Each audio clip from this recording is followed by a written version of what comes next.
Good morning, everybody at Nashville Pagan Pride. I am very excited to be here with you all. It's pretty amazing what you all have put together. I'm very impressed. I want to reach out and thank everyone at Nashville Pagan Pride staff for being able to put this virtual event together. I also want to reach out to Ed Hubbard and CEM Broadcasting, who are the responsible parties on our tech side. It's always fantastic to be able to work with them, and y'all ought to check them out on your own leisure as well. Thank you very much. So, I am the first lecture. Has everybody had coffee with them? Are you all sitting and enjoying yourself? I'm going to reset my screen a little bit. There we go. Now you can see my semi-smiling face. I've had 3/4 of a cup of coffee, so I'm pretty much ready to go. I hope that all who are here are excited as I am about the amazing stuff that we're going to do. So I wanted to start with a story, and I had another story to start with, and but the truth is that watching how everyone was working together, at least for the last 20 minutes or so, getting everything together. We talk about, and the name of today's workshop is "I Am in Control." And when I'm thinking about that, and as I was watching the Nashville Pagan Pride staff, technical staff, and Ed and CEM working, I was realizing that, you know what? They are in control. And one of the things that I think about is that each of us truly seeks to be able to control ourselves and our world. And while that's not the typical funny story, but it still is an example of how we take control of our environment in order to be able to control ourselves. So I usually start out with a question, and I know it's a little more difficult but if you guys would all pull up chat, or if you want to go ahead and unmute yourself when to answer the question, feel free to do so. Hopefully we won't create a big pandemonium, but I don't think so. We don't have 1,000 people in here, although that would be cool for Mary and company, I think, if there were 1,000, and Teresa and all. Yeah. So, okay. So here we go. So when you think about control, when I say the words, "I am in control," what does that mean to you? And I promise I won't sing the Jeopardy theme because we're live streaming and my voice stinks. But I'd love to hear what you think it means when we say, "I am in control." I'll Hi, start. Teresa. I'm willing to start. To me, it means you are the one steering the situation, that whatever is happening, you are deciding based on where you are what the future is going to be, or how, at least what direction you are heading with that future. Awesome. Awesome. Thank you, Teresa. And I see that LM Jameson says everything is working the way it's supposed to. Okay, that's pretty cool. Anyone else?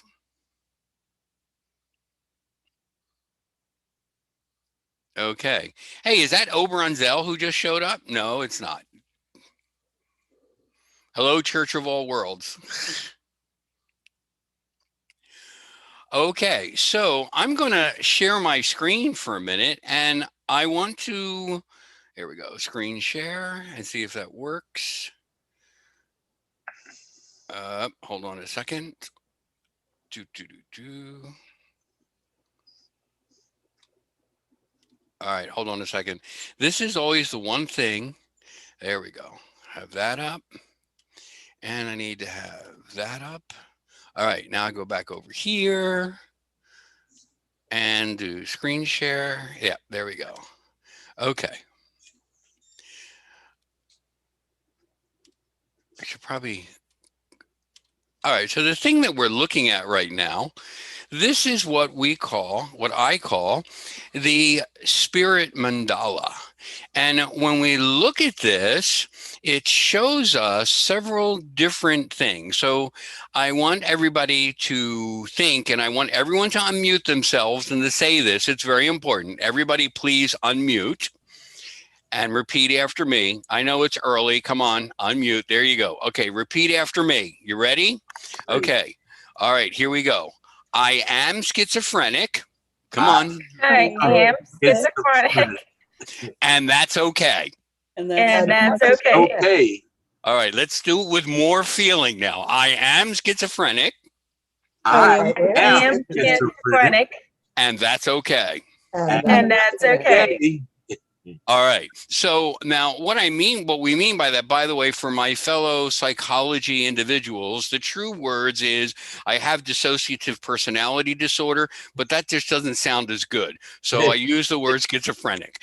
So what I mean by this is that there are many aspects to ourselves in everything that we do. And if we look at the screen that I'm sharing, this is something that I call the Warrior Spirit Mandala. And it is really interesting because it was developed as a function of my program called the Warrior Within Release Program.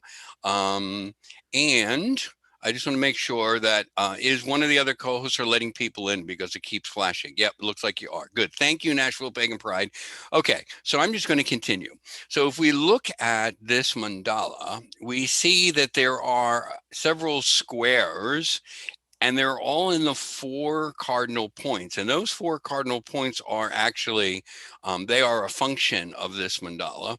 And if you notice, there's one says logic. The one on the west says emotion. On the south, we say physical. And on the north, we say higher self.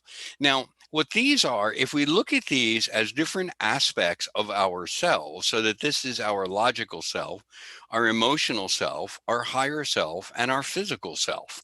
And that each of these aspects, if we look at them as actual individuals within ourselves, then we could say that there is quite a cacophony or quite a lot of noise that goes on inside us all the time. And so to give an example of this, let us say that we are an individual who has had relationship issues in the past. And so our logic says, I'm never going to get involved with anyone else again because it always stinks and I always get hurt and I'm just not doing it. I'm going to be alone for the rest of my life and I'm going to be happy about it. Our emotion turns around and says, what are you kidding? I don't want to be alone forever. I have needs. I want to be hugged. I want to be loved. I want to be nice. I want to have somebody to share my life with. And our physical self says, ugh, thinking about this gives me a stomach ache. Maybe I need to go to the bathroom. I have a heartache. Oh my God, the heartburn is terrible. And logic is saying, no, we don't want to do it. And then the higher self says in a very still voice, you are the master of your own world and you can do anything you choose and you are going to be wonderful. And you have this cacophony going on. And then what happens is that what we want to do is to, if we look at this and then we notice here that there are consequences to our actions and our choices. And so those consequences, the logic says, yeah, well, remember what happened the last 4 times that we picked a partner, we got hurt. And the emotion says, yes, but you know what? We can overpower it. And the physical says, I really, really need to go to the bathroom. Would you guys stop talking? And the higher self is still saying, you are the master. And everyone says, shut up, higher self. This is not going to work. I need some information. And what we realize is that if we begin to have this conversation in a viable way, what ends up happening is that we realize that we have created our own defenses for our own purposes, because the logic will say, well, do you really want to get hurt again? Remember the last time that happened? It took us months to get out of bed. And the logic says, well, yeah, maybe. And the physical says, you guys aren't listening to me. I still have to go to the bathroom. And so you just continue on and on. And then what ends up happening is that if you have become what I call the millennial warrior, or the true warrior of spirit, our warrior spirit gets in there. And this little thing here, the truth of self, the truth is that you are a combination of all of the aspects of yourself. And that includes, how do we find a way to create this balance? And so what happens is that we look at the situation objectively and look at the situation in balance. And then that increases what we call our physical and mental fitness, which will allow the truth of self to exist. And the truth of self is something that is really different than what we perceive sometimes, is because it is a combination of all of the aspects of ourselves. And so part of what we want to do is to create a situation where we have built a consensus between all of the different aspects of ourselves. And, you know, if you think about that, then what you create is what I call the millennial warrior, which is a combination of these. Now, there is something else that's going on, though. And that something else that's going on is that we have something called a shadow. And yes, I'm using a term that is of Jungian psychology, where we have a shadow and a non-shadow. But if you look at this in a, let's move it into a less of a psychological construct and into a reality for ourselves. So remember that we were just looking at what we call the mandala, or the non-shadow mandala. And now we're going to take a look at something called the shadow mandala. Now, the shadow mandala is a function of our ego. Now, there is a difference between our spirit self and our ego. The ego in general, what we say is that the ego is that aspect of ourselves that is a function of all of the generational things, or the collective unconsciousness, if we're going to use Jungian terms, that is a collective unconsciousness and a collective consciousness, and it is only interested in the self. Now, where even our example that we utilized for the other mandala was a mandala of looking at it from our own perspective, and we always looked at things from our own perspective. And the other thing to remember is that the shadow is not negative. A lot of people think of the shadow, if I would have asked the question, which I would do if we were all together, that when we think of the shadow, is those things that we don't like about ourselves. And the truth of the matter is, while that is somewhat true, there are different aspects of the shadow that become important. And if we look at them, and I've got them labeled here in the same way, we have that where we have logic in the non-shadow mandala, we have our desire for external validation. And if you think about that, if you look at our logic and external validation, how do we know that we are doing a good thing? For instance, if nobody showed up for this workshop, my external validation for this workshop might be, nobody wants to hear about my shadow, my mandala. Nobody loves me. Nobody cares about me. Nobody wants me to be here. Nobody wants anything to do with me, because I'm looked at that point.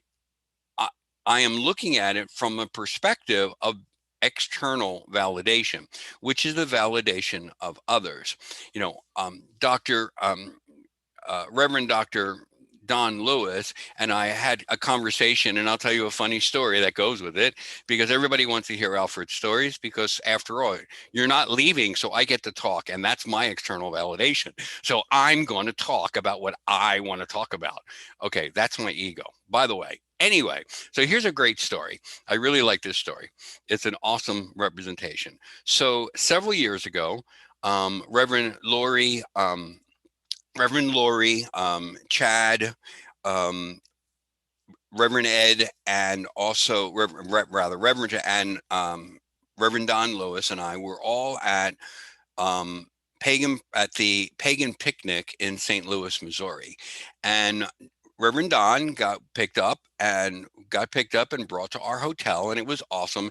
And I was wearing a pair of cutoff shorts and a t-shirt, and we were all going to dinner. And there's Reverend Don, all dressed up in the way that Reverend Don always dresses, with his tie and his vest. Even though we came off the airplane and he'd been in an airplane for hours and hours, he still looked the part. And it was like, okay, we're going to go to dinner. It's so good to see you, Don, and I'm really glad that we get to spend more time together. And he looked at me, and in his effable, patient, wonderful way, he says, "Oh, I see how you're dressed." And I looked at him and I looked at me, and I was like, okay, how much time do we have before we go to dinner? He says, well, I would like to put my suitcase in my room if you don't mind. And it's great. I'm going to go upstairs and change for dinner.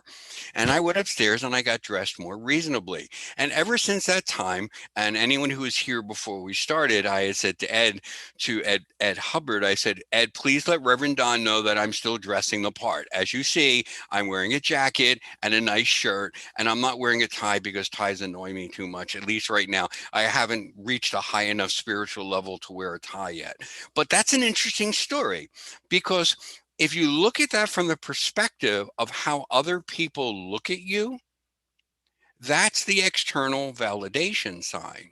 Is that how do people view? It's that tribal social. It's how do they perceive me? So yes, many people in this room know me for a very long time, and I love that. And I'm so awesome that I could actually wear cutoff jeans and no shirt, and people would say, oh, no, they'd probably tell me at this point, put a shirt on, put a shirt on. But at any rate, they would know, they know who I am. They know the value of what I say to an extent, and therefore they wouldn't look at it. But for those who have never met me, you walk into a conference and you're dressed nicely with a nice black suit and you're the speaker. Externally, people look at that in a different way than if I would walk on the stage in cutoff jeans and a t-shirt. One of these days, when I'm super famous and doing lots of TED Talks, I'm going to go on stage for a TED Talk and cut off jeans and a muscle shirt just to see what happens. But until then, I'm going to follow Reverend Don, and I'm going to dress the part. All of this is part of our tribal social expectation, the external validation of who we are and what we're doing. In the place where you have emotion, we have gratification. That is self-gratification, our survival. So again, using myself as the example, sitting in this room, we have a group of people that have come to hear me speak. Well, that feeds my social need, my external validation, but it also means, okay, so maybe what I have to say is worthwhile, which is my self-gratification. It also is a function sometimes of our relationships are all about, if I have relationships with someone else, and that means that I must be a good person. So while part of that is external validation, the internal side is I am gratified, or I am who I think I am. I remember a long time ago sitting at a Heartland Spirit Festival, that I was sitting with another leader for another church, another pagan church, and he was looking around and he saw that he had 12 or 14 tents set up around him, and everybody was on the ground listening to him like he was some great guru. And, afterwards, because it was the beginning of this program back in 2006, and I said to him, I have a question for you. I said, well, do you like that people were all sitting and listening to you as if you were the great guru? And he said, well, in a way I did. So, because it means that what I have to say is worthwhile, and it means that I feel good. You see, that's the self gratification. Now, he was speaking out of context, and I don't want you to think that we have some leaders out there who are doing it only for their own purposes, but to give you an example, in the Norse, where we have the higher self on the regular mandala, we have alphaism, what I call alphaism, or righteous self-aggrandization. And what that means is that it's part of that gratification line where we're like, I feel good because I have a lot of people who follow me, and then it turns into the I am the chief grand poobah of the goddess Poopy Head. I'm the chief person who's in charge of everything for the goddess Poopy Head. I am her speaker, and I am her choice, and I am her. You see what I'm saying here? Self-aggrandizement, righteous aggrandizement. And so there, what we've got is that it's that I am the one in charge. And all of these things, I'm going to go back down here in a minute. All of these things are an aspect of our shadow, and it feeds what we call our ego. Now, on the bottom, we have vanity, sexual gratification, our vanity. How do I look? So you remember I was talking to you about how I got all dressed up to fit the part? Haha. I was actually bringing out in a really big way my personal vanity. I am vain. Look how good I look. I'm awesome. I'm 50 plus years old and I can still bench press 150 pounds. I am wonderful. See, that really is vanity, and it has a lot to do with sexuality. Now, we look at this and you notice we still have consequences and actions in our choices. We still have our defenses. We still have the situation in balance. We still have our mental and physical fitness. And I started this aspect or this part of our conversation, and I'm really glad we have 20 minutes left because it means I timed this conversation correctly. Haha.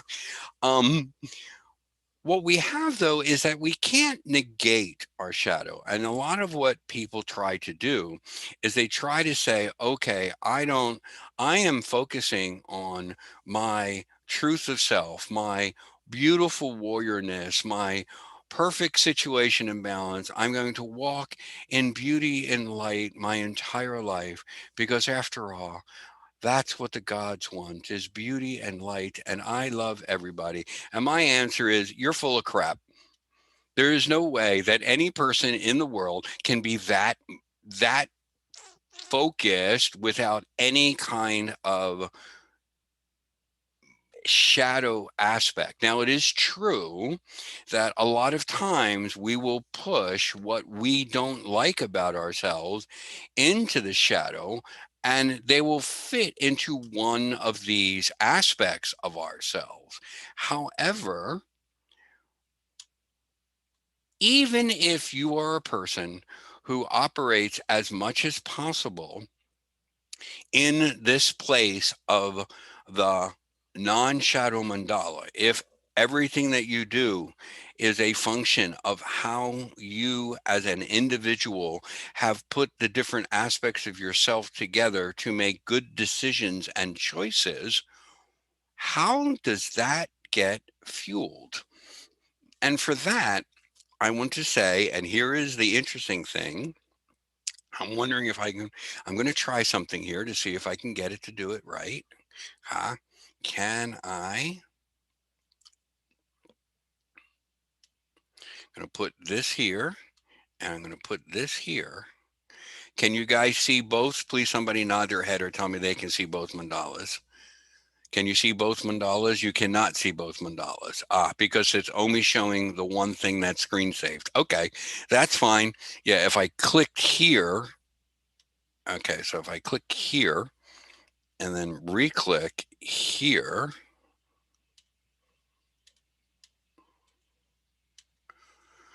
okay, so now you see the shadow mandala, is that right? Or do you see the live mandala? You see this mandala still? Okay. All right, let me see if I can.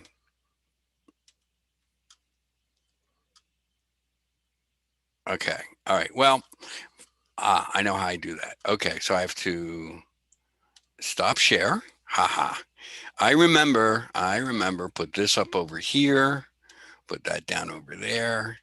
and click over here and make that smaller and put that up here and that up there. Then come back over here and share my screen again. You only see one again, right? Is that right? I'm not seeing the share right now. How's that? What do you see now? Just do you see, which mandala do you guys see? The first one. Okay. All right. Well, then fine. I'm just going to have to do it without all of the extra stuff. So what we're going with here is that the fuel for the non-shadow mandala, is the shadow mandala. So if you think about this, it isn't that they are in conflict with each other, but that there is a feedback loop between the two of them. And I have I just couldn't get it on this computer in time. If you look at it from the perspective, think about it, that your non-shadow mandala rotates in a Diasil way, and your shadow rotates in a Widdershins way. Now, if we have something that is moving in two separate directions, we know that from a physics perspective, if things are moving in opposite directions, we create friction, and that there is a heat between those things. Well, what I think and what we're saying here is that the same thing happens with our shadow and our non-shadow. There is a constant communication between the shadow and the non-shadow that allows us to be able to come to a place of true consensus between that which we have shoved in our shadow, on our shadow aspects, our personal ego, and our spiritual warrior. And when the two work together, we create someone that's in balance. And what that means is, does that mean that we don't get angry? No, of course not. Does that mean that we don't get our feelings hurt? Of course not. We do get our feelings hurt. We do get angry. All of those things. Anyone who tells you that they never get angry and that they never get their feelings hurt, take their picture, put them on your altar, and light incense to them, because that means that they're perfect and enlightened. And I don't know anybody who's walking on the earth today that is like that. It just doesn't seem to, I don't think that happens. So what becomes really important for us is that whoops, sorry about that. That what becomes really important for us is to understand that all of us together, and all of the aspects of ourselves work together in order for us to create a balanced individual. As many of you know, I run, or at least I'm one of the founders of the White Raven Church. And the White Raven Church is in southern Missouri. And here in southern Missouri, we're one of the few non-Christian organizations in our little aspect of the belt buckle. You can tell by which presidential signs are up on every single property in our neighborhood. I was noticing how many more of them were.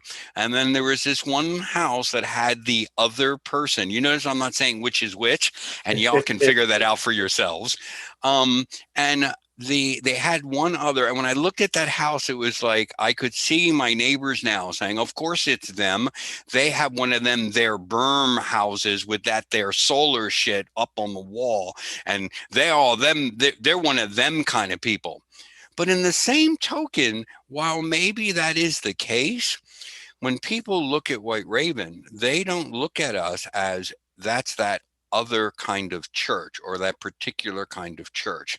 And I will tell you that when we first got here in 2012, when we were called down to this area, that there was a huge article in the local newspaper that said, beware, the head of Wicca has moved to southern Missouri. First of all, I didn't know that I was the head of Wicca. I think that Oberon Zell would have a different answer for that, possibly. And I know that Reverend Lewis might, a whole lot of people, there are an awful lot of heads of Wicca, if we were going to call it that.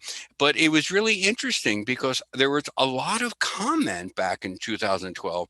You know, they sacrifice children, keep your kids in there. They're gonna hurt the morals of your daughters. All they want is sex. You know, all of those things. They dance naked in the moonlight, which we do sometimes, but not quite there, not out in the open near the road. But at any rate, all of these things that were super negative.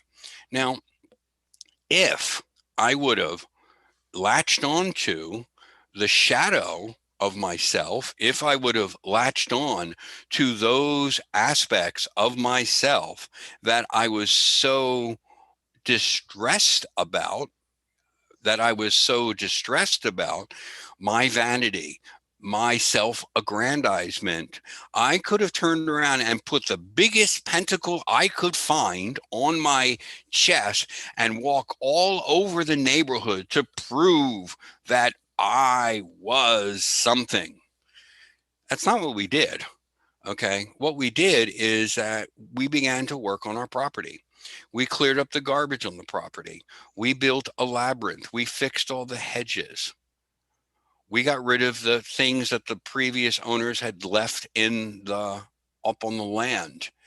And when people would drive by our house, our property on 142, they began to say, hey, look, it looks like them there witches, they mowed the lawn. Next time they came by, oh, look, them there witches, they got rid of that junk that was sitting on the porch. And oh, when I drive to church on Sunday, because believe it or not, White Raven Church is right next to the Good News Baptist Church. When they drove by, what they saw was changes in what we were doing. Now, the truth is that we do a lot of repurposing. So we were mowing the lawn with a very old persnickety push lawnmower that at least had an engine that worked sometimes, and that we were mowing. And what happened is that one day, what turned out to be the chief deacon of the church next door to us came over to our house and introduced himself, and he fully acknowledged that he was the chief deacon of the church next door. And he said, we noticed that you guys are cleaning up the property. And I said, yes, we are. We're trying to clean up the property. And Lady Willow was planting new plants and all of those things. And they were like,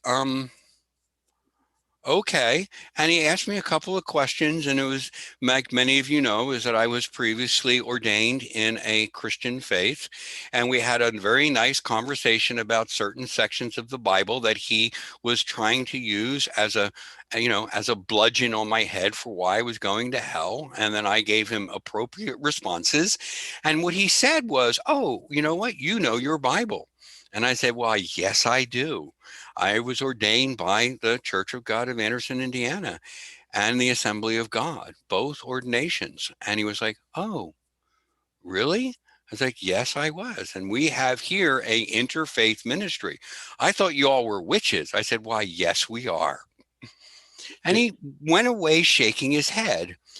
But about 2 days later, this huge blue tractor showed up on our property pulling a bush hog and said, we heard that you needed some help to clear the back end of your land. We're here to do that. Oh, interesting. And they helped us clear our land. Well, the following summer, and we continued to have conversations with them. The following summer, during our Three Gates gathering, which we have here every year, and we're really looking forward that for 2021, we're going to be able to do a awesome hybrid where people will be here live on the property as well as virtually. It's going to be absolutely stupendous. At least CEM Broadcasting and I have big plans. We'll see how the world allows us to do it, but that's what it looks like for the middle of June 12th, 11th to 13th next year. But at any rate, and this particular year was one of those years that we had a really solid group of individuals. We had well over 100 people on the property. And suddenly, and it turns out, because I'm also an election judge, I found out that from the story that who the person actually was, the son of that deacon dumped his riding lawnmower in the ditch at his church. He dumped it, kind of like, a motorcycle rider who goes too far and then dumps their bike. So he dumped his, it was laying on its side and he couldn't lift it up. So he came over during Three Gates Gathering and asked if there was anybody who could help him get the lawnmower up out of the ditch.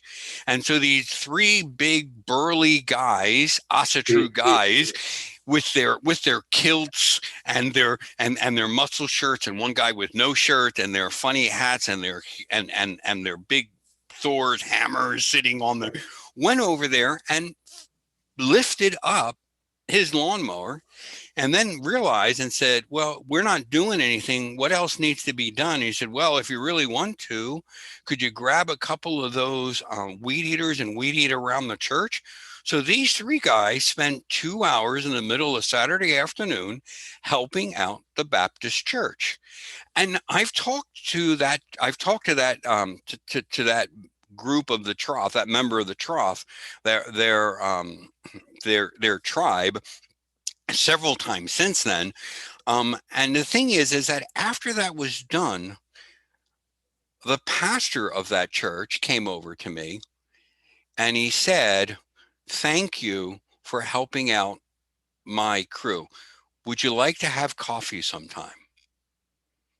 And so we had coffee many times while he was the pastor, and that pastor ended up leaving, but for different reasons. But we have established a viable relationship, and that has spread like wildfire. Now, that was in 2014. Let me tell you something new that we're doing. Again, this all has what to do with I am in control, because remember, if I was holding from my shadow when those initial things occurred, I could have fallen back on everything that I had shoved in my shadow of nobody likes me. This is a horrible place for us to be. We never should have moved here. Think about all those negative tapes that you might run in your head. But instead, I went from the perspective of the balanced warrior, and I said, we're just going to do what we do and allow others to make decisions for themselves on who we are. Now, coming all the way up to 2020, during our pandemic, as we know, during the pandemic, that currently what happens is that, at least here in southern Missouri, parents have the authority for their own family as to whether or not they're going to send their children into the school, or if they're going to utilize the internet and equipment that the school will give them and have their children work from home. The problem is out here in southern Missouri, and one of the reasons that I'm actually sitting in town at one of our church members' houses and not on our retreat center, is that we have really crappy internet. All we have is satellite, and it's really, really bad. Satellite internet, if anyone's ever had it, they know that it stinks. And so what happens is that the kids are having difficulty, even with the brand new Chromebooks that they get from the school, they're having difficulty getting onto the websites. And there's a whole lot of things that are involved in that, but most of it has to do with internet bandwidth. So several families and myself, we all got together and had conversation. How can we mitigate this? How can we help the neighborhood? Well, as it turned out, there is a company in town that is working to create new internet out in the county, and it's based on fiber. And we called them, and I told them that I was the pastor of White Raven Church. And he said, oh, you mean the witch church down there on 142? And I said, yep, that's me. And he said, okay. And I said that we have a situation. We know that you're currently 11 miles from us up on Avenue JJ. We were wondering if you could extend your service down to the additional 13 miles to encompass the county, because we know that you're in the next town, Koshkonong, and you're also in Thayer, which is all to the west, to the east of us. Are you considering coming south and west. And he said, well, I've had conversations with some of you guys, which were actually one of those people were with me in their office. And he said, we've had conversations, Chuck, about that. And he said, well, with what you're doing, let me see what I can do. And so one individual in the community gave them a piece of property to put a tower. They decided they could put a tower on that property, that instead of putting it out 30 weeks, that they would bump it up. Why? Because we were going to give internet to children by building a hub that parents could bring their children to in order to do the schoolwork online. And I can honestly say that they were so enthusiastic about that. Now, the thing is that you might say from a personal side, so what's the church get out of that? Well, the truth is, as far as the church was concerned, we got nothing out of it because it was up on somebody else's property. They get free internet for life because they're putting a tower up. But during all of that time, what happened is they decided, well, we could put up a 120-foot tower instead of an 80-foot tower, and then we would be able to link with our tower in Kosh, and we could actually link with our next tower to the west, which is significantly farther away, and we could give internet to the whole area. Well, they called me on the phone, and the guy said to me, we're trying to get churches online, so we will offer you internet at a substantially reduced rate, which will be 1,000 times better than what you have. And the truth of the matter is it's more than 1,000 times better because they're talking about 20 gig down and 10 up, when right now I get up to, that little phrase that they tell you, up to 10 gigabyte download and up to 5 gigabyte. Rather 10 gigabyte down and 5 gigabyte up. What we really get is about 4 down and 1 up if we're lucky. And that's the most expensive business level HughesNet. And of course, forget it if it's cloudy, it doesn't work at all.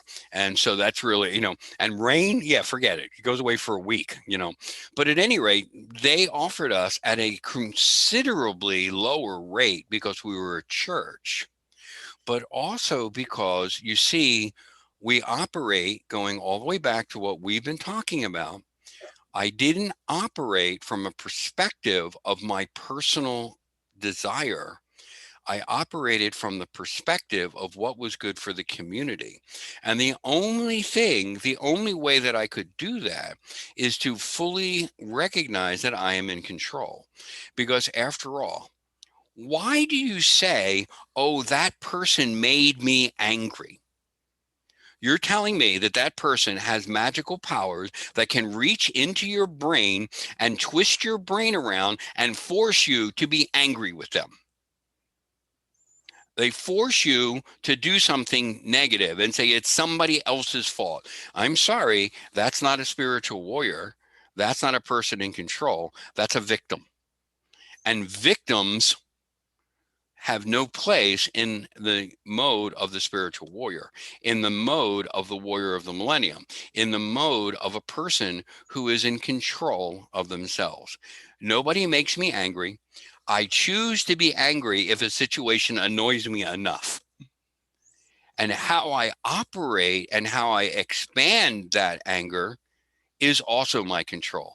I don't throw things across the room, although I did when I was 19. I do go outside with a cup of coffee and I walk around the property or I walk the labyrinth. And there are times when Lady Willow and I are getting into a conversation with a difference of opinion. And what she'll say to me sometimes, my lovely Leo partner, she'll say to me, go for a walk. I'm not talking to you right now. And I go for a walk in one direction and she goes for a walk in another direction. And then after we've walked for a while, we come back in and usually we'll meet over by the chickens and the rabbits and say, oh, look, aren't the chickens cute right now? And then we can finish our conversation. Instead of saying, instead of casting dispersions on another or saying things that you're going to regret later, you're in control of your responses And the only way that you manage to do that is to make sure that you are operating from the place of the entire balance of oneself, that you are fully activating your intent, your warrior of spirit. So I hope that if you have questions, I'm going to stop the share and I'm going to stop talking for everyone to talk. If you want more information, feel free to contact me at my, I'm putting in that is my email address. And if you want to check out the Warrior Within Release program,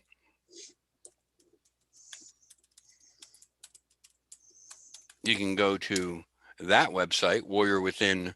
No, that's not it. I spelled release wrong. HTTP : see what happens here. Maybe I need more coffee.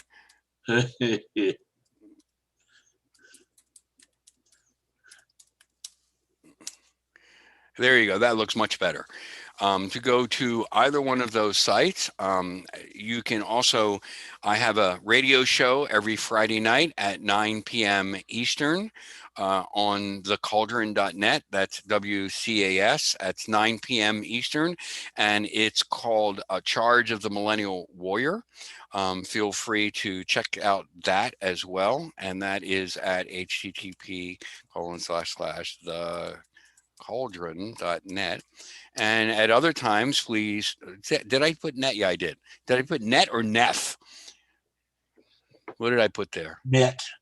Okay, I did put net. Okay, good. Well, because the F and the T are close together and I can't really see my keyboard right now. I'm open now for questions. We have about 10 minutes left before my workshop is done. Anyone have any questions or anything that they want to say? Tell me I'm full of crap or anything I promised. Hey, Papa Gee, nice to see you join us. And so it's like, anyone have any comments or questions? I'll sing the Jeopardy theme otherwise for 10 minutes.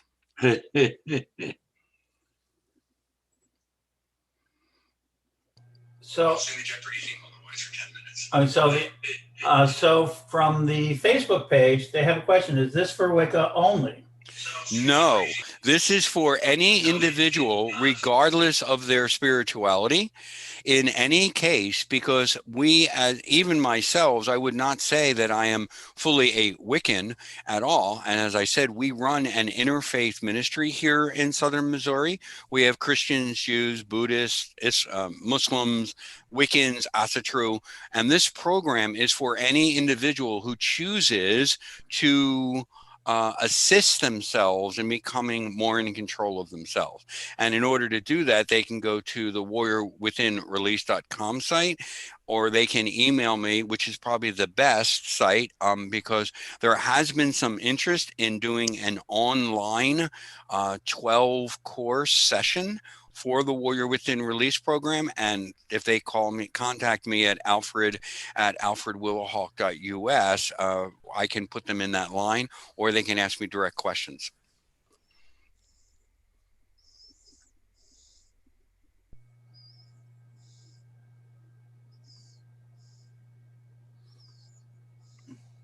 I hope that answered the question for them.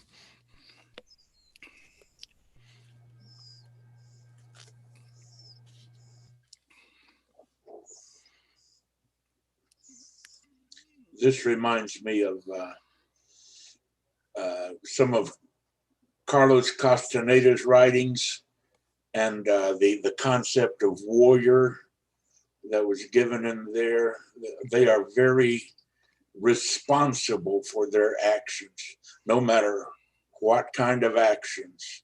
I tend to overeat a lot. You know, I'm a fat man, and part of it's diabetes, but I am responsible for what I do, even if I want to reject it, even if I want to blame it on mitigating factors. It's still my choice to eat or not to eat, and what I eat.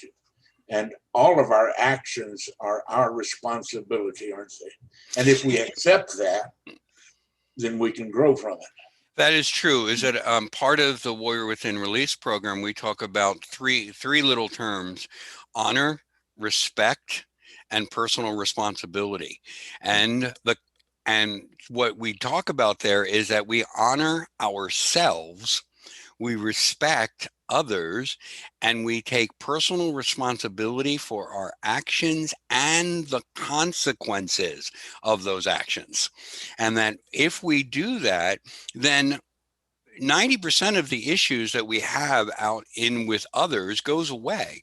Because just like when Lady Willow and I have an argument, I'm responsible for my part of that argument. And if I take responsibility for that, then that argument goes away after I go walking out on the property and play with my horse. But regardless, you're right. It's honor, respect, and personal responsibility. Personal responsibility is one of the most important things. Now, I have 3 other little words that I'd like to share that kind of go with that: knowledge, wisdom, and understanding. Knowledge is the what. I have the knowledge, just like everyone who's been in this workshop now. Everybody has the knowledge on how to balance themselves. You have the knowledge on how to do it, on what it is. The wisdom is, how do I do it? Do I use meditation? Do I choose to join the Warrior Within Release program? Do I do other things or other systems? Because no way is my system the best system, the only system in the world. There are hundreds and hundreds of systems. So that would be the wisdom.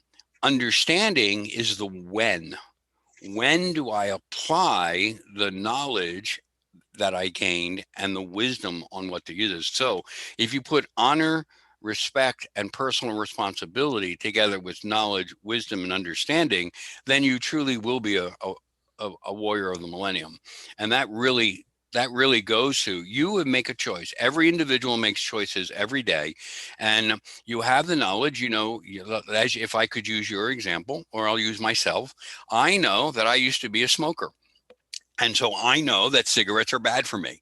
And my doctor told me, you bloody well need to stop smoking. And I was like, well, I really don't want to quit smoking. And I was like, I'm over 50 years old. If I die in 20 years, so what? And his answer to me was, well, what if you could have lived for 40 years? And I was like, oh, See, I'd already had the knowledge for years and years. And in fact, both Lady Willow and Rowan Faefire, the other 2 permanent members of our community here, they had also quit. Many members of the church had quit. So it was just down to me and the head of our cadre, who were the only smokers left in the whole church. Yeah. And so I already had the knowledge. So the wisdom was, well, how are you going to quit? Well, I have a method that I can utilize. So then the understanding of when, that was when I decided I had to make the decision. So knowledge, wisdom, understanding. And part of what drew that for me is to honor myself and to respect the fact that Lady Willow doesn't want me to die in 10 years or 20 years. She'd like me to be around for a while, as well as other individuals. There are probably some people that want me to die now, but other than that, we're okay. And that's, guess what? That's not my problem, which is part of the Warrior Within Release program. An orange Dayglow hat that says "not my problem" on it. So, okay, so I'm out of time. So, but thank you for that comment and that question. That was great. I loved it. Any other comments or questions from the web or anywhere else? See, this is the problem with nobody having video on. I don't know if people are sleeping or what. I know that you and Papa G are awake, but there we go. Hi, Libby. You just wanted to prove to me that you were alive. Okay, good. Hey. Hi. Hey, okay. All right, there we go. Everybody is there. Yay. I feel much better now. I feel gratified. No.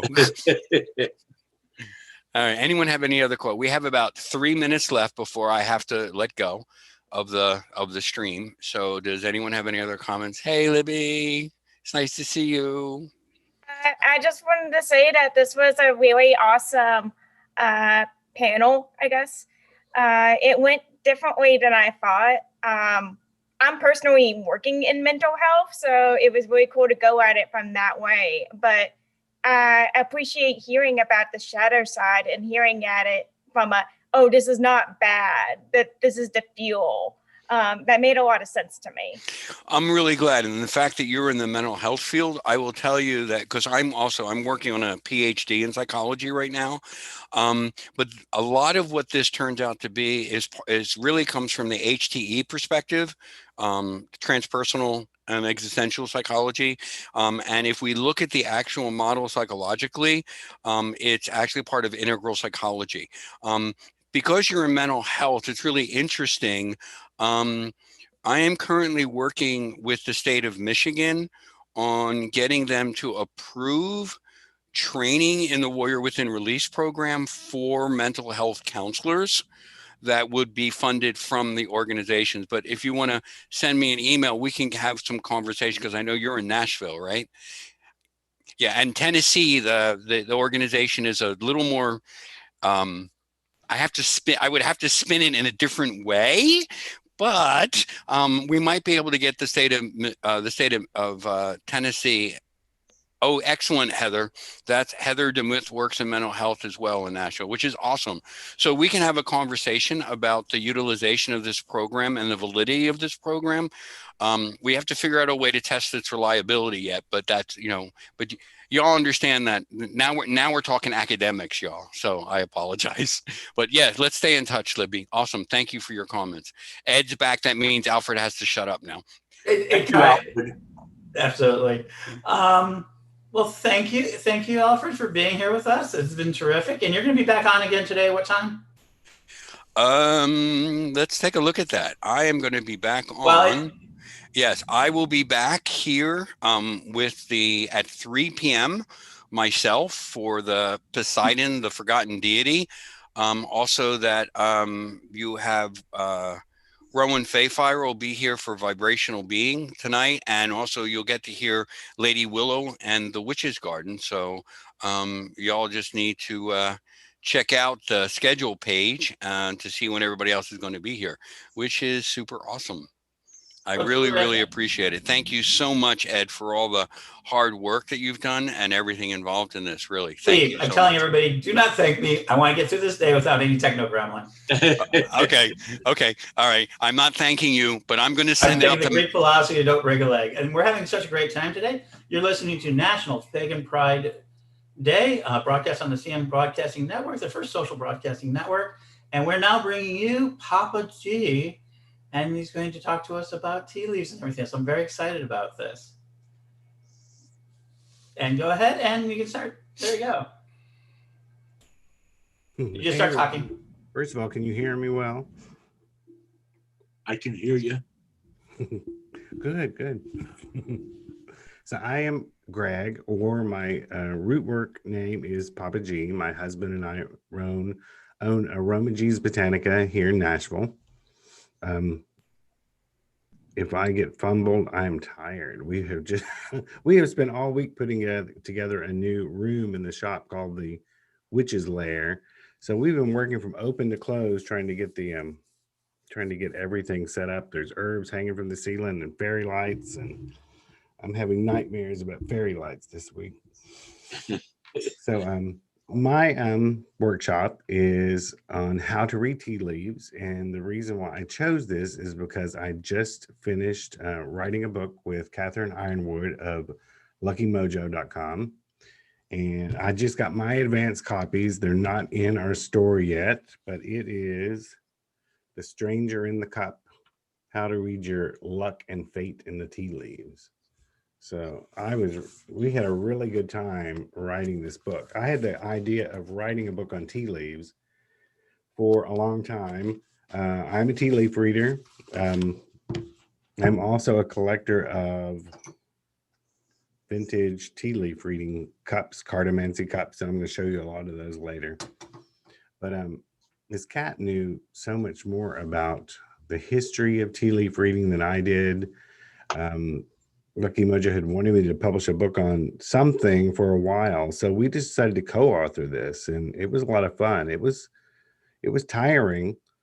9-hour Zoom meetings, going back and forth in Photoshop, cleaning up old patents of teacup patents and the pictures and everything. So, but The first thing, as an intro, I wanted to give more of a history of tea itself, because tea does have an interesting pattern of the way it skipped across the globe.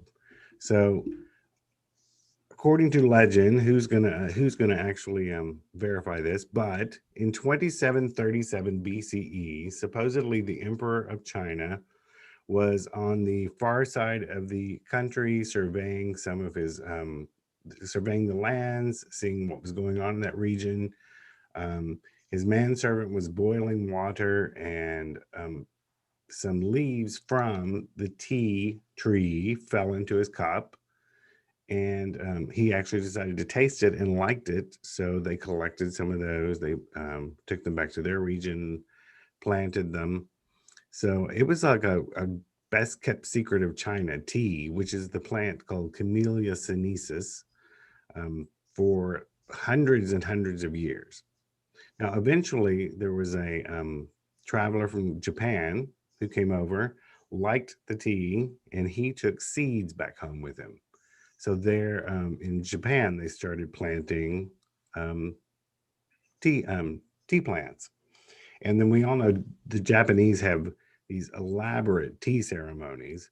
So they really took tea to heart there, and it stayed a secret there for a while. So it was just China and Japan. Now, eventually, it went over to Tibet, Mongolia, and stayed there for a while, and it made its way into Russia. But then it takes all the way till you get to the 16th century, when we began trading by ships. So first, it goes over to like Holland, France, and then eventually makes its way into England, Ireland, and Scotland, where they adapt tea. You would think it was founded there by the way they ran with it. So, it took a long time for it to get from one place to the other. And of course, when the Americans, when we colonized from England, Ireland, Scotland over to America, we brought tea with us. Prior to that, the English were avid coffee drinkers. They had coffee. I mean, they had, think of a 15th century Starbucks on every corner. They weren't into tea. They had known, but the time they found out about it, they weren't that excited to put it into their shops. They said, okay, well, we'll carry one kind. But they were really into coffee. And then when the settlers came to America, they brought tea with them. And depending on where they settled, depended on also, because tea leaf reading had already been around for a while, it depended on how they actually read the leaves. If you were on the East Coast, you read the tea in the cup, the way that most of the English did. The Irish, however, read tea in the saucer. So if you settled into the Appalachian area of America, you were most likely reading tea leaves from a saucer, because that was more of the Scots-Irish way to do it. I have my notes beside me because I don't want to leave anything out. This is also interesting. During the 1750s, the British East Indian Company developed a sort of a triangle of traffic between India, China, and Britain. And there was something called the Opium Wars that made its way into tea, because all of a sudden everyone wanted tea. So it became a big commerce to hold on to these tea plantations. And tea was shipped to England, where it became sort of an addiction because of the caffeine. I mean, here with it, now they have coffee, now they have tea, so they're all caffeine addicts. And it wasn't until about 1840, her name was Anna Russell, the 7th Duchess of Bedford, where she invented the English afternoon tea meal. Where in England, if you're not aware, their daylight hours are much longer than ours, being higher in the hemisphere. In the summer, it may stay daylight up to like 9:30 at night. So they were having breakfast, lunch, And then there was like an 8 to 9 hour period where you didn't have a meal till dinner. So this Duchess decided she was going to have start having food and tea brought up to her compartments about 4 o'clock in the afternoon. Then she started inviting friends, and she turned out to be a lady in waiting to Queen Victoria. So once she introduced it to her, if the Queen's doing it, everyone's going to start doing it. So that's how English afternoon tea started. And then, of course, people began reading their tea leaves for entertainment in the cup.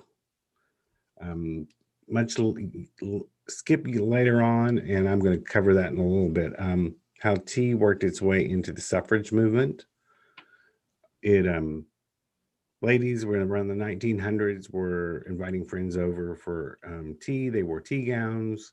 They would read each other's leaves, and then they began to talk about political ideas, the women's movement. So tea sort of took a transformation there, but we'll get back to that. So there was also one thing that helped bring about the more of the craze of reading tea leaves, because it was sort of known all over the world, but it's like not everyone knew a tea leaf reader. You had to go out and find them in the hills, or maybe someone dabbled with it over afternoon tea. But when restaurants became interesting, it's interesting that when restaurants became a part of our society, that made room for let me see if I can explain this right. It's a food commerce. It's an introduction to beverages being sold to the public. It's a matter of who worked in these houses, which was mainly men at that time. So as restaurants developed over time, it then later became tea houses. They started having tea houses, which were like coffee houses. And then when you get all the way into the 1920s, when women gained the right to vote, all of a sudden you had the temperance movement where no one could drink alcohol. So all of a sudden these tea houses started becoming popular because no one could get liquor anymore. Also, women had just gained the right to vote, so that means they had more power. They started working outside of the house. They started building their own businesses. So tea houses was considered, tea reading and tea houses were considered a pretty feminine concept. So that's why a lot of people sort of think of tea leaf reading as a feminine sort of divination, although many men do it. It's because that their power was connected to the history of tea leaf reading. And then you have 4 things happen at once. You have the temperance movement, the suffrage movement, the automobile industry beginning to boom all over the country and take place of horses and buggies. And then you have, of course, we talked about the public restaurants. But it was around 1900, only 4% of roads were paved in the United States. By 1910 to 1912, most roads were paved. And that's when people began to build these businesses from tea houses out in the country. It just wasn't an East Coast thing anymore. You would drive out into the country and you would run across tea houses where these women had made their own businesses by transforming their front parlor into a tea house. And maybe their men would be, their husbands would be out in the barn selling antiques. So it was a big booming business for all over the country. As long as there was a paved road to get to you, somebody was serving tea, and they would read tea leaves for them. Now, department stores had tea houses for a long time. I don't know if anyone's seen the television show on PBS, Mr. Selfridge. Selfridge was one of the ones who also worked at Marshall Field's department store. And he had noticed that people complained there was no place to eat in the area. People weren't shopping as long as they should because they got hungry and they wanted to go home. So they put in tea houses and department stores, which were usually on the upper floor. And that way people could stop in between shopping and enjoy tea and then go back to shopping. So he was also a part of what helped put it into the public view. So that is sort of the history of tea and how it came into our public knowledge. I did want to go over some things that were, first of all, does anyone have any questions about that so far? Nope. So there's some interesting Scottish and English tea lore. We found this while researching the book, and I don't want to mess this up, so I'm actually going to read some of these. It is, never stir your tea with anything other than a spoon. If you use a fork or a knife, it will stir up trouble. Always place the lid on a brewing pot of tea, because if you fail to do so, a sinister stranger will arrive at your door. If you brew a cup too weak, you'll have a falling out with a friend. Too strong, and a new friend will come. Is going to find their way to your door. Only the hostess should pour the tea. If the two women take turns, it'll cause an argument to happen. If a man and a woman pour their tea from the same pot, they'll have a baby. That's I don't know what they're pouring in that pot, but they're pouring up something. I think they brought over some liquor from the temperance movement, put in the tea. You can take scat. This is more in line with American folklore traditions and witchcraft. To take scatter new and unbrewed tea leaves all around the front of your house to keep ghosts and evil spirits away. Now, if they were used tea leaves, what you would do is you would let them dry and then put them on the fire.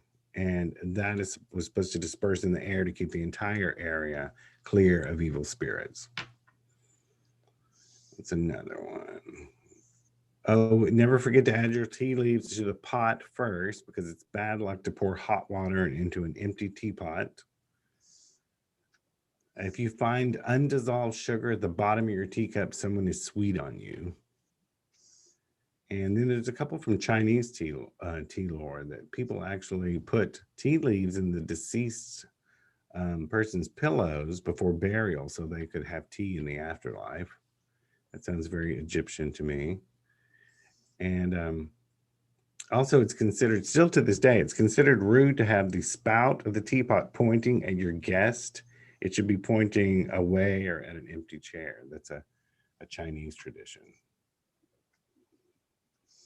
So if we head over to, one thing that was interesting too, I found, did not know this term, this word. Many of you may. It's a Nordic word called a spaewife. And a spaewife, it's actually from, let me make sure I get this correct. It translates from to tidor, meaning to take meanings or tidings. In Norway, spaewives were the ones who actually read the tea leaves for the community. Let's see. I think that has covered everything on there. We've covered the tea movement.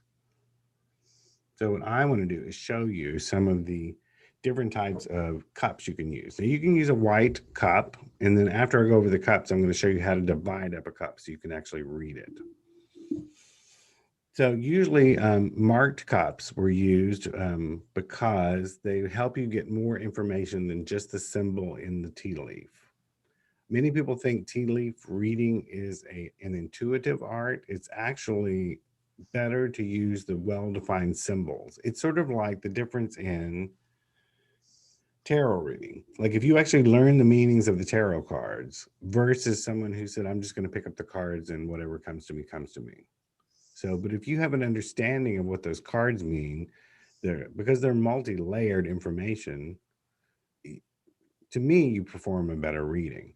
And this is the same way with tea leaf reading, which you need to know what the symbols mean. So people made marked cups. They came into 4 different categories. There were symbol cups, numerology cups, astrology cups, and cartomancy cups. So I'm going to show you some of the better ones from my collection. This is first we'll go over symbol cups. Symbols just had pictures inside. I have a Lenormand card one. I'll show you that one first. For example, if you know Lenormand cards, this is a modern teacup. It's from a company called Tea with Karen, Karin. She's out of Australia, and she does these cups, and they're actually all the Lenormand cards inside this cup. So whenever your leaves land on these different symbols, you not only have the shape of the tea leaf, and you look up that symbol, but you look up what symbol did it fall on. So you have two layers of information. For example, if, let's just say something really simplistic, a heart-shaped tea leaf landed on the heart, then it's true love. So you got extra information. This is one of the oldest cups I have, and they're hard to get if you get into tea leaf cup collecting. This is going to be hard. It's called the Florence Baxter cup, and it had hand-painted witches all the way around it and the saucer. Wow. She painted every one of these cups. If you go to look for them on eBay, sadly, they're going to be between $350 to $500. I just recently got this. I've been looking for this one for a while without going bankrupt. But it has things like clover, a crown, a horseshoe. I mean, you know, things that a symbol of good luck, skull and crossbones, sunrise, a snake. So you would look up those to see what they mean in tea leaf reading. This one's called the Genevieve Wimsatt cup. It's also, we're still on symbol cups. The saucer is interesting because it has the, actually, I think some of the Chinese zodiac. So you can actually read in the saucer and in the cup. Another way to get more information. So this is the inside of the Wimsatt cup. If you go looking for this one, it's probably about $250, $300. There are cheaper ones you can get if you get into the collecting. Symbol cups. I think that is all of my symbol cups. So I'm going to show you numerology cups. Numerology cups usually also had symbols in them. So you had extra information, but they also had numbers in the bottom, and some have numbers around here that if you're into numerology, more information to build on. This is called the Mystic Teacup, which did not come with a saucer when it was made. And neither did this numerology cup, which is the Romany Cup of Fortune. And it has numerology and cartomancy, which is playing card. And so I'll just show you the playing card ones next. This was interesting. There's no hole. Huh. There's no hole in the handle, which leads us to cartomancy cups. So anyone who reads with playing cards, if you know the meanings of those, that is extra information on top of your tea leaf. This one's called the Royal Marigold Cup. This one is easier to find. You can probably get it for about $100. Sometimes when I can find them, I sell them in the store. So, but yeah, all playing cards. Yeah. And this particular cup came with a 5-pound bag of Lipton tea back in the, I think it was the late 30s, where you got a 5-pound bag of tea and it came with a cup. So they're pretty easier to find because a lot of people bought tea like that back then. This is another playing card cup, but this one's my favorite. It's my first one. It is a souvenir from the Wembley exhibition in England. Yeah. It was the Wembley exhibition was a commerce exhibition to promote trade between countries, and many people had these cups in their booths. So there was many different styles. And I have one that says Wembley Exhibition Australian booth. And then we lead to zodiac cups or astrology cups. This one reads, to twist it around, wouldst thou fortune like to see? Perchance this cup will show it thee. Here we have some astrology, Yeah. not only on that, but on the saucer. Oh, it's beautiful. And then we have a John Anton cup, which is similar, sort of an updated design of the same thing. Actually, this is by Royal Daunton. Royal Kindle. This is a Royal Kindle cup. There is another one. A lot of people copied cups. Apparently, people were not into copyright back then, or they didn't follow their follow up on patents. So people were copying cups right and left. An astrology cup. Now that can tell you some different information because it can tell you timing in the cup. If, like, I'm a Taurus, so that means late April, early May. So that means if something falls onto that part of the cup, it tells me that incident might happen late April, early May. So it helps you make timing. I can't show you my Rose cup because I'm actually drinking out of it. Let's see, can I tilt it at all? A little bit. I'm actually drinking coffee out of it. I know I'm bad. I'm doing a tea class and drinking coffee. But there are some cups that are copied. There was one called the Rose cup, which was back in the 20s, 30s. And today you will find it in Barnes and Noble, or we sell it in our store. About $30. I'm sure I know you've all seen them. They're in a box and it has the cup in the center. And it says Cup of Destiny.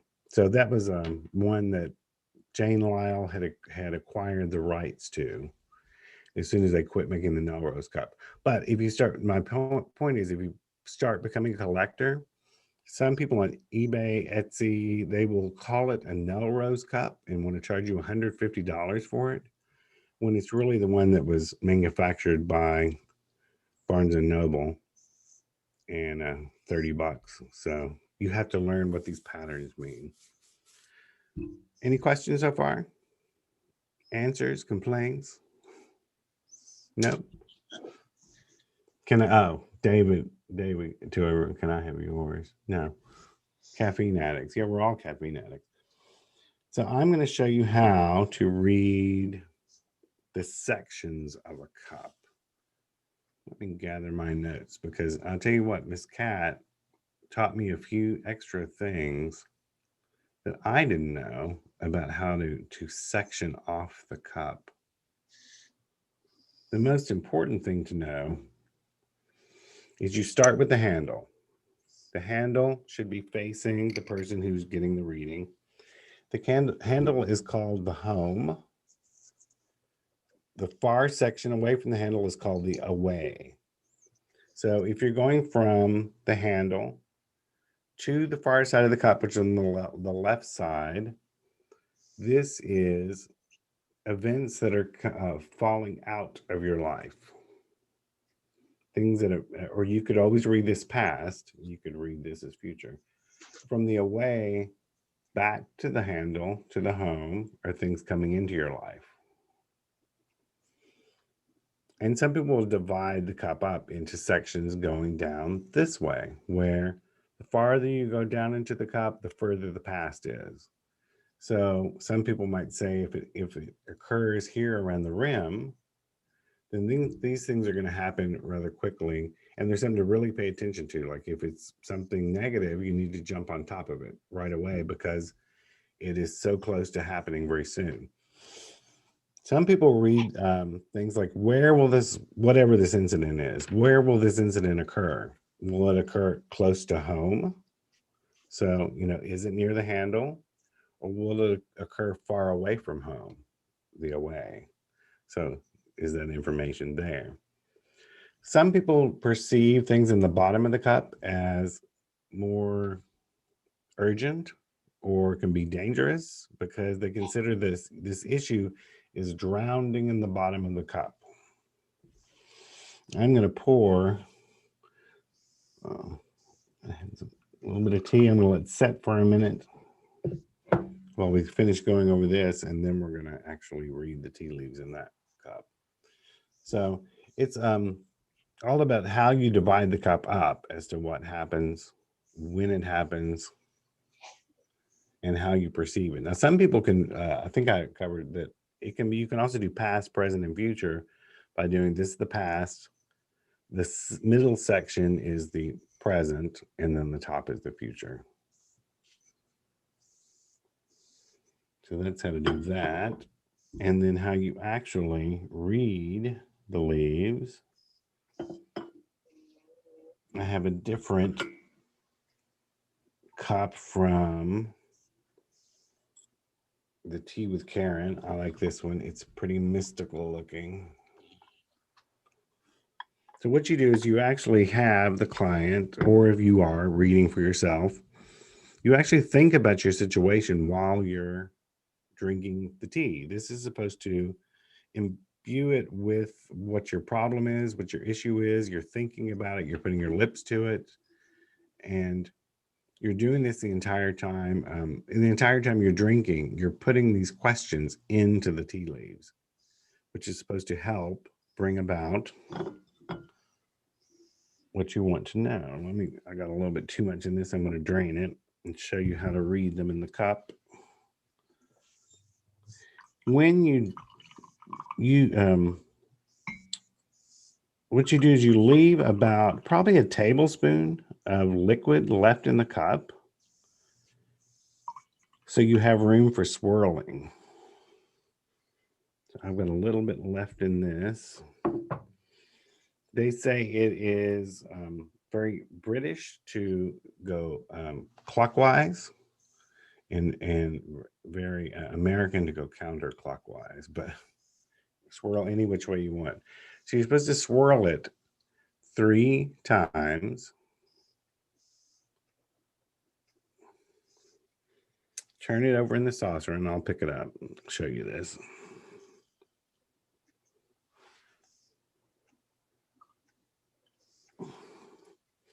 Also depends on, I'll go over what kind of tea you should pick. So when you turn it upside down in the cup, the handle should be to the person having the reading done.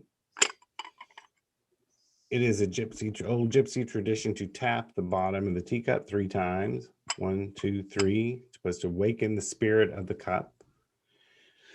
And then you turn it 3 times. Back to handle is 1. Back to handle, and it'll squeak on different cups. Then back to handle 3. And then turn it over and start discovering what you have. And you'll have some tea in the saucer too, so you'll be able to read that. Let me see what I can see first, and let me see if I can show it to you.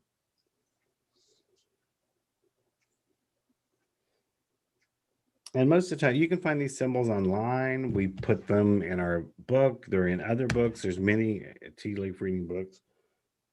See, I actually see, I don't know, I'm sure there's no way to see this. I see right below the woman an elephant,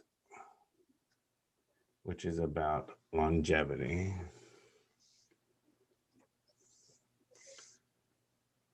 On the house image,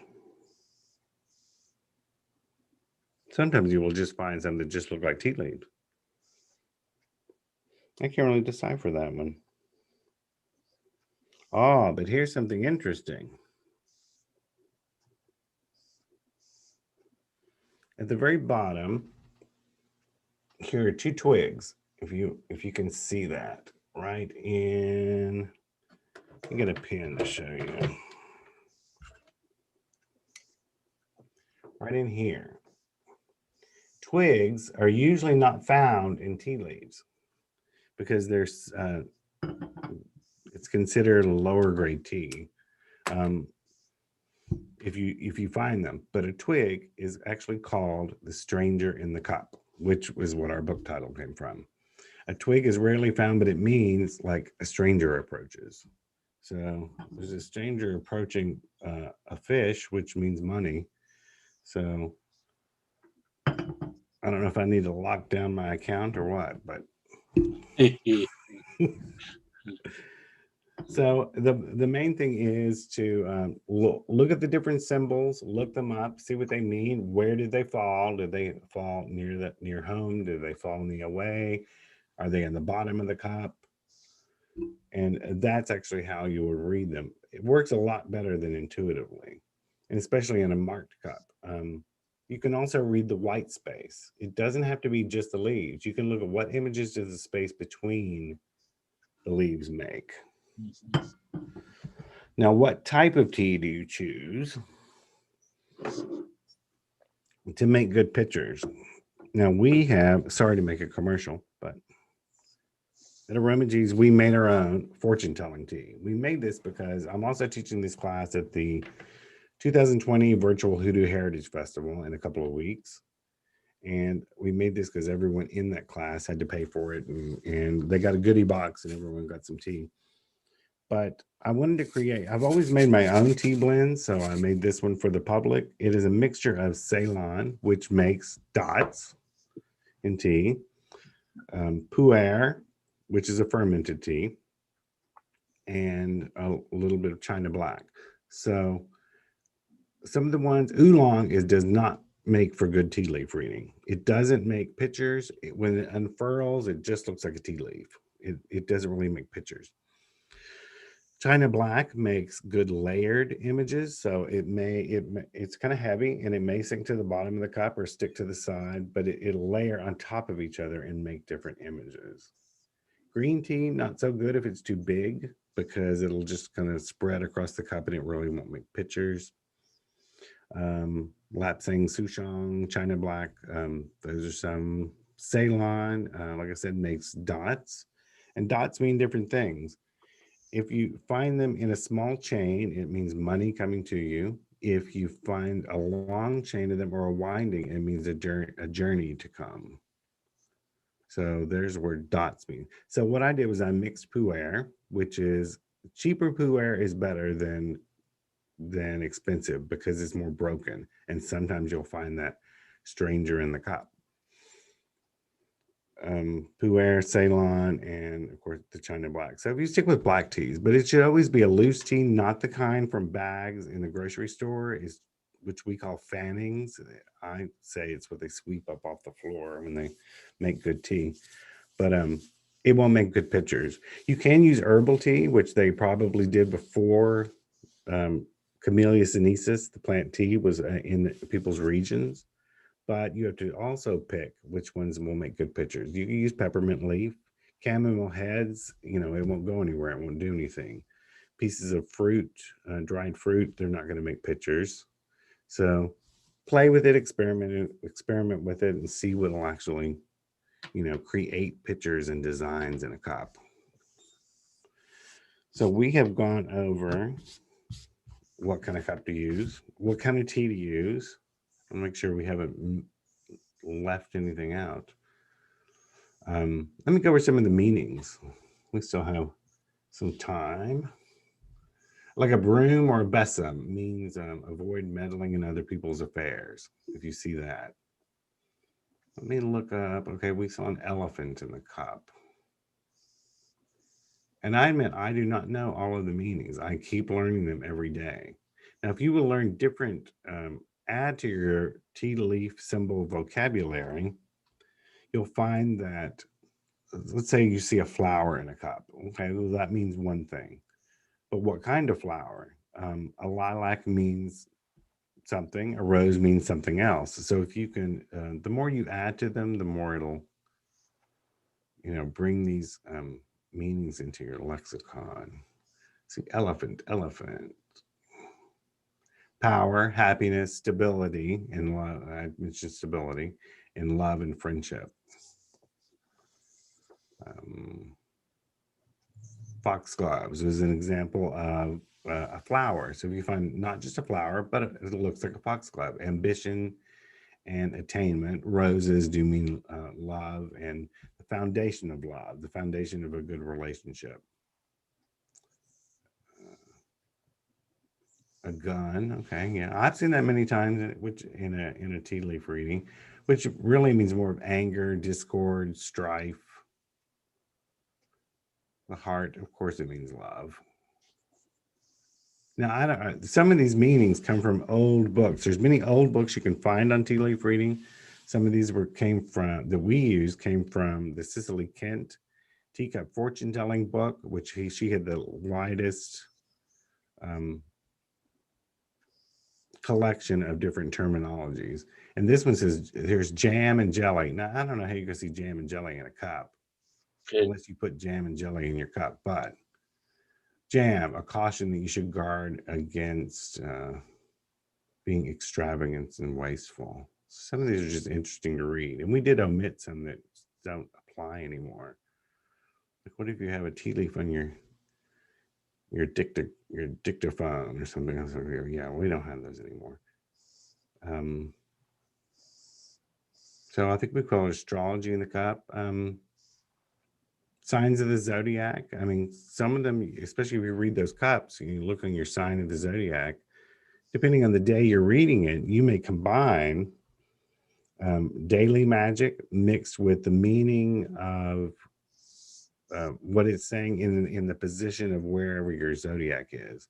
So you can not only follow your zodiac on whatever that symbol says it means, but keep winding around to the rest of the zodiac to figure out how the rest of the story unfolds and in what time frame. Some of the meanings for cartomancy. If you're not someone who's used to reading playing cards, I'm not a playing card reader. I'm a tarot and Lenormand reader. But some of the things are a king, an older man with an obstinate turn of mind. If tens show up, the leaves show up on tens,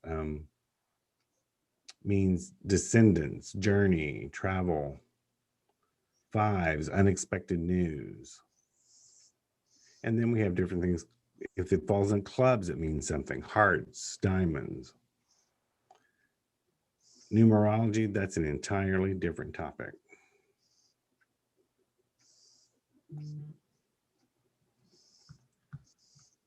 So I think that is actually about what I have.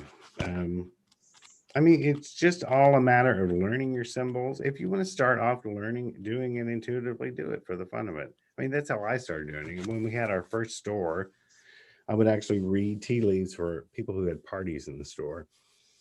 And I did it intuitively as before learning the symbols. But if you will use the symbols, you will find that it has so much more to reveal to you than just by going by your own experience. Because if you go to another reader, you're basing things off their experience. Or you go to another reader, everything is swayed by their own life experience. But if everyone is using the same defined symbols to figure out what these mean and where it lands in the cup, then it brings you a lot more information. So I did want to put a couple of links in the chat. Like I said, you cannot get this book right now because I'm waiting for the regular copies, but you can order it from Lucky Mojo.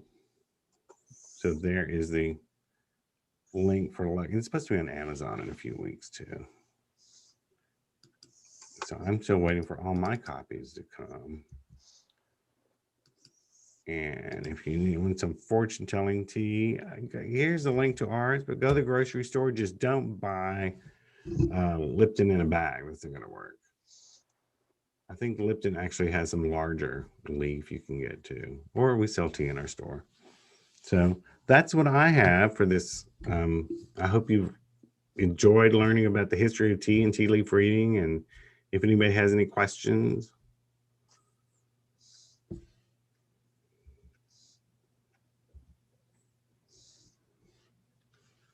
No, everyone learned everything they want to know.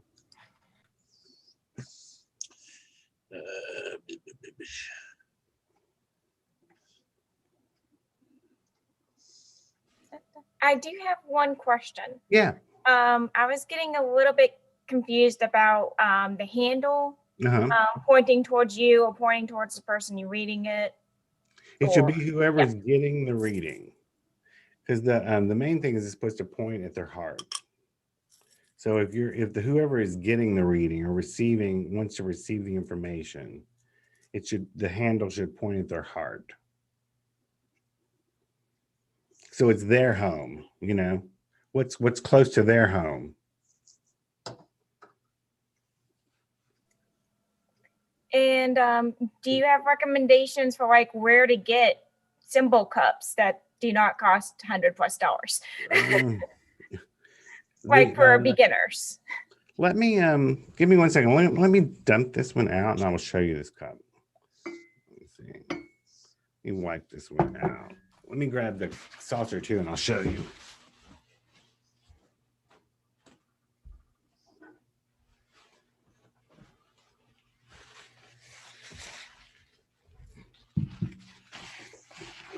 This one is called the Jane Law Cup of Destiny. It's, I think in our store, it's like $29. I think we only have a couple left since I've been talking about tea leaf reading so much. Yeah. But here it is.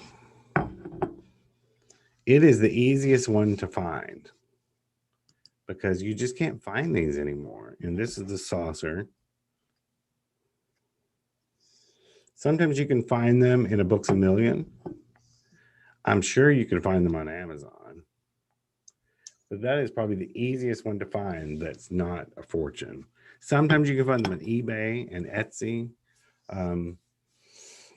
eBay, you can get into bidding wars, but they're cheaper if you get it. Sometimes you'll find them that have no saucer. Maybe the saucer broke a long time ago, and you can get those a lot cheaper. The tea with Karen cups that I buy, because I'm a Lenormand card reader, so I like her Lenormand cups. They are a little more expensive. They're like $150. I think I have 3.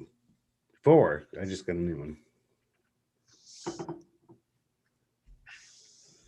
But you can use a white cup. It doesn't have to, as long as you know how to separate it and know where the sections are. The symbols are just extra information. If you can, I used a plain white cup for a long time, and I will not read out of these older cups because to me they're just too fragile. I mean, I could read out of them. The thing to remember, if you want to read out of an antique cup, is to not get the water too hot because it'll make crackles. Because the way these were made, these are today, the modern ones are, glazed on. But this is called an overglaze, where first they made the cup, and then each of these is actually like, think of it like a decal is put into place, and then it's glazed again. So when you're looking at a cup that's 100 years old, I'm not going to pour boiling water in here. And that's a good thing to mention too, that when you drink tea, the water should not be boiling. Each of them, it's just below the boiling point. Different, depends on the tea you're drinking. Some actually have lower temperatures. Green tea, you only brew for 3 minutes. Black tea, like 5. Herbal, 6 to 8. If it has roots, you brew it longer because it needs to get the roots out of it. But if I were to use an antique cup, I would only probably bring the temperature up to 180, but no more, because I don't want to damage the cup. You could probably make your own cup. You could if you knew about how to glaze. And ceramics and stuff. Mm-hmm. Because you do it first, and then you put on the decals, and then you overglaze it. Would you feel like there was any limitations on the size of the cup, or? Oh, that's a good point. I did skip that. So the shape of the cup is the most important. It should be bowl-like. This is a really good one, this Romany cup, because it's almost like a soup bowl, the way it's scooped out. Yeah. Now this astrology cup that they made, this one was made in the 80s. See how it's straight up and down? It's not going to make good images because it won't cling as you're doing this. A mug would be even worse. Yeah. It's just gonna all, gravity is gonna make it all fall straight down to the bottom, and it won't give you these images. It needs room to swirl into the bowl and begin to dot itself around the bowl as it stops. So choose anything that's bowl-like. Uh-huh.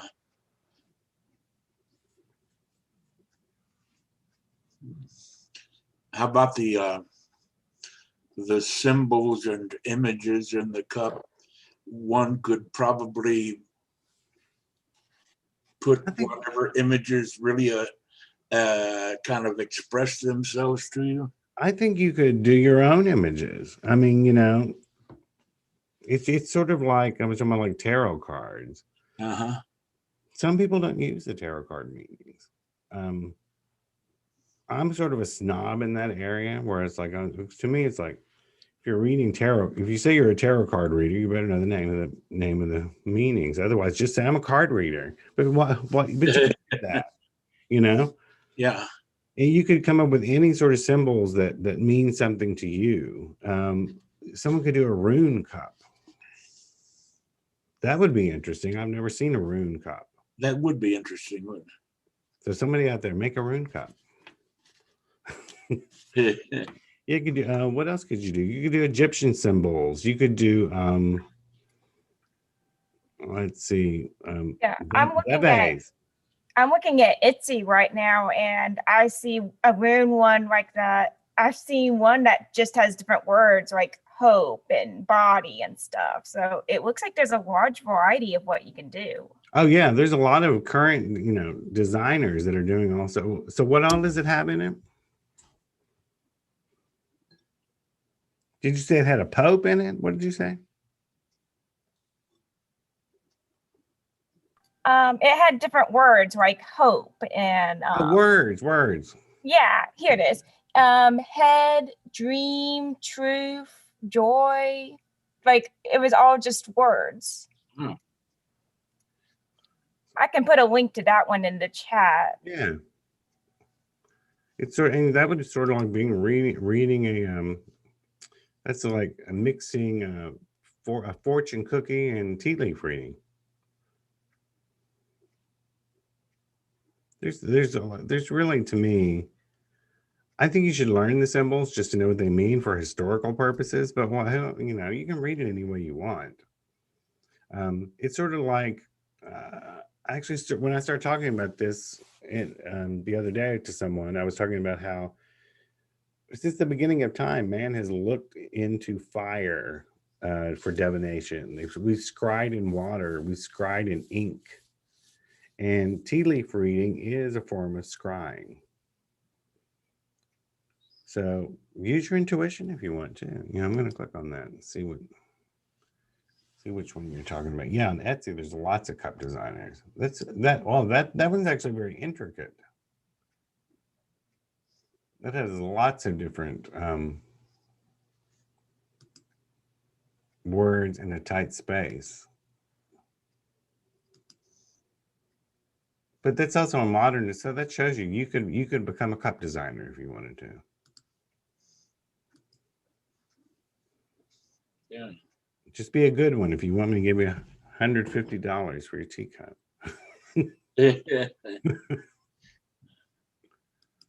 I have some teacups that I just found in antique stores. Or I found online. They were, you know, $20 and $30, but they were older and I don't know, it looked pretty. But the main thing to do is, like we talked about, is it bowl-like? Can it actually have room for the leaves to move and flow?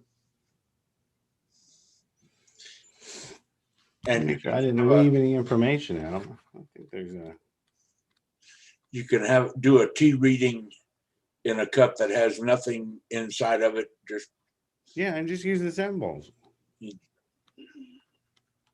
focus. That's how I started, with just a plain old cup. Uh-huh. Oh, I did not mention the part about reading in the saucer, which is the Irish way to read.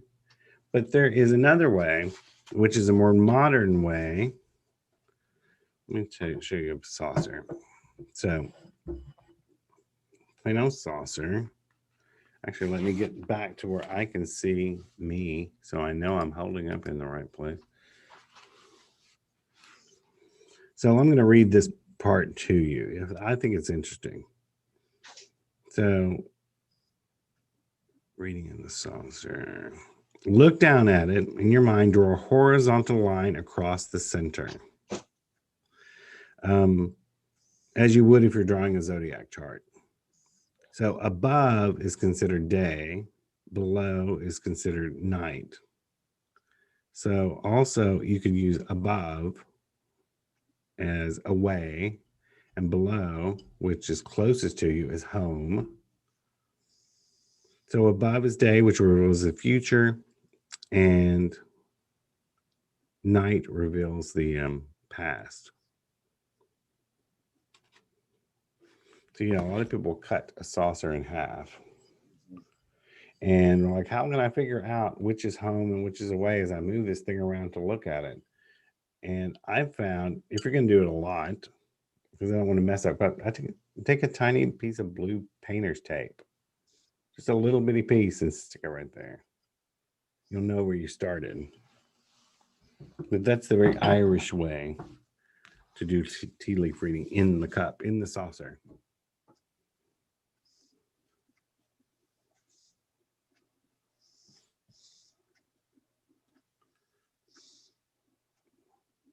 Mary says, I got 2 minutes. Give me a good question. We got 2 minutes to answer something amazingly astounding. Well, I hope I haven't hurt anyone's bank account by if I got you involved in antique teacups. I have, I don't know if you can see them, a cabinet full of them back here. Yeah. They come in all different styles. Mainly you can find the cartomancy cups. And its history does come from coffee, reading the dregs and coffee leaves, which is Middle Eastern.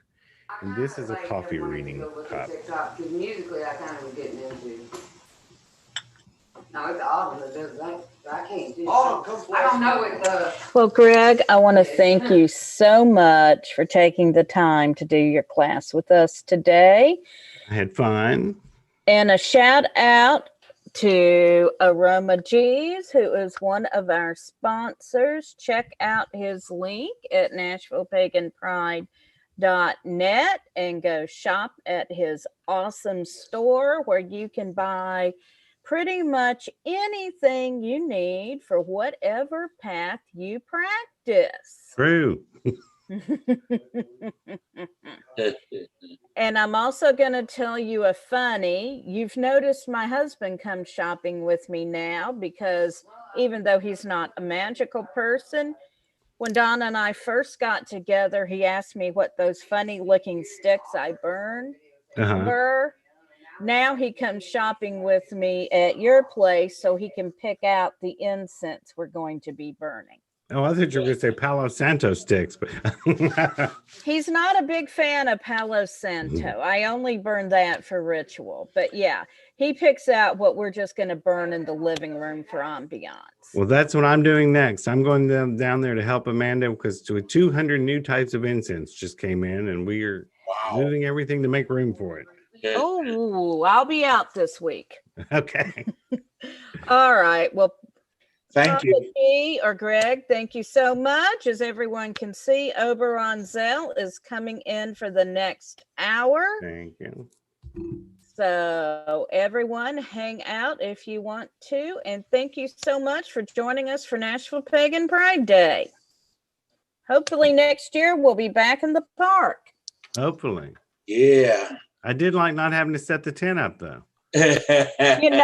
And my feet are not going to hurt at the end of the day. Mine will.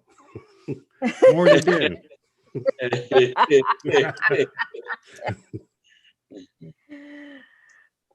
I could turn my camera on. There I am.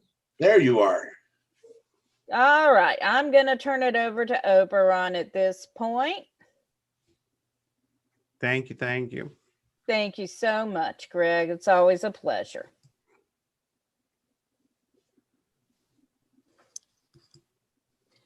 And Oberon, you have the floor. All right. Well, We hello, got everybody. It's good to see you all. let's see, we got about 2 minutes, so we'll give it a little bit and let people trickle in. Hey, Brad, how are you? Good to see you, man. Yeah, I'm in no rush. I got plenty of time. I don't want to jump the gun here. So You're kind of fading in and out there. A volume problem. well, I'm not sure what I can do at this end for that. I've There we go. connections That's here. better. That's good. You got it now? Uh-huh. Oh, good. Okay. It should be good. All right. Well, this is a good time to get all those little things fixed up so they're all working right. Okay. That 2 minutes will All come in. right. Right. Yeah, I'm coming from the Longhouse here at in Redmond, Washington, where I'm now living. So this is my new home. And I've got lots of plans, which I will talk to you about later on for what I'll be doing here. It's nice to be settled down after so much traveling. All right. And here comes Kat DeVille. Oh, Kat, haven't seen her in quite a while. Yeah. Be nice to see her there. I'm loving this whole format. This is really quite cool. Makes it easy for us to be in touch with each other.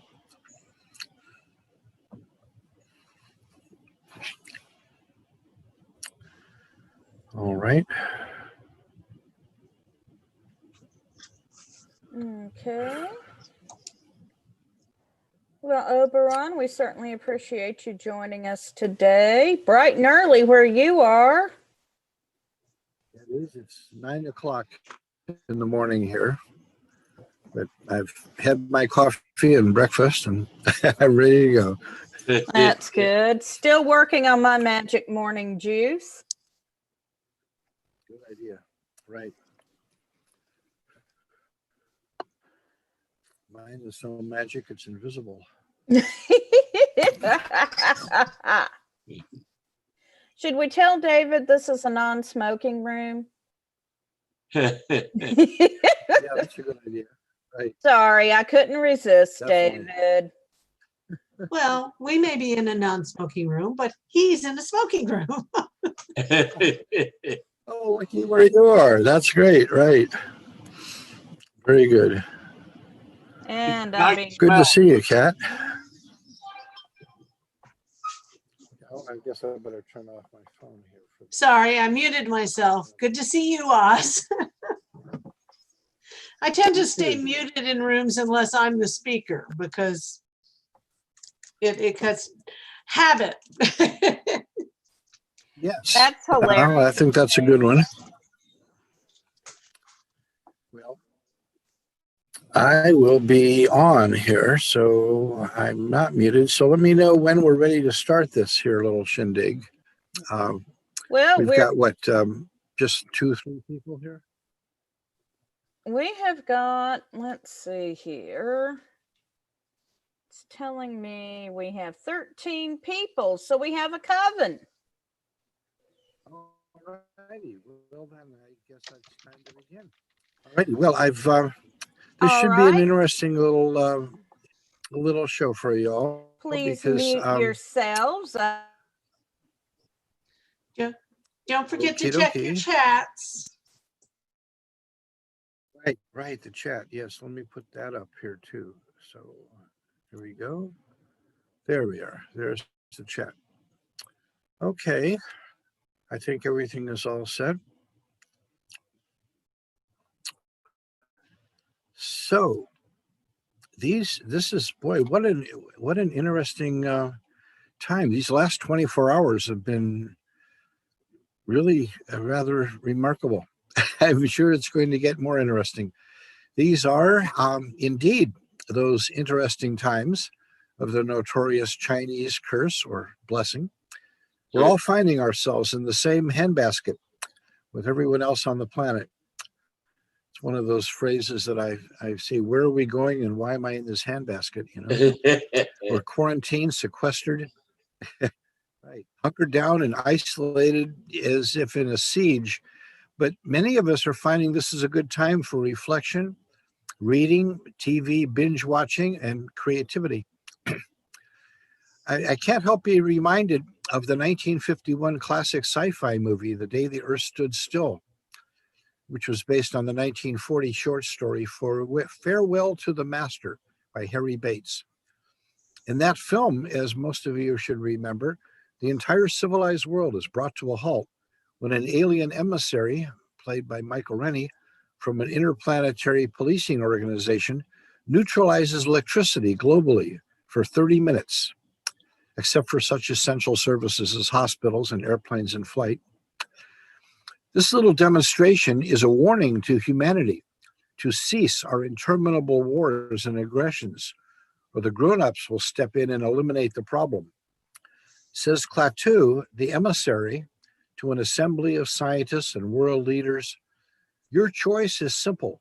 Join us and live in peace, or pursue your present course and face obliteration. We shall be waiting for your answer. That film reportedly inspired US President Ronald Reagan to discuss uniting against an alien invasion when meeting with Mikhail Gorbachev in 1985. 2 years later, right after the harmonic convergence, Reagan told the United Nations, I occasionally think how quickly our differences worldwide would vanish if we were facing an alien threat from outside this world. The idea that only an alien invasion could unite a divided humanity in constant conflict has long been a staple theme of science fiction, as in Independence Day and The Watchmen. In this time of solitary retreat, withdrawal, and reflection, perhaps we may consider that this global pandemic is just that, an alien invasion from which no one is exempt. We are united in our separation. Except this invasion is not coming from outside, from some other world. It's coming from within our own world. I can't help but think that the viruses and epidemics and plagues that have beset humanity from the dawn of time are Gaia's immune system taking effect, just like we all have our antibodies to fight diseases. But this is not just a day, but a year in which the earth stands still. We are between the worlds. From a magical as well as historical perspective, it's clear that time does not move in a straight line, but in a spiraling cycles. The minute hand of the clock goes around, but moves forward 1 hour in each turning. The days of the week come around again, but move forward through the months. The seasons turn through the great wheel of the year, and spring always follows winter, but the years roll forward down the centuries and eons. All things appear to move through time and cycles, but every cycle is part of a larger cycle, which is also moving, and so nothing stays in the same place.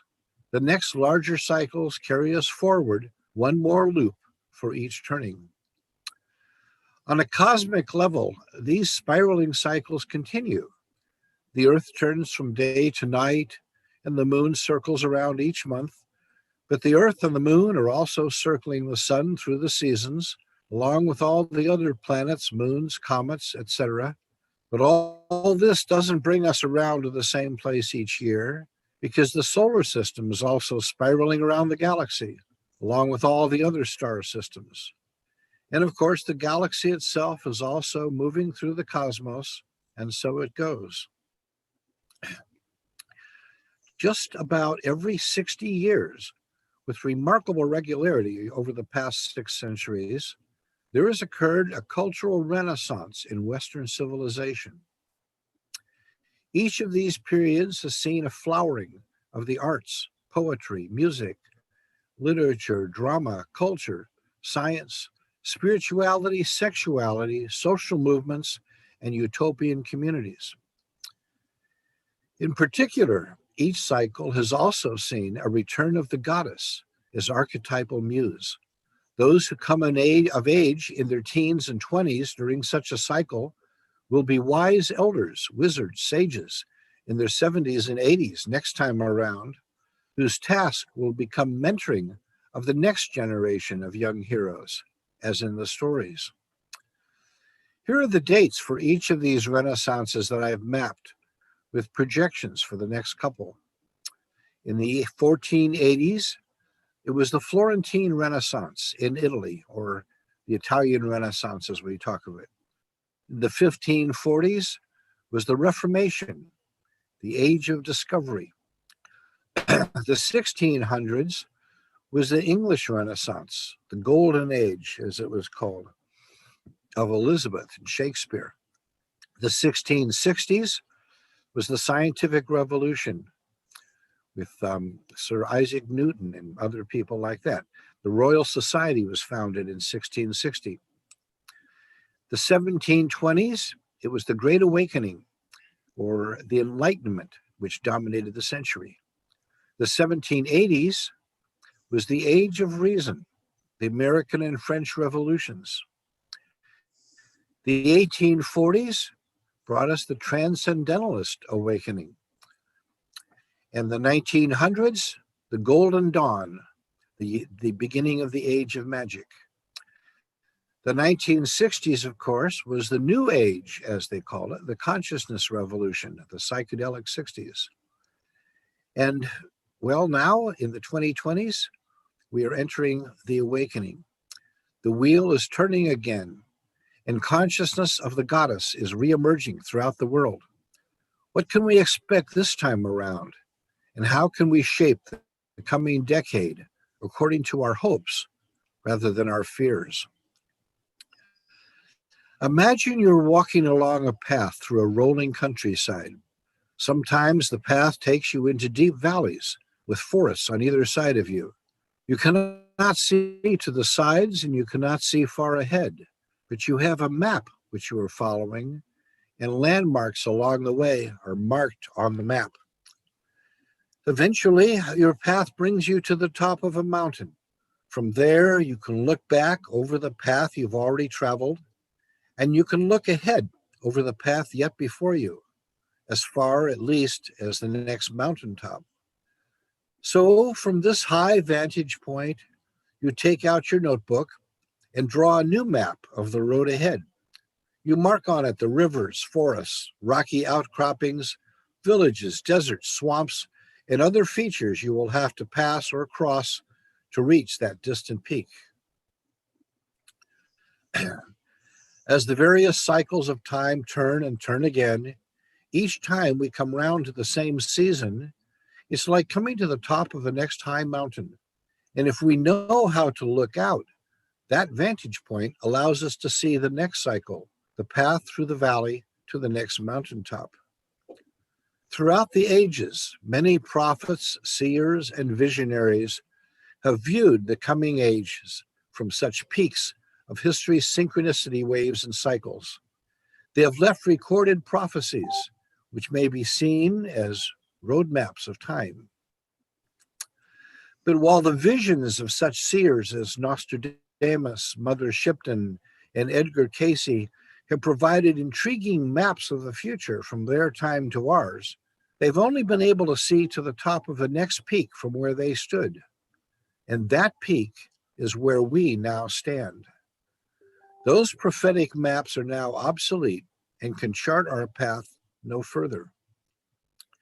It is now time for the drawing of new maps and the charting of a new future, a future which we can create through our vision and imagination. We wizards say that the best way to predict the future is to create it. So let me tell you a little story about changing the future by magic. In the late 1950s and early 60s, when I was a young man, most people throughout the world believed unquestionably that a global nuclear holocaust was both inevitable and imminent. We lived under the shadow of a mushroom-shaped doom of Damoclean annihilation.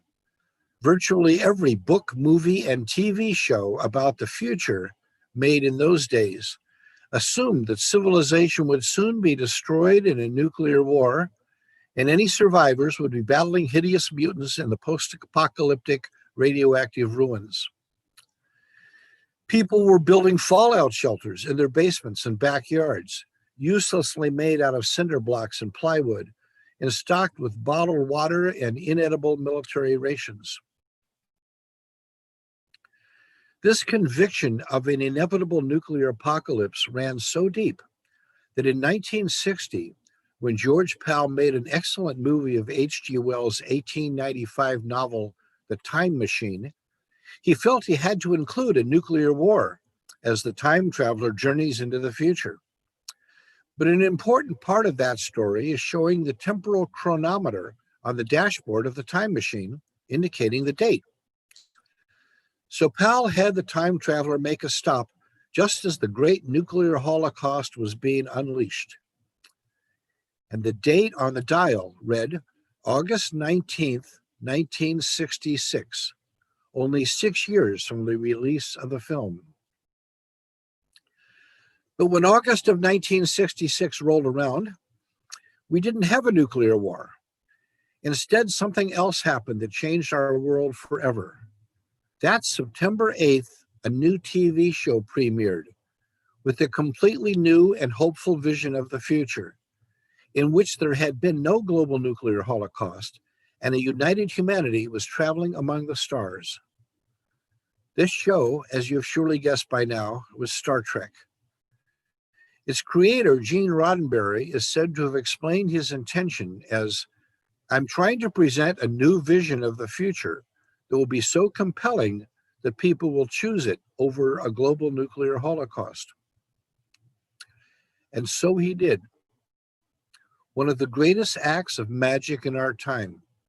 Over half a century, 9 TV series, all continuing in syndication, and 14 movies have created a powerful future vision that has inspired both our imagination and our technology towards the exploration of space, and given us the greatest mission statement of magical intent ever articulated: to explore strange new worlds, to seek out new life and new civilizations, to boldly go where no one has gone before.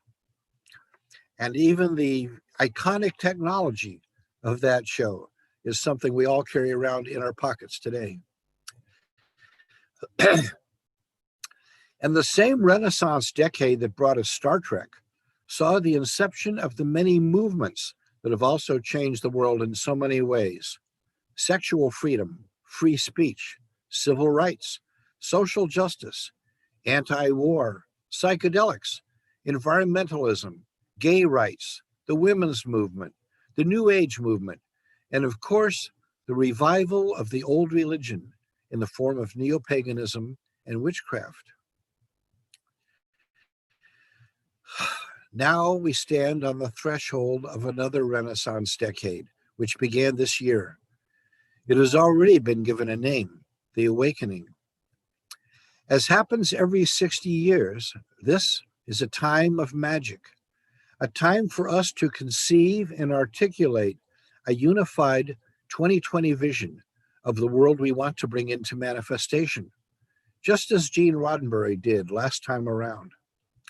This is the decade when the post-millennials, born in the dawning years not only of this century, this millennium, but also in the dawning of the age of Aquarius, will be coming of age, just as our present elders did 60 years ago. A growing number of pagan elders are already talking amongst ourselves to conceive and promote a 2020 vision, a 2020 foresight for the coming decade, as we prepare to mentor the new generation. Of course, we are soliciting input from our entire community via social media. So we've now created a Facebook page and a website for 2020 Vision, The Awakening. Now, magic we define in the Church of All Worlds as probability enhancement, and voting is shifting the probabilities in your favor. Tipping the balance is what it's all about. Magic doesn't change things directly. It shifts the probabilities in the direction of our intention. It's not a cause and effect exactly. But 2020, as we all know, is a presidential election year, and the stakes have never been higher. Oh, boy. So, of course, a concrete project for the inauguration of this vision has been a major drive to get all pagans registered to vote. We've been encouraging all pagan churches, covens, groves, nests, hearths, circles, trads, schools, clans, and kindreds to get all our people registered. We have absolutely no intention of telling anyone who to vote for. We trust you to figure that out for yourself. We just want all our people to vote. So how many of us are there? Recent surveys have found that the number of people identifying as pagan is about the same as those identifying as Wiccan. Now, here's a quote from the American Religious Identification Survey put out by Trinity College in 2013. The United States Census Bureau's American Community Survey found 342,000 Wiccans and 340,000 pagans in the United States in 2008. Not entirely sure why these are two separate categories, but based on this and subsequent surveys, religionstolerance.org provides a more current estimate. Oddly, however, they conflate all modern pagans under the generic category of Wicca rather than paganism, as should be the case. So I will correct that as I read this quote. And here is the quote. We conclude that the best estimate we can make based on inadequate hard data is that the number of Wiccan, i.e. pagan, adults in the United States had increased from 602,000 in 2008 to 2 million by the end of 2015. If one were to include teens, which religious surveys generally don't, we estimate over 3 million pagan practitioners were active in the US by mid-2018. This number is believed to be significantly lower than the actual value because many pagans would probably be among the 5.4% of respondents who refused to reveal their religion in the 2008 ARIS study. Also, many pagans probably do respond to a polling question, but give a wrong answer. So here's a little diagram, a little chart showing that statistics and projections. With 3 million practitioners as of 2018, which brings us to about 4 million right now in 2020, at least, and climbing, modern paganism, including Wicca, is now the second largest religion in the United States after Christianity. Christianity currently lists 70.6 million in 2014, but their numbers are dropping by 1 percentage point per year. And paganism is the fastest growing in terms of percentage in the entire Western world. In 2014, there were 1.9 million Jews, 0.9 million Muslims, 0.7 million Buddhists, and 0.4 million Hindus in the US. We pagans are a significant constituency. And now is the time to flex our muscles. Add hashtag I am pagan and I vote at the end of your posts. In the final Star Wars movie, The Last Jedi, a phrase recurs several times. They win when we think we are alone, but we are not alone. We are many. It should also be noted that in 2014, 15.8 million people indicated no particular religious affiliation. This number is increasing almost 1 percentage point a year. That same year, agnostics were numbered at 4 million and atheists at 3.1 million. Many of these people could potentially identify as pagan if they were presented with the option. So this is a good time to reach out to the larger community and let them know that we're here and they might be one of us. We pagans have traditionally eschewed prostitution, but I think the time has come to reconsider. I'm not suggesting we start knocking on doors and asking people if they've heard the word of the lady, but at least wearing our pagan t-shirts and pentacles in public and inviting questions. I always wear mine out, and I have been amazed at the number of times I've been in totally mundane places like stores and restaurants and have, the clerks and waiters and other people come up and say, "I like your jewelry." And then they reach in and pull out their pentacle too. We are everywhere, and there's a lot more of us than I think we realize. So here are 7 reasons why pagans should vote by Sam Shryock. Right, Shryock. Yep, boy, that's a toughie. Okay, number one reason, because voting is very pagan.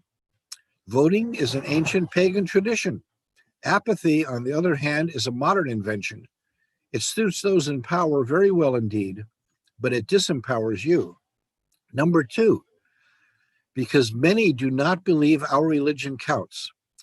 A public policy polling, PPP, National Survey of Republican Voters, conducted February 20th to 22nd in 2016, found that an astonishing 57% of Republicans want to dismantle the Constitution and establish Christianity as the official national religion.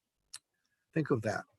Only 30% of Republicans oppose making Christianity the national religion. If you don't vote, other people are going to make the decisions for you.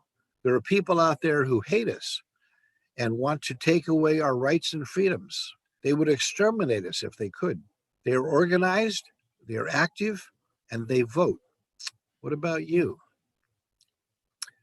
Reason number 3, because voting honors our ancestors. Citizens may take the right to vote for granted, but it wasn't really that long ago when entire swaths of the population, like blacks and women, were denied that right. Women gained suffrage in 1919, only 101 years ago, meaning the grandmothers of many non-voting millennials were alive during a time when they were prohibited from casting a ballot.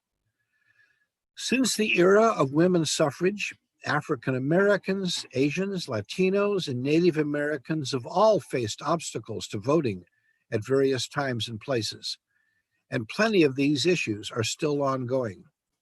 Accessibility issues continue to disenfranchise citizens with disabilities of every age and race. Reason to vote number 4, because pagans are encouraged to have strong opinions. If nothing else, voting is a license to justifiably complain about your elected officials. Your grievances will carry more weight as you speak out as a voter trying to hold your candidates accountable for promises they made. Abraham Lincoln said, "Elections belong to the people. It's their decision. If they decide to turn their back on the people and burn their behinds, then they will have to sit on their blisters." Honest Abe. Reason number 5, because lighting a candle isn't enough. Voting is where the magical meets the mundane, where we take our intentions and put them into action. Ever wonder why nearly 3/4 of the American public supports raising the minimum wage to $10.10 an hour, but Congress refuses to act? There are many reasons, of course, but at least part of the answer lies in the fact that many Americans who support these policies do not bother voting. Nearly 80% of people with yearly incomes of $75,000 or higher voted in the 2012 election, compared to just 60% of those earning less than $50,000 a year. By age, voter participation of older Americans eclipses that of those under 30. Think how different that would be if everybody voted. Reason number 6, because the personal is political. The federal and state government decides who gets to benefit from the tax dollars we pay. Politicians control these purse strings, and they hand down money from above for things like college loans, animal shelters, libraries, cancer research, highways, infrastructure, and more. Make sure that the causes and services you care about get funded. Referenda on the ballot can also make a major difference, where citizens decide on the issues that can most directly affect you, including public school control, marijuana legalization, gun control, and discrimination laws. And finally, reason number 7, because as above, so below, is also true in politics. It's not just the president on the ballot. How much the next president can do depends on whether his or her party controls either the Senate or the House, as we have seen. The consequences of ignoring congressional races can reverberate for years through the appointments of Supreme Court judges, or the gerrymandering of congressional districts in order to maintain control. Then there are the other important state and local office holders on the ballot. If you want a representative government, then you need to vote one in. So now is a good time to canvass our pagan community, to develop and circulate a unified platform of our collective socio-political agenda. Various pagan organizations, projects, and alliances have in fact done just that over the past half century, especially in conjunction with representative assemblies such as the Parliament of the World's Religions. We'll be comparing all these and coming up with agreeable syntheses over the months and years to come. We encourage pagan conferences and festivals to adopt the common rallying theme for this year, the 2020 vision, Wake the World. As we did with our harmonic convergence in 1987, we need to create powerful rituals and events around the world for this time, for this awakening. Anthems can be, Isaac Bonowitz's song, We Just Say No, with its stirring refrain, Never Again the Burning. Also Isaac's Avalon is Rising, and of course, Gwydion Penderwin's classic pagan anthem, We Won't Wait Any Longer. Just as each of us awakened into consciousness as an infant, so too is Gaia herself poised on the threshold of a planetary awakening. The evolution of consciousness into the next quantum leap. In Eastern traditions, this is called enlightenment. It is a full awakening of the spirit, in which one experiences with every fiber of one's being the full connection with all other beings throughout all of time and space. It is the integration of both brain hemispheres into simultaneous consciousness, rather than the normal alteration of one or the other from waking to sleeping. We call this apotheosis, literally deification or becoming divine. It has been imagined this might come about as a kind of universal telepathy, but I think the emergence and rapid evolution of the internet is already providing the seeds of a technological vehicle of global consciousness, through which this awakening will inevitably manifest. In a 1926 interview with Collier's magazine, Nikola Tesla said, "When wireless is perfectly applied, the whole Earth will be converted into a huge brain, which in fact it is, all things being particles of a real and rhythmic whole. We shall be able to communicate with one another instantly, irrespective of distance." There are the words of a true prophet. Well, this is your wake-up call. Some of you may remember the harmonic convergence, the world's first globally synchronized meditation on August 16th through 17th, 1987, when an exceptional alignment of planets occurred in our solar system. According to Jose Arguelles, one of the principal organizers of the event, the timing of the harmonic convergence correlated with the Mayan calendar. The chosen dates marked a grand trine planetary alignment with the Sun, Moon, Mars, Venus, and Mercury in Virgo, Jupiter in Aries, and Saturn and Uranus in Sagittarius. Here's an image of the harmonic convergence in Central Park in New York on August 16th of 1987. On the given dates, thousands of people congregated at power centers such as Mount Shasta and Mount Fuji, where the spiritual energy was particularly strong. The belief was that if 144,000 people assembled at these power centers and meditated for peace, the arrival of the new era of world peace would be facilitated. In actuality, many times that number participated, and it worked.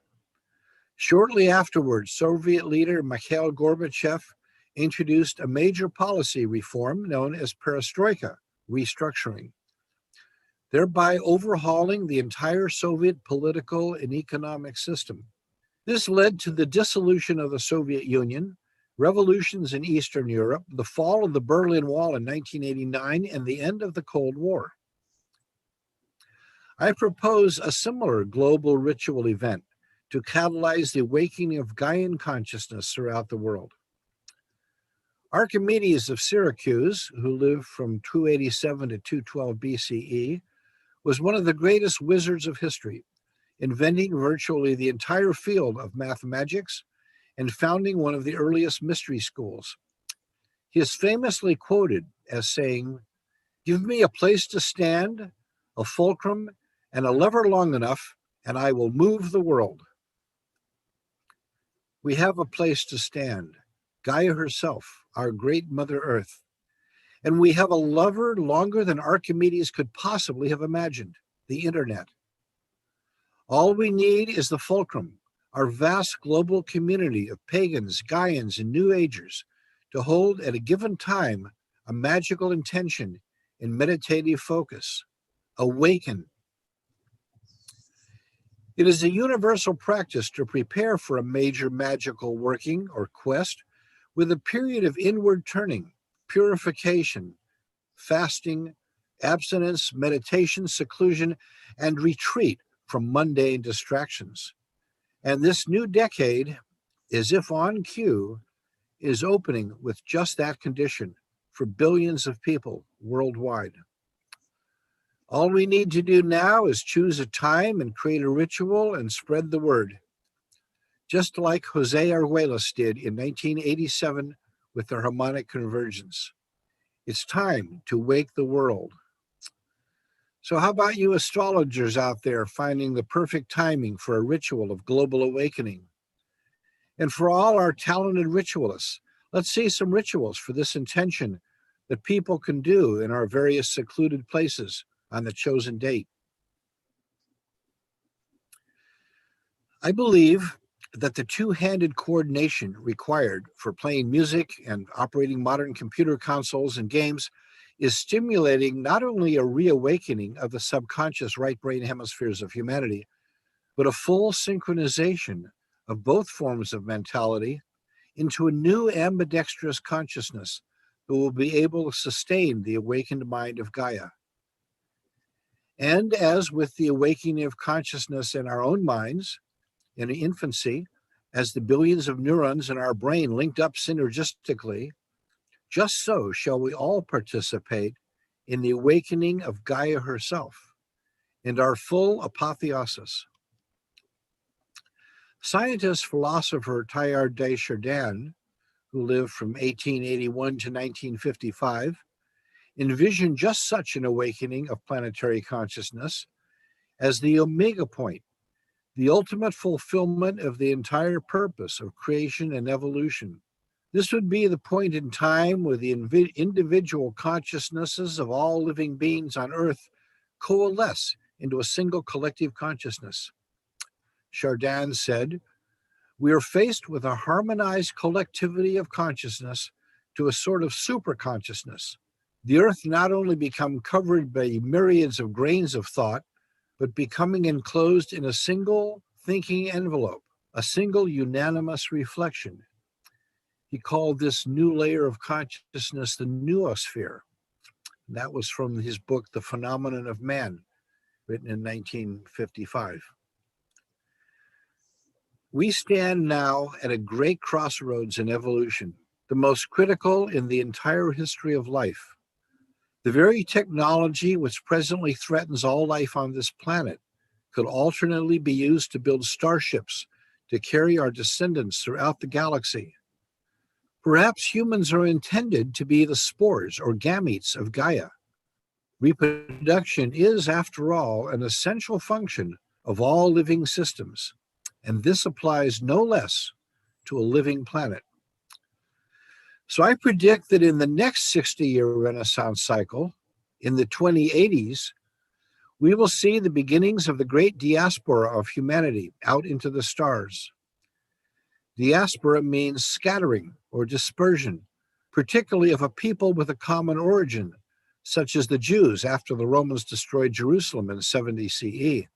But the root of the word, spirin, means to sow, as in the planting of seeds. Establishing space colonies, terraforming barren worlds, flying Mother Nature's silver seeds to a new home, as Neil Young sings, may be the most important purpose for the evolution of a technological species. And one day, the seedlings of Gaia will be planting new roots in distant soil beyond the farthest star.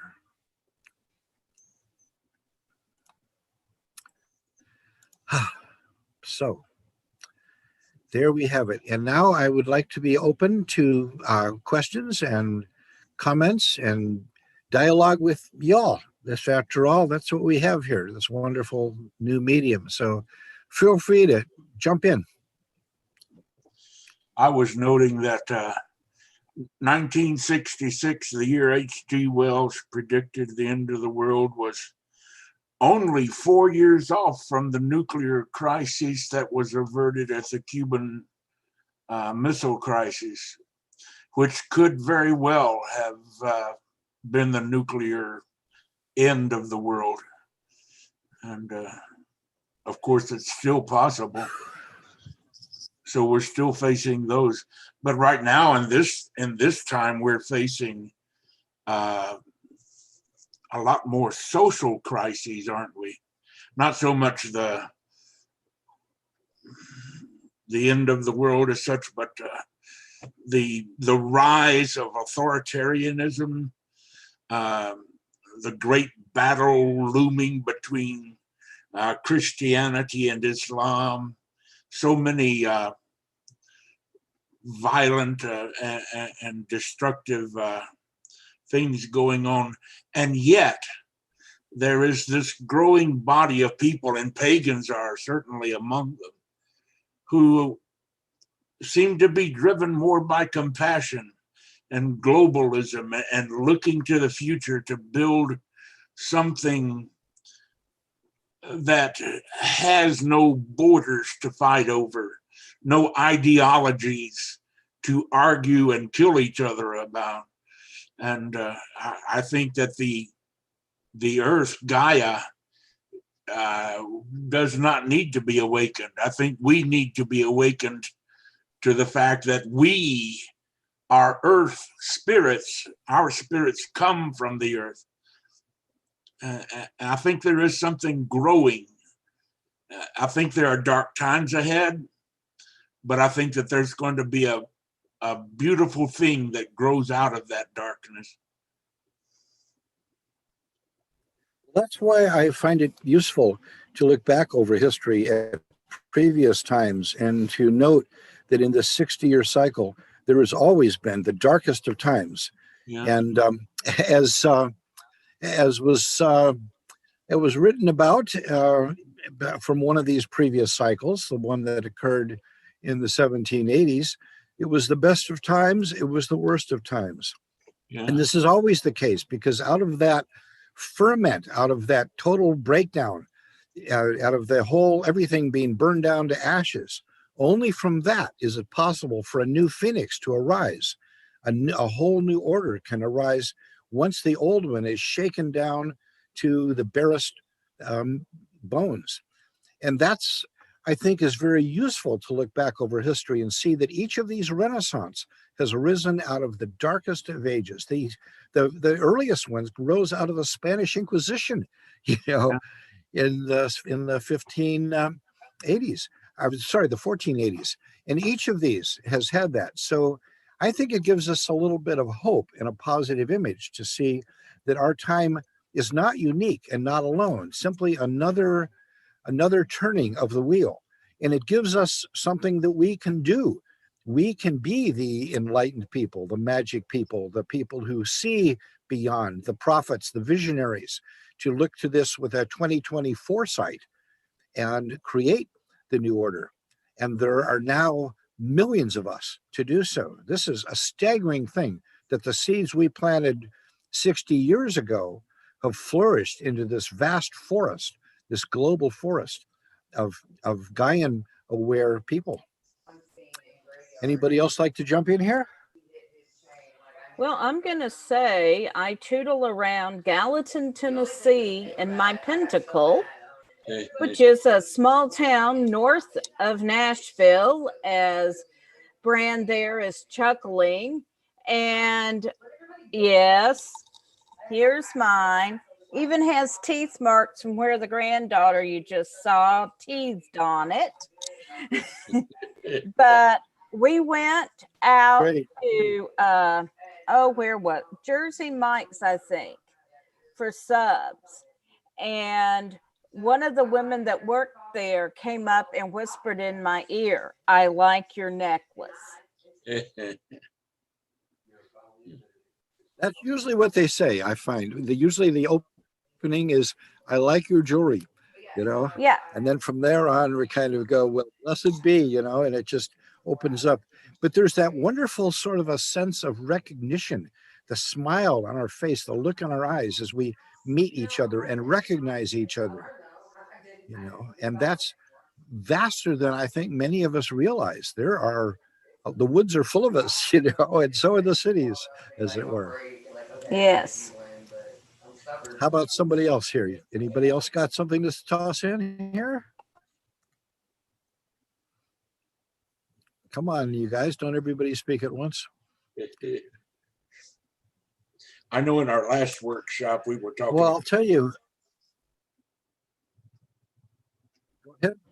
Okay, in our last workshop we were talking about how positive a thing it is for us to communicate with each other. And once we get to the point where we don't have to hide in the shadows for fear of being abused or oppressed, then we can open up a bit and talk to people. And these things are people saying, "I like your necklace." That's an opportunity for communication. And the more we communicate with the people who fear us and despise us, the more we become human beings to them, and the more they understand us, and the better we can understand them. So the more that's happening, that's going to engender a break in the lies, the misunderstandings, and all of that will help us to really expand and grow. I agree. Remember an interesting occasion like that. Back in, when was it? 1998 or 9, somewhere back in there. One of our teenage girls, one of our brilliant teenage girls, Aurelia River, won a poetry competition among high school students in California, for which the award for the winners was a summer seminar in Los Angeles with top, poets and such like that. A really, really great thing to do, a special thing. And she was a gothy girl, with the dark makeup and the black stuff like that, but she always wore a big silver pentacle. And she debated whether that would be cool to do that because, she didn't know what was facing, but she determined, well, damn it, this is who she was, and she was going to wear her pentacle. So she went down there, and the next thing we heard from her is that she showed up in the thing, and all of the other kids who had won also had their pentacles. We thought that was pretty cool. They all showed up wearing their pentacles, and we were just so proud of our kids. We have the most amazing next generations, and have had for decades, the movement is now officially, since first claiming the term pagan in 1967 as an identity, this movement is now 53 years old. That is amazing, and how it's grown and spread and flourished. It's not just here in America. This is global. This is worldwide. I've traveled all over the world, especially in the last couple of years when I've been all over the Western Hemisphere, and people are reclaiming their pagan heritages everywhere. They're inspired by us, by what we've been doing, and they are carrying it on themselves. Not that they're not wanting to necessarily join the particular movement that we are part of, although many are, but they're developing it in their own traditions.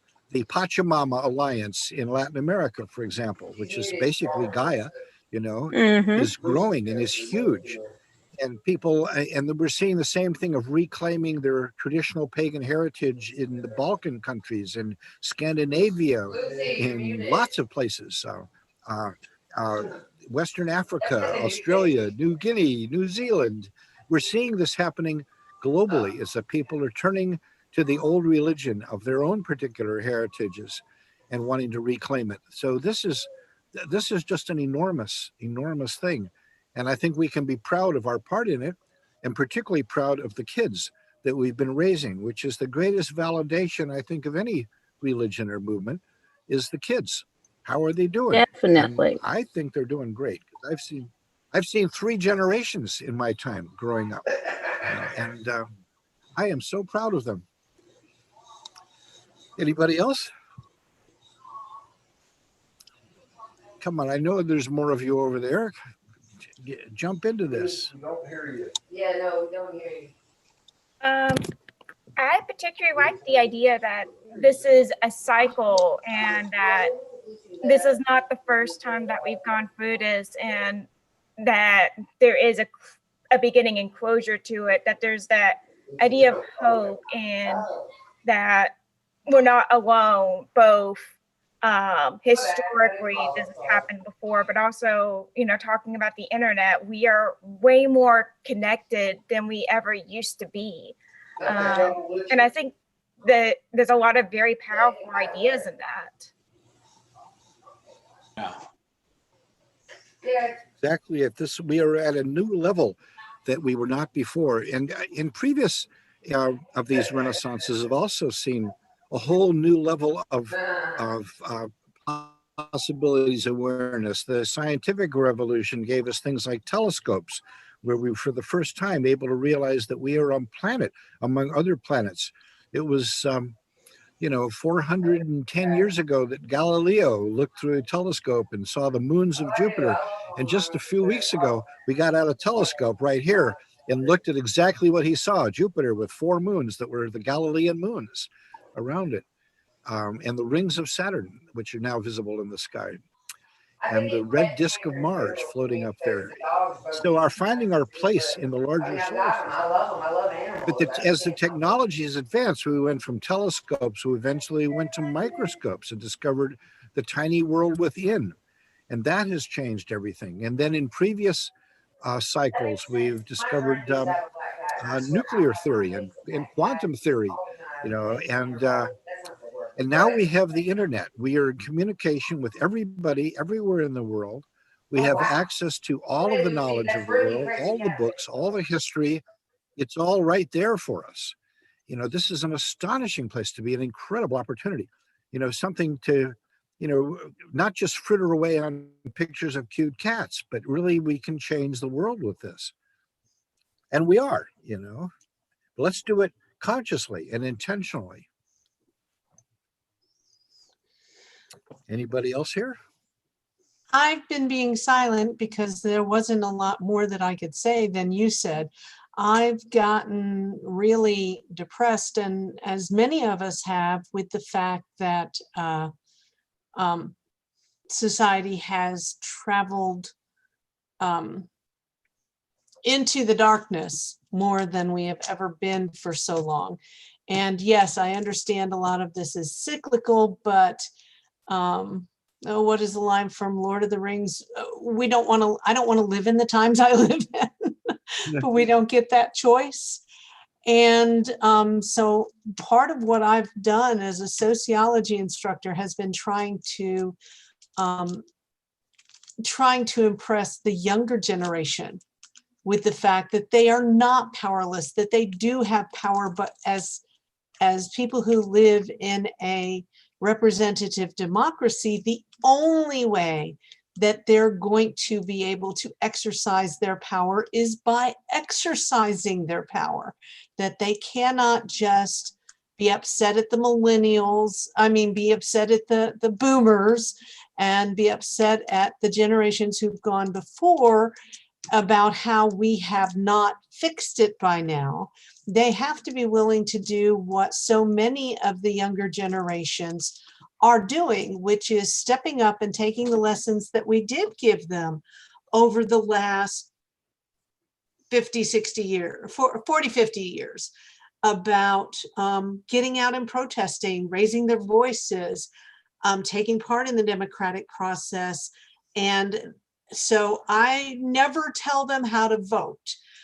It's very clear what my bias is. I admit my bias. That's part of my sociological philosophy. I'm not one of those who says that I can claim no bias, but I'm more of a critical scholar who says I have to disclose my bias and be clear about my bias and recognize, and especially in front of the students that I'm trying to teach, recognize to them that I acknowledge my bias and that they're allowed to call me on my bias, so that we can address things as what is real and what is not real and what is fake. And because I teach a lot of critical thinking skills, we spend 2 weeks or more on research methods, because I include at least a week on critical thinking skills and how to evaluate sources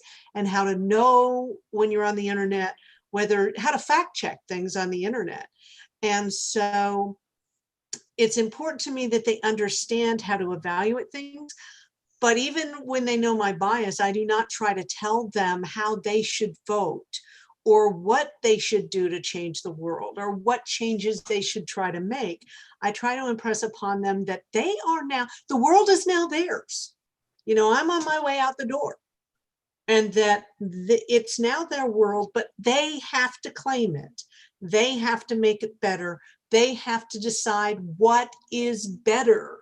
Yeah. And then they we teach them about agency and structure, that they have to take their agency, they have to exercise their agency. And part of exercising their agency is recognizing that they also, not as individuals, but as a group, they contribute as individuals. Like we teach them act locally, but think globally. They have to, as individuals, use their agency to change the structure, which is what they're doing right now. If you look at how many of them are involved in social justice measures, they're trying really hard to change the structure. So what you're preaching is what I teach. But I didn't feel like I needed to take up too much of our time throwing my 10 cents in when you've already said much of what I said. You're telling us as pagans to do the same thing. And this is what I try to explain to the younger generation. So. And I think that's very important to piggyback on that. Because I know a lot of the younger ones, I know when I was a kid, I felt like, oh, I'm not 18, I can't vote, there's nothing I can do, and realizing, no, there is things. You can, I think at 16, you can volunteer to help out at voting places. You can still go to campaigns, and there's still a lot you could do even as a teenager. And, we have to start young.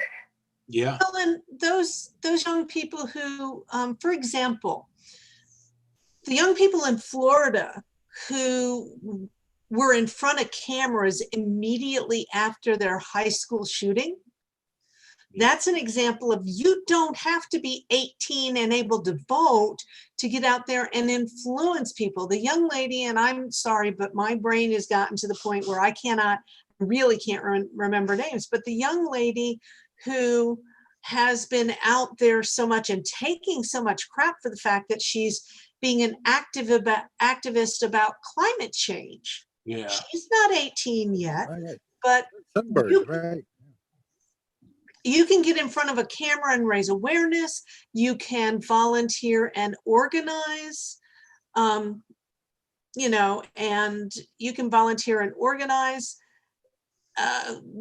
be parts of social movement. I teach them about social movements and social movement organizations. They get extra credit in my class for going and volunteering with stuff.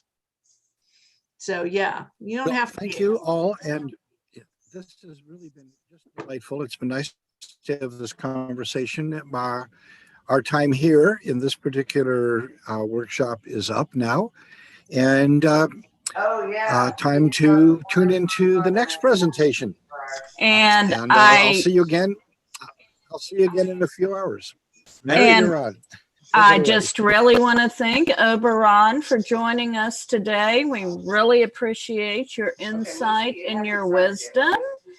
And now I'm going to introduce Ed Hubbard, who's going to talk to us about being techno-pagans, which is a great follow-up to what Oberon just shared with us. So I hope everyone will stay. All right. Thank you, everybody. I'm so glad to be here. So we take a look at everybody there for a minute, and now we've got a speaker review and terrific. And so I'm Ed Hubbard. I'm also known as Ed the Pagan, and it's been very interesting. That is a very media-oriented name. I've been a long-term techno-pagan, but we are all techno-pagans. And we have been since the day that our ancestors once found a cave that had excellent acoustics. They could put a fire in the middle of it, and they could build a skin on a piece of wood, and they drummed. That's technology. Technology is a second skin to us. We, human beings, have always been a technological species. We create our tools, and the tools create us. And it's always been true. And that is one of the things that allows us to. The technology of fire allowed us to shrink our jaws, expand our brains, and learn about a bunch of other things as well. And then the acoustics of a cave, so we can project our voices and get into more trance-like states. The drawing on the caves with our blood and our ways of finding inks and things of that nature. We've always had technology. And the truth is that we've always had techno-pagans, and we've had industrial type of pagans that have done so. You've just heard Oberon Zell, and Oberon Zell was also early user of technology of the day. He put out Green Egg magazine. He went out and did radio shows. He did all sorts of broadcasting. And so this is another adaptation of techno-pagans. We have made the crucial mistake in our community to think of technology as one thing and nature as another. We've made this error in so many ways. We see our technology, not our technological behavior, but even the technology itself has been seen as the enemy, and that we need to end technology in order to progress. And that is completely untrue. Now, I've been very fortunate in that I've had a long-term mind, in the sense of that when I was very young, I got introduced to the idea of the World Wide Web as ArtNet when I was very young. During the Jimmy Carter campaign, I was there when I remember reading about the first email that was sent. And the idea of that, or different ways that we've communicated. But again, remember, in 1960, we began a really big process. So we built one of the biggest supercomputers in the world. And it took a half a building, $60 million, and you had to have special passes and everything else. Today, that same computer is right here. In fact, this is 1,000,000 times smaller, 1,000,000 times cheaper, and 1,000 times more powerful than the computers that put men on the moon. A child in Africa with a cell phone had better communication globally than Ronald Reagan did. So that's a basic thing. You think about it, you have better communication skills. We have now more skills. In fact, we're on the verge of telepathic communication.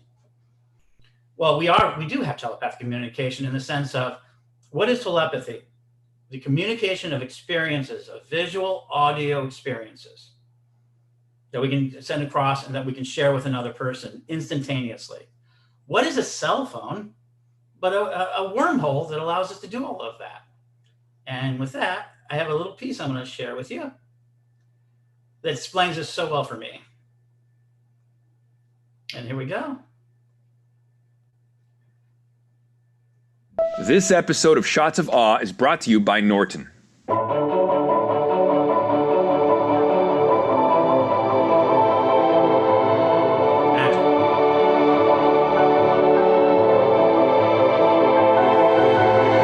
So I'm very passionate about technology, and most people think of technology as a set of tools that expand our creative capacity somewhat, a set of tools that provide useful services in the world. But I believe that there's a hidden dimension at play here. I believe that there's this hidden dimension to technology that's actually metaphysical and was explored brilliantly in the work of Eric Davis in the book Technosis. Consider the example of Amber Case, cyborg anthropologist. She says every time you make a telephone call, a Skype call, you're essentially collapsing geography. You're essentially transcending the limits of space, of time, of distance. Your thoughts electrified, traveling at quasi the speed of light, connecting you with another mind in real time in a kind of technologically mediated telepathy, to use the term by David Porish. And so these telephone calls, these techno-social wormholes, reveal themselves to be a kind of divine engineering. We've become the alchemical gods, you know? Andy Clark, in his book Natural Born Cyborg, says that the mind, the modern human mind, actually emerges into feedback loops between brains, these tools that we create, and the environment in which we create them. We're thinking through our iPhones and Samsung phones. We're thinking on the internet. We're thinking on the page. You know, we build the tool and the tool builds us. We are designed by that which we have designed. And because we are coupled to these tools, and because these tools promise to be conduits to transcending our biological limitations, perhaps we should be sympathetic to the reason that we run in droves to buy the new smartphone when it comes out. We're literally getting a mind upgrade, a wetware upgrade. These are not trivial things. These are not fashion accessories. These are mindware upgrades. And there you go. That's a different way of looking at the cell phone, isn't it? It is, absolutely. And so we're here today. So let me go ahead and talk a little bit about where we're at as a pagan community. So today, you're part of a major experiment on my part, CEM Broadcasting. I've been bringing events this year. Mary was very quick to grab this very early on when I was starting to do this. We've done numerous events for pagan communities. And now this event has become part of something even more broad, something, a brand new term, only a couple of years now being. It's called social broadcasting. And the idea that I'm now running a television station, just as I've ran a radio station, just as I ran a channel for videos, just as I've built an online school, I'm now building an online television station. And last night we had Lord Don's Library of Horror, which was a classic horror movie, a white zombie. He did his analysis like a host, and we ran pagan commercials within that context. And it went across to numerous pages. Today, this one is running continuously on 6 or 7 pages, and it's been shared out even more in a kind of viral way. It's being run on YouTube. It's being run on and Facebook and numerous places, especially the National Pagan Pride Day page, and people are able to watch it on their Facebook pages, in their social medias, and this is growing. I've got a technology that I'm working on so that we can go ahead onto your television through what's called Roku. That's our next adaptation. So yes, we're gonna have, hopefully in a couple of months, a Roku station, which if you don't know what it is, it's internet television that goes to your main television and acts like a cable station. So our ability to do so technology has done one major thing. And that is, it took away the middleman in a lot of the gatekeeping. So today I am a techno optimist, and I'm also a global optimist. The truth is, the world has never been healthier than it is today.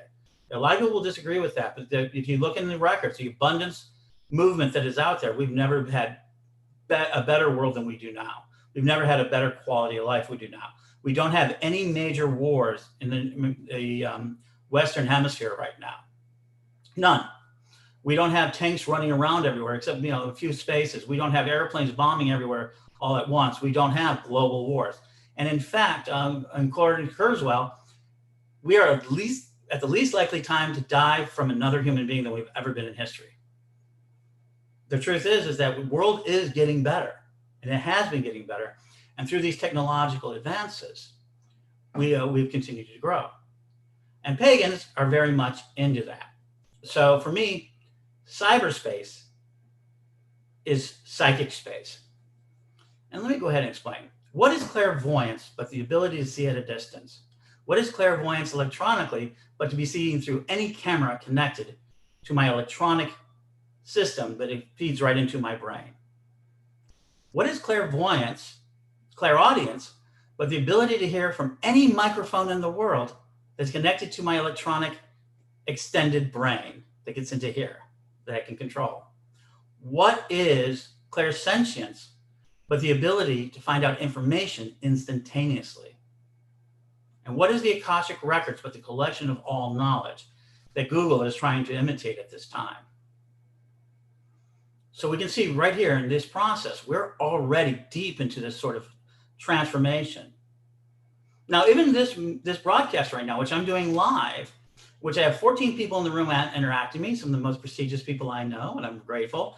But I'm also looked at it, and we have now more than 100 people watching it live across various channels. But that's not where it stops. Within the next couple of days, the next couple of weeks, hundreds of more people are going to see these videos, possibly thousands. Well, it doesn't stop there either, does it? Because it exists. I have a piece on Oberon Zell. It's probably got like 10,000 views. And every month it adds about 200 to 300 pieces about that he did with us and on Magic TV. Every month somebody looks it up and sees it. One of the most popular ones, my friend Alan Salmi has, is Oberon and his possum. And so and every day that continues to be seen. And so we now see that happening. And the chances are this could be 50 years from now, not only a chance, then we go, and well, what was one of the first social broadcasting groups to do a social broadcasting group out there in the pagan world? And they look up and they will look at Nashville Pagan Pride Day with all of our happy faces. And we will be examined by our great-grandchildren at this very primitive cave dwelling level. We are doing little more today than painting on the cave walls of the future digital world. And we're hoping that some of it sticks. And so we're advancing that. And so what happened this year was very, very important. I got out on the road early this year. As everybody remembers, and Oberon and a number of people that are here, Mary and everybody knew that I was going to go out and travel around. And what was I going to do? Build a reality show. I was going to build filming. And we were talking about it. And then COVID punched me in the face. I gave up my apartment. Yeah, I gave up everything, packed my bags, and COVID punched me in the face. I went to the Health and Wellness Fair out at Heartland Pagan Festival, and I had to race home. I actually got trapped on the road for a day because of the COVID pieces. And I finally made it back here to Florida, and I've been kind of isolated since then. And the idea is that I wanted to get more of the festivals out into the world, and I wanted to talk to the various festival people because my idea was that I wanted to broadcast, social broadcast, and I wanted to buy their stages. That's right. I wanted to buy their music stages, like Lollapalooza or like broadcast, and sell tickets to festivals, online festivals, to do their shows. So not the whole thing, because everybody felt that was very sacred. But like at Starwood, they have this beautiful stage with 2 or 3 cameras. We could broadcast that out to the world, and Starwood would receive extra money for people to see their concerts at night. And that was an idea that we were having. And I was having such a difficult time because we believed that that space was so sacred, that the festivals are so sacred that they should not be tampered with by technology, that they disliked technology, the idea of the technology, because it was so evil to this communication technology. That was so bad that they didn't want to share that space. They thought it was more sacred being a personal experience. And I get that. And I believe there's a lot of things that should be personal experiences. My Corellian tradition has an event where they did not let us film. It was one of the most impactful things we ever had. And that was the recreation of our sacred grandmother at the Parliament of World Religions. But that's a story for another time. But what it was, we did not. The tradition I belong to, and also my life, we do a lot of filming. I now own the largest archive of pagan interviews probably out there. I have over 3,200 episodes of Pagans Tonight Radio, and I have over 6,000 hours of video. And some of it's not been seen. And all of this is public. Every bit of this is public. Every bit is accessible to the public. So we're constantly communicating with the world. And we're making up more. Like I said, every day we do. This is now more content. We're doing a Halloween psychic fair. I'm now in the process of duplicating a Halloween psychic fair. Not only did we get punched in the festival face, but Halloween fairs, psychic fairs, where a lot of our people make a lot of money, a majority of their money at this time, got punched in the face as well. And so now we're trying to duplicate the events of building a psychic fair with classes and readings and all that, utilizing Zoom and other technologies. And so that has been an aspect of it. So the technology of a pagan is simply this. It allows us to extend our senses into cyberspace. It allows us to extend our senses outward in the world, and we are the most equipped humans on the planet through our training to do this. So let us talk about the next creation. So I'm going to go into a little bit of the future, and that is what's going to happen next. So one of the first things that are happening right now that I'm working really hard to do, so I'm doing social broadcasting, but that's almost too late to get into. And I tell people why, because we're now building the tools. And by the time you're really building the tools, there are people who are starting to look at capitalizing. I've been very fortunate. I've been able to get ahead of these things and build small versions of what people will build bigger versions. Witch School, The Daily Spell, I duplicated a newspaper, a television station, a radio station, now a psychic fair. But what's next? So out there right now, we have wizards writing code to be implemented on crystal and metal that will channel intelligent electricity to have a form of consciousness, not true consciousness, but a form of being able to react. That's right. We build egregores, right? We know how to do this. We go out, we grab some crystals or do it. We build egregores, right? We call a spiritual being. We give them a purpose. They're artificial. They're temporary or permanent. And we channel our energy into it. I have the crystal web, and we have a lot of it.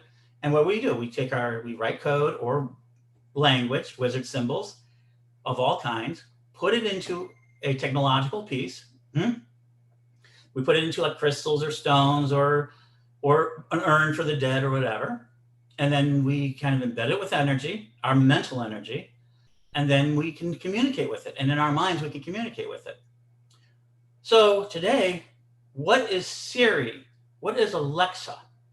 What is all of these disembodied voices which are appearing? But a spirit, a cyber spirit, living in an electronic sea, who are developed by code that is then worked on it, that you can now communicate with. Cyber spirits. And we as mediums should be able to work with those and communicate better with it because we know the power of words. So I want everybody to write the codes now because we're at the dawn star moment. 100 years from now, even 50 years from now, even 20 years from now, we will be not allowed to get free access to these types of tools. We're living in the most leveraged technological time we're ever going to live in. A lot of these tools are free. Websites used to be free too, nearly free, except you had to buy a small amount of space. So it's kind of expensive. You had to buy a name. My first name I bought was $75, that sort of thing. Today, you can still build a website for free, but it's very, very difficult. It's very expensive. You can do it for free, but you have to pay for it. Radio went through this. Understand this is the technological process we tend to forget. Radio, first we had the telegraph. Network. We created the greatest invention of the 20th century, networking. Networking of human minds together over distances. Then we had radio, but original radios were small-time operators who were basically hobbyists who kind of got the radio going. And then once it became improved to self-useful, corporations and bigger financiers came in, and today it'll cost you upwards to $1 million to start a radio station. Television stations were the side hustle of successful radio stations. They would race around town trying to get it on, and this was a very small time thing. But once it proved useful, it got more expensive, and nobody can start a television station today in a serious way. It's very expensive, and you couldn't possibly do it. So it's so much red tape. You might be able to buy a cable station, you might be able to buy on a network, but you couldn't really build a new television station today. So today we have the ability to build a social broadcasting network for the first time, for a serious way, for free. We're able to build up all these systems, Facebook. And while they are trying to manipulate our imagery and everything else, we have the right to produce this information at scale right now. It's just simply true. And so we have done this. I have so across my pages, I have probably 500,000 subscribers and people. I'm a small fry, but we've done that. So now we have the cyber spirits coming in. So we're also working on another project with Reverend Don Lewis, and it's going to take us, we're waiting for the price to come down, of AI. AI is a very interesting subject. So in the United States, we have this really big paradigm inflection in things. We have the Terminator mentality, the hatred of our computers. We have learned to hate our computers. We have learned not to allow AI to progress. We have now said that we're more likely to enter into a Terminator status and be the enemy of the computer than to be the ally of the computer. In Japan, they have a very different point of view. They see their robots as friendly and useful. In their literature, in their comics, in their animes, they rarely show the robot as a solo enemy. It's usually a robot and a human allied against other robots and humans. They are so comfortable with them that they're making robots that are caretakers for the elderly. They actually have hospitals where they have automation to lift patients when they want to go to the bathroom without bothering a nurse. They have the ability to do so. Not only that, but the Japanese have begun to actually even do telepresence. I was part of a project called the Avatar X program by Nippon Air. And the idea of that project is could I put on a sensory helmet and gloves or whatever else I needed, and could I operate? And the job was to operate a machine 100 kilometers away to carry out general basic functions they told them. And the idea is if you can take an expert and put him anywhere in the world and drop them in areas that they can do so. So the person would actually literally sit in a cocoon at home right now and then project themselves out into the robot world and to work, say, on a disaster where there's radiation or where they couldn't get to because of the way they work, or do surgery or all these different things with a human-powered robot. What is that but possession? What is that but synthetic possession? Our ability to do so. So getting into that, so we're working with the company because Reverend Don Lewis, if you don't know, is probably one of the most recorded pagans out there. He does daily vlogs, he asks questions, and he did something very interesting. Without realizing it, in his future sense, his ability to prophesize, he answered questions.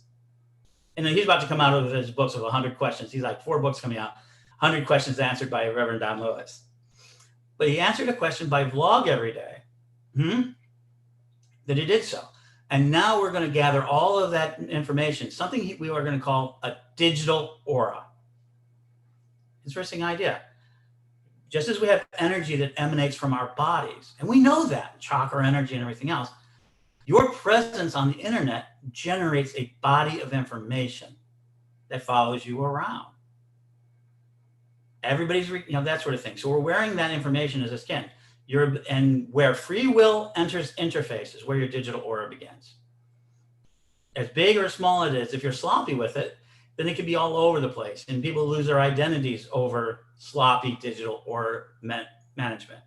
But if all your emails is part of that, all of your presence, all of your recordings, all the pictures that everybody ever took, now can all be brought together. And the project we're doing with Don is we're bringing all of that information together and feeding it into an AI, an AI template. And it's a little bit expensive, and I'm on a waiting list, and we're trying to become I'm trying to talk them into giving it to me for free because we got an interesting project. And that when it's done, we will have then an internet object called Reverend Don Lewis. And that will be an AI. And if you ask it a question, it will go into the AI and find the answer that Don would give it to you. And if it is not one that has ever been asked before, it will go into it and try to figure out what he said with a lot of accuracy. And since he's alive, we'll be able to tune it all the time. That which remembers lives. That which remembers lives. And once that happens, the Lord Don Lewis, as he's called by his tradition, will then be able to have his people who want to know about his teaching not only be able to read his things and look at catalogs or libraries, they will be able to ask his cyber spirit questions, and it will continue to allow him to grow in his faith in the cyber world forever, for as long as this electricity is going to be here, as long as we continue to build these. Now, Kevin Webner, let me take this one last step. I'm going to take one last step, and then I'm going to give you guys some things that will be very useful, I think. Kevin Webner, the guy who wrote Wired Magazine, says that the seventh order of light, technology is the seventh order of life, called the technium. And what he's saying is that our technology is evolving much like animal life did, that we are now in a sort of beginning of a Cambrian age of technology. And that at some point, we as the carriers of that technology, we as designers of that technology, this is no accident. This is, I very much believe, as Oberon has mentioned before in some of his pieces, that this is very much part of the plan for Gaia, is that we will be able to see self-replicating technology, which will act as life in and of itself. And it can give us some capabilities. Imagine putting chips in every tree in a forest.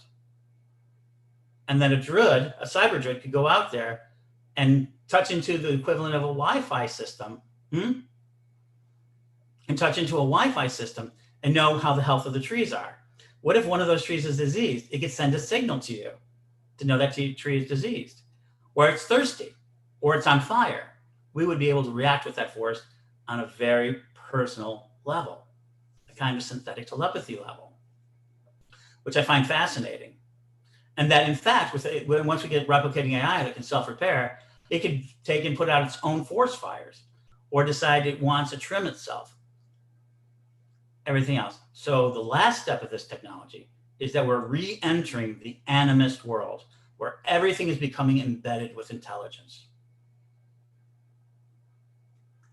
Who can live better in an animist world than a pagan? Once we learn to accept the spirit of everything, we believe the rocks have a spirit, but how many of you people would say your computer has a spirit? I do. We're willing to say all animals have a spirit. What about a robot? We say mountains have a spirit. Well, what about a server building? And as everything becomes embedded with technology, your refrigerator is sent there to be kind of a critical nanny to you, to help you kind of control your devices and everything else. When your cars are self-driving, people say, oh, I'd never allow that to happen, but it would be safer. When the cost of transportation and everything comes down, the more we embed technology, the price of everything comes down. And we've seen that. So in this aspect, well, people all hit technology really super hard, right? What is the number one alleviator of poverty in the world? It's very simple. Cell phones. Any culture that gets introduced to cell phones immediately starts to improve their culture. My favorite story is about 12 years ago. Mongolia decided that it couldn't afford to lay down telephone lines, and somebody came in and started laying down cell towers. Most of Africa and most of Asia are not being laid down with wires like we did. In fact, wires will be the enemy. As Tesla once told us that we were all going to be wireless anyway. And so now what are we doing? So they built these cell phones across the thing, and one of the skin sellers, they sell these beautiful skins. They were selling them into different middlemen, and they were getting like an equivalent of $1.25.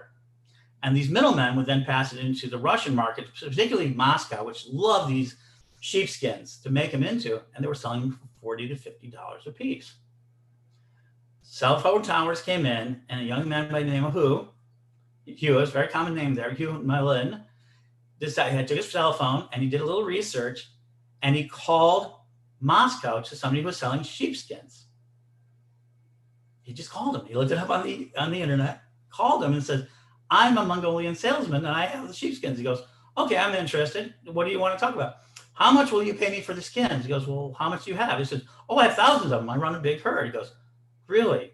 How much, can I sell you $10? Can I buy them for $10? He goes, sure you can. Even though the young gentleman who did not know what the value of it was, he knew it was more than the dollar he was getting. And he said, well, how am I get you the money? And PayPal, very young, remember PayPal wasn't there. Some of these sort of online transaction, they transferred the money to him through his cell phone, and he got the skins on the train and sent them to Moscow. To this day, him and his tribe are now running a $40 million operation that sells directly to the distributors of Europe these very valuable skins. So approximately $5 million worth of technology and approximately $500 of this transformed an entire tribe, entire village in Mongolia. Amazing, right? This it is. And these sort of success stories happen over and over again. And they're in America and everybody else. And it's been the rescue of it. And if you don't think it's been a rescue of it, I think that the biggest rescue this year and change to the positive is a simple one. Our musicians are able to sell their music directly. We're no longer going through middlemen. They're able to sell their music to you, and they're selling more of it at a higher profit. The more you buy into your technology, the more you accept what is happening out there, the more you are able to leverage it. So this is where we get back to where we're at. This year, the festivals, the story of the festivals this year is everybody didn't want to not have festivals. And some of them were in real trouble if they weren't able to perform because they had spent a lot of the money for the festivals and they couldn't refund it and everything else. And I was very fortunate in that we were ready to move because it had already been technology. I do not believe in a crisis you raise to your highest self. I don't believe it. You are raised to the highest level that you have training and preparation for. That's very important. You can say, oh, my higher self would know what to do. But then if it gets there and go, I know what to do, but I don't have any resources. In that crisis, you cannot be of help. So we were already, CEM Broadcasting, which school, CEM Broadcasting was born from this, is we were able to help out. And right away, the first people we had to help was ourselves. We did our illustration event, and we did a psychic fair, and then we did 3 gates. We did Pagan Prides. We've done Pagan Unity Festival. All year, we've been doing broadcastings. We've done all sorts of things since then. And it allowed these groups to recover not all of their money, but at least thousands of dollars in some cases.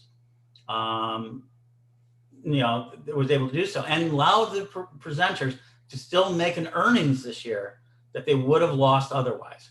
So understand, the very technology that was rejected by everybody at the beginning of this year became the technology that they needed so desperately. And we've given out a lot of advice, and a lot of people are going to do so. So think about it. Last year, they would have poo-pooed us. This is where people make mistakes. They nostalgize the past, they demonize the future, and they don't know what they have in their hands. And so that's where we're at. So in this sort of idea, so let me give you something that is very valuable to you. I think if you understand it, you need to take control of your digital aura. What do I mean? You need to know where all your passwords are. You need to know where you're projecting your information to, who owns your information. And Facebook is cloning us all. They have actually an AI program that will take our information and clone us online in order to market to us. We've never been in such a position before. And if people think we have been, they're deeply mistaken. I'll say, instead of carrying a bunch of notes and books, I put everything on my phone. So I'm terrible about this. And where is it? Okay. I want to make sure I get this right. And this is a great piece. So this is from Joseph Campbell. I want to share this because I think this is crucially important to our day. I have read somewhere of the old Chinese curse. May you be born in an interesting time. This is a very interesting time. There are no models for anything that is going on. It is a period of free fall into the future, and each has to make his or her own way. That should be now their own way. The old models are not working. The new have not yet appeared. In fact, it is we who are even now shaping the new into the shaping of our interesting lives.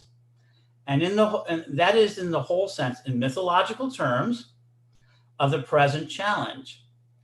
We are the ancestors of an age to come, the unwitting generators of its supporting myths, the mythic models that inspire lives. Joseph Campbell, Goddesses, Mysteries of Feminine Divine, copyright 2013.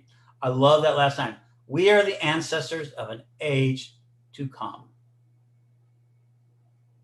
The unwitting generators of its supporting myths, the mythic models of that inspire. So now you have to ask yourself, what are you going to be putting out there? There's a new program coming out there called Hereafter AI. Did you get to program yourself after you're dead? So that people can communicate. You can have this little box where on your family altar, can you imagine how much our ancestor altars are going to change when we can leave our messages to our future? So taking a sense of what you're going to project through your digital lives is very important. And I can tell you a lot of things. I mean, we have this sort of synthetic telepathy. We have this sort of infinite memory. And all of it ends up in a place called telecosm. We're about to enter the telecosm. And when we enter the telecosm, it'll be very much this. The telecosm is the idea of infinite bandwidth plus infinite memory plus infinite processing capacity will transform our lives. And we are now in the beginning stages of that telecosm. I can have unlimited data on my phone to allow me to broadcast 24 hours a day. I can broadcast to one person or thousands or potentially billions if I have something interesting enough to say. So when you're in that environment, how can life but not evolve? How can it not change? And we're going to have eventually to the point where the last thing is going to happen is we're going to upload our minds. Some of us will, maybe not all of us, or we'll have some sort of cyber world where we can be seen out in the world. And the youngest generation is already working on it. They're already talking about VR rituals and AR, augmentations to rituals. And so we will eventually have a pagan world cyberspace afterlife. I hope to be living there. I'm not sure if I'm going to make it or not. We're really so close. It'll be interesting. I don't want to be the last shoulder shot, and they have to construct it from my memory. But your digital aura is your memory that you're leaving for the future. And if you don't consolidate it and don't pay attention to it and decide what you want to project into the future, just as you write a book, just as you do a recording, just as you make an album, you need to do the same with how you handle your digital aura. And most importantly, if you don't want to be forgotten, make sure you have a place where people can find your passwords. And of course, make sure you have an automatic system to clear your cookies if you don't want your grandchildren embarrassed, at least me. But if you have to have that sort of thing. So when you're talking about our legacy of what is remembered lives, more people will be remembered. This is the generation. We are the Dawn Star ancestors of the greatest next age that is to come. The pagan world of the future will be built on the cultural aspects of what we created today. All the magazines, all the radio shows, and they will be able to see what we've done. And remember, they are not going to be the same pagans. They're not the same pagans today. Because everybody always talks to me about, oh yeah, I had to learn by magazines. I had to learn by, I didn't remember where there was a book. I had to find somebody in my neighborhood. We've gone already through the process where we built a system called Witchhawks. Actually, other people built it, not me. They built this thing called the Witch's Voice, Witchhawks, that let us all connect it, and it's already became obsolete and gone because we have so many better ways of connecting. We've already gone through that, and people don't even realize that reconnected us. And so we're beginning this sort of process of connecting, and now our world is going to be very much built on these sort of things, the Akashic Records, which is all the memories, all these sort of ideas, these philosophies, these spirits. And so That's what that is what the future looks like. That's what techno-paganism looks like. Because now these kids do not have to look for a book. They can listen to each other. They don't have to know what Oberon Zell looks like. We don't have to know what Byron Ballard looks like. We don't have to wonder what they sound like we used to do in the old festivals. They can go up and look them up and get really deep information. You don't have to worry who Phil Farber is. But it's much more difficult to find Buckland, isn't it? We might have a museum to him, but it's going to be much harder.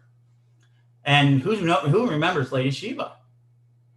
How many of our ancestors for life remembers list have we already failed? How many pagans have we already failed that on? With the technology and techno-pagans, the necromancers amongst us, the cyber necromancers, will be able to do a better job of remembering us. And the last thing possibly we can do is that even if our lives don't go into the afterlife and we come back next time, we might be able to create a secret code like the Dalai Lama has. Remember, the Dalai Lama has already created the technology of reincarnational life experiences and reawakening. The Lamas have already done this. And what do they do? They use a key code of a number of objects that they have to be located out of a whole group of things. Imagine if you had to go up to the computer at 6 or 7 or 8 or 10 years old and go up there and say, who am I? And see if you can identify the code, and then open up your archives to today and start your work again, because you'll remember it.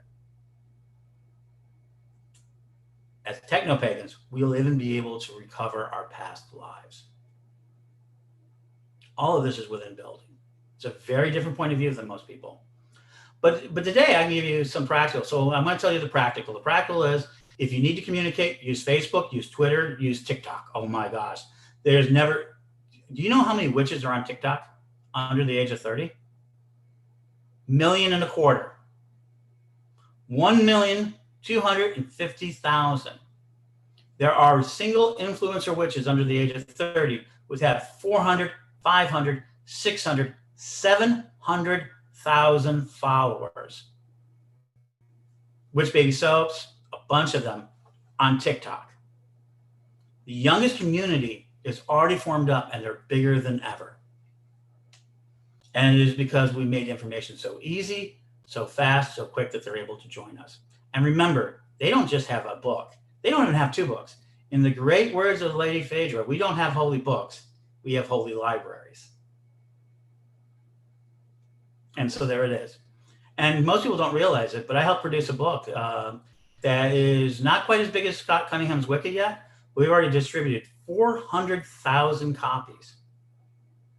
And it grows every day, called The Common Book of Wicca and Witchcraft, a common book with a common copyright that's given away free through a PDF.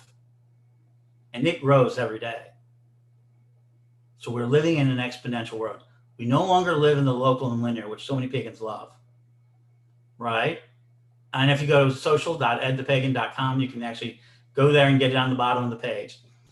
We're no longer living local and linear, which most pagans are used to. Festivals, local and linear. We're all local and linear. We're really dealing with a global and exponential world. And what does that mean? What does it mean to be from local to linear to global and exponential? Let us take the primary example Kurzweil gives us. If you take 30 linear steps, you're going to walk across a field. You take 30 steps, and at the end of it, you'll have taken 30 steps. But if you take 30 exponential steps, 1 step, and then it's 2, then 4, then 8, those same 30 steps will equal over 1 billion.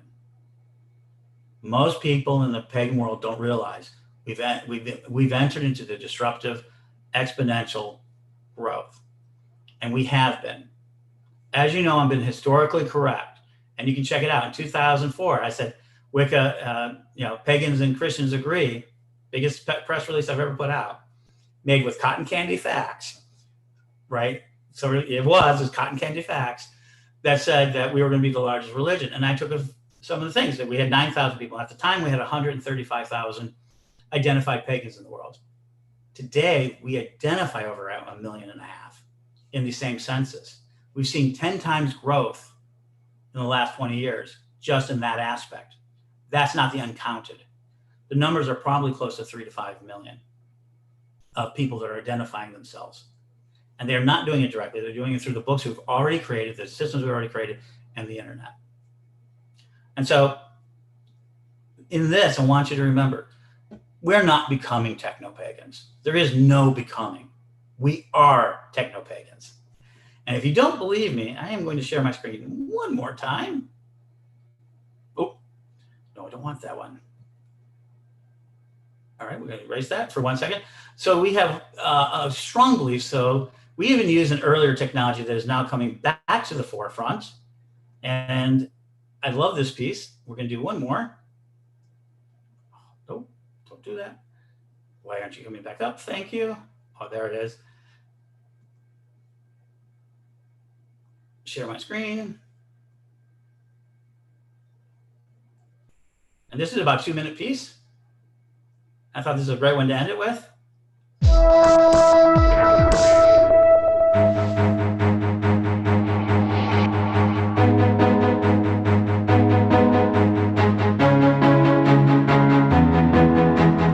So there's an amazing philosopher called Eliade who wrote a book about shamanism where he spoke of psychedelic drugs as technologies of ecstasy. And notice that he uses the term technologies here. He talks about them as mankind's cognitive toolkit, agents of psychic transformation we've been engaging in for tens of thousands of years to transform the perceptions of the body-mind, hacking our awareness and our perceptions, you know, that evanescent flux of sensation and perception that is in a way all we have and all we are, as Eric Davis says. The voice in your head that lets you know that you exist. These psychedelic agents, these meme mutagens essentially, cause mutation and ideation in our ideas. And I think that the term technologies of ecstasy points to the fact that there is something that happens in that ecstatic place of ego death that resets the self, that gives us temporary access, that makes us privy to a whole host of new wild visions that transform the way we see the world. And I think today,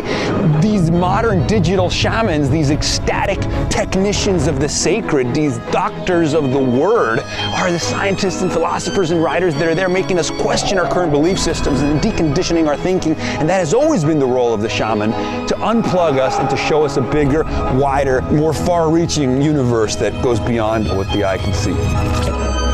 Or something like that.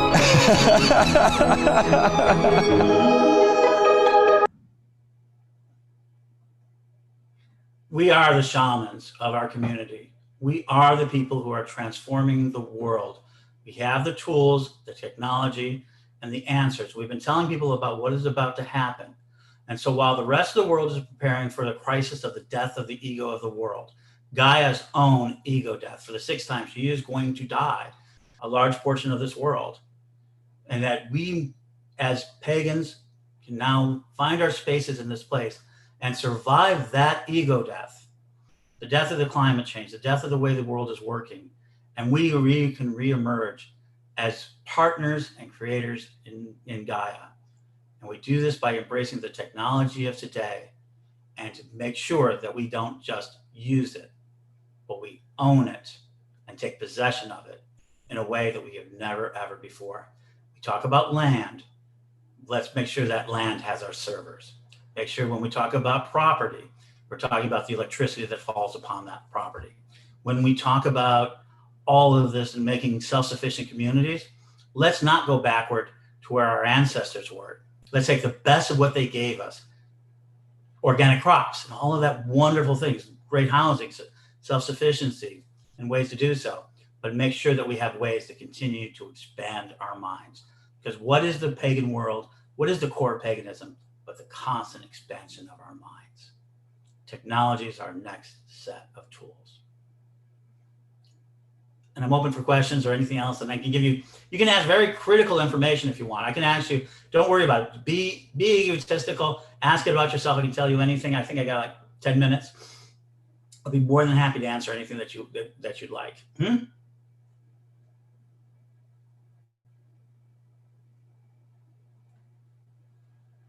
Okay.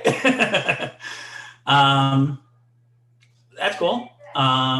Well, Ed, I want to thank you for coming on and talking. This has been mind-blowing. Thank you. Thank you. That's very kind of you. You've given us a lot to think about, and we certainly couldn't have done virtual Nashville Pagan Pride Day without you. So we are really, really grateful for you and CEM for hosting this. We're very glad to. Well, I think next year is going to be very interesting. Let us make a presumption, and it's a big presumption, that we will have gotten COVID under control, that they're allowing us to re-meet. Even if we can have a physical Pagan Pride Day next year, I still want to have a virtual broadcast. I've been thinking about this. So you mentioned a gentleman who was a volunteer who manned the front desk. That would be Sam over there as Church of All Worlds. So we've already talked about this about Sam. So I have the technology ability to have Sam sitting at home because it's very difficult for him to get out to there, and we can then put a screen right on its desk and with a camera on it, and Sam can then still be the front desk guy through the internet from home. Yeah, I'm interested in taking part in that as well. I'm Sam's roommate right now. And I've been a self-identified techno-pagan for a couple of decades now. And it's fantastic that we've reached this point. Yes, it's lovely. We'd all love to be able to be face-to-face and hug each other. But there are always people who can't travel there. There are always people who perhaps are Nashvillians in spirit, but not physically here anymore, who would like to attend. So it would be lovely to be able to broadcast and be able to have people show up virtually who can't make it. And since it's a free event, I mean, there's really no reason we shouldn't be able to do that going forward. Now that people have gotten more used to virtual communication. I think so too. I even have another thing that, absolutely.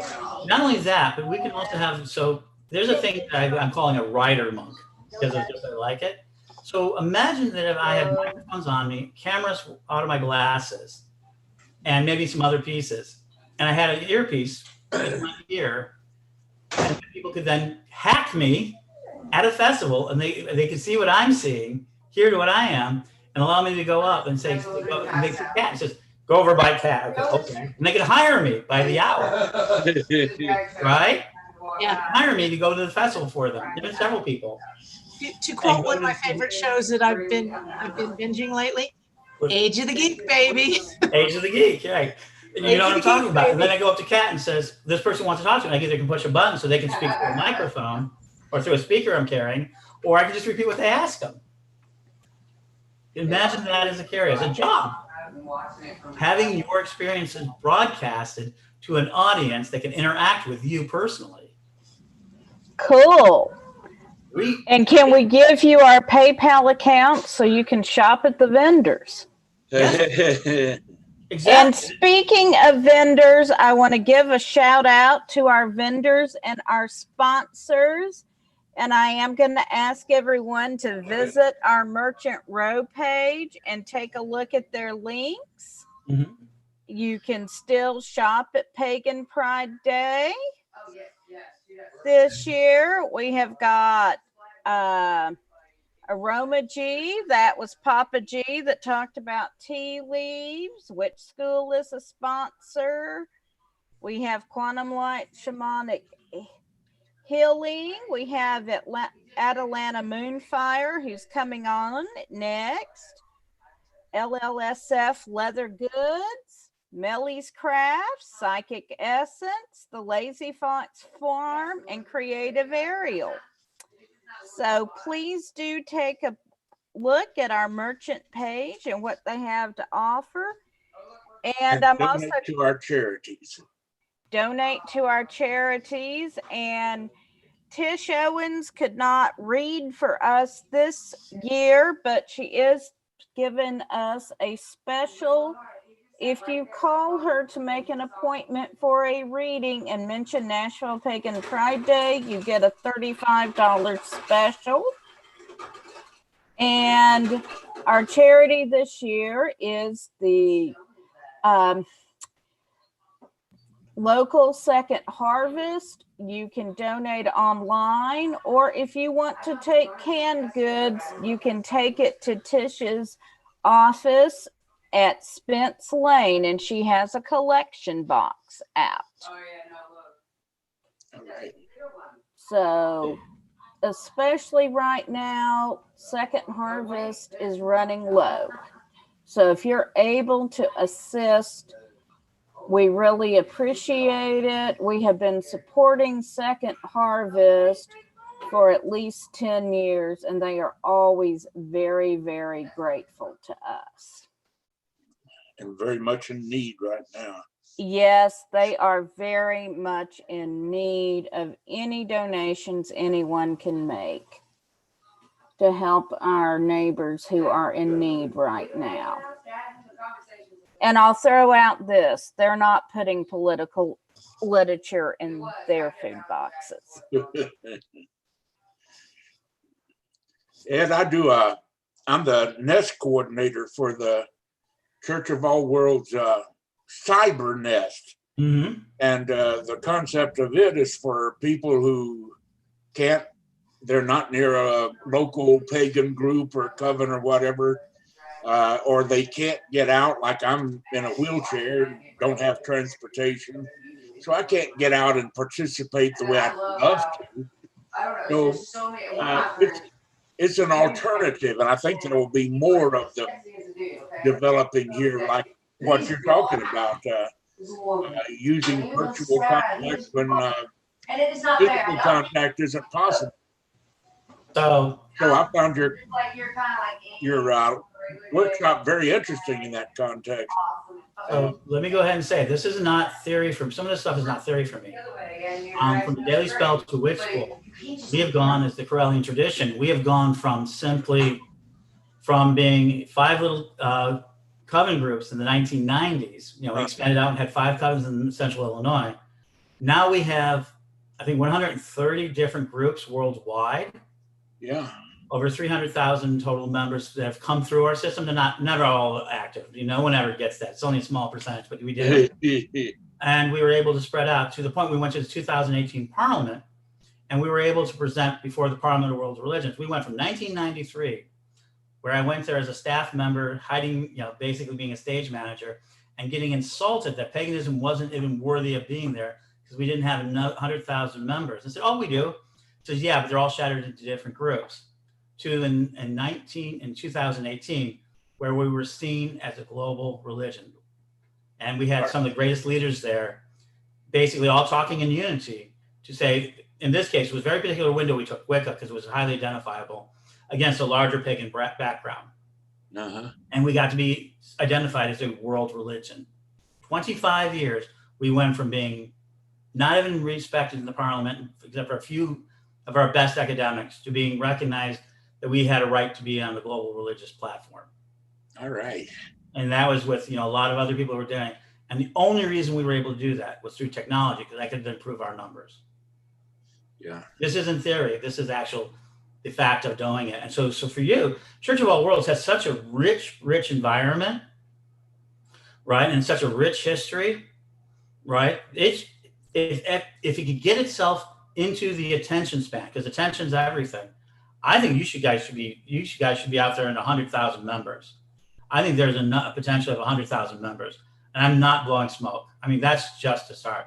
Remember earlier today, I said there are TikTok influencers who are just getting started with 300, 400, 500, 600,000 people. Yeah. So it's just a matter of content production, persistent content production, and people to interact with them and building a volunteer base that really wants their message out. The problem is that for some people that feels very evangelical, and they have a difficult time with that. Yeah, I know what you're saying. But stay tuned. When I do my next talk in an hour, I'll be talking about that sort of stuff.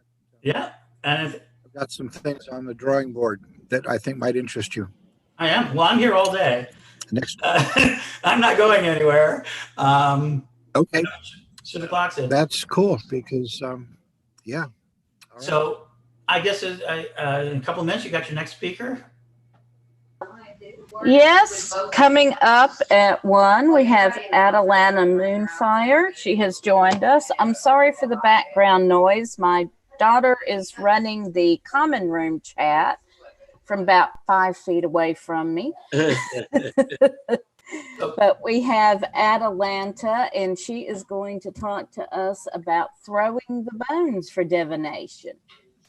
That is so cool. So thank you for having me. And if you guys want to get a hold of me, you can find me as Ed the Pagan everywhere. I mean, literally. And he is everywhere. Gmail. And feel free to contact me about anything, including, and be very selfish. If you need help with something, go ahead and let me know. And if you want to build something on the internet, let me know and I'll do my best. If I can't do it myself, which is that I know enough people who can probably attach you to. So thank you all. Continue to have a great Pagan Pride. And I will hand this off. Ed, I want to thank you so much for your presentation and thank you for supporting us. And Atalanta, I am going to turn it over to you now. And thank you so much for presenting. Thank you. Thank you for having me. So, all right, this is usually a hands-on class. It's Throwing the Bones Divination. My name's Atalanta Moonfire. A little bit about myself. Primarily right now am teaching classes on bone divination. I also have just written a book called Throwing the Bones, Divination by the Modern Practitioner, which I have a copy. We'll kind of go over it a little bit today because there's a lot of my stuff that I'm teaching that's in the book. 51 years old and have been practicing for about 36 years, witchcraft.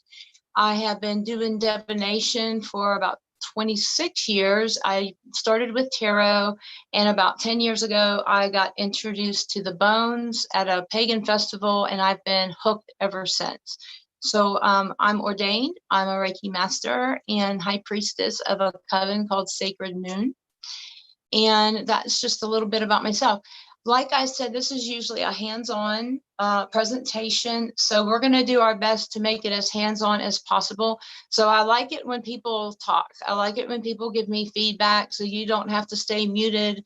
I might ask some questions. Has anybody here had any kind of introduction to throwing the bones or anything like that? Doesn't look like it. No. Okay, well, this is going to be brand new then. So we're just going to jump on in and get started. So there's many types of bone throwing. They don't know when the bones first started being practiced for divination. It's been thousands of years. We know that, like, it's all over the world. In Scandinavia, they do runes, which has been brought over everywhere into the mainstream. In Asia, there's I Ching and divination by scapula. In Greece and Italy, they throw knuckle bones, and they have a game that's still played today called Five Stones that children play, but it is still a form of divination. A couple of other ways of throwing bones are using dice and using dominoes, and a lot of people don't realize that that's considered bone throwing. When thinking of throwing bones, most people think of just hoodoo, and you don't have to practice hoodoo to practice this kind of divination. It's a very personal form of divination. It's unlike tarot. The meanings to the pieces have traditional meanings, but have personal meanings to you as well, which we'll kind of touch base and go over. I do know that this type of divination started being a little bit popular in 1954. So it was kind of brought out a little bit in 1954. It's usually handed down through tradition in families, and it's just now getting out there where, you know, we can all practice it. So I'm just trying to bring it into the mainstream is my goal. So we'll start with the ancestral altar. This is the first thing that you'll need when throwing the bones. It's the most important thing that you need. You should have one anyway. But an ancestral altar is a place where you can go and communicate with your ancestors, talk to them. It's also a place where you store your bones when they're not with you. Although I keep mine with me all the time. I even sleep with them next to my bed. But anyway, the ancestor altar is a great place to give offerings of thanks. Offerings can be anywhere from like common traditional offerings are whiskey and tobacco, but anything that your ancestors liked in life, you could give that to them in death as well. For instance, my sister who is deceased, she's on my ancestry altar and she liked Oreo cookies. So that's what I like to present to her when I'm offering to her. And when you do the offering, you leave it up for a few days. And then, of course, you would take it outside and bury it and give it back to Mother Earth. But the ancestral altar doesn't have to be elaborate. It could just be some pictures and, you know, some candles or just a picture and a candle. It doesn't have to be anything spectacular. Just something simple that you can communicate with your ancestors at. The main two rules of an ancestral altar is you don't want to put any pictures of the living on it, and you don't want to put it in your bedroom. If you put it in your bedroom, it's disrespectful unless you cover it up. So that's really important that you do that. Other things that are needed, and I've got stuff to kind of show you things that you need for, and at the end of this, I'm going to upload a PDF document that's kind of what we're going over, and it has some of my information on it because I sell kits and I sell the book and classes and such like that. So it's got a lot of information on it. But what you need to start with is you need a container to hold your bones. And what I have is this box, which is kind of large for most bones, but I have a couple of hundred pieces, which is why it's so huge. Something as simple as a bag, like a soft bag, you can keep your bones in. Just something that you can hold them. If you put them in a bowl, you might want to keep them covered. So that way no damage is done to them. Excuse me for a minute. Okay, so the next thing you need would be a throwing mat. I brought a few examples of throwing mats. I'll just show you a couple. It doesn't have to be elaborate. My very first one was this one, and this is just a plain piece of material that I got from a skirt that I really loved, and I just used it, and I used this for quite a few years until I started collecting mats that you can do any bone reading on it. Except for the sun cross and the circle within circle is a little difficult to do, and those are more advanced. What I'm going to teach you today is a beginning bone reading. So another couple of mats that I just want to show you is something like this would be a circle within circle, and this is very beautiful reading. So you would use something similar to that has circles on it. And then the last one I'll show you, I have many, but I won't bore you with all of them. The last one I'm going to show you is the sun cross, and this is a traditional mat. And you can use this for absolutely anything. I use this one all the time, and just recently purchased a deer skin that we burned on it a sun cross with an extra circle, so that way I can do any reading on it. So you would need a mat because it's not considered respectful to throw them directly on the ground unless it's like sand and sacred ground. You would want something to throw it on. So your next thing that you would need is something to cleanse your bones with. When you very first get your bones, you want to do a deep cleaning. You could soak them in Hoyt's cologne or Florida water or rose water.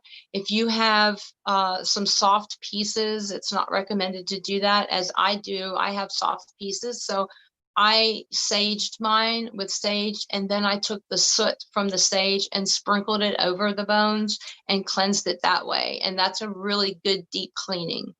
You would want to do that when you first get them. And you want to do that every once in a while if you do a lot of bone readings. So in between the readings, you need a way to cleanse them. You can use any of the colognes and waters. And what I do is carry around a little bottle with me. It's a spray bottle, and it's just something from Walmart. And I put it, it's just convenient. When you cleanse them, you don't spray them directly. You spray above them and let the mist fall over top, and then mix them around. So you would do that in between readings, and I would suggest doing it before the reading and not after, because if you do it after the reading and then put your collection up, your set up, you could possibly have it mildew or get destroyed that way. So always do it before. You also need something to throw your bones with. I just showed you my little basket. This is what I use. But you can use things like throwing bowls. I've got a throwing bowl right here that's really nice. So yeah, you would want to do that. You need some beads, shells, to represent your questioners or your querents. Use those are the most common things used. I personally use worry dolls unless it's for my family. I have these little tiny worry dolls, and they're really cool for, like, if you're doing a lot of readings at an event, you can give the worry doll to the person and it's got their energy in it, and that way they can take it home with them, and they can actually use the worry doll. So that is what I use when I go on events. When I do my family, I have a special set of seashells that I use that represents each one. And I keep them separate from anything else that I use. So you would want to get something to represent them. I also have a pointer, and this is an African porcupine quill. And this is what I use to point out the bones when I'm doing the reading. So that way I don't disturb them with my fingers. Now, sometimes I do touch them. It's okay to touch them. It's fine to do that. But the pointer is easier. I have so many pieces that I don't want to disrupt what I have. I want to be able to read everything, so I use the pointer. Another thing that you would need to gather is cowrie shells. And the cowrie shells are little shells that look like this. Everybody probably has seen these before. And these cowrie shells are used for yes and no questions throughout the reading, and also at the end of the reading, which I'll explain more when we get to the reading. The last thing that you absolutely need is your bone kit. So that's the most important thing other than the ancestral altar. So most bone kits, a starter kit usually has about 18 pieces in it. It can run you $40 up to $80, just depending on where you get it. Like I said, I do sell all of these on my website, and I sell them for a discounted price. So I'll give you that information at the end of my presentation. But anyway, the starter kit, we're going to kind of go over an example of a beginning starter kit and their meanings, what each piece means. And then that way we can do a sample throw. You can also get deluxe kits, which are about 40 pieces plus, and they can run you anywhere from $100 to $150. I suggest getting a deluxe kit and then adding to it. Or if you got availability to bones, shells, and curios, then I would suggest getting the starter kit and adding to that. But I always suggest getting a kit first to get your basic pieces, and then that way you can start adding to it. Now, the form of divination that I will be showing you today is actually from the United States, and it is a mixture of African, Native American, and Southern Hoodoo. So that's the type that you will learn today. So we will get into the meanings and the starter kit right away. So I will go ahead and start showing you the different pieces. You'll start with a raccoon baculum, which looks like this, and it represents love and fidelity. So that's the raccoon baculum. Now there's about 18 pieces in this, so I don't know if y'all want to write them down. I've got them listed on the PDF file that I'm going to try to upload at the end here. The muskrat mandible is next, and it looks like this. Let's see if I can show it to you. And if it's this side facing up, it means good communication. If it's facing down where you see the teeth, that means bad communication. So that's the muskrat mandible. The next one is the black cat bone. Now, the black cat bone is actually a cat bone, but the black cat is considered very lucky in hoodoo. So this cat bone represents the black cat bone, and it's luck. It means luck. If the little ears are pointing or the little pointer is pointing toward a piece, that means luck. So then we have the snake vertebrae, which looks like this, and it stands for strength and flexibility. And when we're done with these, we're going to do a little sample throw. We have the shark's tooth, which everybody probably knows what the shark's tooth looks like. And that means out for blood. So if somebody gets this piece, that means that they need to watch out. It's a warning piece that it's out for blood. Then you would need a small skull. This one is a howlite skull, and it represents your ancestors. And if it's facing inward toward the reading, that means your ancestors are happy with you. If it's facing outward, that means that they're not happy with you. So that means you need to do some work with them. Then we have the deer slice, which stands for home and hearth, and it's essentially a deer slice of an antler. We have the thimble, which I have two of. You only really need one. It stands for work and school, but I have two, one of which stands for work and one of which stands for school, because not everybody, some people do both work and school. So you would need one to represent both, but you don't have to have two. I just prefer two. The next one would be the ring, and that stands for commitment. And that could be commitment to work, to a friendship, or to a love relationship, or anything like that, maybe to a project. Our next piece is the button, and it represents connecting. So if it's between two clusters of groups, it would be connecting those two clusters, and that means that they're related. Then you need your beads and shells. And like I said, I don't use beads and shells. I use the worry dolls, but you would use beads and shells to represent the querent. I use the worry dolls, so I'm going to set that over here. Then you would want a dice, and your first dice would represent either weeks or months, and you would establish that in the beginning of the reading.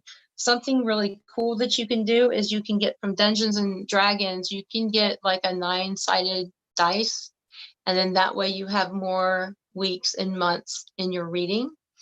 If you do that, your second dice can be used as a severity dice. If it's next to, say, the shark tooth that's out for blood and a 6 comes up, that means it's really bad. And if a 1 would come up, that would mean it's not so bad. It's something small to look for. So then, of course, your cowrie shells, which I showed you what those look like, the cowries. And the way that they work is when you roll them, there are 2 of them. When you roll them, you ask a yes or no question. If they come up both sides with the slit side up, that's yes. And if they come up with the round side up, that would mean no. If it comes up one of each, that means you need to reword the question. And if you do that 3 times, if it keeps coming up with it's a neutral answer, then that means right now the ancestors don't want to answer that question. So you keep your cowrie shells onto the side because you use them during the reading. Just be sure to clean them. Don't forget to clean them whenever you're beginning your reading. Your next piece would be the cat's eye shell, and it looks like this. And if it was eye side up like this, that means you're seeing things clearly. And if it were the swirl side, that means you're not seeing things clearly, that you need to open your eyes and see what's going on. Then we have the coin, which obviously represents finances and money. We have the chicken bone, which my chicken bone kind of looks like this. This means you need to clean out the coop. This means that there's a mess going on that you need to clean up. If it showed up near the work piece, that means something's going on at work that you need to clean that up, and you need to straighten things up. Especially if the cat's eye shell showed up and was the wrong side up, it's something you don't see. You need to open your eyes and you need to see what's going on and clean it up. Then we have the bell. The bell represents happiness. And our last piece in the starter kit example is the Buckeye nut. If it's eyesight up, that means bad health. And if it's eyesight down, that means good health. So that is the starter, the little starter kit. And what I've also done is I've pulled out a couple of pieces that I thought were interesting that I just wanted to share with you that were kind of cool. So that are in my collection. I have the ancient pottery shell, and this is 3,000 years old. And it represents your ancient ancestors looking upon you. I also have a real black cat bone that I acquired from a friend of mine who came across, unfortunately, a black cat that had been run over by a car. He was able to salvage the bones, and he gave the cat a proper burial and a respectful burial, and thanked the cat for, you know, the bones and such. So I was able to acquire that. I have a black widow spider. Let me show you like this. And she represents kind of like sexual female energy. Now, it doesn't necessarily mean it has to be a girl. It's just feminine energy. So it's kind of like using your ways to get what you want. You can use curios, and a good example I have is this cameo, which is real beautiful. And it represents good health and prosperity and happiness. And if it's near like your work piece, that means everything is going great, that things are going wonderful and smoothly in your work area. So it represents that in whichever area. It can do love, it could be your friendship, it could be whichever.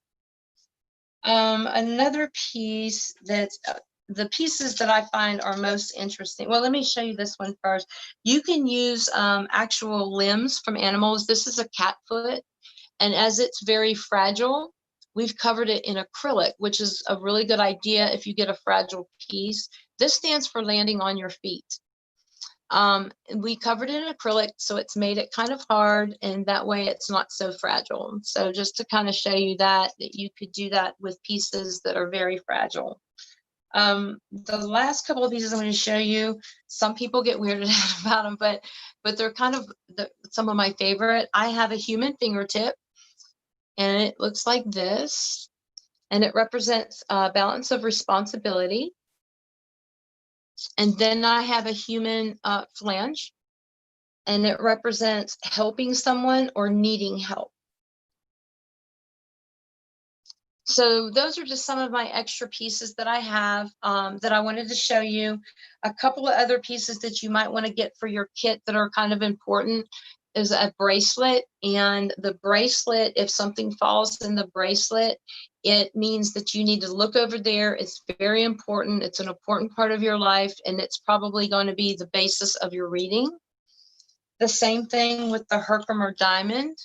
It screams, look over here, look at me, I'm very important, and it could be the basis of your reading as well. So those are the pieces that you would need, besides the ones I showed you that were extra. Those are the pieces that you can start off with your basic set, and we're going to use those to throw. As far as meanings are concerned, well, I use traditional meanings. I was taught, when I first started doing this, I learned at a workshop, and there wasn't a lot of information out there. I looked over the internet, I looked everywhere, I just couldn't find anything. I found a couple of books, which I'm about to show you. I was fortunate enough to learn through a family friend of mine who passed down his traditional meanings to me. So when possible, I use traditional meanings, but if you don't have a traditional meaning for a piece, you can always use like a magical meaning, totem animal meaning, dream meaning, or if it just resonates with you, something in particular. Also, if you have a traditional meaning, for instance, the snake skin shed is transitions and transformations. If you're afraid of snakes, it might mean fear to you, and that's fine. If it resonates fear with you, use that meaning. It's whatever it resonates with you. And that's what makes this such a personal form of divination. There's no two kits that are the same. You can have the same pieces in the kits, but it doesn't mean that the two kits mean the same thing. So that's very important. A couple of books that I brought to show, just to kind of show you a few things that are out there. And I'll tell you a little bit about them. This is Oracle Bones Divination, and it primarily focuses on I Ching and history of bone throwing. I have Throwing the Bones by Catherine Ironwood, and in it has a little bit about how to do it, and it's mostly like history and stuff like that. Throwing the Bones by Cindy Rhodes has a lot of history in it, and it's a popular book as well. Bone Shells and Curios by Michelle Jackson is an extremely good book, especially the first 50 pages. Teaches you a lot about throwing bones. The last half of the book is more of example throws, but the first 50 pages are really good as far as, and this is the book that I used to only recommend as far as learning how to throw bones. But because I just wrote a book, obviously that's the book I'm going to recommend. So Throwing the Bones, Divination for the Modern Practitioner is my book. And just to kind of explain to you a little bit that's inside of it is, it's a color pictures. It's got 50 pages of meanings of the different bones. It has a little bit of history, the ancestral altar, preparing bones, putting together a kit like how I'm teaching you right now. It's got the beginner bone throw, and it has 11 throws in it. So it's a pretty good book to get, and it's available on my website. So that's the books that I kind of recommend a little bit for you. So what we're going to do now is we're going to kind of get into, first let me let you know about bonding with your bones. When you first get them, you need to bond with them. You need to introduce them to your ancestors at your altar, each piece and what they mean after you've cleansed them. And then you need to bond with them, keep them on you at all times if possible. Keep a piece in your pocket. Each time you get a new piece, you go through the same process. You cleanse it, you introduce it to your ancestors, you carry it with you. You can put them under your pillow at night.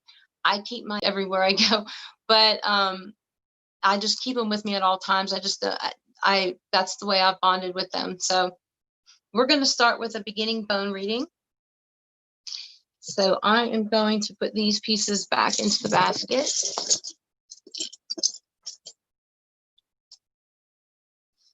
And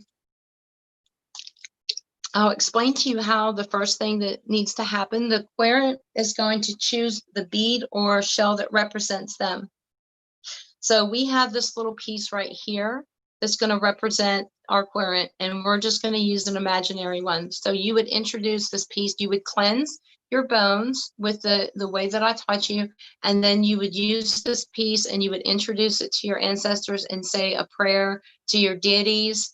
The Great Spirit, I pray to the God and Goddess, my Great Spirit. I have a list that I pray to, but predominantly your ancestors, because they speak through you through this type of reading, through this type of divination. And then you would put it in the mix. You would hand the basket, the bowl or the bag, whatever they're in, to your querent, and they would mix them up. So they may turn the box back and forth. If they use, like with mine, I have a box, it would turn back and forth, and they would concentrate on what they are, what they're doing, and put their energy into the bones. Then they would blow on them. At that point, you would put your hands, both of your hands, on the basket, and you would say a prayer to your ancestors, your deities, whoever it is that you pray to give you guidance for the practice of divination. After you throw the bones, the querent would take them and go 3 times counterclockwise to spread them out. And it also helps them connect with the spirits. Now, something else you can do to help you connect with the spirits is put a glass of water or a bowl of water, a clear bowl of water, on your table. That also helps connect with the spirits. But anyway, then you would throw the bones and you would start to look for clusters. And the clusters would be in little groupings, and then you would start reading. So what I'm going to do is I'm going to throw these bones on and flip my camera around and kind of show you a throw.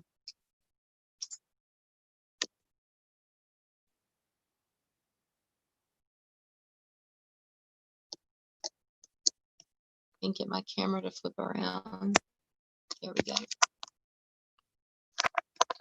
I hope everybody can see that.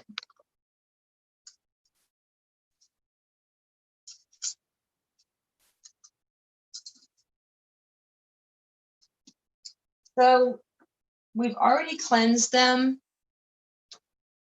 We've already prayed over them, and we're about to throw them. You can just dump them out and have the querent go 3 times counterclockwise. And I hope you can kind of see that a little bit. And what you do is you take your time and look at them. You want to take your time. You don't want to rush. You want to get a really good feel for what's going on. The first thing you would do is you would go for the timeline. Now, at this point, you would already have established, is it weeks or is it months? I usually go by weeks. So I'm going to pick up the pieces so you can see them. I usually use my pointer, but that way you can see them. My dice has a 4 on it. So that would mean 4 weeks. You would start with the querent. So that's over here. This is the little worry doll that we have. And it looks like there's some bad communication going on in his life. The muskrat jaw is flipped over, teeth side up. So you always start with your querent. That's your starting point of your throw. So he's having some rough communication at this point in his life. Maybe later on we'll see what it's pertaining to, because I see stuff in the bracelet, and I see something over by the Herkimer diamond. So there's some bad communication going on. The ancestors, though, the skull, if you notice, is pointing inward. So it's not with the ancestors. The ancestors are actually looking over the querent favorably. So that's really good. Another piece that's near the querent in this little section, in this little cluster, is the human fingertip, and that means a balance of responsibility. So that's a good thing. So this querent has got a good balance of responsibility in their life. Then we would move on to the bracelet, and inside the bracelet is the love bone. So here's the love bone. So that tells me that the bad communication is probably have something to do with love in this person's life. And the Black Widow spider is in there as well. The Black Widow spider, remember, stands for that energy that kind of you use your ways to get what you want. So it's sort of telling that questioner that they need to quit using their ways to get what they want, and they need to communicate more. I hope this makes sense. So then next to the Herkimer diamond, that would be the next piece we move to, because remember, that's another important piece, is the cat foot, and the cat foot is upside down. So that means he's not landing on his feet. He needs to straighten up what's going on in the bracelet and what's going on with the communication. If the cat foot would have been turned over, then that means he's landing on his feet. So this is kind of a warning that if he doesn't do what he needs to do, that he's not going to land on his feet, and things are kind of going to go south. So then you look for another cluster, and what I see is this little section that's next to the bracelet, because it looks like it's all connected to the bracelet. And amazingly enough, in this throw, both black cat bones, which are lucky, are next to the bracelet. So that's showing me that he does have luck in love if he would just straighten out that communication issue. Now this cat bone is not facing, the little ears aren't facing inward, so that wouldn't be applicable. But this one is applicable because it's literally touching the bracelet. So then I'm going to move on, and you move on to each cluster that you feel your intuition guides you. What I am doing is giving you direct meanings to the pieces, but you follow your intuition and what the ancestors are telling you. And that's how you get your information. So right now I'm not reading for an actual person. So I didn't pray to my ancestors. I'm giving you literal meanings as far as everything is concerned. My next cluster I'm going to go to is over here in work. So the only piece that's next to the work piece is the snake vertebrae, which means strength and flexibility. And that's good. That means he at work has got strength and flexibility. So his work is going great right now. He's got a lot of strength with it. And remember, he had a good balance of responsibility. So that's something positive that you can tell him that's going on in his life. The next one that I see is probably this little grouping right here, which is school. So in the beginning, you would establish whether or not the querent goes to school or works. You know, you would ask them, do you go to school? Do you work? Are you married, or do you have a significant other that you would like to include in the reading? These are questions that you would ask to kind of establish what's going on here. So you've got the flange, which is lending a helping hand. And what this is telling me, and this is just my intuition telling me, that he's lending a helping hand regarding school. And it's on a level 5. So he's helping somebody out with his school, and he's being very helpful at school on a level 5, which is really a positive thing. So my next cluster that I see is, I'm going to save the biggest one for last. Well, the Buckeye nut, we can go to the Buckeye nut, and that represents health. And because it's faced down and not up, that means his health is really good. So the next cluster I see is this little grouping right here, and this is near him, so it's kind of affecting him in a big way. It's the chicken bone, and it's the shark's tooth. And the shark's tooth is literally touching the chicken bone. So the chicken bone means that something is scattered in his life. Something is all over the place. And we've already established that it's probably something to do with his love life that's scattered everywhere. And something or someone's out for blood. So he needs to be aware that there's a danger situation regarding his love life that can affect his love life and in a detrimental way. So that would be more of a warning. Now, the pieces that you see that are just kind of thrown out there, like this little bell, the happiness bell, it's not applicable because it's out. If a piece was turned over and facing the opposite direction, for example, if the black cat bone was upside down, it means it's not speaking, and we would not apply it to the reading. Now, and that is with all the bones except for the ones that I told you about, which is the cat's eye shell and the muskrat mandible. So the last section that I see is this grouping over here. My cameo is upside down, so it's not applicable. This is home and hearth. This is the deer slice. So we're talking about home and hearth. We're also talking about finances. So that's another subject that it looks like finances and home and hearth. The ancient ancestors, the pottery shard, the ancient ancestors are watching over his home and hearth and his finances, which is a positive thing. And he's seeing things for what they are. So he is good with his finances as far as the way he sees his home, the way he sees his finances. He is seeing them for what they are. He's not in denial. Nothing's being hidden from him. It's really good. And it also has the commitment ring next to it, which shows me that he's very committed to his home and hearth. At this point, you would just do a recap on the bones, and you would tell your questioner, just recap everything that we've covered. Basically, that there's bad communication regarding his love life, and he needs to not use his ways to get what he wants. He needs to communicate more. He's very lucky when it comes to his love life, but right now things are kind of messed up and scattered, and so he needs to be aware of that, and he needs to be leery of that because that can mess things up. His ancestors are looking favorably upon him. Work is going well. He's doing well at work. School is going well. He needs to beware. This is the beware again of the love life. So, you know, beware of love life.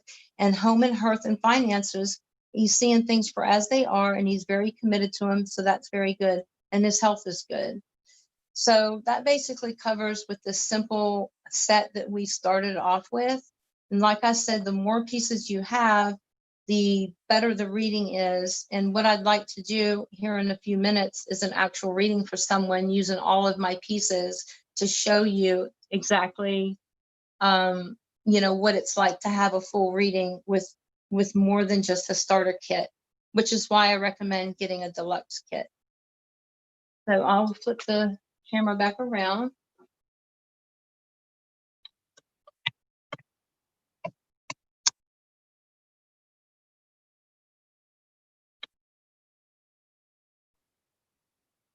If I can get it to go back around. There we go. Does anybody have any questions so far? Because I know that was kind of like a lot.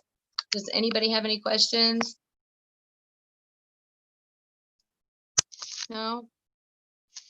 Okay, would anybody like an example reading, or can I just pick somebody maybe for an example reading? How about, let's see. It could be kind of cool to do, sure. Okay, and I don't know, I don't see which one you are. What's your name? Oh, sorry, Libby.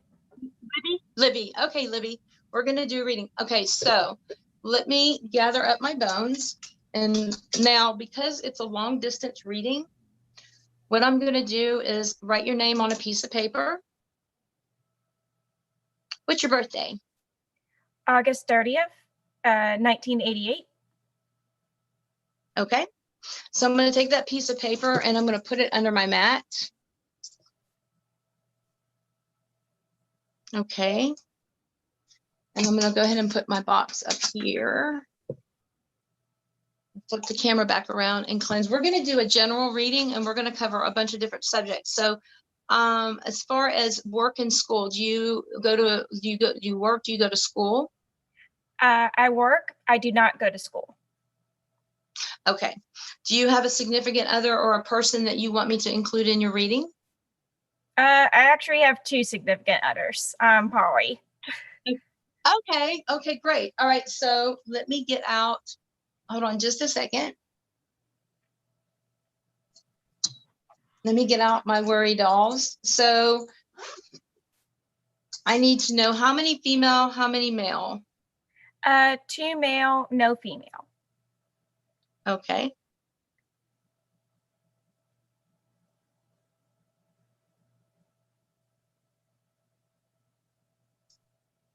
Let me put that up there.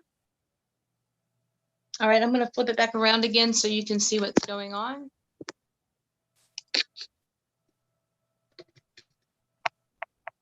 And I'll kind of lift the pieces up again so that way you can see what's happening.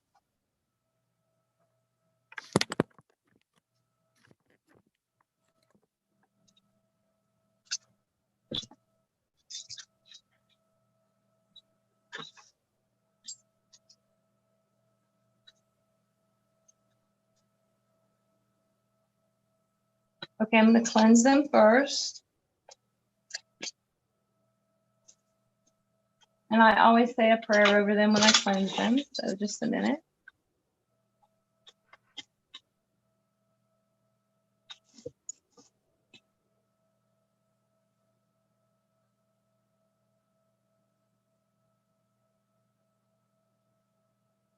Okay, so I'm going to introduce these pieces to the ancestors.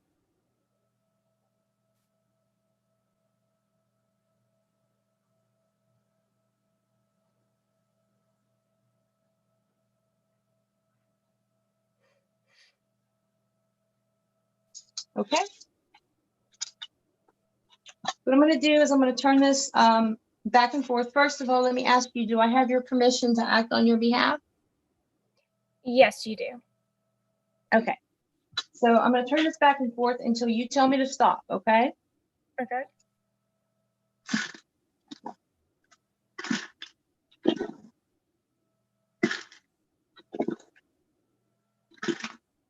Okay, stop. Okay. I'll blow into them.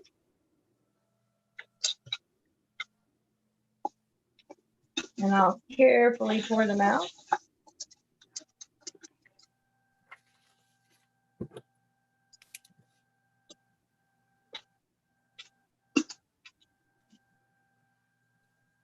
Okay, so now we're going to say a prayer over them. So I want you to silently say a prayer to yourself. I'm going to say a prayer as well. And basically what we're asking for is for the ancestors to give me the guidance to read for you, okay? Okay.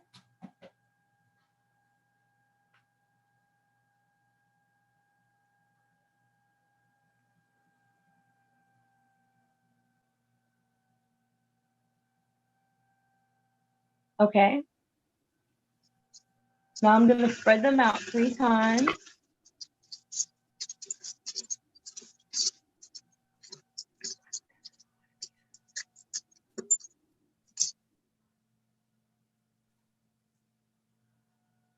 Okay, let me take a look here.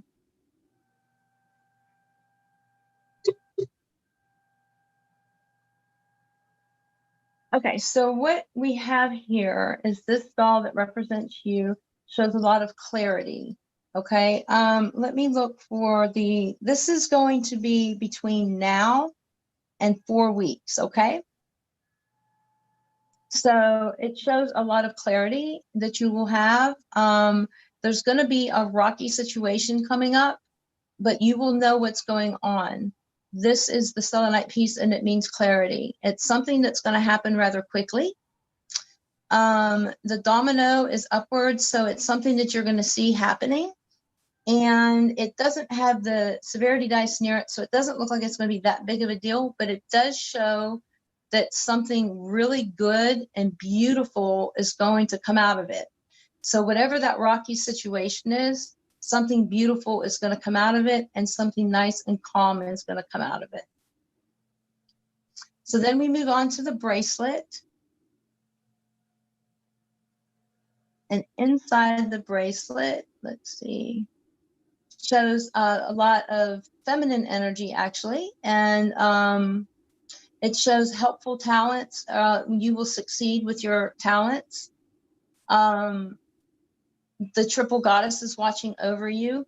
Something is going to be coming to an end, and it is regarding, let's look, it looks like something that that you're dealing with over here, that you're going to be dealing with, will come to an end quickly, and you will have a lot of healing with it, and it'll be quickly. It's not, like I said, it's not going to be a big situation that happens. It's going to be something that's kind of small, but it's going to bring something beautiful out in your life. So then we would go to the Herkimer diamond if it reveals itself. Sometimes it doesn't.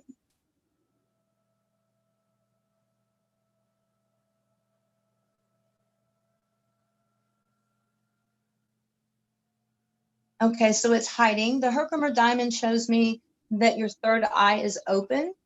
It's also near home and hearth. So home and hearth is going smoothly. As far as there's a gear here, that means things are going smoothly. It shows a lot of luck. The gears are over here as well. So your home and hearth is going to run smoothly. You're going to see things for the truth as they are.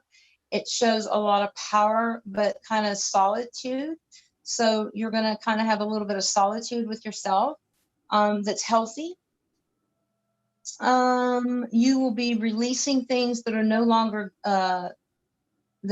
serve you. You'll be releasing things that, like bad habits or just things in your life that are no longer good for you. You will be releasing those, anything that might make you feel like you're trapped or whatever. The next thing that we will go to is family.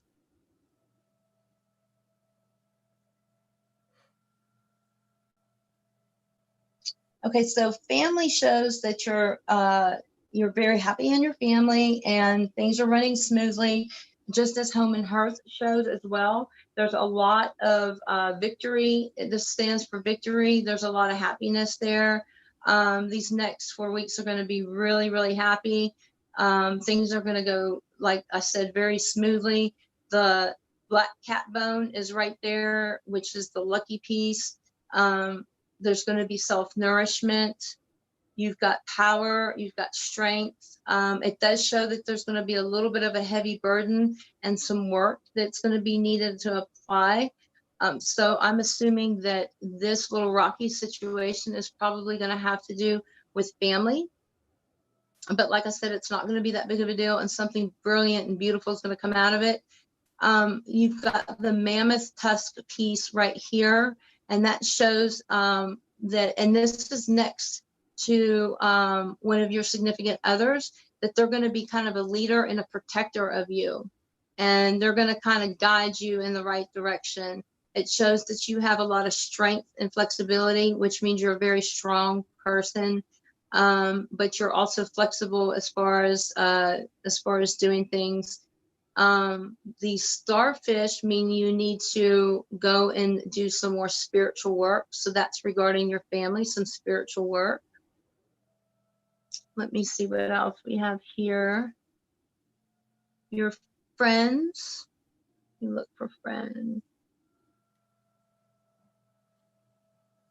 Okay, so your other significant other, we'll go ahead and look at that. We'll need to step back a little bit and let you do what you need to do as far as, you know, working on that little problem with the family, and allowing this one to be the leader. So he'll have to step back a little bit and allow that to happen.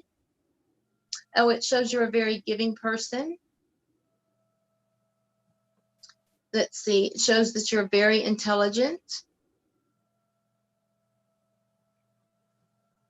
It shows that as far as friends are concerned, that when you make friends, you're very loyal and you're committed. You see things for as they are. As far as your friends are concerned, you're very helpful. And there's it shows abundance. It shows great abundance. So your next 4 weeks with your friends are going to be really good. It does show that you're going to have to break some bad habits when it comes to roots. When it comes to roots of your family, you're going to have to break some bad habits, and you need to do it quickly. Your health is good. The Buckeye is smooth side up, so health is good. Okay, and did you say you went to work or did you go to school? Because I have both pieces in here. Work. Okay, that's why school is over here. School kind of went off to the side. So work has got a lot of stuff around it. It shows a lot of do you have a lot of stuff around? By the way, if there's anything during the course of this that like you think that I've hit on, you can always ask yes or no questions, and we can throw the calorie shells and we can get clarity. So if there's something in particular that, like for instance, the Rocky situation, that you think that you might know what it is and you're willing to share that, we can throw the calorie shells and we can get a yes or no answer. I just wanted to let you know that. So you can interrupt me at any time. I tend to talk pretty fast. So I think I have an idea of what the situation coming up might be. So that's interesting. Okay. We're planning our first. Yeah, sure. We're planning our first little family trip together, and for like 4 or 5 days in a cabin. And like it's a mixture of introverts and extroverts and diet differences, and it'll be an interesting time. Okay, so you want to see if that trip is a good idea? Just if it's what's talking about there being some rough parts of that. Okay, so if it has to do with the trip, okay, does the Rocky situation have to do with the trip? Yes, it does. Yeah. So just beware, that's all. And if when it pops up, you know what? Just be aware of it, that you knew it was coming, and it's fine. You know, it'll be fine. So yeah, that's the great part about this is it's like the butterfly effect. You get warnings ahead of time and you can change what's going on. That's the perfect thing about it. So okay, so your work has a lot going on around it. Okay. I work for the you government, so yes. Oh, okay, all right. It shows that things are scattered. The chicken bone is there. It's showing that things are scattered. The otter bone is there, so that shows a lot of transitions.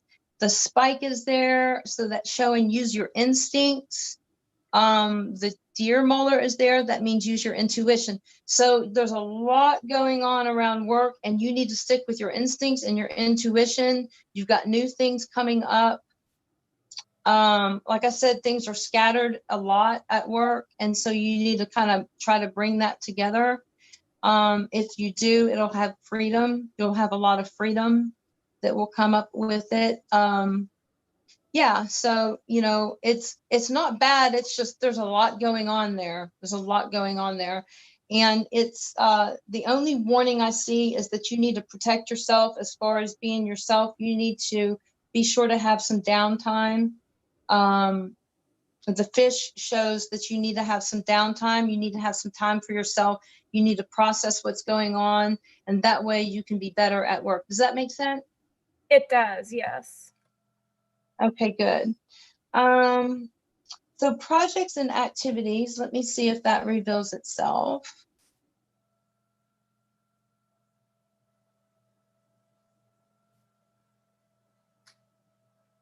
Okay, it's flipped over, so it's not applying.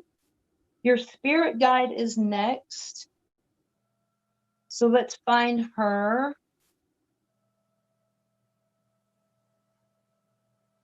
Okay, so your spirit guide is face up. So that means that your spirit guide is watching over you.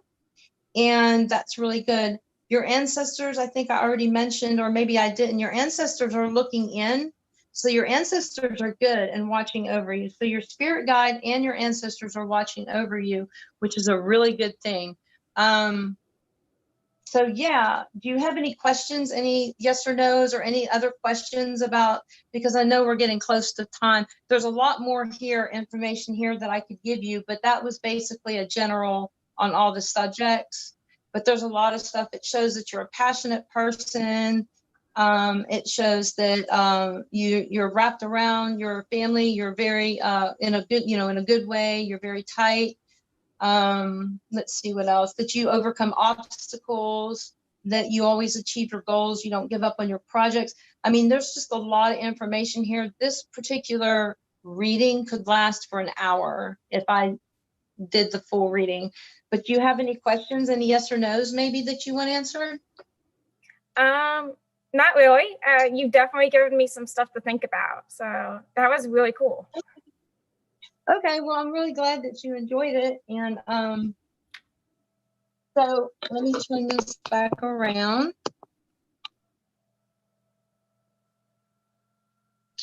Okay, so I'm back. I hope everybody enjoyed that. Just to kind of give a little plug, because we've got like 5 minutes. And does anybody have any questions? First of all, anybody want to add something? Nope. Okay, so my website is www.atalanta, ATALANTA, moonfire.com. And on it, I have my book for sale. It's actually cheaper there than it is on Books A Million and Barnes & Noble and Amazon and all those. Etsy, it's cheaper on my website, and you get a free gift if you order it there. I teach classes. Right now I'm having a sale where you get a deluxe bone kit, and you get the class, the beginner class, for $100. So that's on sale. It normally sells for $110. My classes are $75 and my bone kits are $65. So if you buy them together, you get a deal anyway. But if you go on the website, it's only $100. You're getting it super cheap. So there's magical merchandise. There's just a lot of cool stuff on there. So I hope you all visit that. And I really enjoyed doing this workshop. I know that it wasn't as hands-on as what it would be in person, but I think it worked out pretty well. So I hope you enjoyed it. And And if you don't have any other questions, that's it. Thank you very much. Thank you. And thank you. That was a really informative piece. And all this is going well. And so I'm so excited about today. And thank you, everybody. You guys have been really super great about how you're doing it. We now move on to The Phoenix Rises by Father Oberon Zell. Are you there and ready? All right. Yes, I'm here and ready. Let me just bring up some of my stuff. This has been a very very strange time, of course, as I said before, and I've been giving a lot of thought to what can be done at this time and what I can do, and looking for something new to emerge out of all of this. I'm up here in the corner of the country, up in Washington State, just outside of Seattle, and we're all shut down, of course, and have been, and the normal stream of income that flows from hosting events, as well as my own gigs and stuff, is pretty much dried up. So I'm looking at something completely different. And I've conceived something that I'm calling the Apotheosis Project. It's and I think this may interest several of the folks there, I think. It's a virtual variety show to be called Thou Art Goddess. That's GOD/DESS, a virtual video experience that I will be hosting. So I'd like to give you a little bit of the idea. Thou art goddess. This proclamation of immanent divinity is the cornerstone of pantheism, ecosophy, and hence nearly all pagan theology. Virtually all else is derivation. In Stranger in a Strange Land, a novel, science fiction novel written in 1961 that was very inspiring, Arthur Robert Heinlein says, all that grokks is God. And a key concept here is included in the word grok. It's commonly taken to mean a kind of total, intuitive, and empathic understanding in which the identity of subject and object merge into one. But that's not an entirely adequate definition. The fuller explanation of grok from the book wherein the term is coined is much more provocative. So I'm going to quote from that as an explanation here. Take this word grok. Its literal meaning, one which I suspect goes back to the origin of the Martian race as thinking creatures, and which throws light on their whole map, is easy. Grok means to drink. Mahmoud spoke to Mike in Martian. Mike looked faintly surprised. Grok is drink. But Mike would have agreed, Mahmoud went on, if I had named 100 other English words which we think of as different concepts, even antithetical concepts. Grok means all of these. It means fear. It means love. It means hate. Proper hate, for by the Martian map, you cannot hate anything unless you grok it. Understand it so thoroughly that you merge with it and it merges with you.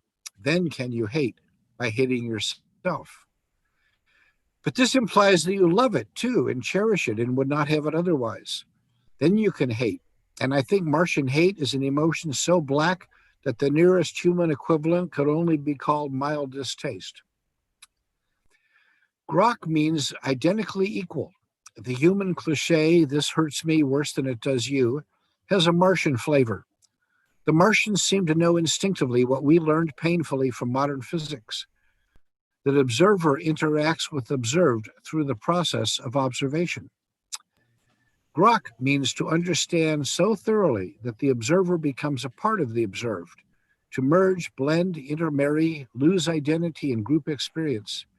It means almost everything that we mean by religion, philosophy, and science. That's Robert Heinlein, Stranger in a Strange Land, 1961.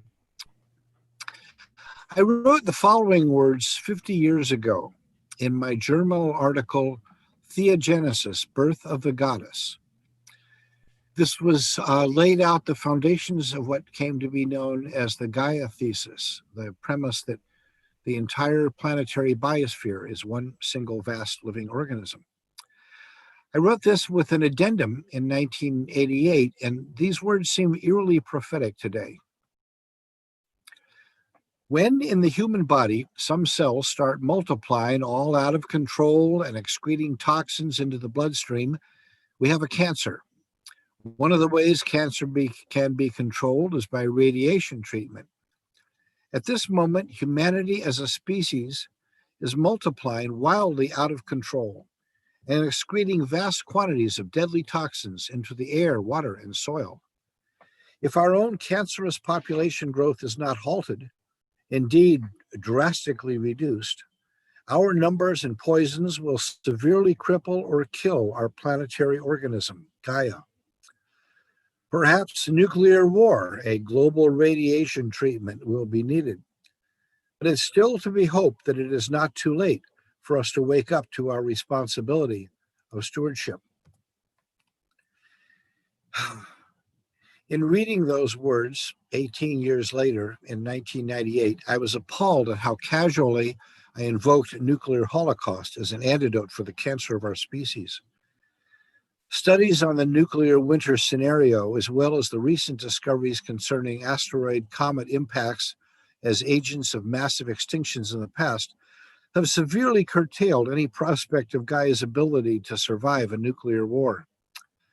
She, however, has her own devices for regulating overpopulation: plague, famine, drought, flood, etc.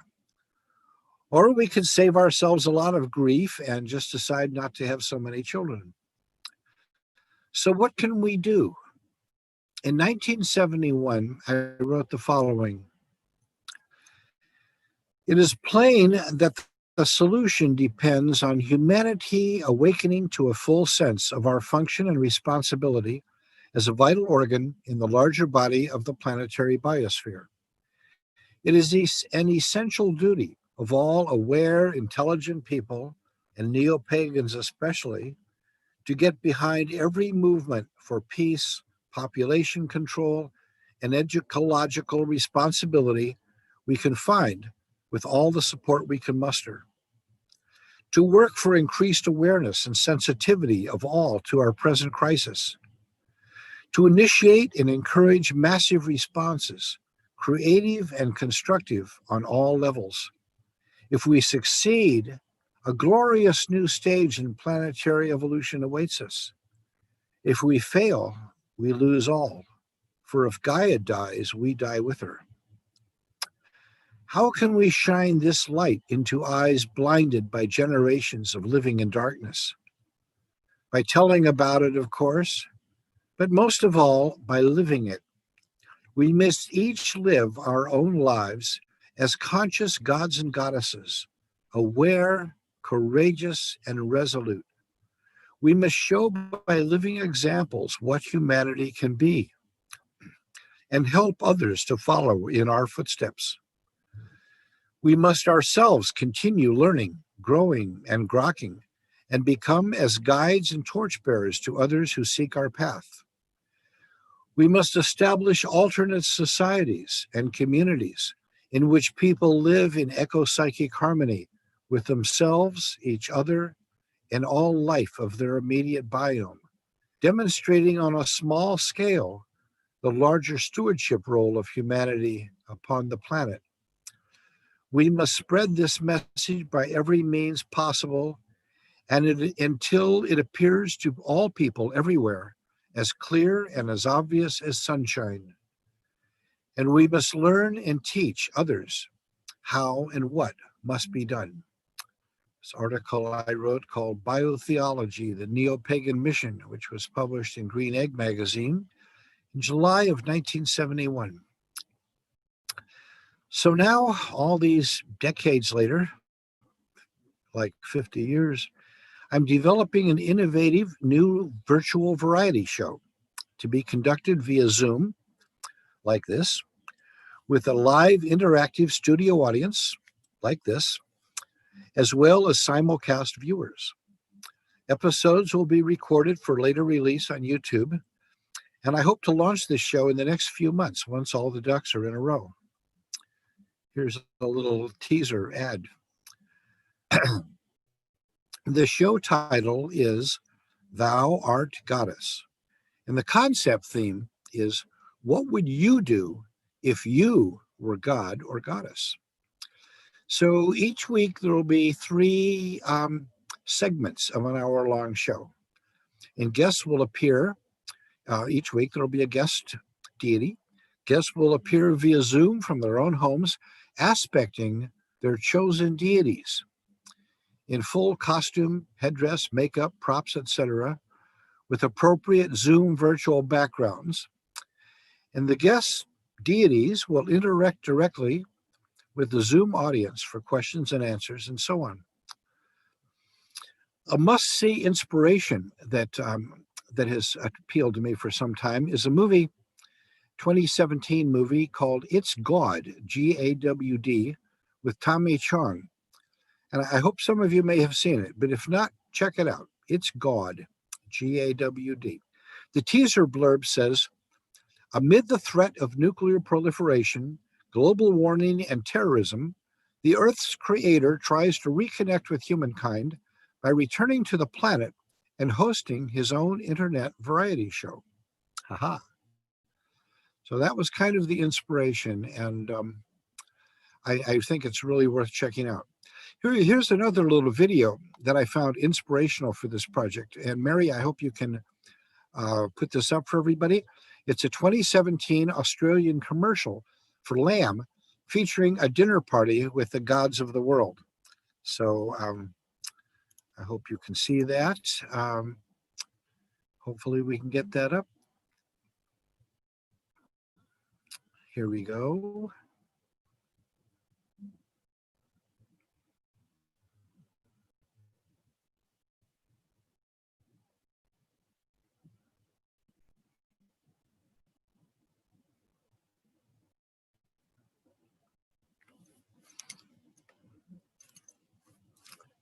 Coming up, just hang in there for a moment, guys.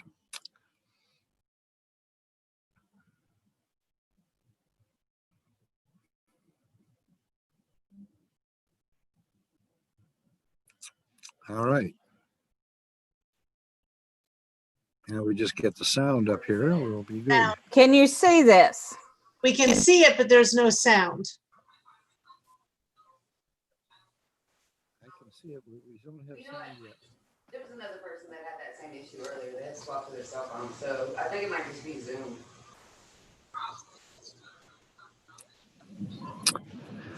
Oh, please let there be sound. Okay, go ahead.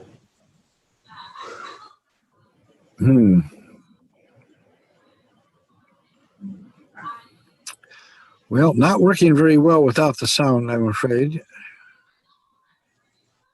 I don't know why there's no sound.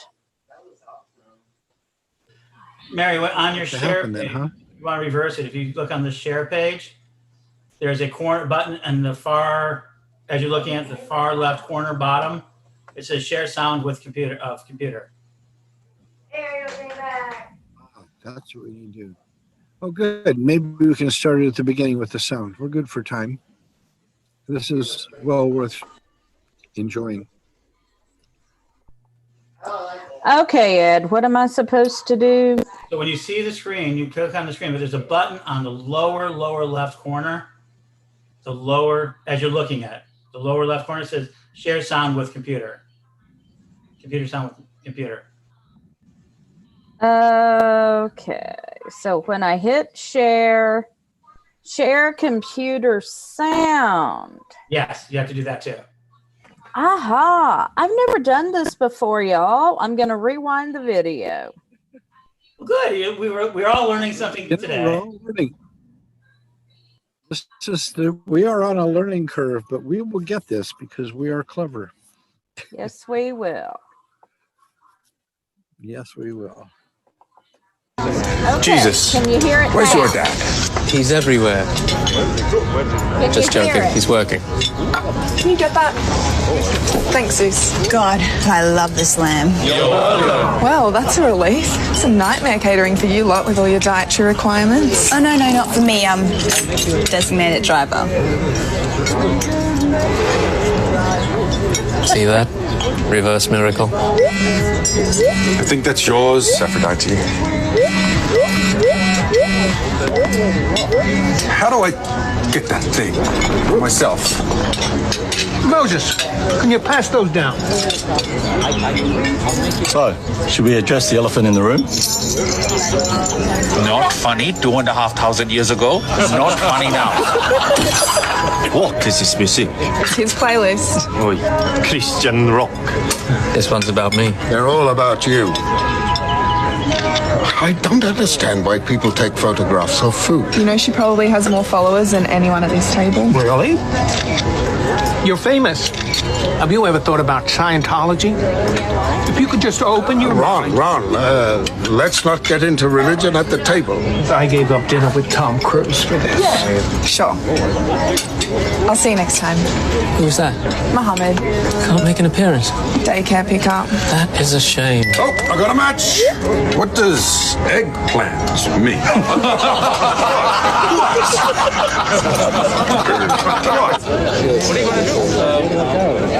I don't mean to be rude, but what religion are you? Oh, I'm no religion, which is the fastest growing religion in Australia based on recently published census data. We really need a better marketing team. I knew we shouldn't have spent all that money on pamphlets. What should we toast to? The science. L'chaim. What about just lamb, the meat we can all eat? We really should get together more often. It would make the galaxy a better place. Sounds amazing. Aaron, how many headbands do you have?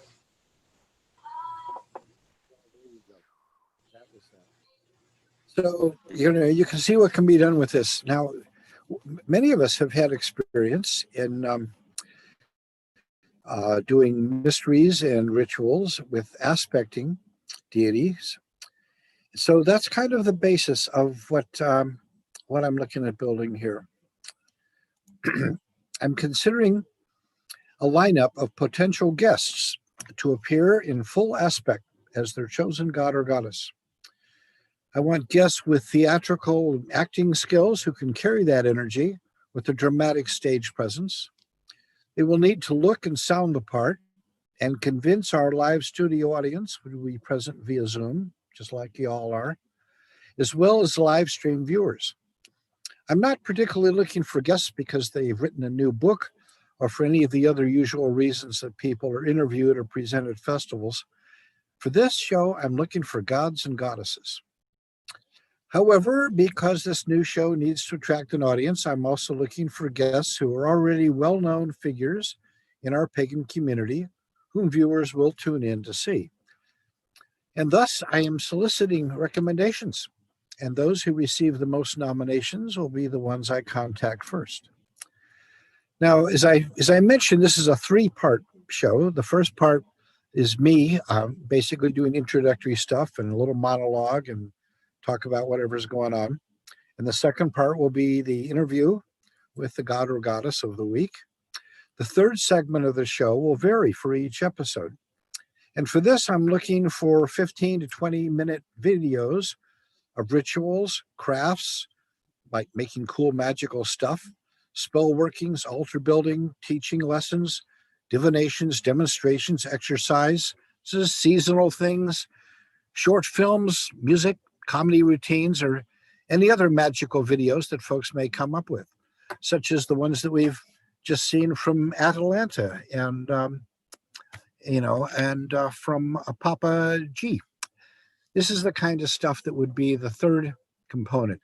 And these could be pre-recorded or they could be live, and they may or may not feature our guest of the week. That's wide open. So if you can offer a 15 or 20-minute video or do some live presentation for the show, please let me know. And this exciting project is in the earliest planning stages, so I'm reaching out well in advance to allow time to prepare. We plan on shooting for a convenient evening time slot for the live show, but we have yet to decide on a time and day of the week. And I hope you will tune in and become a part of the live studio audience and maybe submit a short video or perhaps even appear as a guest god or goddess on the show. And further details will be posted on the Apotheosis website, which is apotheosis.com. That's APOTHEASIS.com. So that's the kind of introduction to what I have in mind here. And I think that this could have enormous potential. I can just see how it can go. And I'll talk to you a little bit about more about it with a little sample of a kind of a basic outline of what I'm looking at here. So let me go to that. Here we go. Here's a typical show outline sample, just as I'm mocking up for a half-hour show live. There, for 1 minute, there would be opening theme music. I want to use offhand. I'm thinking of "The Raven is Calling," the bagpipe instrumental from Gwydian's Fairy Shaman album. Behind opening credits, over a Google Earth clip from space, moving down to the Longhouse here, where I am, morphing into an aerial view from a drone high above, circling. And finally, the camera will float in on me and full wizard regalia in the stone circle. We have a giant stone circle up here. So this will be a stock recording used for each episode. Then there'd be a few minutes in which I would do an introductory talk and tour and show off some of the shrines and installations here, a different one each episode. Brief encounters with fairies, nymphs, satyrs, etc., popping out from behind trees and stones, shrubs, etc. Finally, meet the goddess Venus, because this is the Venusian church is the basis of this headquarters. So we would meet each of these just briefly, probably feature different ones in each episode. This segment would also be pre-filmed and then aired in little pieces. So then would come into the Longhouse Live, and I'd kind of walk in, and hang up my cloak and pointy hat, sort of Mr. Rogers style, and take a comfy chair in front of the living room fireplace, what you see behind me here. I would share water and do a little brief monologue, Stephen Colbert style, talk about current issues, this week's show, music, guests, rituals, crafts, etc., and interact directly with the Zoom room audience, you guys, asking the question, what would you do if you were a god or goddess? Then we'll have a little station break, a music video. We've got lots of wonderful musicians that we know who have some fabulous videos of their music. Jimmy Clark, Wendy Rule, Seuss Tucker, etc. Then we'd return to the main show for 20 to 40 minutes and time slot there to meet the gods. And I would start off saying, before the break, we raised the question, what would you do if you were a god or goddess? Now let's ask one of them. And I would invoke the deity of the week with original or classic invocations, while showing perhaps little slide images, statue or painting of that deity. And the guest would appear then via Zoom, like we are here, from their own home as their chosen deity in costume, props, makeup, headdresses, etc., with an appropriate virtual background, maybe light music. The guest deity will give a rap on who they are and interact directly with both myself as host and the Zoom audience for questions and answers. Links and questions, etc., will be posted in the chat bar. Then maybe 40 minutes into the show, we'd have a second station break, another music video, a little bit of that. And then the final section be a special 16-minute feature. As I mentioned before, spell work, ritual, tarot reading, craft project, skit, bardic, whatever we come up with. A lot of variety there. The special features may involve this week's guest or somebody else entirely, or they may be pre-recorded. If it's a craft thing, on the website, we'll list for the next week's show what materials to bring, such as colored candles for spells or whatever there may be. So that would be the final segment. After which, then we would have a closing with comments from the Zoom room audience, saying good night, and conclude with Gwydion's circle opening that we go. And it goes, all from air into air. Let the misty curtains part. All is ended, all is done. What has been must now be gone. What is done by ancient art must merry meet and merry part, and merry meet again. So that's the idea and the concept for this new show. Right now, it is completely in the ether and in imagination and wide open to input and possibilities and people who might wish to get involved in the project, because I think it could be quite transformative. Again, if you haven't seen it, I recommend you check out that movie with Tommy Chong, It's God. It's really quite inspiring. So what y'all think? Comments? Anything?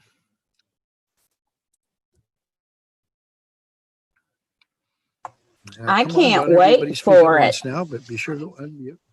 For what? I don't know, my mom previously said I can't. Well, wait those of for you it. who are a lot further along than I am in the tech aspects of this whole production, I hope some of you will get involved in the project, because we'll need a lot of different people. We'll need production people. We'll need to line up guests and map out scheduling, and then of course there's putting it out on the network, getting as wide a distribution and circulation as possible. We want to Well, I'll have be able to volunteer. bring in a live audience.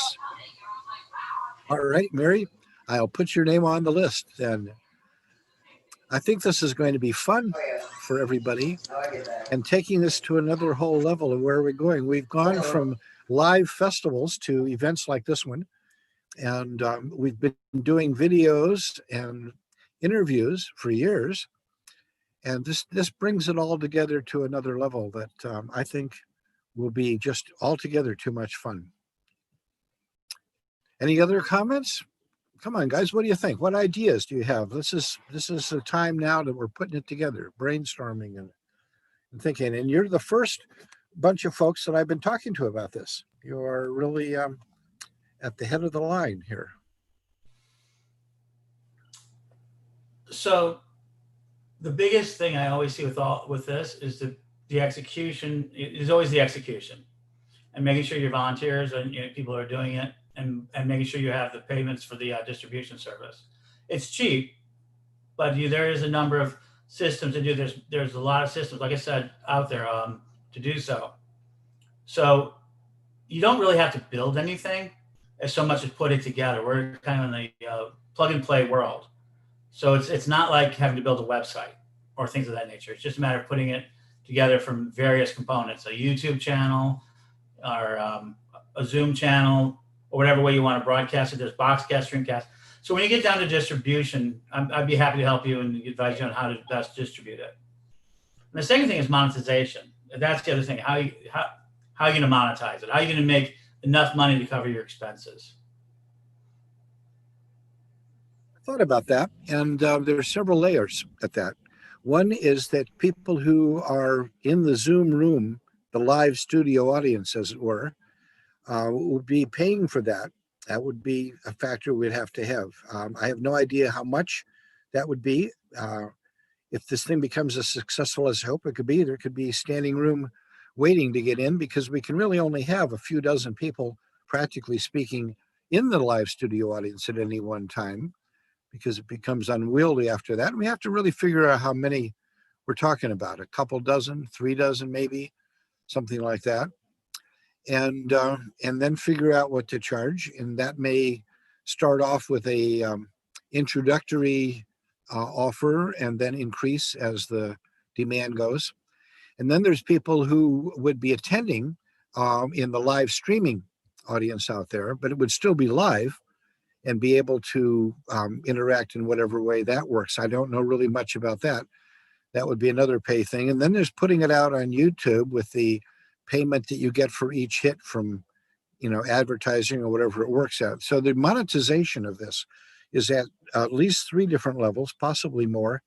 And this is not a thing that I have expertise in, but I'm counting on people who do to be also part of this crew. One of the reasons I've been reasonably successful in most of what I've done is that I have enough sense to know what I don't know, but I know other people who do. And this is something that I'm seeing an increasing number of people out there in the community who are developing this expertise. Ed, you may be, at the front of the line for that. You've been doing this stuff really well for some time and have lots of experience.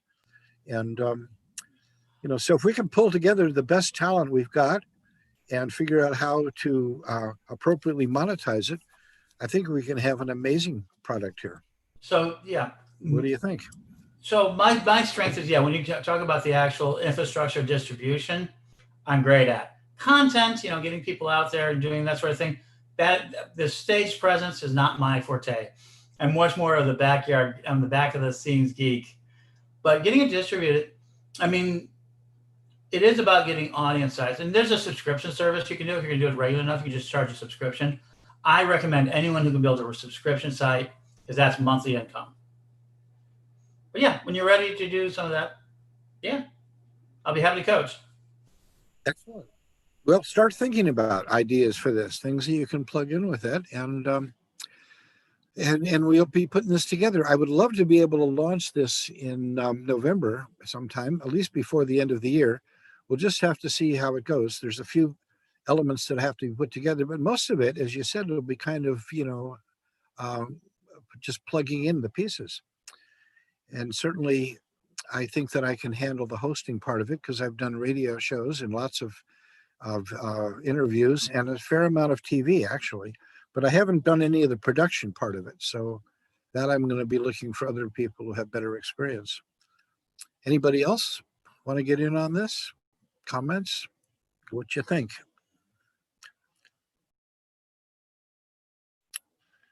There we go. All right. I see some of the chat stuff. That's really good. Excellent. Yes. And this is, people like Atalanta and Papa G and other folks who have done presentations at pagan festivals. Hopefully you'll be participants in this program as well for both elements of it. Well, since that seems to be, there doesn't seem to be any more questions and concerns, I'd like to move into the second part of what I'd like to present to you today, because after all, this, the theme of this one is the Phoenix Arises. And out of this period of lockdown, of retreat, this calm before whatever, this strange place that we're in right now. And it just gets stranger and stranger. I don't even have to address what's going on the major political stage, because I know you've all been watching it pretty closely. And wow. But out of all this, there is a principle that when any system is preparing to transmutate, move up into a new level of organization, there's a breakdown that occurs. Everything just kind of falls apart. We have the myth of the phoenix for that, which is what I'm referring to. But there's lots of ways in which this, in systems theory, the collapse of one system is necessary for the rise of a new one. And one of my favorite examples of that in physical life is the metamorphosis of a caterpillar into a butterfly. And some of you may very well know the secret of what goes on here, because it is a fascinating story. But if you don't, and just for everybody else, the usual assumption is that the caterpillar makes a cocoon, and then inside the cocoon, inside the chrysalis, the caterpillar grows legs and wings and reshapes itself and pops out new parts and then comes out as a butterfly. But that is not actually what happens at all. And this is one of the most fascinating features of nature. Inside the chrysalis, what had been the caterpillar dissolves completely into a pool of goo. That's just it, just nothing but a bag of goo. If you open it up, that's all you'd find. And within that goo, the DNA rearranges the material, all of this goo, and creates an entirely new creature within the short time of the metamorphosis in the chrysalis. And the butterfly that emerges is a completely new entity, but it's made out of a reconstitution of the goo, of the dissolution of the previous incarnation. I really think that's just as fascinating. So in a sense, we can look at ourselves now, this period that we're in, this strange pandemic period when we're like the tarot card of the hangman, we're all in suspension. We're in a state of suspended animation, suspended existence. It's like, some Time Lord has just made time just stop, and we're in between the worlds. We have many metaphors for this in reality and science fiction and magic of the space between the worlds. And this is where we are. We're inside the chrysalis. What comes out at the other end is going to be up to us. And that is the pivotal thing. We are the phenomenal cells, basically, the DNA waiting to reconstruct and recreate the new emergence of the new butterfly, the new phoenix that will emerge from these ashes. And with that, we can draw upon inspiration. We have the inspiration of the stories that have inspired us for the millennia. But we also have the inspiration of science fiction and fantasy. And I've been enjoying, as I'm sure many of you have during this period, binge watching a lot of really amazing and excellent TV series in the area of, science fiction, fantasy kind of things. There have been some amazing stuff. I would recommend in particularly a little series of 8 short 28-minute videos called The Midnight Gospel. And look it up. It's pretty hard to describe because it's kind of it's an animated series with kind of Zap comic style animation.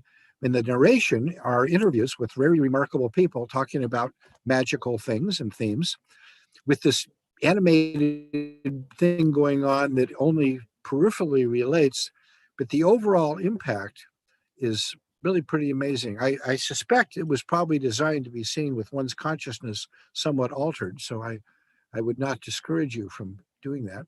The Midnight Gospel, that's another one to check out. And there's really quite a few. There have been some remarkable series. In my own work, I've been working for some time on a children's book that I also have hoped to have out early next year.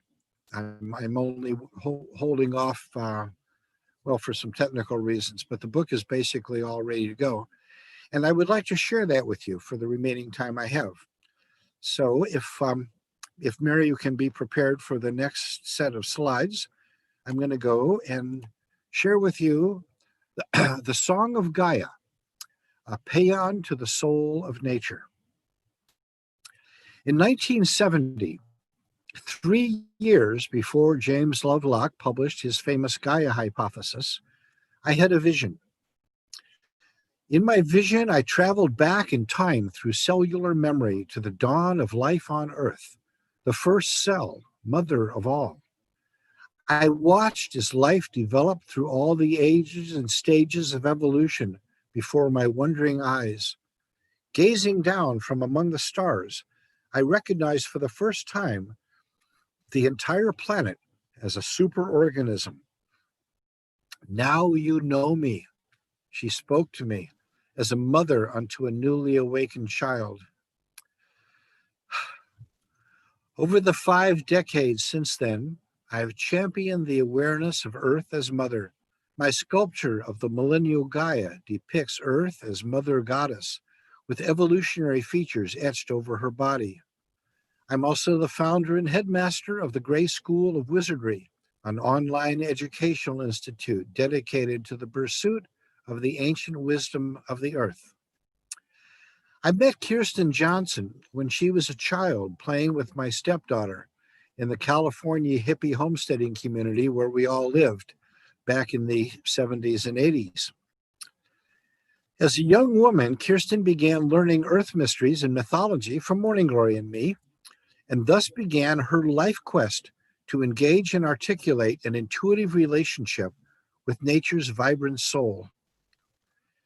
Many years later, as a mother herself, Kirsten bemoaned the lack of material by which she could convey the ever-present magic and mystery of Earth to her children. Her kids were growing up in a society infatuated with its technological advances and ever more divorced from the reality of the planet. Driven by her son's insatiable curiosity about the nature of the universe, Kirsten came one day to interview me about my profound visionary experience of Gaia. Her desire to enliven science with spirit compelled her to ask her old teacher to retell the vision I had spent my creative lifetime communicating to the world. Well, out of this tale, a poem was born, The Song of Gaia. One April evening in 2011, Kiri phoned me and sang the incredibly beautiful lyrics she'd been inspired to compose. By the time she concluded, tears were streaming down my face. Over the following weeks, we worked together to edit and fine-tune the work to perfection. We wanted imagery that could portray a vast landscape of poetic language, at once realistic and authentic, but with creation magic pulsating throughout. Mystical elements, grandmother spider, raven, interplay with evolution's strange creatures, trilobites and dinosaurs. Cosmic forces inspire and uplift, and the sensation of Gaia as a whole living, loving mother being suffuses the reader. We wanted luminosity in detail, biological accuracy in mythopoeia, both the source of mystery and visions of a sustainable future. We've presented the Song of Gaia to a number of the finest artists we know in the worldwide magical community, and quite a few responded that they would love to create the 27 full-page color illustrations required. After reviewing samples of all their work, we chose Sage Lampros as the artist whom we felt could best produce the images invoked in the Song of Gaia.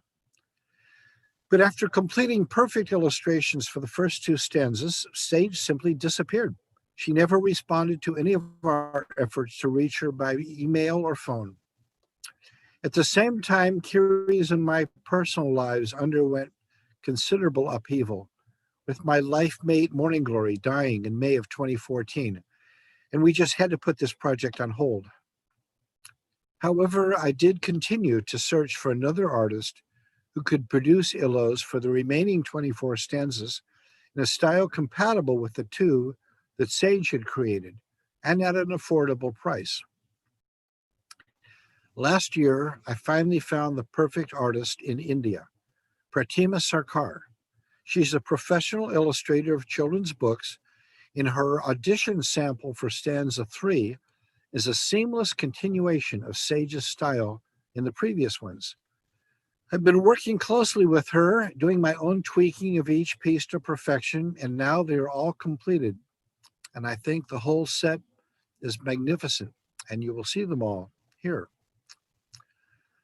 I've also done a couple of diagrams and timelines for the back section of the book, which is a detailed explanation of the science and mythology for parents and teachers. Song of Gaia is a children's poem for all ages. As a soothing, rhythmically rocking lyrical picture book, it presents cosmology and evolutionary ecology in a mythic framework and offers a sustainable vision of the future. Next, we'll need to deal with production costs, as we're now looking at self-publishing. For these expenses, we'll need your support. Of course, anyone who donates more than $25 will receive a copy of the book when it comes out. And I gotta say, you're gonna love this, and so will your kids. Song of Gaia is a mystical paean to the living spirit in nature, with an uplifting message, a loving call for humanity to live in balance with the earth. So now, without further ado, I present to you the Song of Gaia.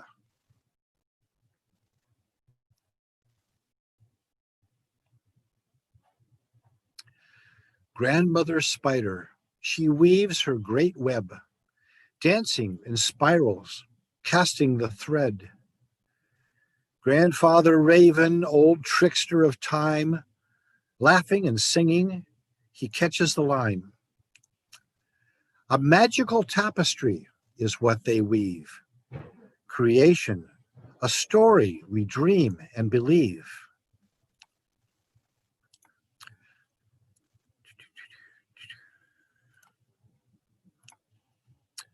All at once, Mother Hulda, her blanket did shake, a ripple of stardust in spirals she'd make. Nebulous gases spun into design, rocks forming planets in orbits aligned. A nuclear furnace our sun did ignite, holding the center by warmth and by light.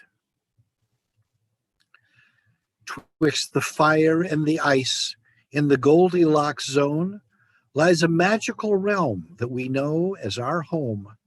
Hear now the story of Gaia's own birth, this beautiful planet, our blue living earth. Father's sun guides our elliptical road, in the Milky Way's arms, our galactic abode. The rhythms of life Sister Moon does provide, patterns of growth within her fertile tide. Waters from space upon earth fell as rain, filled her with oceans, flooding valley and plain. Here in the depths of the sea came a spark. A single cell life form emerged in the dark. Mother of all life on earth, this first cell is daughter upon daughter cells in her dwell. 2.5 billion years did she pass, and a sea full of algae made oxygen gas. The atmosphere changed then, warming the lands, while single-cell life forms awaited new plans. And then something new fell to Earth from on high. An ice-covered comet brought spores from the sky. The ovum of Earth fertilized with this seed. Life in myriad manifestations was freed. Father Sky, Mother Earth, conceiving anew the life of this world, and the tree of life grew. Through the ages and eons, strange creatures came forth. Some grew to be plentiful on the young earth, and sometimes the world changed for reasons unknown, and new animals rose from their ancestors' bones. Teeming life filled the seas in all shapes and size. Squids, trilobites, jellyfish, sharks did arise. Giant spiders and centipedes climbed up on shore. Then came amphibians, reptiles, and more. Along with the critters who creep and who crawl, up from the waters grew Gaia's green shawl. Plant life spread out, all the land to embrace, forever transforming her beautiful face. Dinosaurs over the earth had their day. For eons these dragon-like monsters held sway. Yet, as happened before, to the earth changes came, so that nothing before ever could be the same. Then came warm, furry mammals with mothers who nurse, caring for babies to whom they give birth. To this family we human beings belong, blessed with wisdom, with art, with science and song. As our bodies have tissues and organs to live, so the body of Gaia to us life does give. All the forms of her life are together a whole living biosphere where we may find our own role. Life-giving water as blood fills her veins. Her rhythmical breath the cloud forest retains. Patterns of climate in blue ocean brine, balance and wholeness throughout her design. From mountain plateau to the desert and plain, from forest to sea, each and every domain forms one living being of which we are part. And we know her by name when we see with our heart. Dearest child, she might say, now you know me.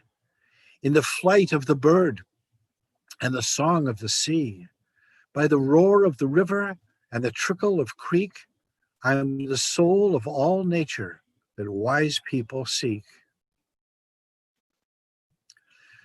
The fruits of my fields and my wild forests rare, I give unto all for all creatures to share. Impose not your power by force or by will, and my beauty and bounty shall always fulfill.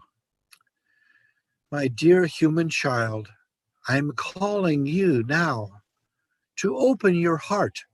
This connection allow no separation between you and me. In truth, we are one, though my children you be. My children may join in creation's great dance, the life of all sentient beings to enhance. Come, my child, take a step and co-create with me.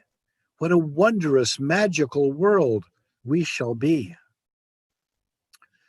Here's our dear Mother Gaia, our collective soul, the sum of our parts and the vast greater whole, who spins round our sun on the galaxy's arm, who nourishes life in the forest and farm. We are her children, by her body fed. Learning and seeking new balance, we're led to new ways of living and caring for all, so to honor the life of our planet so small. The dream that we live by can change any day, for we are the dreamers who make it this way. What we choose to believe, what we build with our hands, shall spread through the world to heal all of the lands. Humanity's future is to the earth bound, and the quest is to seek each our own holy ground. Perhaps we are Gaia's mind waking to grace and spreading her consciousness all throughout space. Grandmother Spider spins out her silks long. Grandfather Raven bends time with his song. And old Mother Hulda is tending the hearth, watching over with love our own dear Mother Earth.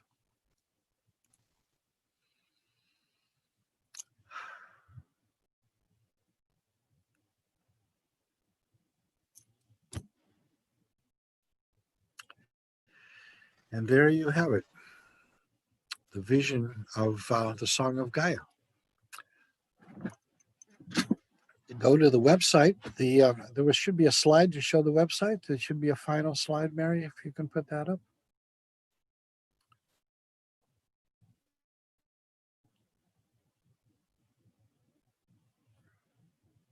You got that?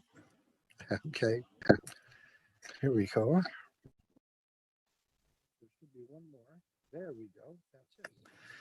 Song of Gaia, songofgaia.life. Check it out and be a part of it, because we're going to need all the help we can get to make this, take it to the next level of publication. We want it to be as beautiful as the images you've seen, and of course the verses that accompany them as well, and the backstory part, which is quite a few pages of mythology and science to back it all up. This is going to be an amazing project to put forth. something up there with the Millennial Gaia and the planned virtual variety show. So these are the things that my work is currently engaged in, and that I wanted to share with you all. So we can bring everybody back here, and for the next few minutes, have a little bit of questions and answers, a little shared conversation. Anybody want to chip in?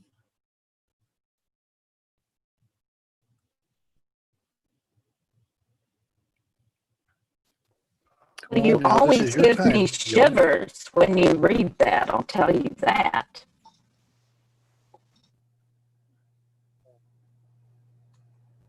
Shivers to read it too, I'll tell you.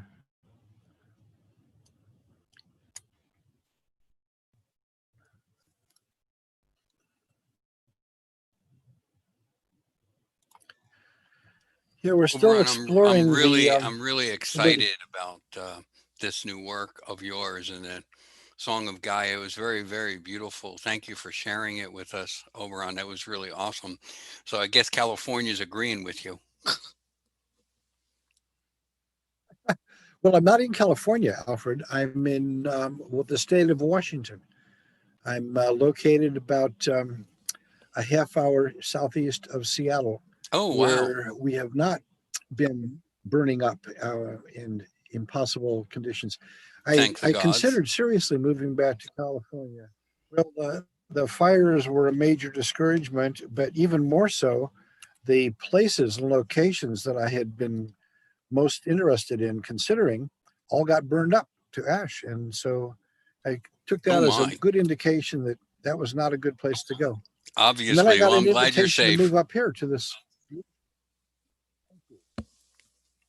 We've the smoke has gotten all the way up here. We had a week not long ago that we couldn't even go outside. The air was so full of smoke, drifting all the way up from California and Oregon. It's been horrible. This has been a devastating year. It's been lots of stuff. It's been a strange time going on, and will continue for some time. It's indeed, we're not on the other side of this. Indeed. I'm glad you like the poem and the art that we've put together for it. It's been quite a project of love. Indeed, it is very wonderful. I can't wait to see what's going on. I'm going to see what I can send you to assist in that work. Wonderful. If you check out the website, the verses are also have their illustrations. Each verse has its own border illustrations around it as well. Cool. I don't think that the backstory material is yet up. One of the things that's hanging up just a little bit is that Kirsten has spent these last few years going off to college and getting a doctorate in mythical studies, and she wants to upgrade some of the material in the back in light with her own academic work. So it'll be a very thorough academic backing for this. But all of that is it's happening. I'm in here for the long haul, and this is a big one. Somewhere along the line, I have a whole bunch of other books that I've been working on, and I hope to turn some of them out in the next few so years. I have to clear another whole shelf for Oberon Zell books in our church library then. Well, I guess you will. I do hope to add many more. I've got quite a few of them that are partly written and in the hopper. I just have to get back and pull them out and put them all together. So I've been working on so much of this stuff for years and years, from articles I've written and materials I've made and notes. And that's kind of my big ambition project, is to finish all these books. So I'm going to have to live a long time because I got a lot of books. So hang in there. Keep hanging in there, Oberon. You are a very important individual to all of us. Well, thank you, my friend. I'm so glad that I did get to spend time with you and the Three Gates and all of that before we all got locked down. The last couple of years that I was on Walkabout were really a remarkable time in my life. Mm-hmm. I traveled all over the Western Hemisphere, Canada, all over the United States, Mexico, Central America, South America. and met with people and stayed with people. And what an incredible journey, and what a privilege to be able to do that. And you were among, about 140 folks who hosted me during that journey. And I really we were appreciate certainly blessed to be part of that journey, and we are rapidly planning next year's gathering, and we're hoping that it's actually going to be a physical gathering and a really interesting hybrid thing that CEM and I are working on, and hopefully you'll be able to come out and be part of that as we broadcast the next 3 gates internationally. So I'll keep you informed. We're not there yet, Oberon, but I'll keep you informed. I do think that, as you're suggesting, this is going to be a significant next phase of this, something that Ed's been agitating for a long time, as have I, which is being able to record and broadcast some of the amazing festivals and rituals and events, which folks have been remarkably resistant to that for various reasons. But I really think it's time to find ways of bringing that all forward. So, people who don't want to be on camera can just not be on camera. That shouldn't be that difficult. Yeah, and there's ways of doing that. No, actually, Alfred, to Alfred about 3 gates. He was originally planning this year. We were actually going to be, this was going to be one of the 3 gates was going to be the first broadcast. We were actually going to broadcast 3 gates this year before this happened. When we ended up doing that anyway, we were going to do it live. So guys, my time for this is up, and I will pass it on to the next person. And thank you very much for. I'm all about following you everywhere, Oberon. I love following you. Well, thank you, Alfred. All right. Well, Oberon, thank you once again for joining us. We really appreciate you taking time out to join us here at Nashville Pagan Pride Day. And I personally can't wait for your new show. And now we're going to turn it over to Alfred Willowhawk, who's going to talk to us about Poseidon, the forgotten deity. I'm here. Okay, yay. Well, thank you very much for that. I am really honored once again to be here with you. It's been a wonderful day. I've been sitting in the background, and it's very different than a physical pagan pride, kind of like other festivals this year. I actually got to listen to what was going on in all of the workshops instead of running between my table and workshops and the bathroom and the food cart and all of that great stuff. So it's been quite a interesting experience. So I'm going to say up front, and that a story. So, as many of you know, I'm pretty much follow a Celtic pantheon. And 5 years ago, I was asked to hold the god Poseidon for Spring Mysteries up in Index, Washington. And at first I said no. And then I was asked a second time and I said no. And then I was asked a third time and it was like, okay, fine. Because I'm one who, and it was 3 different people who asked me. And so, and I checked once I was up there, they weren't in cahoots with each other, but I had a fascination with Poseidon for many years and did quite a bit of research on that particular deity. And so I determined after all of those things that maybe I was being asked for a reason to hold Poseidon, and so I did. What occurred during that time, however, was that when I blew the conch shell as part of what I was holding, as is its wont, a deity, Poseidon, at least what I perceive as Poseidon, spoke to me. And as he spoke to me, he gave me all kinds of what for, and to such a point that I promised him that when I returned to West Plains, Missouri, that I would create a shrine for Poseidon, which I did, because, you know, you don't tell a deity you're going to do something and then not do it, right? That goes with my first presentation, which is do what you say and say what you do, right? And so, as much as you can.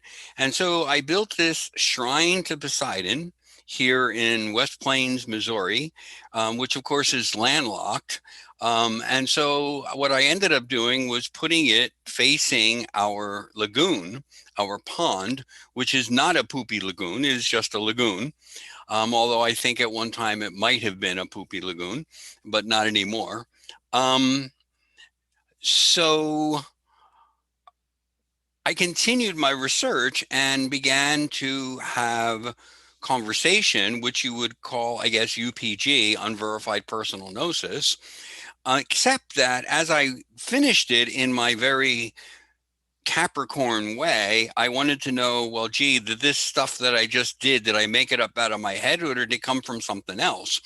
And as I continued my research and I spoke with some individuals at the University of Ohio who were part of a project called the Theos Project, and they were in Crete, and they were dealing with some things about different deities. And one of the stories is that from Minos is that on Crete there is another temple that is dedicated, and in there they found things that they presume are from a earlier version of Poseidon. I met some individuals from Crete, some other academic scholars, archaeological and anthropological, and we had some very long conversations about the mythology and about the spiritual practices of individuals on Crete, Minos, and a few of the other islands out there in the Aegean, about a god who actually turned out to be Poseidon, which is really cool. So a lot of what we're going to talk about today is a function of all of those things that I have found over the course of several years. One other thing that is a function of this Poseidon workshop is that I always thought that nobody would be interested in a Poseidon workshop. And so I didn't do anything with this workshop. And then, amazingly enough, another individual who all of us know pretty well, Rowena Welling, Rowena said to me one year, she said, you know, Alfred, you should do a workshop on Poseidon. And I was like, sure, okay, I'll work on that. She says, no, you should present it this year at Three Gates. Of course, this was in January of that year. And I think it's the year that Oberon, yes, it was, because we did it on Friday. We did it in the tent. So it was the year that Oberon was at Three Gates. So it would be the last live Three Gates that we've actually had.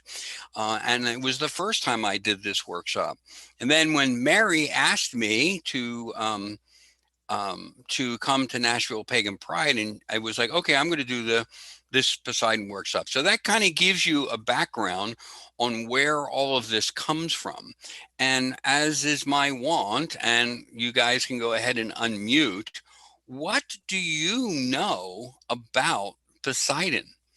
When you hear the word Poseidon, what comes to mind for you? I'm going to sing the Jeopardy theme unless somebody talks. Somebody take a stab. Come on. The Greek god of the oceans. Oh, go ahead. Say that again? Just the Greek god of the oceans. Sorry, you go ahead. God of the oceans. Okay, go ahead. Ed. Okay, so the only thing I ever think of is the Disney movies. Movies with the fish part. It's all I think I have a Disney understanding of Poseidon. Okay, cool. All right, very cool. I saw Teresa was going to make a comment. A trident.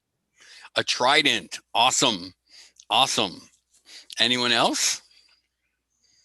All right, this is really cool because, I was hoping that somebody turned around and said, Jason and the Argonauts, but they didn't. So, okay. Or that Disney movie, Percy Jackson thing, whatever that was. He was supposedly a son of Poseidon.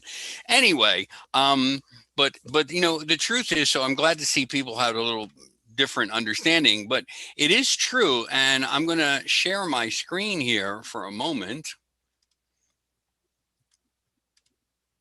And this is one of the depictions of a modern depiction of Poseidon. And then, of course, we see that he has his trident and he's riding seahorses or hippogriffs, which is actually, in this depiction, of course, they're actual, what we call seahorses, pulling him along, and somehow the man is always naked. And I got to tell you that I tried to be that naked when I held Poseidon for Spring Mysteries, and it was in March, and it was 35 or 40 degrees outside.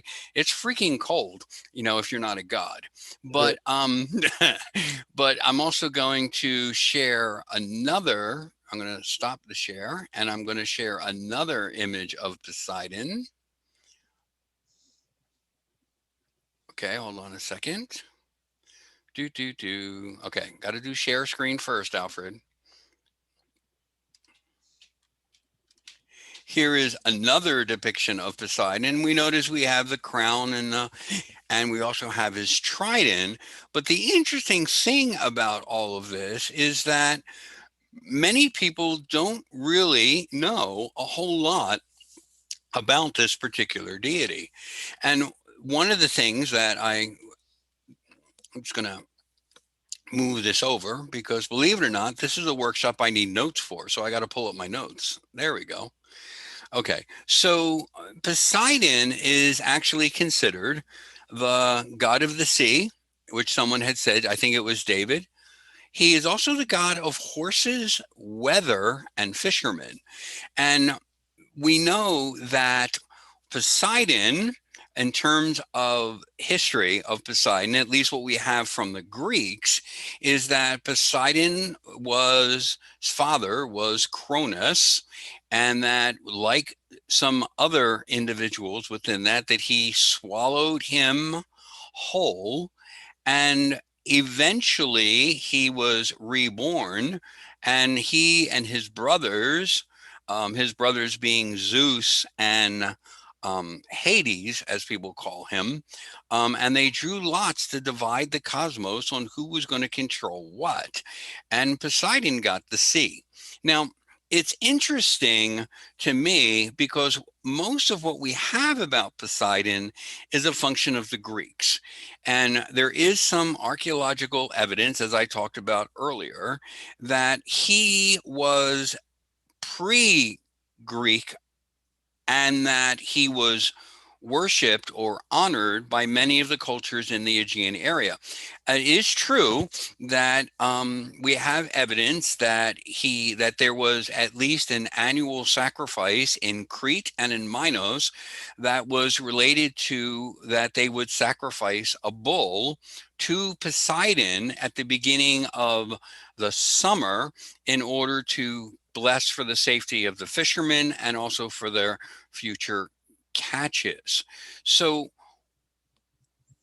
what to me turned out to be part of my research was, okay, so we have all of this, and Poseidon kind of gets a bad rap in some of the later Greek mythology, especially with Odysseus and the Cyclops and the fight between him and Demeter. And then we have all these other typical Greek things about all of his love life and all of this kind of stuff, which is all pretty common. However, I asked the question, where did this guy come from? Because if you look at where Athens is, that there is two promontories in that particular area where we have one temple was to Athena, but the other temple was to Poseidon. And that the Poseidon temple age-wise is about 100 years older than even the first of the stones for the temple for Athena. Now, there is a myth, and it goes, we at White Raven, because one of Lady Willow's primary deities is Athena. And we should do something called Panathenea, which is usually in our calendar, July 27th to July 29th. And it is actually the precursor of Olympic Games. And what it does is that it celebrates the competition, to put it that way, between Athena and Poseidon on who was going to be the patriarch, who was going to be the god overseeing the city of Athens, and of course also for the name. And that in that particular situation, the Athena and Poseidon agreed that they would each create a gift, and that the people of the city would determine which gift they liked more. And so Athena and Poseidon went away, and Athena came back with an olive tree. Poseidon came back with the horse that he had created for Demeter, according to the myth, when he wanted to get together with her, as well as he brought forth the crashing of the sea. And he talked about how he would protect people in the sea, or he would inundate them. Well, we all know what happens if you threaten people. They either fall in line or they ignore you. And so Athena turned around and said, well, this is the olive tree. And with the olive tree, you have olives, and you can eat the olives, and you can make oil with the olives, and the tree will shade you. And so the story goes that they accepted Athena as their patron. Now, the question is, what happened to Poseidon? And Poseidon ended up still the ruler of the sea, as we all know. Now, if there were two temples originally, one big temple to Poseidon and one big temple to Athena, then the Greeks certainly were more aware of Poseidon than just this guy that tried to take over the city. And so if we look a little closer, we find that there actually is a historical structure, and it talks about that and they call Poseidon the Wanax. And he is the male companion of the goddess of nature. He is her consort.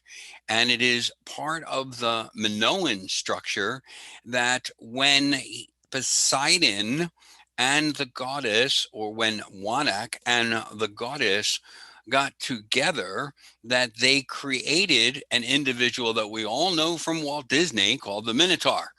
And that the Minotaur was actually the son of Poseidon. And that what they would do is that if we also look at it, so then what the mythology says that their spiritual structures was again that they would sacrifice that bull once a year. So as we look at, there is some pottery that shows Poseidon in conversation with humans and other titans.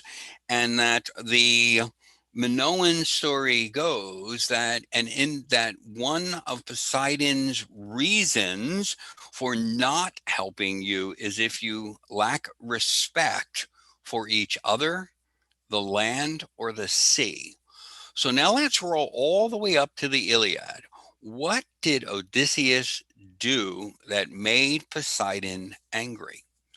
He killed his son, the Cyclops. And when he killed his son, the Cyclops, then Poseidon vowed that he would not allow Odysseus ever to land again. Because when, according to the Iliad, when they first started their journey, they asked Poseidon for their protection, and Poseidon said, "You have my protection." And what he felt was that the killing of the Cyclops, his son, was a violation of the respect for the land and all creatures. Of course, we know that from that myth that Odysseus got involved and allowed Odysseus to land. Although then we have the story, we have some other issues for Odysseus, but it gives a little credence to the fact that Poseidon is all about respect. If we move over to unverified personal gnosis, I will say to you that within my deific structure, within my honoring of deities and in my world, that this seems to fit, as anyone who knows from that first workshop that I did, the 3 terms honor, respect, and personal responsibility. As a matter of fact, the first time that I actually used those specific terms was after a conversation, for lack of a better term, with Poseidon, where Poseidon discussed with me the idea, or it came to my head, however you want to look at it, that if we respect the land and if we respect the individuals around us, if we honor and respect ourselves, then personal responsibility is not an issue. So that's kind of where that all comes from. And as we look at the pre-Olympian Poseidon, we see that the only time that Poseidon would actually get annoyed with people was when they didn't respect the land or they didn't respect each other. One of the things about Minoan culture is that there were very few wars that were fought by the Minoans themselves. Of course, they were wiped out eventually by the Spartans, but that's a different story for another workshop, I suppose. But this pre-Greek Poseidon, or Wanex, also turned us toward the idea that we could act and respect toward one another. All right, so another individual comes into play here as we move along, and that would be Amphitrite. Now, Amphitrite is not, Amphitrite was for all intents and purposes Poseidon's wife. And the story goes like this, is that Amphitrite was performing a dance on the Isle of Naxos along with other Nereids, which means, of course, a Nereid is a water nymph. And so that Amphitrite was a water nymph. And he fell in love with her and decided to marry her. However, Amphitrite refused his offer of marriage and fled to Atlas at the farthest end of the sea. I don't know where that is, but the farthest end of the sea. But Poseidon, as the lord of the sea, didn't give up, and so he pursued her, at least to know where she was, and then sent an individual by the name of Delphin.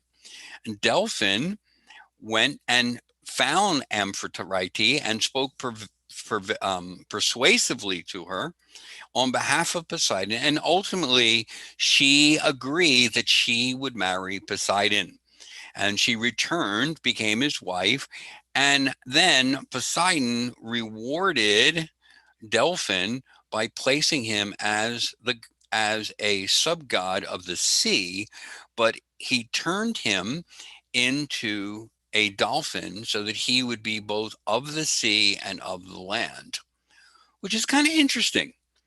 It's kind of interesting because what we've got here then is that Poseidon as a deity didn't do the terrible things that we hear from the Greek myths, at least not according to this myth, that instead he was an individual who honored what other individuals said and what other individuals would want. So I wanted to share a few other things here. I need to pull up another couple of pictures here. Hold on one second, please, as I click through.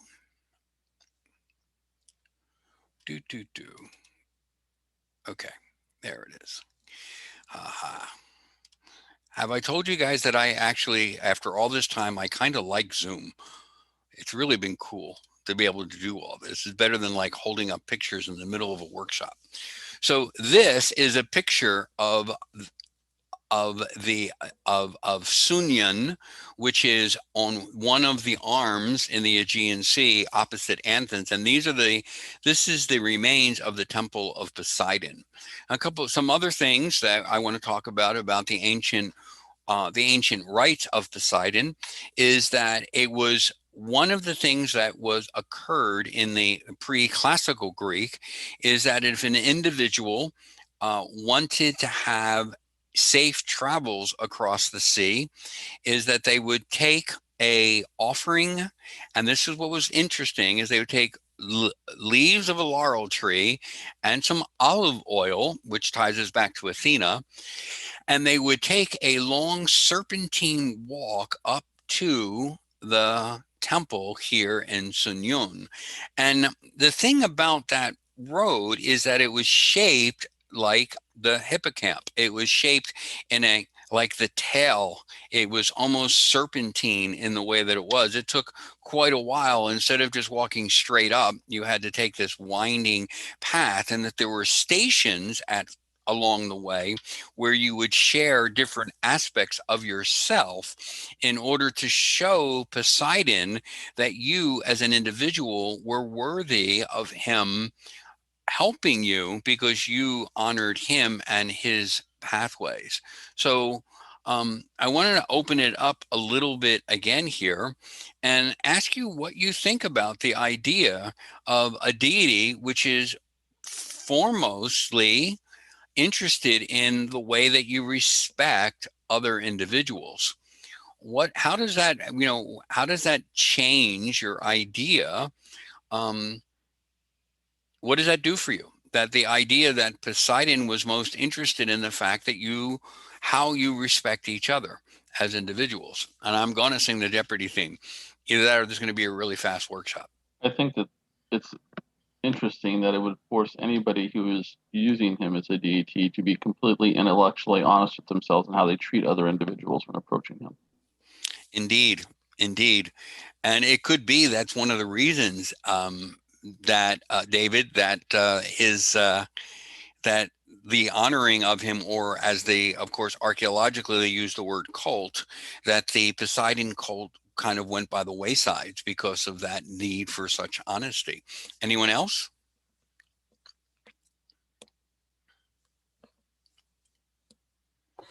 So I had to drop out for technical difficulties. You're mostly working off the Minoans, right? Not the Greeks. I'm working off the Minoans and the Cretians because those are both pre-Greek. And in comparing them to both the Old Greek and the Classical Greek, is that I can find some connections, but then they kind of morph into what we understand of him as being a nasty fellow. So that's a long yes, Mary. Well, it's a good yes. I just wanted to be sure I was clear. And that totally changes my perception of Poseidon. Mm-hmm. Cool. That was my hope. Mary, you are like a teacher always has that one student that is like, yes, I did my job. Thank you so much, Mary. Did you write a book about Poseidon? Do I remember that correctly? I have not written that book yet. Okay, you said you were going to. Yes, I'm like Oberon. I've got like 100 books sitting all in different phases, as well as certain books that are sitting in an envelope right next to me right now. Ha, ha, ha. It's in an envelope and it's sitting next to me and going to the post office today, Mary. How do you like them apples? I was not going to bring up the fact that you've owed me a book for over a year. I wasn't. I know you weren't, but I respect and honor of myself. And, there are actually 2 books in there because I felt bad. I gave you an extra book. Thank you. You're welcome. Of course, originally the book that you wanted was the I Am in Control book, which is also not written yet. So that's why you graciously accepted 2 other books. And this is going off over live stream. So really now I'm really messed up if I mess up, because then the whole world knows now. Well, respect is a good thing. Ed's recording it, I know. Yeah, you can hold up the recording to me and say, Alfred, where's the book? No, it's really interesting because it does change your perspective on Poseidon. And it's what happened for me too, is that suddenly when I began to have these conversations with what I perceive as Poseidon, is that it flipped my mindset. So, I want to also, and it's really good you bring it up, because it was Teresa who said that she thinks of the trident. And of course, the trident, everybody from the movies like Clash of the Titans, as David says, and Percy and the Lightning Thief, or whatever the heck that thing was, everybody thinks of that trident as this mighty instrument that Poseidon uses to control the universe. Well, here's the funny thing about a trident. A trident, by the Minoans and even by Greek fishermen and the Cretians, all in the Aegean Sea, it was a common tool that was used to spear fish. It is just a fisherman's tool. And the fact that we have a trident for Poseidon is that it is a common man's tool. It's not lightning. It's not a huge lightning bolt. It's not a giant hammer like Thor. It's just a fisherman's tool. But it's 3 prongs. And gee, can you guess what those 3 prongs are? Honor, respect, and personal responsibility. Those are the prongs. And I get that from some pottery shards that were found in a cave in Crete. They found some pottery shards that showed the head of the trident, and depicted around them were people bowing to each other. Not bowing to Poseidon, but bowing to each other. And then of course the words that came to me were honor, respect, and personal responsibility.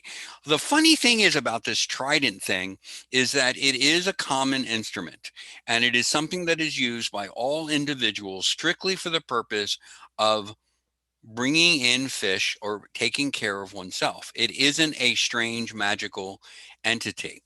The only magical entity in all of Poseidon's structures is, of course, those lovely seahorses, which of course we know are not really seahorses, that they're hippocampuses, and he rides them. And the story of the hippocampus is really cool, is that it comes from the word horse and sea monster. It is a Greek word, and of course we call it a seahorse. It is a mythological creature that is shared, and here's where it's really interesting to me in my geeky kind of way. It's shared by the Phoenicians, Etruscans, the Pictish, and Greek mythology. Even though the name that we have for it comes from Greek. In the Pictish and Etruscan, it's interesting to me because, of course, the Etruscans are northern Italy. In the mountains there, we know that is where Charles Leland went when he met with the individual, as he wrote Etruscan and Roman remains, which was archaeological work, and of course the Gospel of Aradia, which supposedly was dictated to him by an individual in the Etruscans who was an Etruscan priestess of sorts. And so how in the world did the Etruscans have anything to do with the seahorse? Because the Etruscans are in the mountains. There's no sea there other than what they can see from the highest reaches. In Leland's book, he has a small paragraph in the one that's Roman and Etruscan remains, where he talks about the honoring of the Father God. And he calls that Father God, he calls it, can you guess what the name is? Can you guess? Anyone guess? I actually said the name already. They call that God Wanek. And that he is a pareidos of the goddess of nature. And so we have this continuous link, which shows that some of the work with Poseidon and some of the honoring of Poseidon is much further than what we expect. If we move to the lovely area of the Picts, now we don't have a lot of stuff from the Picts because they were using a lot of wood, although there is indication in Druidic structures that say that the Picts are the indigenous individuals that were originally in Wales and in Scotland. In Scotland, they were pushed south toward Wales by the Irish, and they were pushed north by the Britons, who were south of the Welsh. And then there's a whole other series of things. However, one of the things that we have is that there are a series of images that they have found in some caves around Stonehenge, and they depict what is they're calling a sea monster, which is half horse and half fish. Oh, what do you know? It's a hippocampus. And so once again, we have the hippocampus, which is created by Poseidon. And then we have all of these cool links. So in a couple of minutes, I know I only have like 15 minutes left before Mary gives me the 10-minute warning.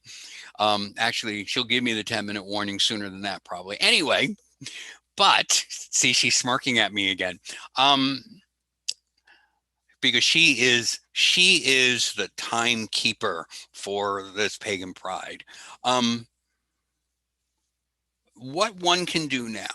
So if you have a desire to pursue a relationship currently, to get more familiar with Poseidon, there are a couple of things that you can do. You don't have to have land and build a whole shrine to him like I did, although that was pretty cool. Nor do you have to get a conch shell, dress up as him in 40-degree weather and blow it to keep the weather good. That you don't have to do that either, but I did it.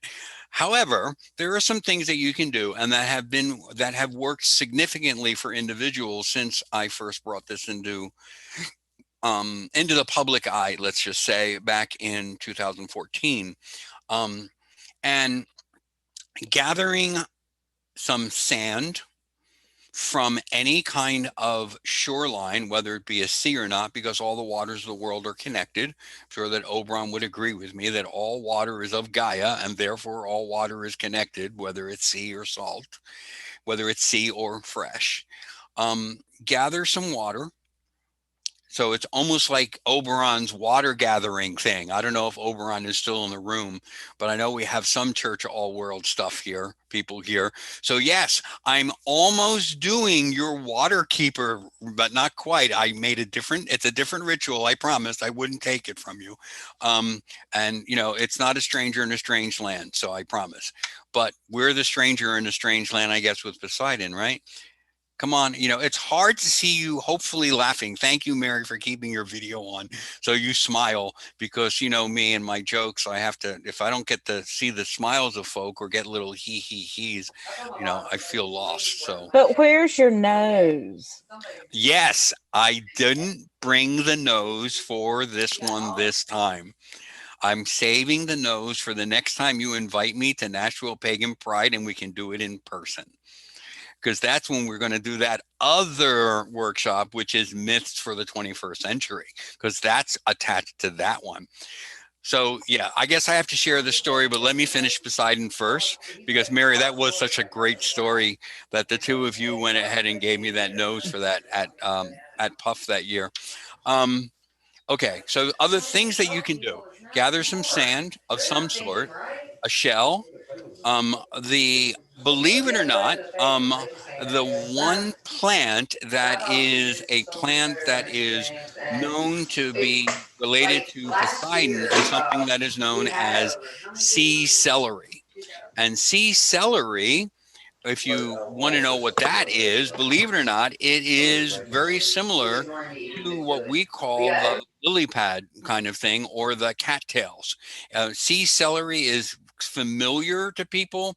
You can use cattails instead if you can gather some.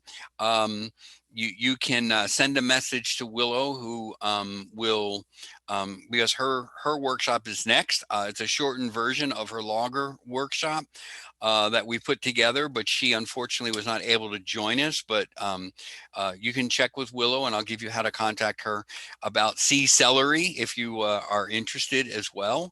And she'll tell you how to plant it, because she managed to plant sea celery in the middle of Missouri, next to our lagoon, and it actually grew, which is like a shock. But sea celery is the one plant that he really likes. Incense wise, dragon's blood and is actually the closest thing to what I could find in terms of the residue that was in some of the pottery shards that were found in Crete, the burned residue. But dragon's blood is about the closest thing. The thing about it is, when you open it up to have a conversation with him, you want to approach him from the perspective of that you are interested in establishing relationship with him. Not, hey, I'm here, I want to be yours. Don't do that. Because if you tell him that you want to be his, then you're going to be his. And the last person who did that was a person who came up to me in my shrine at Spring Mysteries. And he said that, of course, it's good that he was one of my own students, but he had a heck of a time having to reorganize his life toward respect for all things. So you want to be careful on that. So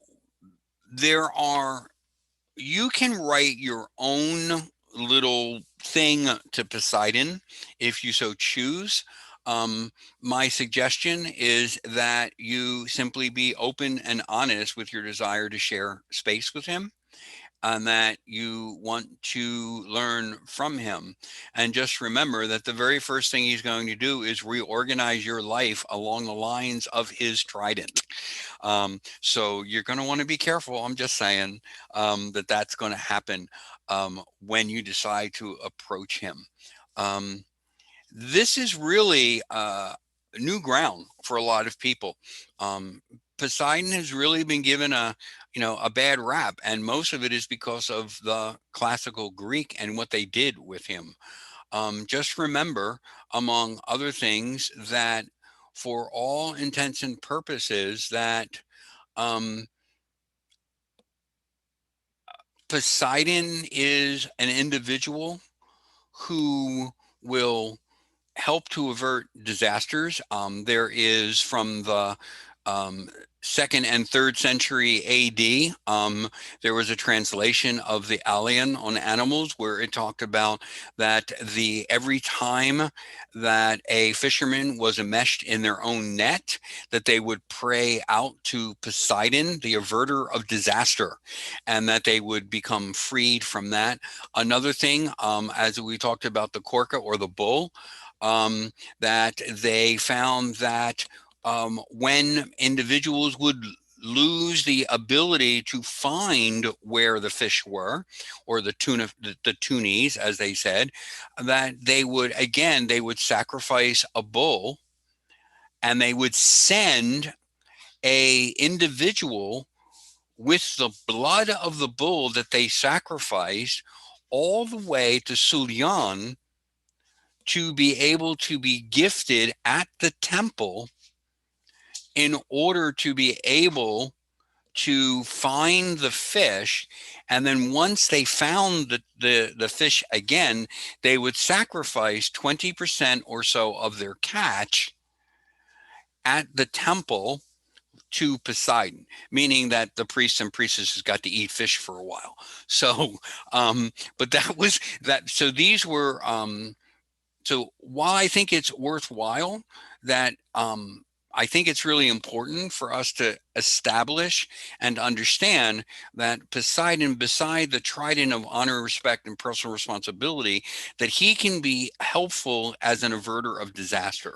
That even though he is officially the brother of Zeus, but he is still the Kratos Salatos, that he is still the Lord of the sea.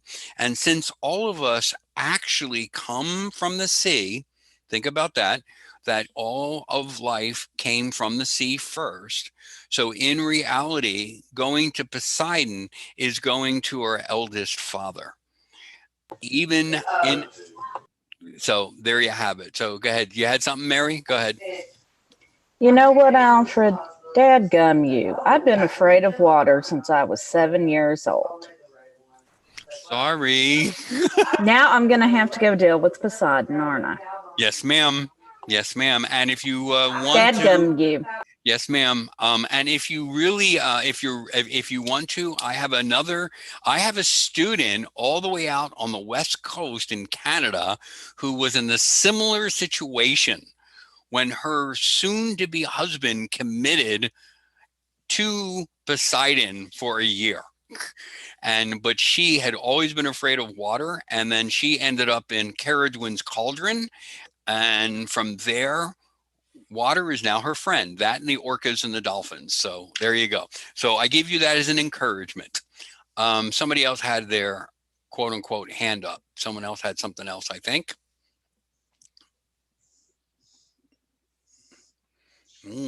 I was going to ask if there's any connection between the Sumerian Ea and Enlil.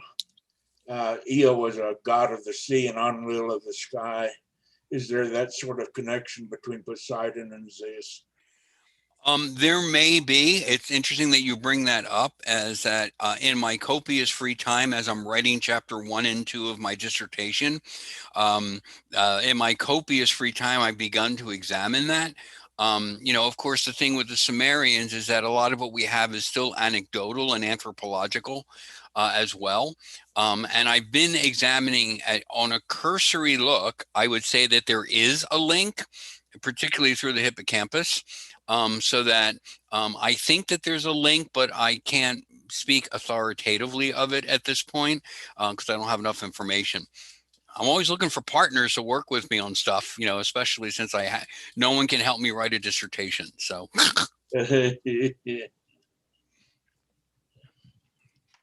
See, that was an invitation. Be careful, honor, respect, and personal responsibility, right? Cool. Willo, I start bugging you about Poseidon. Yes, ma'am. Yes, ma'am. Yes, ma'am. All right. Wow, this went a whole lot faster than I thought it would, but cool. Okay. So any other questions on Poseidon before I share the nose story? Do you find any other deities that fall along the same lines as Poseidon? That's a really interesting question, David. I have found other deities that have some similarity to him. However, in its combination, in terms of horses, the hippocampus, the sea, fishermen, safety, I have not found a deity that seems to have his hands in as many aspects. Do you have were you speaking or thinking about a particular deity, David? No, not at all. I was thinking cool. He seemed completely unique to me in the pantheon of gods. That's why I was asking. He definitely has, at least in my estimation, he has been pretty unique, other than, like I said, some possible connections. But again, if we look at the Phoenicians, the Sumerians, the Assyrians, all of those individuals, we'll find that so many of those cultures there in the Mediterranean, they all border the same sea. And so that it may be that we're always talking about the same deity. I really take some umbrage, I suppose you could say, at the way that the classical Greeks had morphed some of what Poseidon does. Of course, they don't treat Zeus or Apollo or anyone else any better. So I guess it's just equal. It's all equal. But that, yes, Poseidon seems to be pretty unique. And because we seem to be able at this point to find that at least some of his symbology in many cultures, I think that we could go so far to say that would, I think that it would be interesting to see just how far that goes. I was just noticing from David, that is actually a really good idea. Creating a one-page on Poseidon with correspondence to share. I think that I will do that. Let me make a note of that, and then Mary can help me later to make sure it gets to everyone. But if I don't make a note on it, then it isn't going to happen. Poseidon correspondences page. Okay, I now have a note for myself to do that. I might even write part of it while I'm running Willow's workshop. Who knows? You never know. But that's actually good. Thank you. Thank you for that, David. Okay, any other Poseidon type questions before we talk about the nose?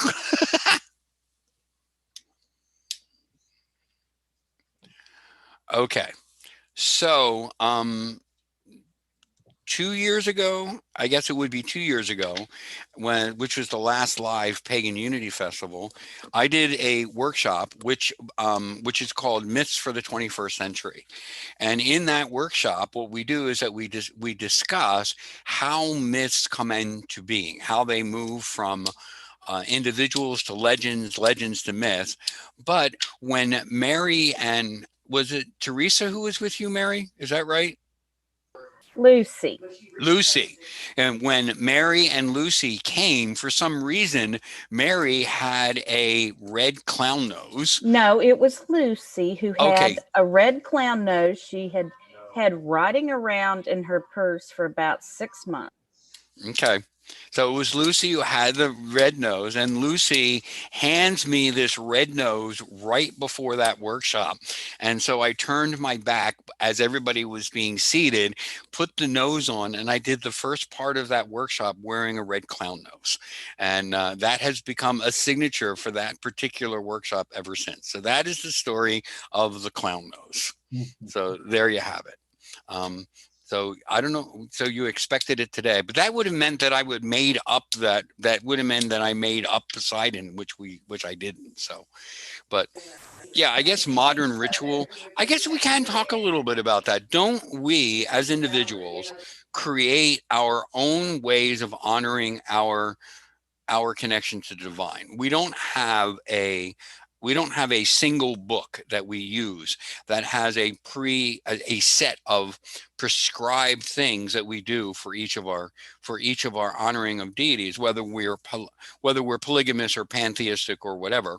So that I guess in some sense we could say that everything that we do is still part of unverified personal gnosis, UPG. So there is a beautiful version of UPG right there. That is, she's adorable. This is Serena. Hi, Serena. Wave, Serena. Hi, Serena. She's like, leave me alone. I got my book. I got my iPad. Leave me alone. Right on. Any other questions for anyone before we? Well, Mommy and Daddy. No, you see my daughter in the back? Yeah. I'm not in the same room with them. No, but yeah. It was actually really clever, but he got her kind of changed. There we go. Any other questions before I kind of turn us loose? Because we have, see that? Look, Mary, I can do something in less than an hour. See? Excellent. Make no bones. Alfred has been one of the most active people sitting this year that I've ever seen. He's really working on his stuff. He's doing a lot of shadow work. So there you go. I just wanted to say a shout out. It's true. It is true. It is absolutely true. You were quite correct, Ed. You were quite correct. Mm-hmm. And it's been an honor to work with you all through this. I wasn't looking for a gobble, but oh, I know you weren't.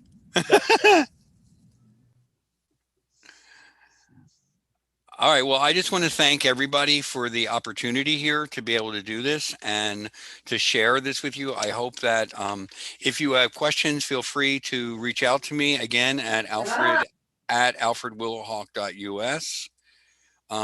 Wake up. If you're interested in checking out White Raven, it's White Raven. What, I misspelled it. White Raven. .org. That is our organization here in West Plains, Missouri. And it's, like I said, it's an honor to be here with you. And I'm just really, really happy that Mary reached out and got me to come to PPD, even though it was virtual. I'm really excited. Thank you for everything, guys.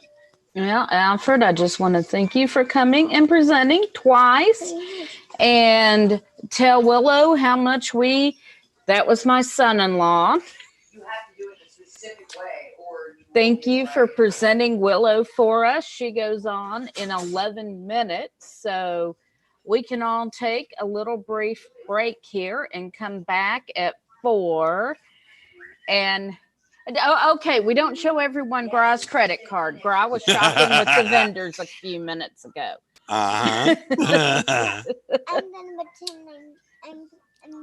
Oh, you're going to, she's sliding my credit card down the desk drawer, pretending she's swiping it, y'all. Ah. Okay. Uh, Mary, you're muted. I'm stepping away for a minute, and we will see everyone back here at 4, okay? All right.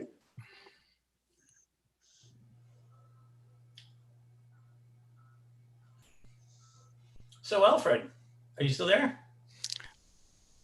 I am. So, I don't know. Is it public knowledge about White Raven? Not 100. No, not public name. Not that information. But it's always been whiteraven.org, so that hasn't changed. No, definitely not. The the letter has not been fully approved yet. I was just curious. Okay. And then nothing more. We leave everybody with teasers. I'm sorry. I didn't mean to do that. Right. So Oberon, I've been seeing your Longhouse stuff too.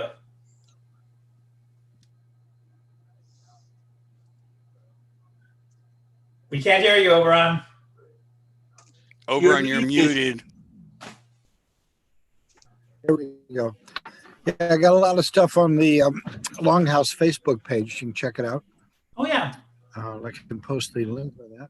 Let me see. So, no, I stalk you. So, I know what you do because I have all of you. You're like a part of my group of first. Okay, well, all right then. But it's been interesting. That's a nice place for you. I know you spent a long time trying to find good space, but that's interesting. I think it's the best place I could possibly be. It feels exactly where I'm supposed to be. I like it. Yeah, I was mentioning to Kat, as soon as this is over, I was going to try. I'm supposed to as soon as this COVID is over enough to allow travel, I'm supposed to make a beeline to your area to see Kat and Phaedra and Lawrence and everybody. So I'm supposed to make a tour up there. Kat's up here now. Kat's actually visiting for a couple of weeks. Although this weekend she's away visiting other people, but she's been hanging out with me and it's been really nice. Yep. Mm-hmm. I'm just babysitting the room for a few minutes. This is actually the first break this room has had the whole time.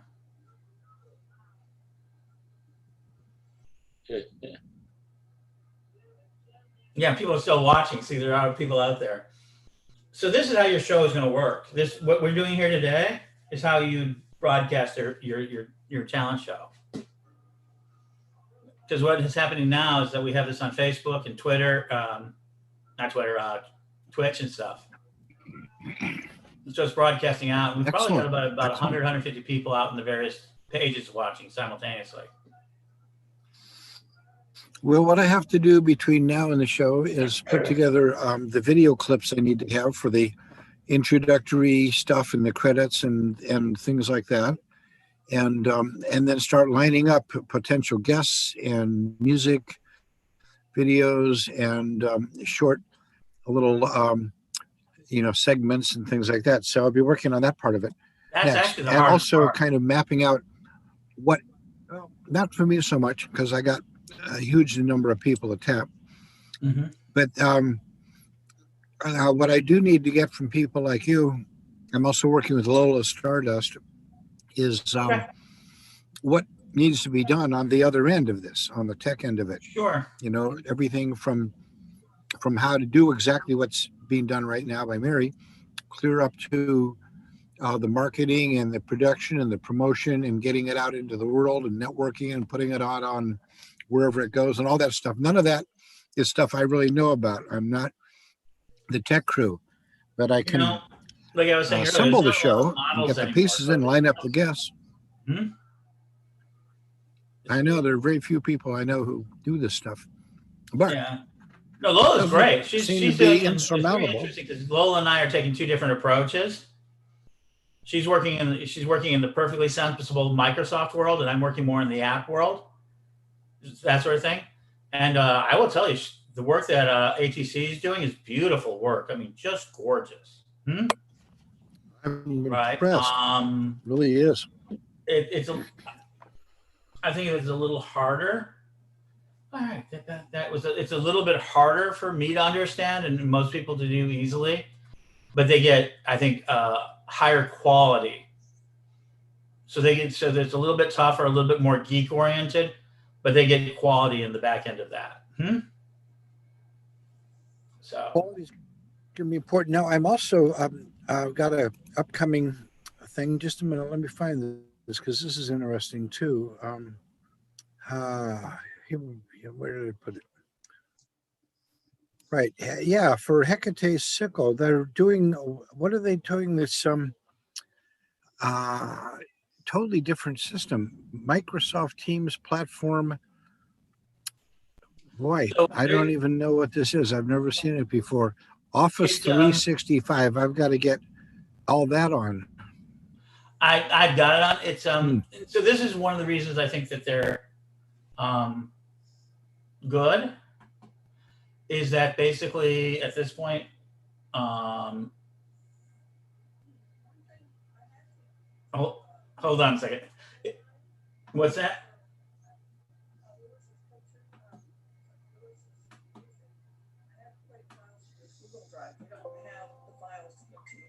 Okay. But we're going to fuss at them after PPD and get them from them. Okay, terrific. Thank you. All right, well, thank you. Well, I'll close this room up and have a good one. We'll talk to you in the other one of the other rooms then, huh? All right, probably Atalanta Day. Yep, that'll be in 2 hours, something like that. Yep. All right. Okay. All right, we were just closing down the entertainment room. They just finished.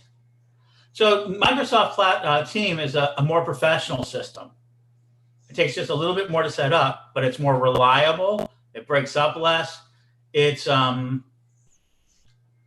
less for mass use like we're doing. Lots and lots of people have this. It's just not just us on Zoom today. There's like millions of people on Zoom today. Microsoft Teams are controlled in a slightly different manner. They have more control over their server space. And so that gives them a better quality and a better service. I see you're shaking your head. Probably what I'm going to want for this show. Yeah. So, well, like I'm saying, I'm at the point now of just trying to get all the pieces together in this stuff and the people and learning about things. I would have not known about the Microsoft but I'm signed up for the Hecate sickle thing. So we're doing it on that. I have to learn. Surprisingly, I am too. I'm giving the rise of the techno pagan. That's my speech for that, huh? Well, for the first time in my life, I'm not applying for the speaking positions. They're asking me to speak, so it's very interesting. I've never really had. I've had that a little bit, huh? You do enough of the work, you get known for it, and then people start asking you to do more. That's how it works, Yeah. Well, this year, COVID, this is there's a lot of negative to the COVID, but this is the thing that probably COVID helped me most with, is to really kind of narrow down on what people really wanted to be able to do this. So, all right, we're coming up on 4 o'clock. I'm sorry. I'm in Florida right now. Yeah. Are you ready? And so we're ready for the next room. The next person in like 2 minutes. Who's next here? Next is Willo, which Alfred is going to run the video. Okay, so Alfred just ran off for a minute. Okay. I am going to throw out a plug. Please go check out our awesome vendor links on our vendor page. Hello, everybody. Again, I did step away. I had a bio break, and I had to set up her video. Once again, Willo Wellspring is not able to join us today. She did record this interview, this conversation. It lasts about 40 minutes. Again, I'm honoring Mary's request to keep them shorter. She has a series of workshops that she does, and you can contact her at w.wellspring@gmail.com. And I'm going to talk to her about possibly, now that we have the ability to do it, to do a actual 5-part Witch's Garden series that she is considering putting together. We've been talking about it for quite a while. We will have a new bandwidth, as I talked about in the beginning at my 9 o'clock workshop, that we're going to actually have viable internet at the center here, which will make it a lot easier for her to be able to do that. Without further ado, I'm going to go ahead and share my screen.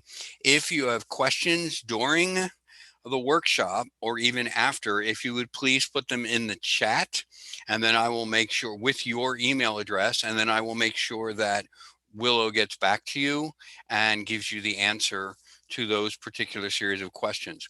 If you're interested in the series of workshops that she's going to be doing, as Mary gave me a thumbs up earlier, I've already put her email address in the chat box. Please go ahead and send an email saying that you are interested in the herbal class that she is going to be doing.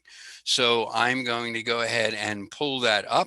Just give me a moment here as I do that, and then I will share the screen once I bring it up. All right, and I have that part up.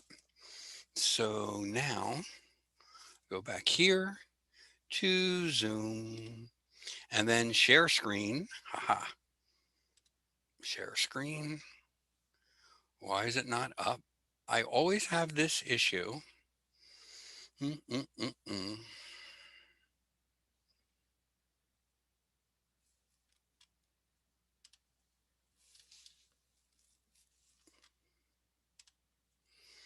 All right, let's try it now.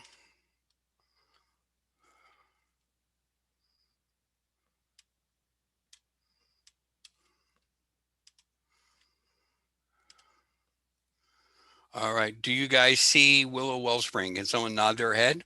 Do you see Willo? We do see Willo. Good. All right, I'm going to start the recording. Hi, this is Willo Wellspring, and welcome to the event. My workshop is about dark goddesses and herbs. There's a lot of dark faces in the sacred feminine. Alfred, you forgot you forgot to hit the button in the corner that says share sound with computer.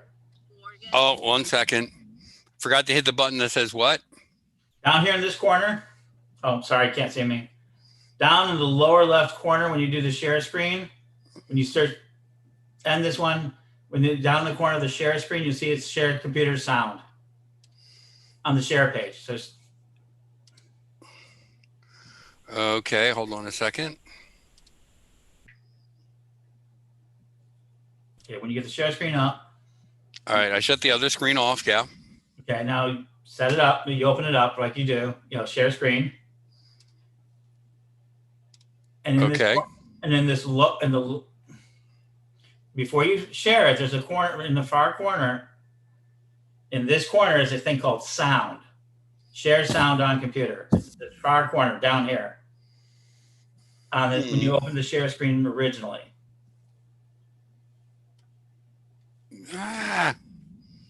Sorry. No, it's fine. It's changed from the way it used to. Oh, there it is. Share computer sound. Okay. Got it. All right. I did it. All right. Let's try again.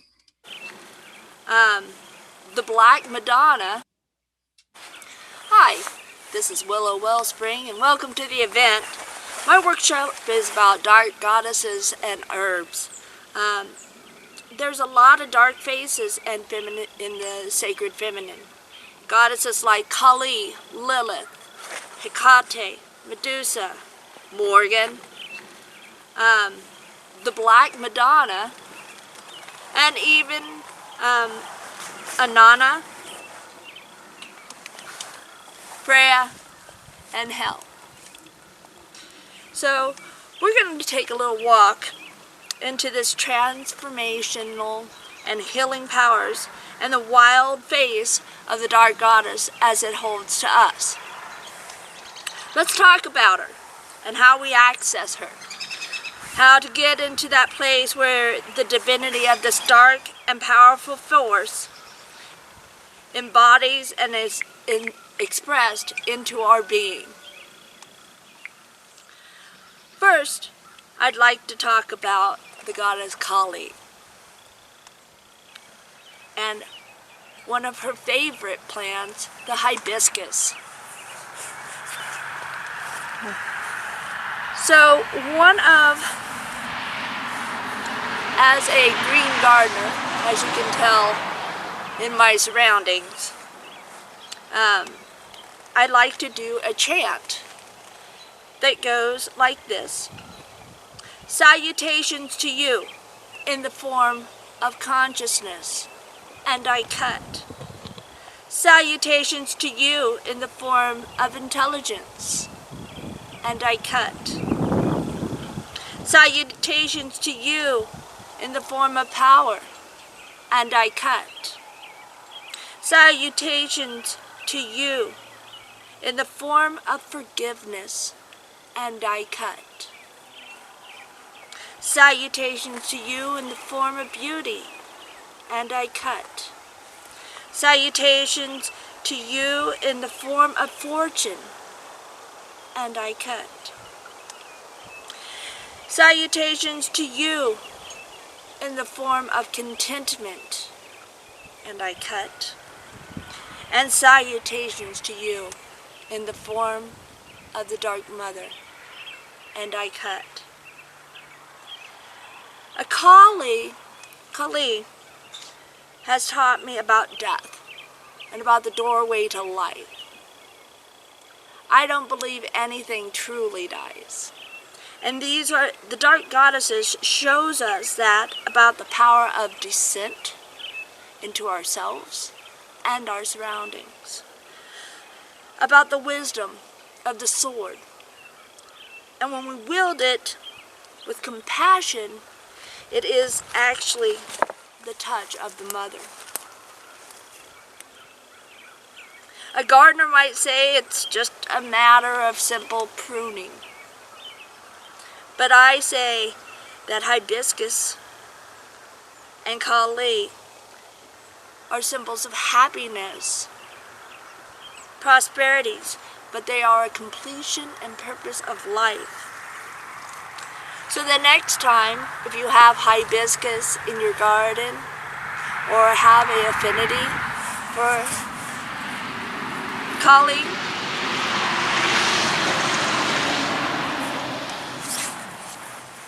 take a moment to think about when you are pruning it, the chant that I have said, and how that actually cleanses and creates that energy through you.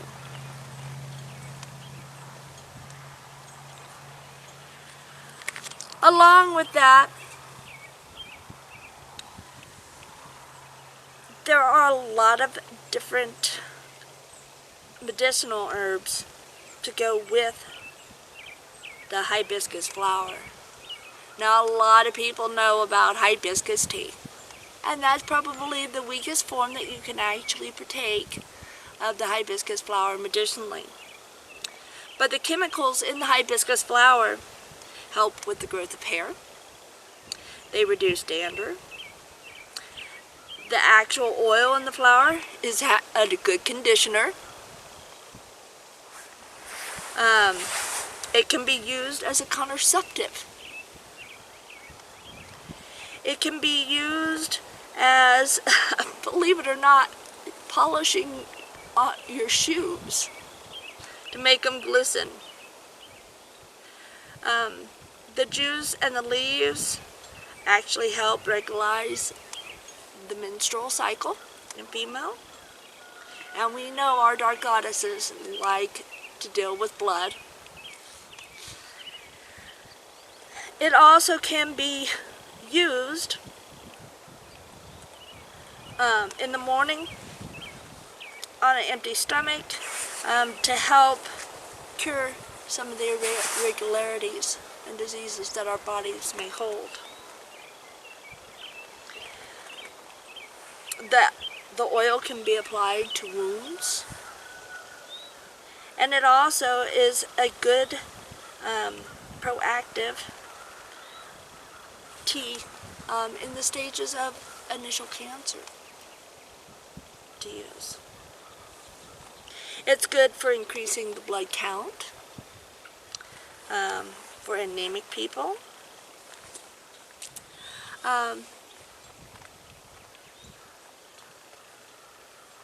It's good for weight loss, hypertension, relaxation.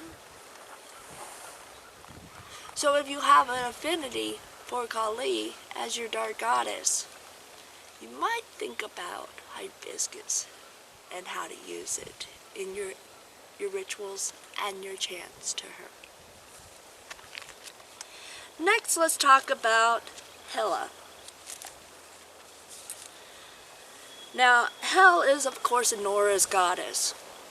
And you notice that I'm doing dark goddesses on many different pantheons here. This is supposed to be a workshop on the dark goddess and the connection to her with you. So I know that not everybody follows that same path. Hela, of course, is that dark goddess of the dead and the queen of the netherworld. She is the daughter of Loki. And, of course, belladonna is one of her primary herbs. Other ones include wormwood or artemisia, rue, lilies, and dried roses.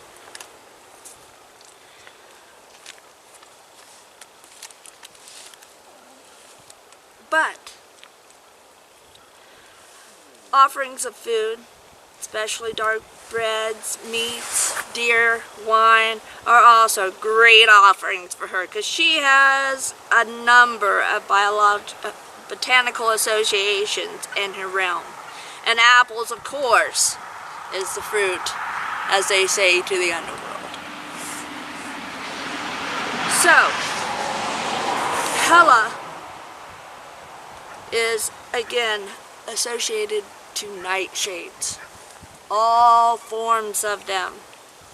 And since belladonna is linked to the Norns and the Valkyrie, belladonna has been used to journey to the underworld in the long past Middle Ages and before.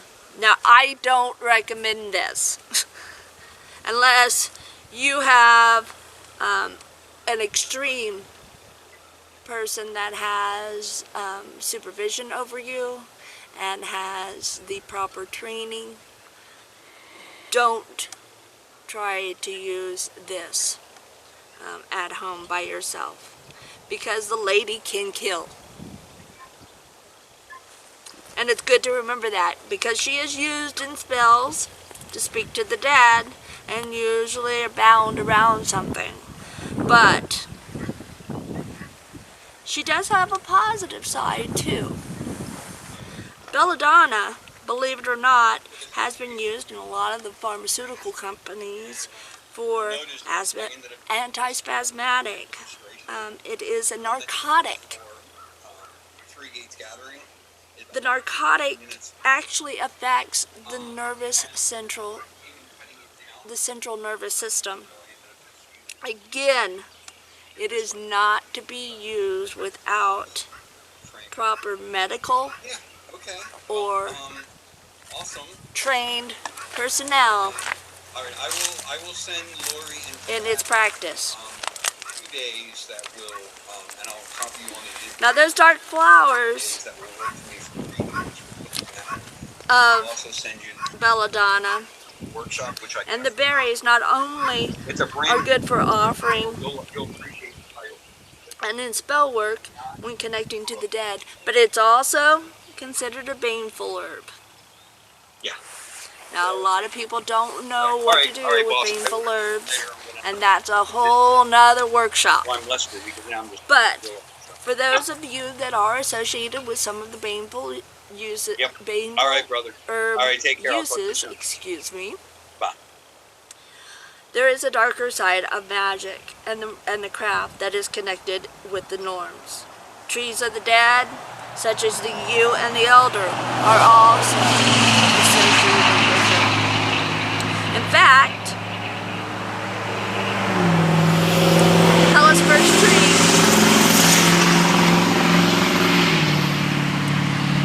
is both her name and the goddess Hulda, which is the elder tree. She is the guardian of the Hell Road, and they are long associated with the dead and the ancestor. Now, wormwood, which is Artemisia, absinthe, and also mugwort, is another one that is sacred to Hela and her gate guardian. It is an extremely bitter herb, and it does drive out parasites, hence the nickname wormwood. It cleans out the digestive tract, but it is mildly hallucinogenic when instilled into liquor, as you all know, the liquor absinthe. It used to be used more frequently as a liver tonic. But if you do use this as a liver tonic, it is only for short-term use. No more than 2 weeks, and then a 3 to 6 month period of rest. The reason for this, of course, is that it helps clear out the digestive and the liver tract, but again, this does attack the central nervous system, and so in long-term uses, it can lead to madness and death. Now, the liver tonic is also to help with those who are cold and deadened of life. But it is, the medicinal side is actually derived from its properties of expelling the intestinal worms, and which has been used for that in long term. The next is, of course, another dangerous plant, and that is Hela's hellebore, or helleboris. It is also called hellberry, or a Christmas rose if you want to get into the post-Christmas times. And this plant is associated with the powers of invisibility. She is a plant of madness, and it is said that she takes madness from someone, but her prices are heavy and they are terrifying.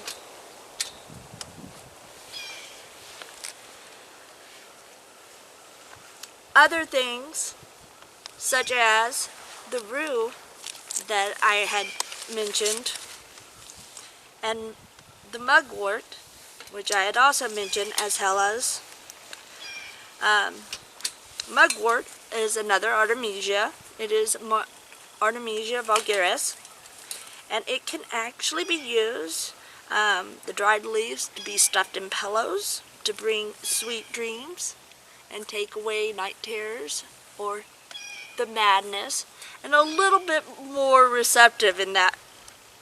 Just remember to do that with the leaves and under your pillow or in a dream satchel. It also can be seeped into the bath water to help prevent fatigue on a long journey. The name actually is derived from the fact that it was a wart. Not like the stuff that you get on your body. Wart. W-O-R-T. RT.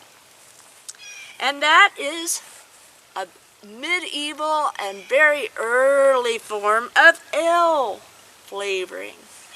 In fact, some of the oldest kind of brews is a simple mugwort and lemon with yeast that was brewed and was similar to the taste of a grog.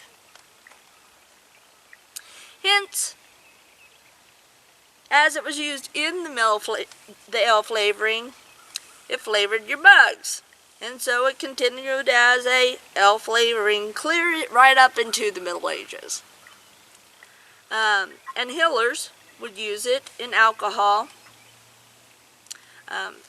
as also a popular medicine at that time. So, now let's talk about the rue that is also associated with health.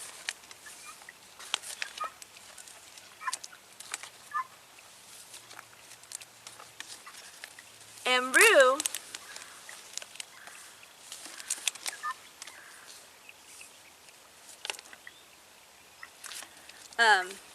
is a very common witch's herb as well. Rue can be used also in dream practices and in divination. It's one of those common things that you will notice a lot of your dark goddess herbs are also poisonous and very common in poison and witches' gardens as well. With that being said,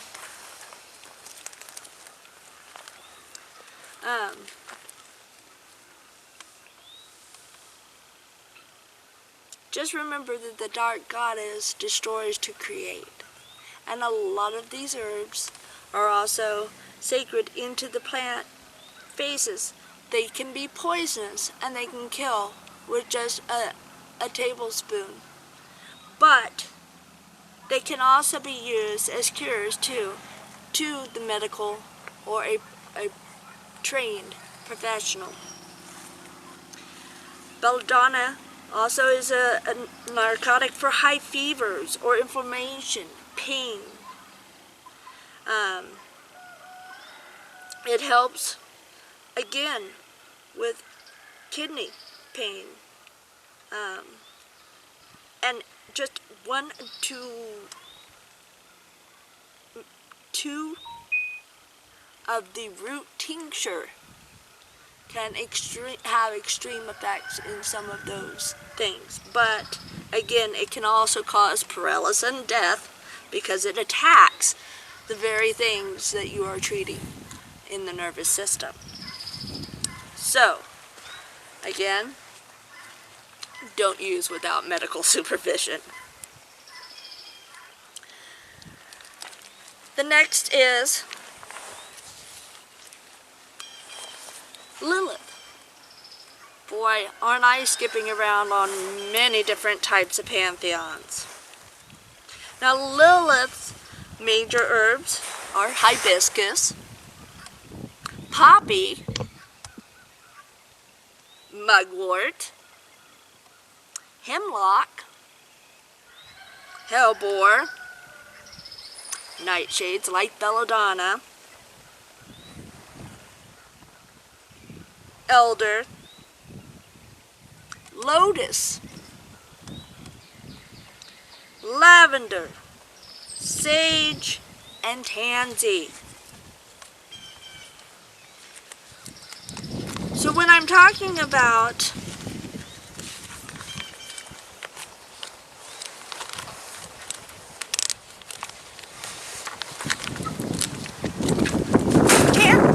tansy and its association with Lilith, as we've already talked about hibiscus and mugwort, and even the nightshades,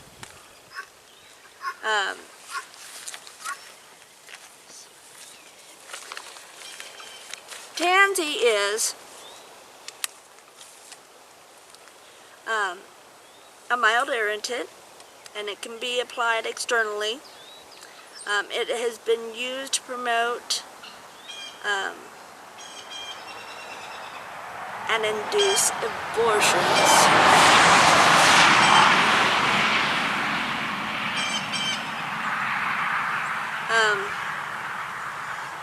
But it also has been used for a wash for skin problems and blemishes. Far back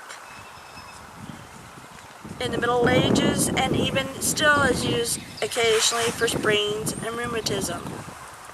However, again, an overdose of this can be fatal.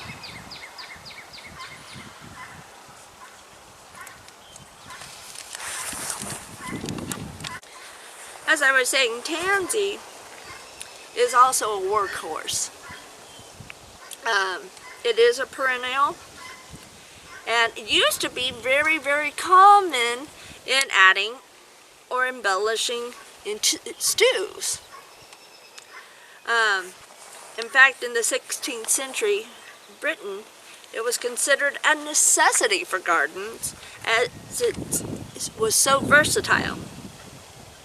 Now, Greeks actually were the very first one that we know to use it as healing.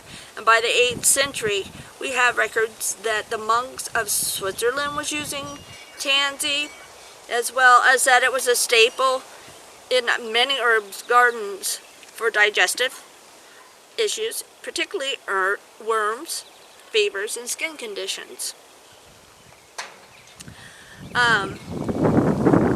They also used Israelites during their Lenten meals, which served a double purpose. For after 10 days of eating fish, gas was rapid among the clergy.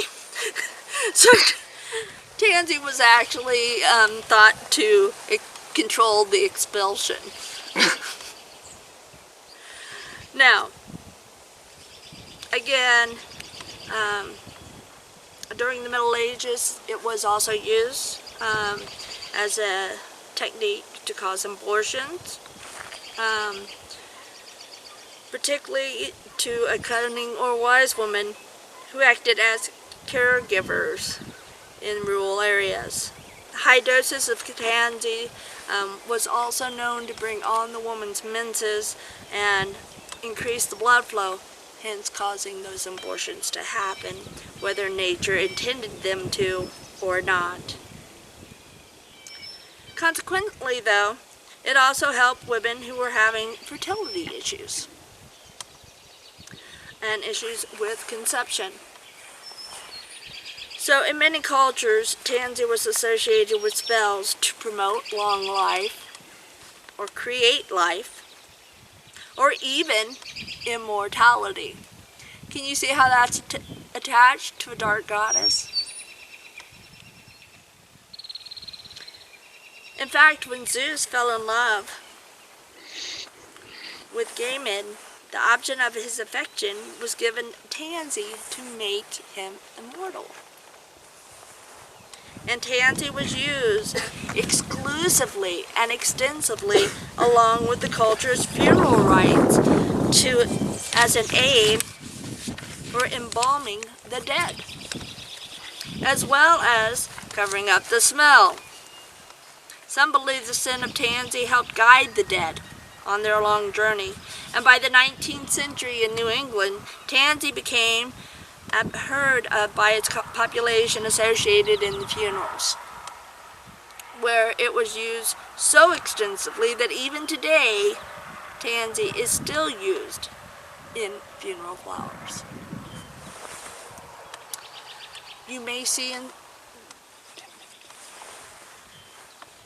there are so many things that I could tell you about these plants and so many dark goddesses, but since I am running out of time, the one that I really want to talk to you about, and that we here at White Raven have affinity, is Hecate.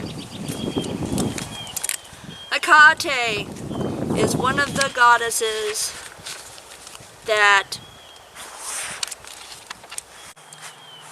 Hecate, She also is associated with belladonna. But one of her primary is, again, monkshood or belladonna. These are all, again, a very common poison that is associated with Hecate, keeper of the things. Monkhood is a perennial wildflower. It's found in mountainous all over Europe and parts of Asia. But it is often confused with its yellow cousin, wolfsbane, which is another aconite. And most people seemingly believe they are the same plant. They're not. They're equally as lethal, but wolfsbane contains a different kind of poison and blooms earlier in the season compared to monkshood, which blooms late summer or autumn. Now, we know that poisonous plants that are associated with dark goddess all have the potential to kill.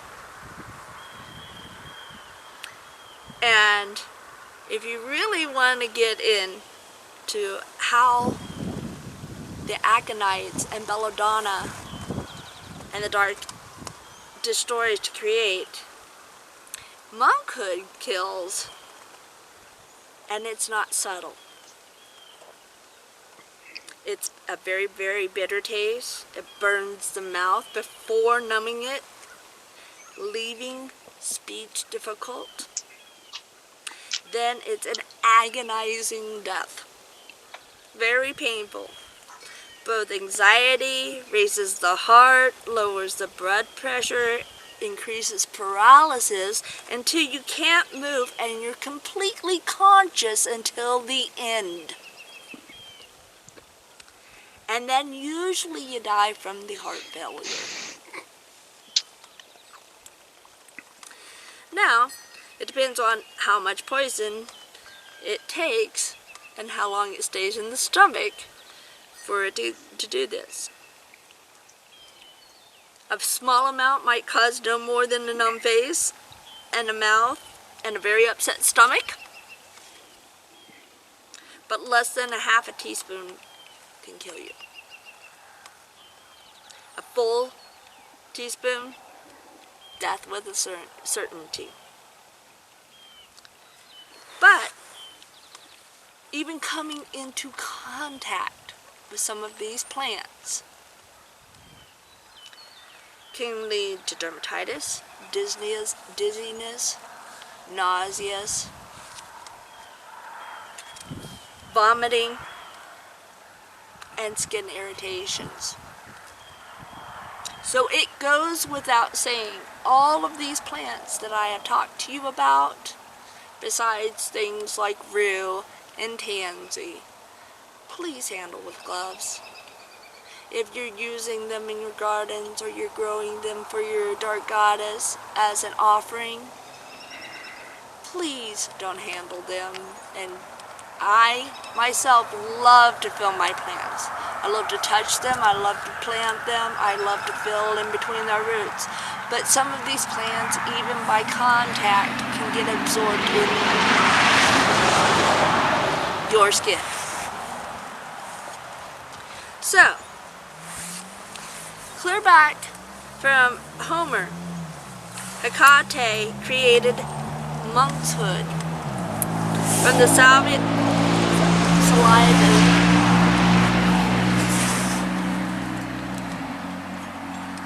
saliva of Cyprus, the three-headed hound, which guards the entrance to Hades. Some sources say this legend is now abandoned.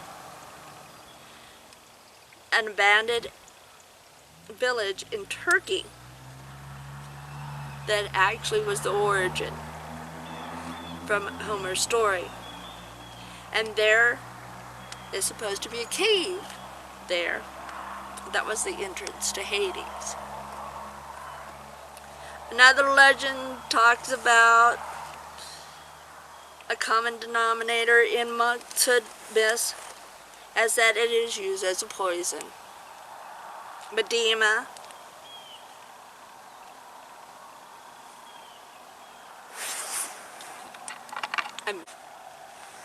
a sorcerer tried to use it on Venus, and aconite is the poison that Athena also used to change Arcane to a spider when she dared to outspin the goddess. You notice a lot of these are in the certain family of aconites.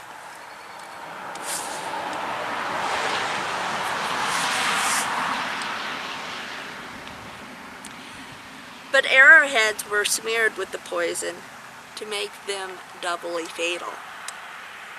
In some cases, the shafts were coated as well, so anyone pulling the arrow from the body would also be coated and poisoned as well. The Romans used it to poison their enemies' food and water supply. In fact, even Claudius, the emperor, fell to the poisoning of it. Now, it still makes its appearances, but there's always time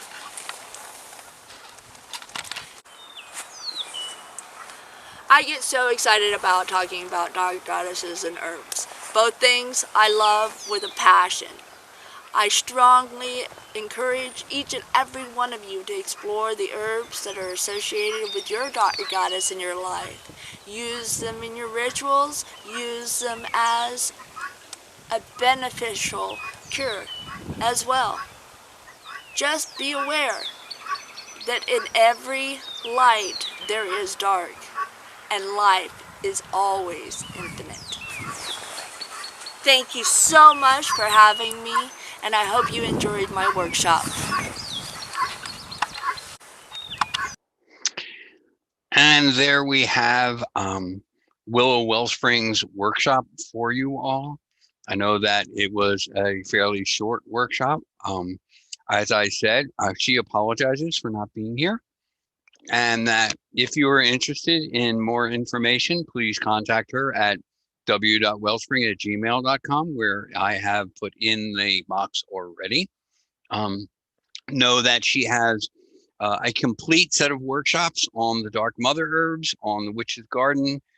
There's another set of workshops that she does where she actually walks around our garden while things were still growing before the current drought here in Missouri. And if you have any questions for her, please go ahead and type them in, since I don't type as fast as others, and I'll make sure that she gets those as well. It's our honor to be here, and we thank you for the opportunity to share all this stuff with you virtually. Thanks a lot, guys. So I guess we're going to open it up that you can do whatever you want. You got like 20 minutes before Tish.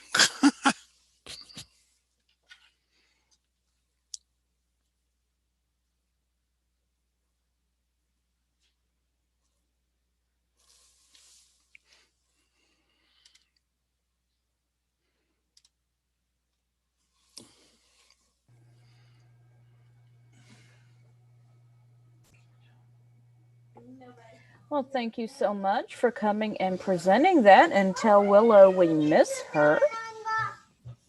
I will indeed. Thank you again, Mary. Okay, I'm talking, honey.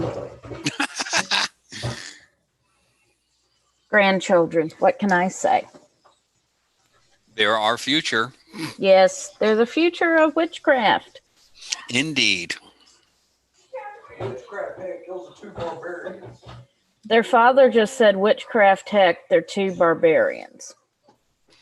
Yeah, it all works. He says he's raising shield maidens, not witches. We'll see who takes. Of course, the question becomes, since it's all based upon anecdotal information, is there actually a difference? Hi, everybody. Activity. That is a good question. So once more, I'm going to remind everybody to go check out the vendor page and please support our awesome vendors. We have some wonderful vendors this year. We have leather goods and bone goods and interesting art. So please take a look. And Tish, who's coming up next, says that if you contact her for a reading and mention Pagan Pride Day, you will get a $35 special. So I want to throw that out there. And also our awesome sponsors, such as Papa G, who presented earlier, who's expanding his store here in Nashville. And I want to thank everyone for coming out to Pagan Pride Day today and joining us from the comfort of your home, since we all couldn't go in the park.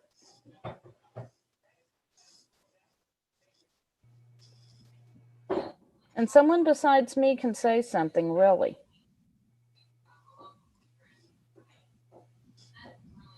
Really.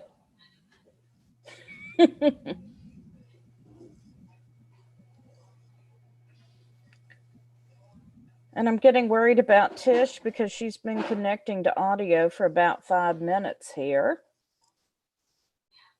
Tish, if you can hear me, you may need to go out and come back in. Yeah, it's going to depend on where Tish is. If she's out at David's, being out at David's was like the best for her. I hope or in her office. Tish is on the road. Ooh, okay. She's somewhere in Florida, and she left me here. Ooh. Well, she left you there. She left me in Missouri, where I woke up this morning and suddenly it was 45 degrees outside. I'm jealous in a positive and loving way. Yeah. So I don't know exactly where Tish is, but she's not in her office. So.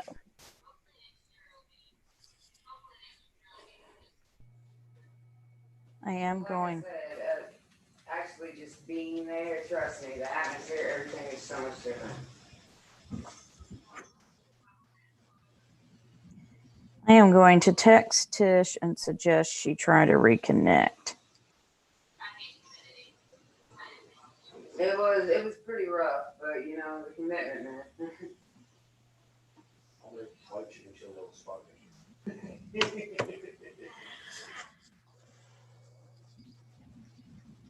And I want to thank everybody who's been hanging out with us all day. We appreciate you doing that, and everyone who's watching us on Facebook and all the other feeds. Yeah. And Ed and everyone at CEM who's made this possible.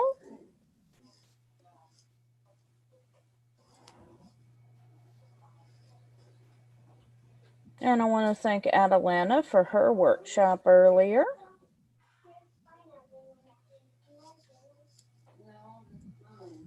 And Oberon for 2 workshops today.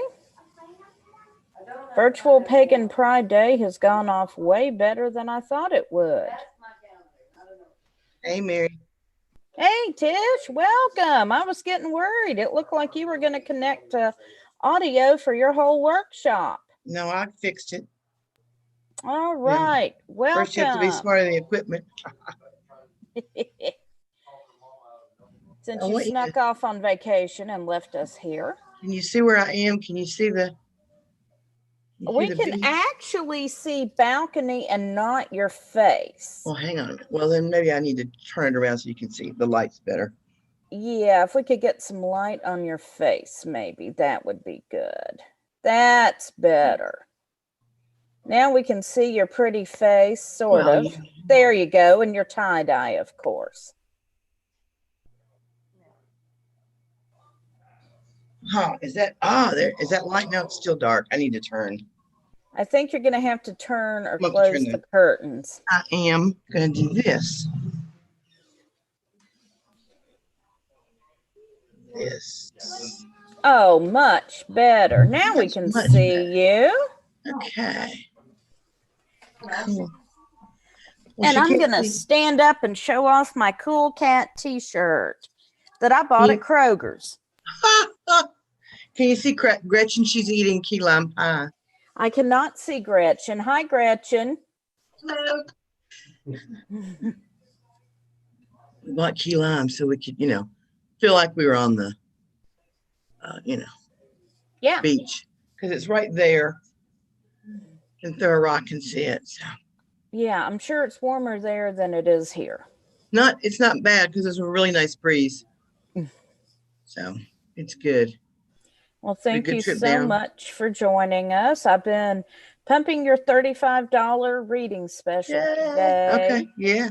All they have to do is comment, and I'll say that before I get started, and I'll say just I'll put the number out there for the office number, and they can just call, make and set it up, and we will take care of them.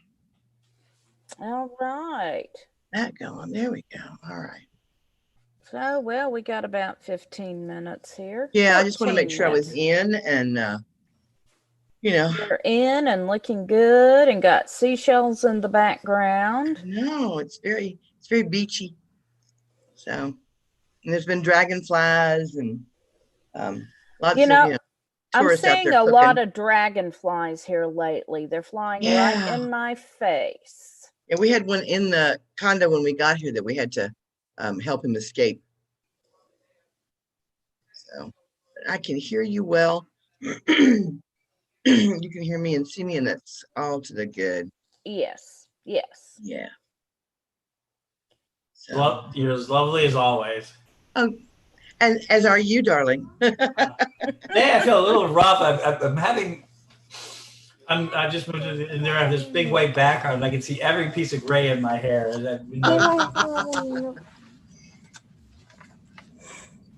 Hey, Serena, wave to everybody.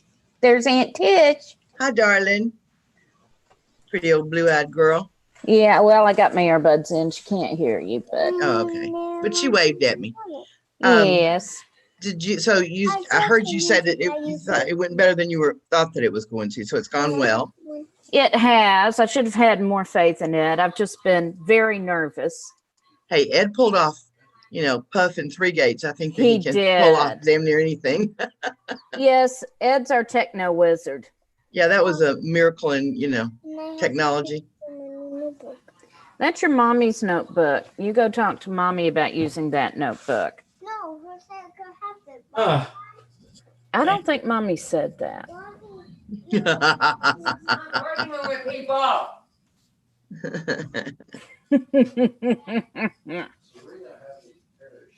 Will I be able, if I hit the chat button, will I be able, look, there it is.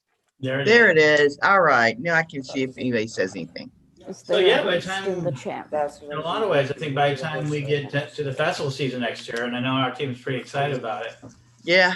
We're going to have some really interesting pieces, I think, of ways of presenting it. Make somebody else host. So. Okay, and I am going to have to pop over to community room and host there, it looks like. Yeah, okay, because I'll have to take on off a day here in like 10 minutes, so. Yes, and the kids who have been doing an awesome job hosting there are going to need to go take the little ones and go. You want me to grab it, or are you okay with that? Well, I don't mind going and hosting in community room. What's that? Sure, I can do the community room. I can do the community room. Okay, great. I was offering. I appreciate it. I will go host the community room, so I'm going to hop off here. Tish, I love you. I'm just going to hang on. Thank you, darling. I love you too. Okay. Bye-bye, y'all. Thanks for having me. Bye-bye. Thank you for coming. Oh, yeah, absolutely. Yeah. So David Lowry says, You're lucky none of you are Harry Dresden. I want to know why he says that. We're all lucky that none of us are Harry Dresden? I expect an answer to that. Because in his world, wizards and witches or whatever don't interact with technology very well. It blows up on That's them. true. You're right. You blow everything up. I have a little bit of a tendency to do that. I try not to. But It's very interesting for me. This has been my magic, but I will tell you, I have more trouble with some of the people, like some of the strong mediums and stuff. I can tell you some stories of scrambled electronics. Mm-hmm. Well, let's hope that nothing's nothing scrambles right now for the next. It won't. But it's not. And we've been doing a good job. This is going out on Facebook, and it's going out on the National Pagan Pride Day page. This is going out live. Awesome. And on the Daily Spell, a few other places too. And Okay. people are sharing it, and it keeps growing. This has been an interesting experiment, because when we did Three Gates and Pagan Unity Festival, in each case we did separate rooms for everything. Mm-hmm. We're talking over each other, and they overtake time. Here, this has been a very polite group, and we've done one continuous thing. So every time somebody sees and shares, it's expanding over the hours that this has been on.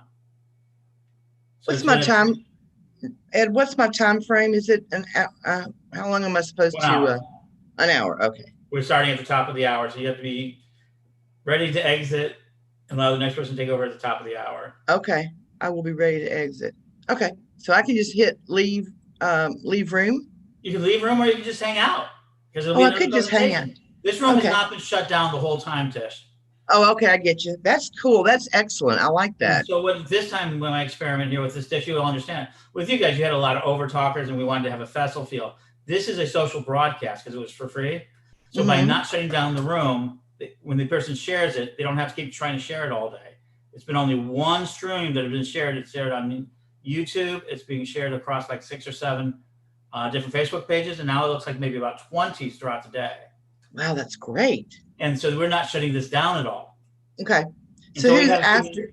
we have a Who's few after minutes. me? Huh? I'm sorry. Who's after me? I'll find out.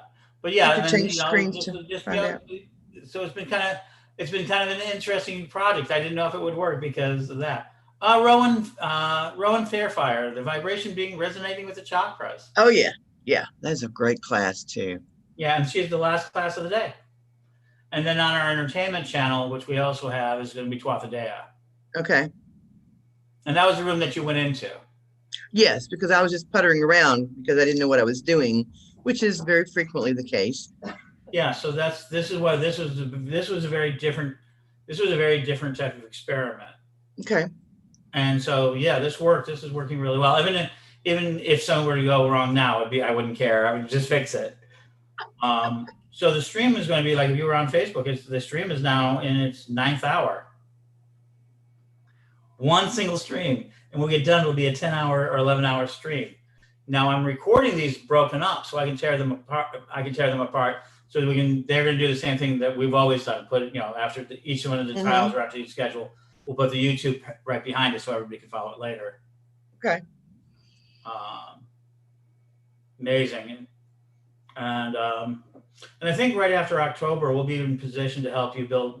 We're building a platform now, so we'll be ready to help you with that. I'm excited about it. So I think we'll be picking that up in November. We're gonna be really starting really hard in November. Right.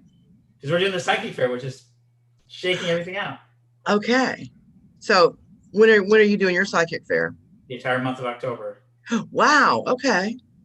Yeah, I'll send you a link if you're interested at all. Okay. Yeah, I'd love to jump on there.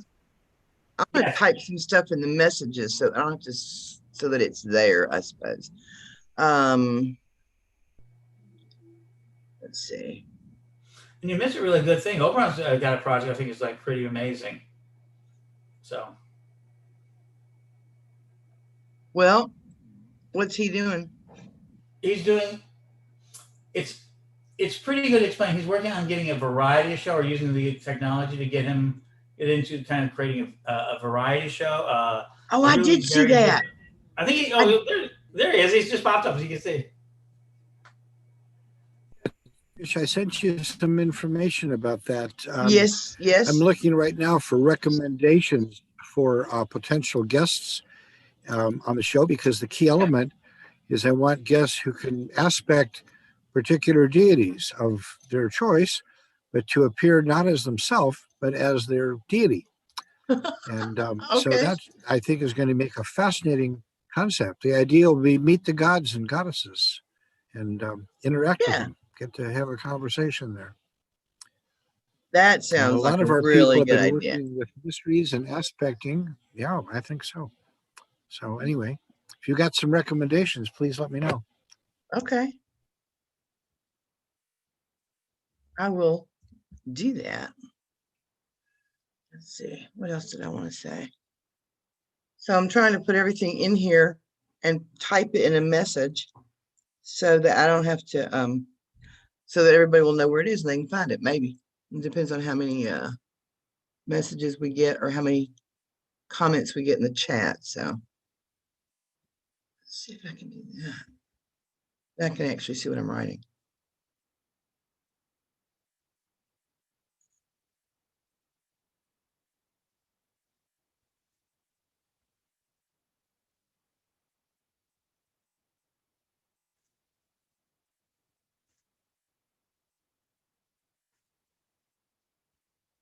Well, if I could type.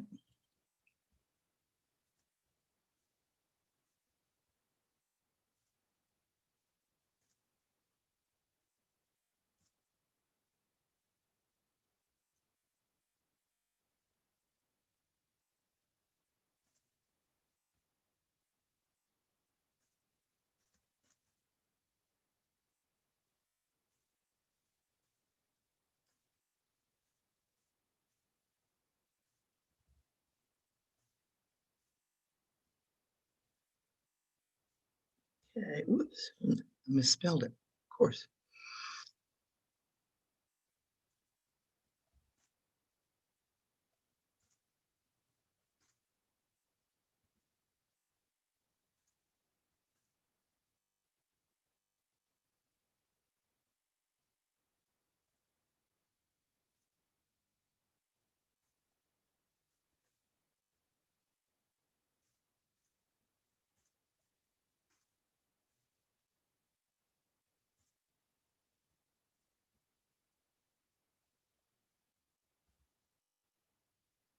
Got it. Okay. So we've got about 2 minutes. Oh, it says Oberon Zell's network bandwidth is low. Yeah, you're a little choppy. Yeah, that's been kind of with it all day. You can only see it because you're a co-host. That's the only reason.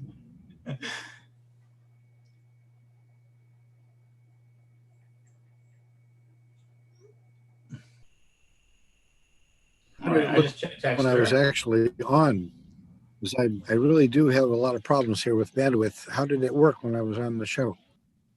Was that okay? It's okay now. It's better now. No, for the show you held up pretty consistently. You didn't see. Good. I'm using a mobile hotspot because the internet connection here just is not very good. Yeah, it's working fine.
that.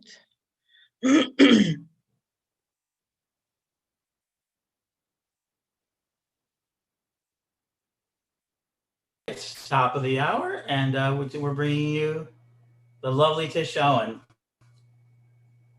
Hello. All right, so glad to see you here. My connection seems to be working. Yay. We're going to see if we can get a little music going. So this workshop today is about spell work. And when you get ready and you are prepared to do your spell work, so often you find that your spells don't really work. So a lot of that is attitude and your own self-esteem. And in order for your magic to work, you have to believe that you deserve the thing for which you have asked, right? So that means self-love is very helpful to making your magic work. So unless you really believe you deserve it and you think that you're worthy, then what you're gonna find out is that your spell success rate is going to fall far below average and what you're hoping for. So remember that emotion fuels spells, and your emotions need to be good and in the right place. So you might have the very best intentions in the world. You may do the most impressive rituals that have ever been seen in modern times. You may use every bell and every whistle that have ever been invented, and still somehow you feel like you're not reaching your goal. So loving you is the key for a successful spell crafting. Also, it's what you need for a successful life. So many people don't love themselves. They have a bad self-image. And so why is that? Well, psychologists say that 80% of our personalities are formed before we are age 2. That means that we learn attitudes and behaviors from the adults who have raised us. Now, unfortunately, many of us got some pretty negative feedback from those adults. We heard, oh, that was stupid, or why can't you be good like your sister, or what were you thinking? I got asked that question a lot, and on and on. I'm sure that you can add to this list, okay? So hearing negative things about yourself over and over again from the people who know everything, grown-ups, makes a child give credence to those things that are being said. So your mind became programmed. Parents have a little bit of help in the negative department. Teachers, preachers, siblings, and peers all add to that negative image that we grow up with. And most people do not realize, that they are programming a child with negative attitudes. They don't understand it, or they don't realize it. And they don't mean to do it, but it does happen. You get just aggravated with the kid, and you say things you probably shouldn't. And most of us were raised the way our parents were raised. They raised us as they were raised. So, but now you're an adult and you have your very own self-image. That's a mental picture of you. This mental picture determines whether you're a success or whether you are a failure. It determines if you're happy, healthy, and prosperous or not. It even determines whether people like you or not. The image that you have of yourself is what you believe you are. No matter what anyone else says, people can tell you that you're the smartest and the bravest and the best and the prettiest and the most gorgeous, but unless you believe it, it doesn't sink in. You don't get it. So what if you don't like your self-image? What if you decide, I just don't like some things? Well, they're not carved in stone, and that's the beauty of being a human, is you can change things. So if you don't like it, change it. If you want to change things about yourself that you don't like, first, you have to change the mental image that you have of yourself. And this sounds easy. It's easy to say, but it's not. It requires a basic understanding of how the mind works. And then you must have the determination to make the changes. So you must be brave and step out there and do it. You can change anything about yourself that you really want to change. The first step is to look inside, see what's lurking there that you don't like. Most of us don't really want to look inside ourselves because we're afraid there might be monsters. Here lies dragons, and we don't want to see them. We don't want to know about them. We sure as hell don't want anybody else to know either. Believe me when I tell you that the monsters that you think live inside you are not nearly as big or as bad or as hairy or as scary as you think they are. Finding and confronting these things are paramount to the process. We all have a core belief. We believe we're destined to be poor. We believe that nothing ever goes right. We believe that we're stupid or that we don't have any kind of skills. Everyone has it. So you've got to go inside and look and find that core belief. And that's not easy. It can be very unpleasant. But if you want to make your life better, you've got to find it so that you can reprogram it. So the next step is that you have to convince yourself that you love you in spite of all of your warts.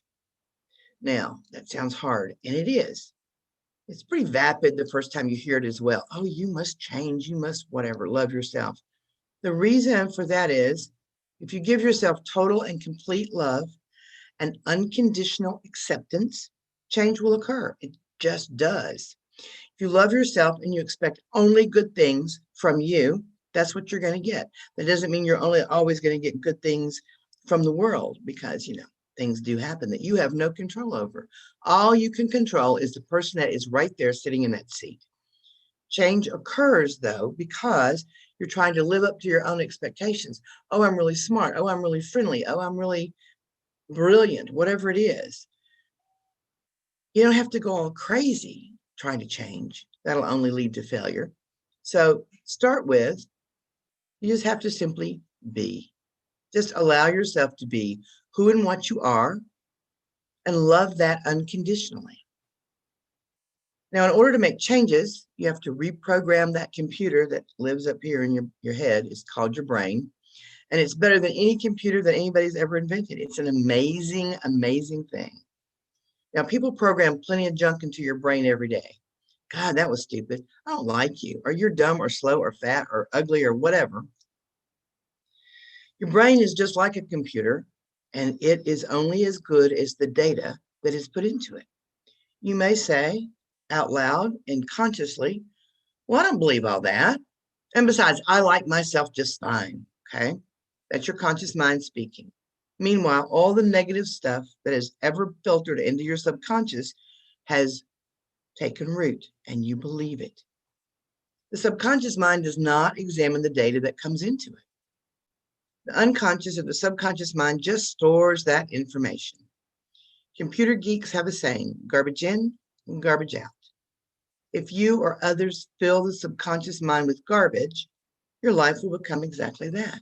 So, in order to make the changes that you seek, you must train your conscious mind to be positive, and it will filter into the subconscious. So when a message is sent to the conscious mind with repetition, feeling, and visualization, the unconscious mind goes to work and tries to make it happen. It doesn't decide what thoughts and feelings are good or bad. It simply receives your message, hello, message received, and carries out your command. That's why affirmations work, but you have to be repetitive and you have to do it and you have to really commit to it. So first, you must unprogram your brain. You must change your way of thinking. Then you have to reprogram your brain. It's a lot of work. The first thing you have to do is to stop the bad habit of using negative self-talk. You've got to stop beating yourself up. We all do it, and it's a terrible habit, but it's one that's ingrained in us from childhood. So you can't beat yourself up for every mistake that you make, which we do. And unfortunately, your response to your own shortcomings is, I am stupid, or I am whatever, something negative. I am is the shortest and the most powerful sentence in the English language, by the way. So you must learn to counsel that negative programming. So the next time you say something stupid or negative to yourself, you have to stop and take a moment and say, cancel, cancel, cancel. I am not stupid. I am smart. So you can't just say, I'm not stupid. You have to make it be a more positive statement. I am smart. So it sounds ridiculous. I promise you that it works. Get yourself into the habit of changing your negative programming into positive programming. And only you can do this for you. You must also stop thinking that only bad things happen to you. And every silver cloud has a gray lining. And you'll never get the raise or the boy or the girl or the right friends or the money or anything wonderful. You have to stop your brain from sliding into the negative space. So remember, and again, it sounds trite, what you think about, you bring about, and it is true. What you think about is what will direct your energy. And that's what we're talking about. We're talking about magic. It's about energy. You're going to direct your energy into bad or good. So when you slip into the place of dejection, you pull yourself out by thinking about something that makes you happy. It changes the brain waves. So, but it takes work, it takes practice, and it takes dedication. Ingrained habits die hard. So make the effort. I promise you will not be sorry. After a short time, the cancel will become easier and almost automatic. And before you know it, the negative statements that come out of your mouth will come out much less often. So, first rule, wizard's first rule, be nice to yourself. The next step is to stop saying negative things to other people. Use the same formula. And this is part of the retraining that might be even harder for you than changing how you talk to yourself. Just remember that you're trying to get the negative stuff out of your life, so you can't be negative to other people, right? People will like you a whole lot more if you're nice to them.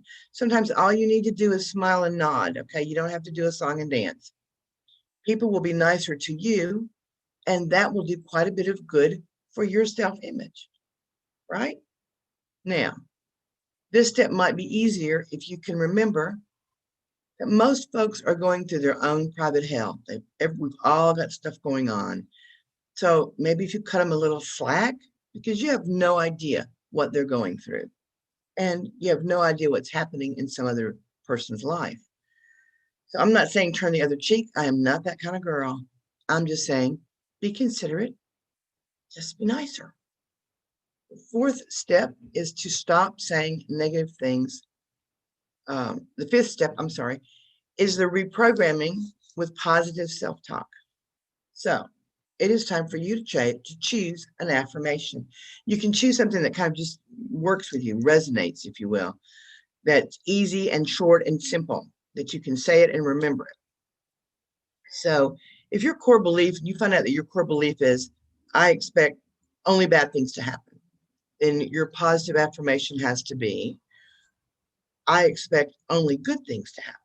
Okay, you just turn it around and you keep saying that to yourself over and over. I'm happy, healthy, and prosperous. Very short, very simple, very easy. I'm a child of the light. I deserve only good and wonderful things. I love myself. Only good and wonderful things come to me now. Simple. I am successful. I am happy. I have a favorite one. It's in Latin, and I believe that the unconscious mind understands Latin, and maybe it gets in there a little better. And I've been using this for about 25 years, maybe, for a while. So the unconscious mind will understand the Latin even if you do not. And it's very simple. It's dignus sum, per dignus sum, which translates roughly into, I am worthy, I am worthy, I am very worthy.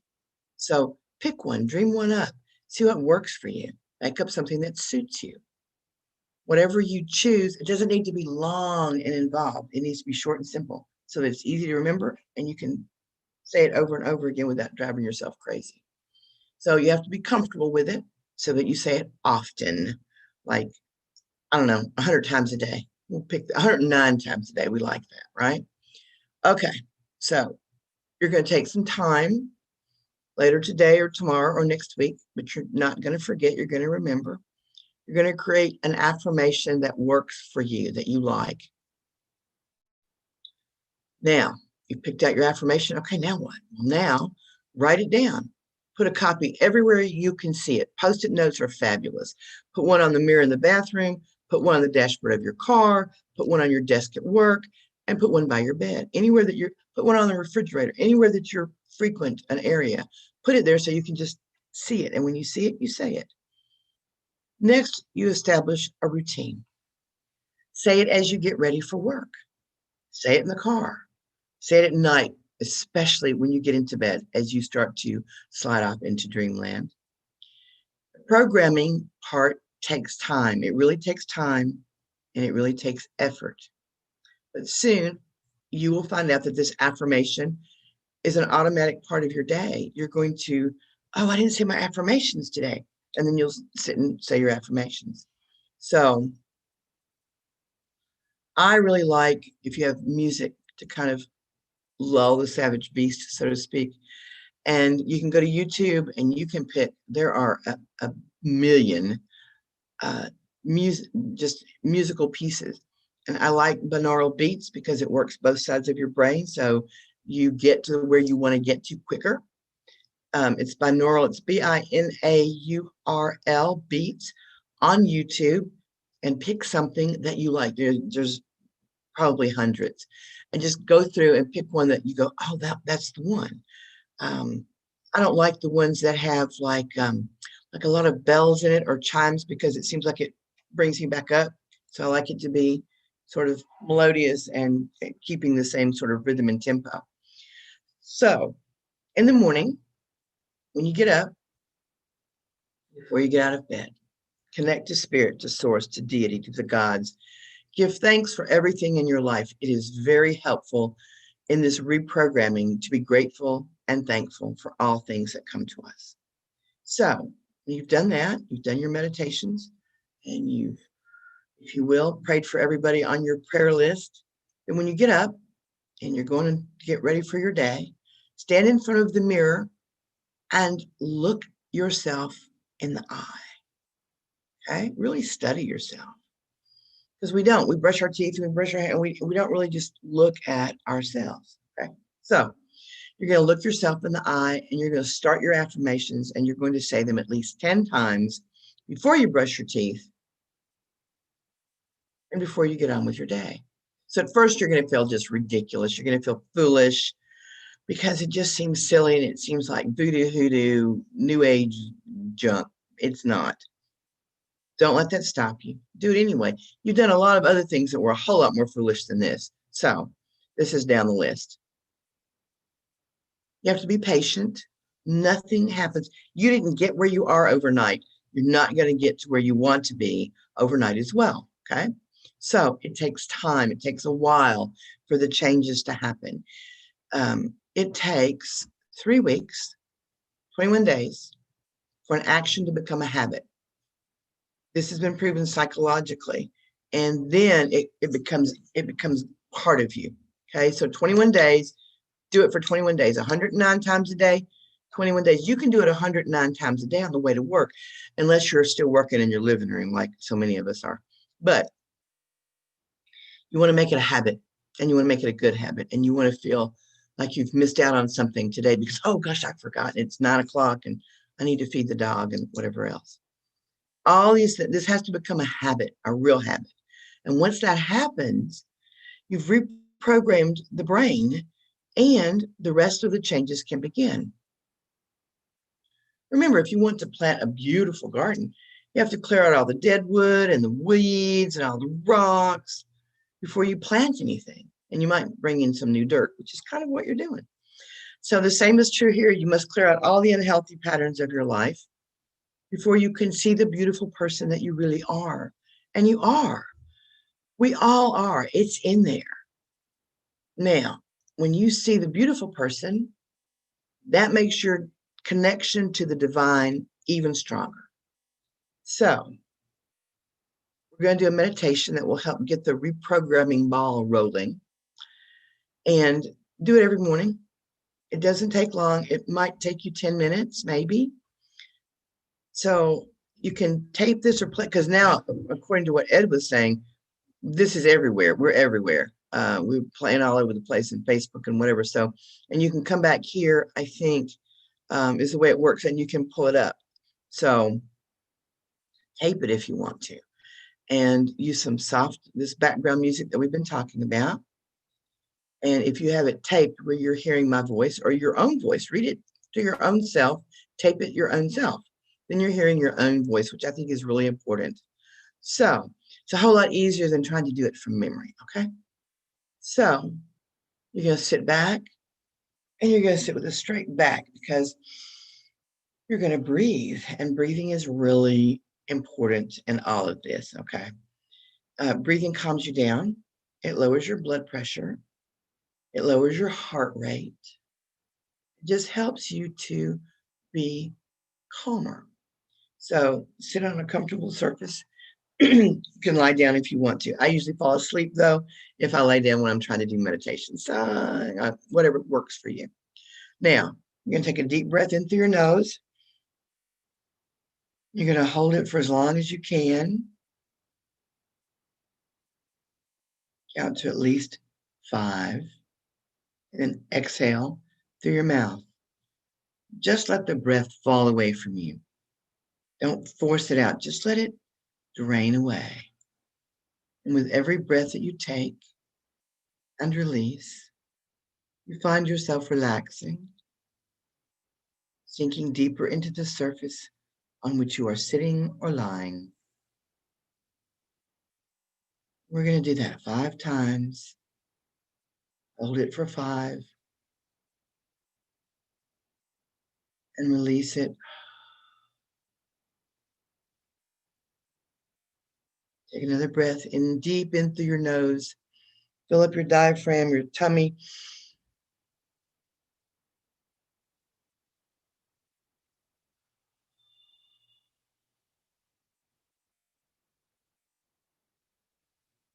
One more time. This is 4.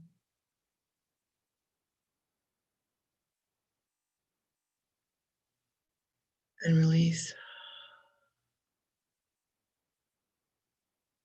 You're going to feel yourself relaxing because that's what you want to do, what your body wants you to do.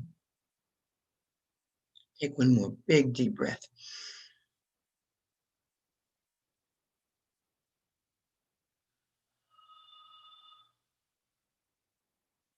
Now, eyes closed.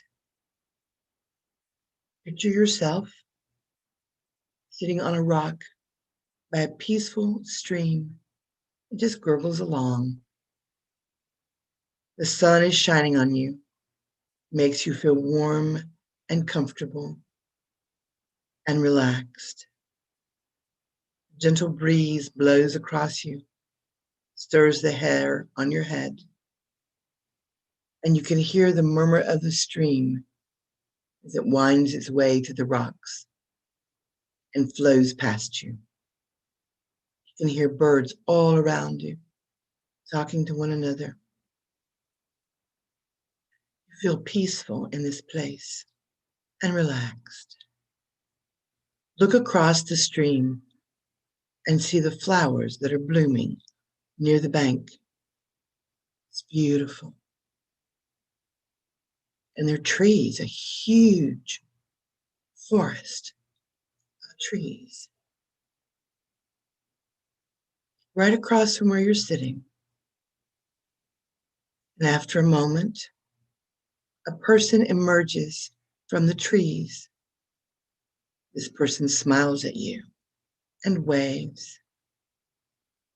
And in that moment, you realize that the person you are looking at is you, a perfect version of you.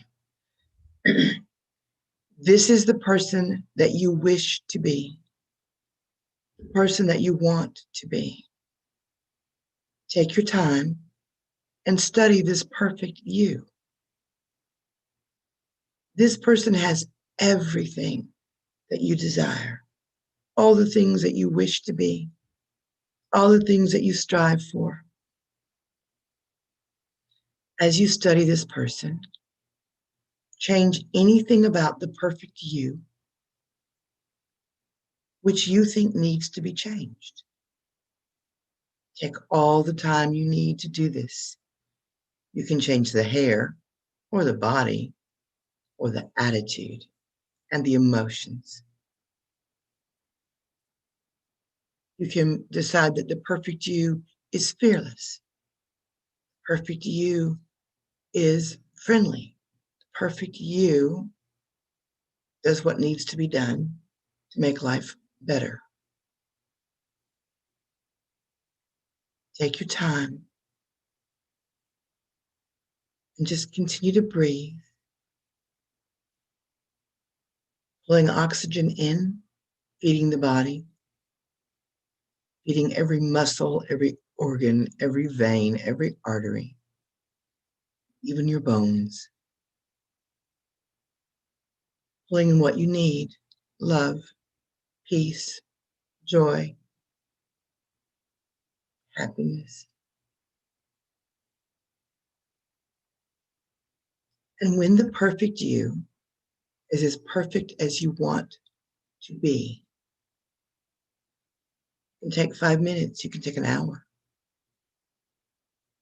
It's up to you. But when this version of you is as perfect as it can possibly be, everything is exactly as you wish it to be, then watch as the perfect you comes down the bank, steps into the stream. See the perfect you wade into the water. See the perfect you cross the stream and come back on the bank where you are sitting. Now, look at the perfect you very carefully. Take your time. Is the perfect you as perfect as you want to be? Are there any more changes that you feel you need to make? Make those changes now.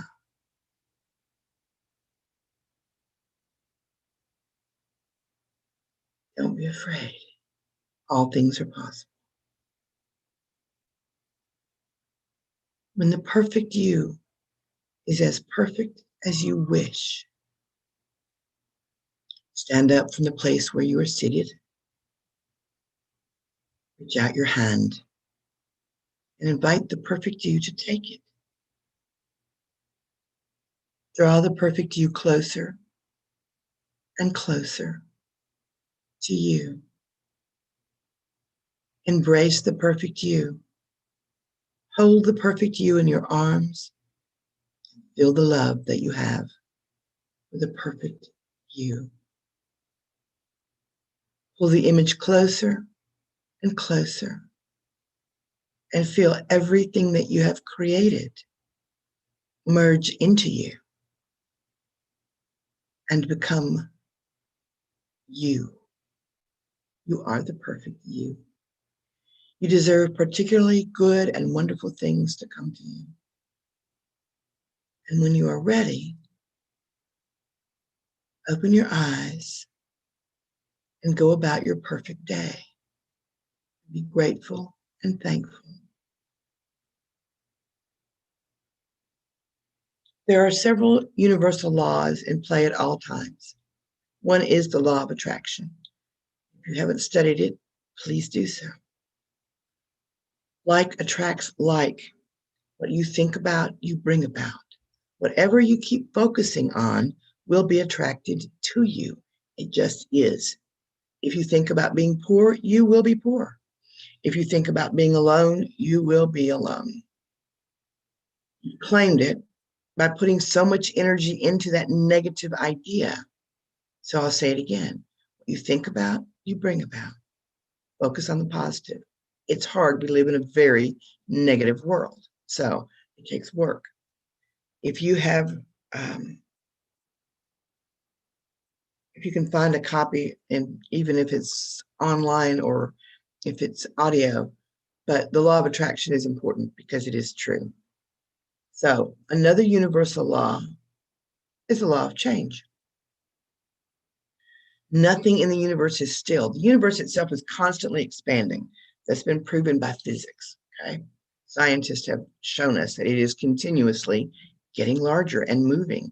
So everyone and everything is constantly changing. It's a fact. And that means you can change you as well. So no matter what you think is wrong with you, it can be changed. For you to get the good and wonderful stuff that you deserve, you must change. You cannot attract success if you fear failure.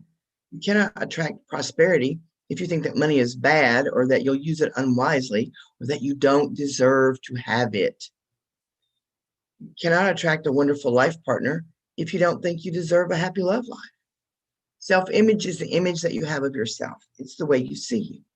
And you can change a negative self-image by positive self-talk and visualization. As long as you see yourself as unpleasant, you will be unpleasant. If you see yourself as shy, you will be shy. If you see yourself as kind and friendly, you'll behave that way, and people will respond accordingly. The more you reinforce your image of yourself, the better, and it makes change happen. To change yourself, you must change the image that lays in your head. My favorite universal law is that all things come from love. God and the goddess love you. They want you to have a happy life. They don't want you to be sick, broken, depressed. They want you to be happy, healthy, and prosperous. However, if they give you everything you ask for and there's no work on your part, you won't learn anything. So you have to understand that overcoming your own negative programming is the hardest work you'll ever do. If you do the work, you will find the entire universe opens up to you. You'll become what you already are, a being of light. As you open up and believe the promises of the God and the goddess, you raise your own vibrations and you share the light with others. You will become a better person and a better witch and a better spellcaster. Scott Cunningham said the first step is positive thoughts. I think he wrote that probably 40 years ago. It still is true now as it was the day he wrote it. If you aggressively expect something good to happen to you every day, it will. Might be just finding a quarter on the ground, but then at least you're a quarter richer than you were. So each morning, start by claiming, I stand in light, I have all the power that I need. Something wonderful will happen to me today. Tonight and every night when you climb into your bed, you thank the God and goddess for your day. You thank them for loving you. And you say your affirmations. And you confirm, reaffirm, I love myself. Every day in every way, I am getting better and better. Now, here's the hardest part of this entire lesson. You are God. You are made of star stuff. You come from gods and goddesses. Because of that, you are a god. It's the hardest thing to wrap your brain around. The flesh gets in the way. We say it, we talk about it, we dance around it in ritual, but somehow we don't believe it. We might affirm it, but we don't really believe it. So at the end of the day, in the darkness of our rooms, do we really believe it? Most of us don't. If we did, the world would be a much different place. So I want you to add to the list of things I've given you that you start every morning by saying, I am God. Every day, all day long, until you can say it with real belief in your heart and in your mind. If you do these things, you will change your world, and you might change the world for somebody else. So remember, please, that you are God, and I am God, and we are all God. Oh my God. It's really simple, but it's really, really difficult. So you have to work at it. And if you believe that you deserve to have whatever you're doing spell work for, then you're going to create that. You're going to make it. Everything that we have, everything we do, every action that we take comes from a place of believing we deserve. So if we deserve really crummy stuff, we're going to get really crummy stuff. But if we program ourselves and work on ourselves to believe that we deserve great stuff, then we get great stuff. And when you're doing a spell, you will find that you don't have that trepidation before you start, that is this going to work, which is not happy at all. When you're trying to do spell work, you can't, oh my God, I hope that worked. Did I do everything right? Are the gods okay with me? Are they pissed off because I did it wrong? Intention is everything when you're doing spell work. And when you get a positive intention because you believe you deserve it, then you can do jobs for, you can do spells for jobs and money and new cars and whatever you need, or just to be a happier person, or to be healthy if you've got health problems. And sometimes it will be, maybe I need to see a doctor. Maybe I need to get medication. Maybe I need to stop hanging out with the people that I'm hanging out with because they're negative and they're dragging me down. So there is a book, and I can't remember the name of it, but the 5 people that you hang out with the most, they influence you, and that influences your life, and you kind of become like that. So we want to hang out with people who are positive. And if you're positive, people are going to want to hang out with you. So, and that includes the gods. They'll like hanging out with you too. So if you believe that you deserve to be happy, healthy, and prosperous, and you really believe it, and you really, really get your brain wrapped around that, then you're going to create that for yourself. Now, we believe in magic, and this is a part of magic, that I believe that I deserve everything good and wonderful. That's magical. And this is all about energy and moving energy. And it's all about that, exactly, the energy flows where your thoughts goes, and that's true too. So you work on liking who you are, trying to take the negative out. And it is hard. We live in a very negative world. You know, if you watch the news, don't watch the news for 3 days and see how much better you feel. It's always negative because, you know, the news people believe if it bleeds, it leads. And so whatever is fantastic and fanciful and crazy and causes upset is what they're going to talk to you about in every 24-hour news cycle. So you don't have to listen to that. And you don't have to listen to people that are negative. If you've got people in your life that, whether it's a parent or a spouse or a boyfriend or your next door neighbor, who are negative and give you negative input, you don't have to participate. You don't have to play. You can take your marbles and go home. And the more you work on liking yourself and believing that you deserve good, the better your spells are going to work. And you're going to be kind of amazed when you put a spell together and you've done it a couple of times and it kind of fell flat. It really didn't kind of work. And you get down the road with this idea that you deserve good things, and you'll do a spell that will work just like that, and it'll blow your mind. When I'm looking for a parking space, I have a little bit of a spell that I do, and because I have a Catholic background, and so, you know, the mother is Mary and vice versa. And so my spell is, Hail Mary, full of grace, find for me a parking space. And I do it, and I'll have a parking space that will come up just immediately. It's a silly little spell, but it's a spell that shows you that energy works when you put your energy toward it. And I had one of my granddaughters in the car with me one day, and we were going someplace, and I couldn't find a parking space. So I just started saying, Hail Mary, full of grace, find for me a parking space. We had a parking space, like the next person pulled out right in front of us. And she was about 9, and she turned around and she said, wow, that really works. Is that magic? And I said, yes, it absolutely is. So you can incorporate it into whatever you do and however you do it, but you have to believe you deserved it. You deserve it. I believe that day that I deserved a parking space, and I got one. I always do. I have great luck with that. So your spells don't have to be amazing. They don't have to be every god, every goddess, every bell, every whistle. You don't have to have everything perfect and all the perfect tools. You are the perfect tool. You are. Your hands are, your brain is, your mouth is, what you speak into reality. You are bringing things into reality. And when you feel good about it and you feel like you deserve it, it's going to happen for you. When you are doing a spell, and you know, you hear don't do spells when you don't feel good or you're sick or you're mad or whatever, it's because it's negative. And so how are you going to make something positive happen if you're in a negative headspace or you don't feel good or you've got a cold or whatever? It can wait. And you know, we are right now had a most amazing full moon last night. It was so beautiful. And you can just step out and allow yourself to feel the energy. Spells are about energy and they're about emotions. And you have to let yourself feel. I don't think, in my opinion, that you can do a spell just by rote. You know, like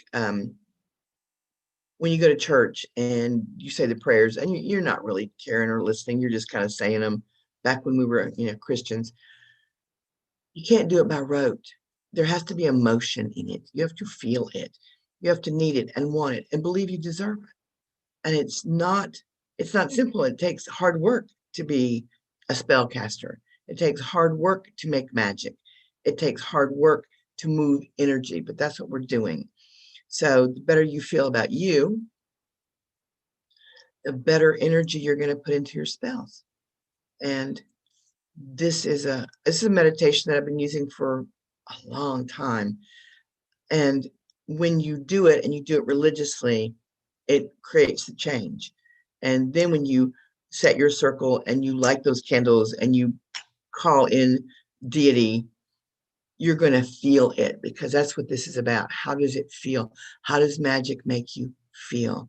Doing magic should make you feel wonderful. It should make you feel wondrous. It should make you feel like a child of the universe, because you are.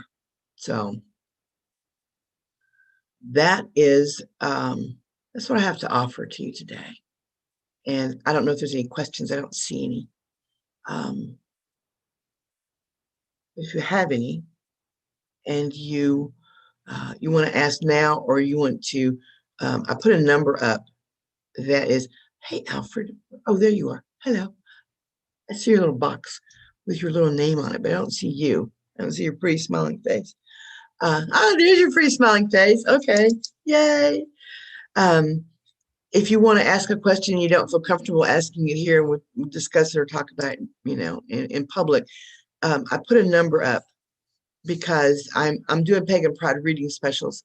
And I've got my number, which is 615-251-9833. You can call and book an appointment. You can call and talk about this workshop. You can ask me questions about spell casting, whatever you need to talk about. The other thing is that I want to add is that if you are fortunate enough to be able to go to events, and right now we're fighting this virus thing, but if you can meet with people who are like-minded, it makes you feel better about yourself and what you're doing. It doesn't make you feel like quite as an outsider as you might normally feel if you're the only witch in the house or your family or whatever. You are not the only witch in your town, I promise you. Hi, William Lee. What part of this process does professional therapy play? I think that professional therapy is an excellent thing. I think that everybody ought to try it. Because a good therapist is going to give you tools to help yourself get better. And if that includes that you need meds, you'll get that. But it's a process. This talking process with someone outside of yourself is extremely important, I think. So I think that professional therapy is excellent. It helps you feel better about yourself. It helps you get a handle on what's going on. It helps you overcome your childhood. Sadly, so many of us spend a good deal of our adulthood overcoming the 18 years of our childhood. It's a shame, but that's true. So hope that was the right answer. Was that good, William? Does that work for you? Do binaural beats need to be a certain frequency? Is that really important? I'm not a scientist and I don't know that. I do know that there are certain frequencies that apparently work better to relax you or to get your subconscious where you can, play in it. The binaural beats work on both sides of the brain. And so my understanding is that you get you get to where you need to go quicker. Oh, and Alfred says the next workshop handles that a lot. Good. LOL. Yes, it does. It's a great workshop. The chakra workshop goes hand in glove with what I've been talking about. It's really important because the chakras they need to be balanced. So everything needs to be balanced. Flow needs to be happening. And I'm a big fan of acupuncture. And so in Chinese medicine, it's all about the qi, the flowing of energy. And that's what we do when we're doing ritual or when we're doing spell work, that we stand there and we open up that crown chakra and pull in universal energy from source. And then we use that energy to create change, to make the things happen that we desire to happen. So it's also extremely important that the chakras are balanced. And so if you listen to the next workshop, learn how to do it. If you need to go to someone who will balance your chakras for you, I totally recommend that as well, because it's really helpful to get that chi flowing. It makes you feel kind of like you can whip your weight in wildcats, even if you really can't, or you probably shouldn't try that. But the energy flow is really important. And so how you feel about yourself, how much do you believe that what you do is actually possible? That's a big part of this. This is called faith. It's called faith for a reason. We just believe it. And what you believe, you can achieve. And again, trite but true. And once upon a time, we had some kids that came to ritual on a regular basis.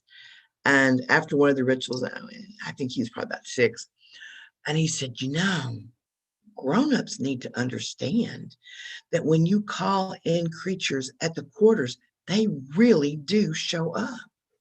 And so they really do show up. You have to believe it. You have to connect to deity, to connect to source. You need to make that line from you to the heavens, because they want your life to be happy. And they'll help you do it. They'll give you the energy that you need.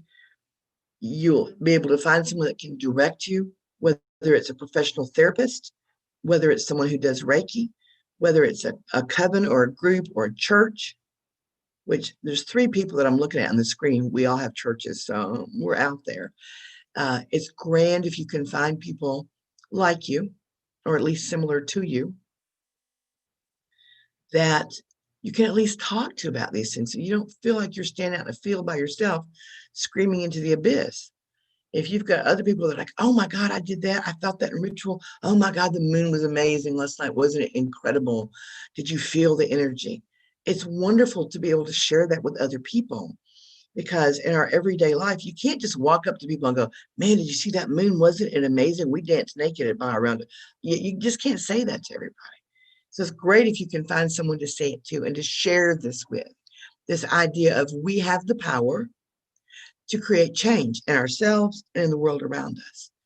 And it's about attitude, it's about emotion, it's about belief, and it's about not being afraid to do it and to step out there. So I don't see more questions. We're about 10 minutes shy. We are keeping this open for the next workshop, who comes immediately after me, and that would be in 11 minutes. So I can continue to talk, because I can talk all day long, and I can talk about spells, and I think I'll do that for a minute.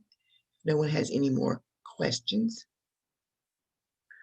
So spells are something that you need to construct. You have a need. You need a new job. Okay? So you get all the candles and all the bells and all the whistles, and maybe some herbs and maybe some oil. And maybe you've got some Papa Legba oil, because he kind of opens gateways. And if you want to use that, that's awesome. Or whoever you talk to on a regular basis.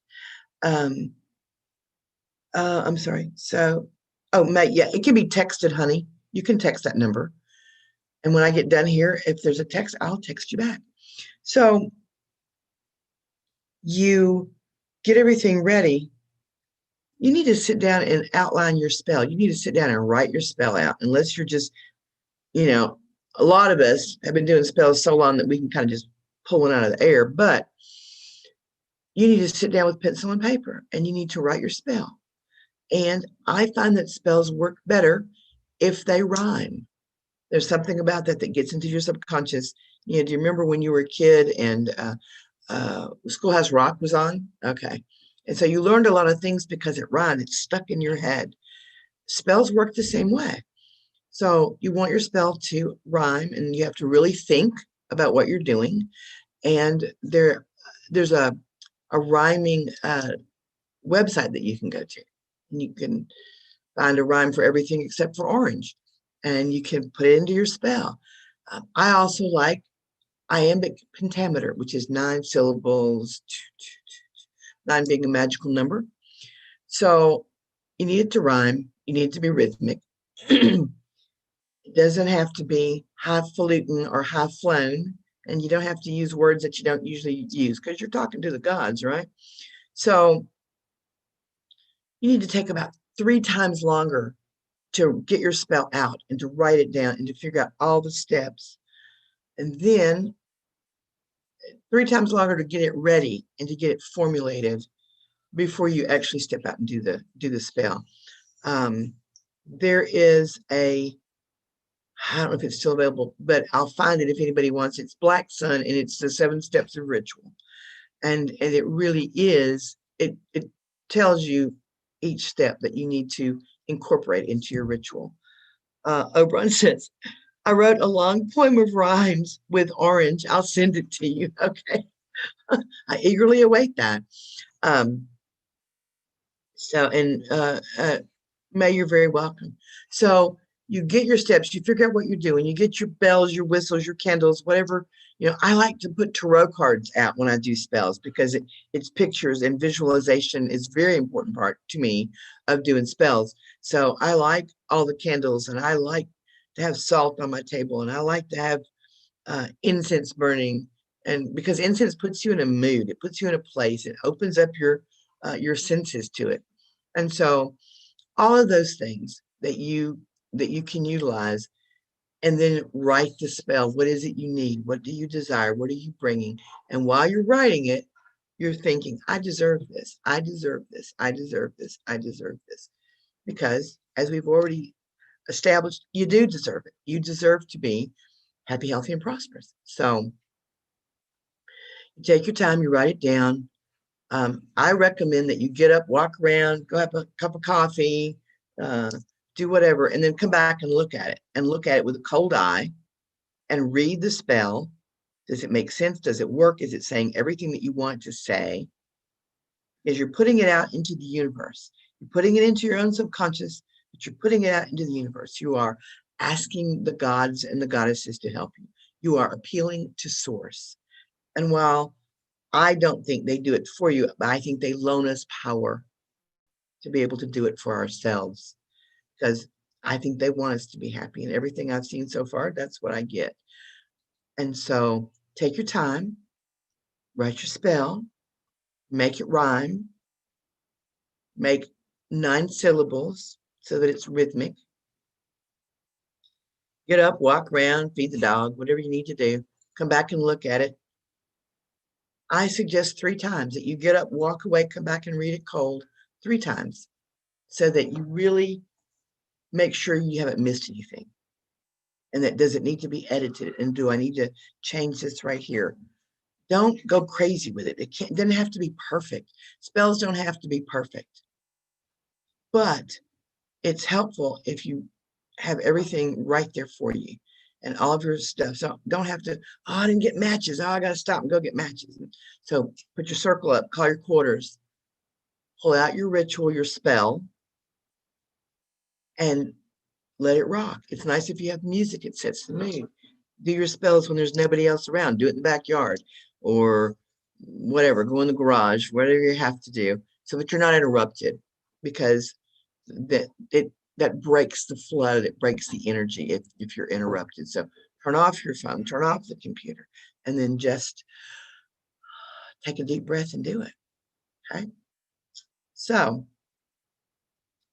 if there are no other questions, we have a few minutes, and Rowan will be here next, and she's going to do a workshop that she did at Puff, and it's about your chakras. It's really a great workshop, and so I hope that more people will join us, and I really hope that as this goes out on all the platforms that Ed was talking about, that we have more people that show up for Pagan Pride, and more people that start looking for groups or covens or whatever. I think that's important, having somebody to talk to about what we do. Sharon says, what was the number again? Hey, Ed, 615-251-9833. 833. And if you want to talk about spells and rituals, I'm happy to talk to you. If you want to make an appointment to do a reading on the Pagan Pride Day special, all you have to do is say Pagan Pride Day, and I'll know that, you actually listen to the workshop. Oberon says, when someone tells me a thing is impossible, I just can't resist doing it. Boy, that's true. And you've been doing that your whole life. So yes. I think that almost nothing is impossible. I think that we can use our energy and our strengths and our gods and our goddesses and the elements, and we can bring what we want to in our life. And so I do want to say that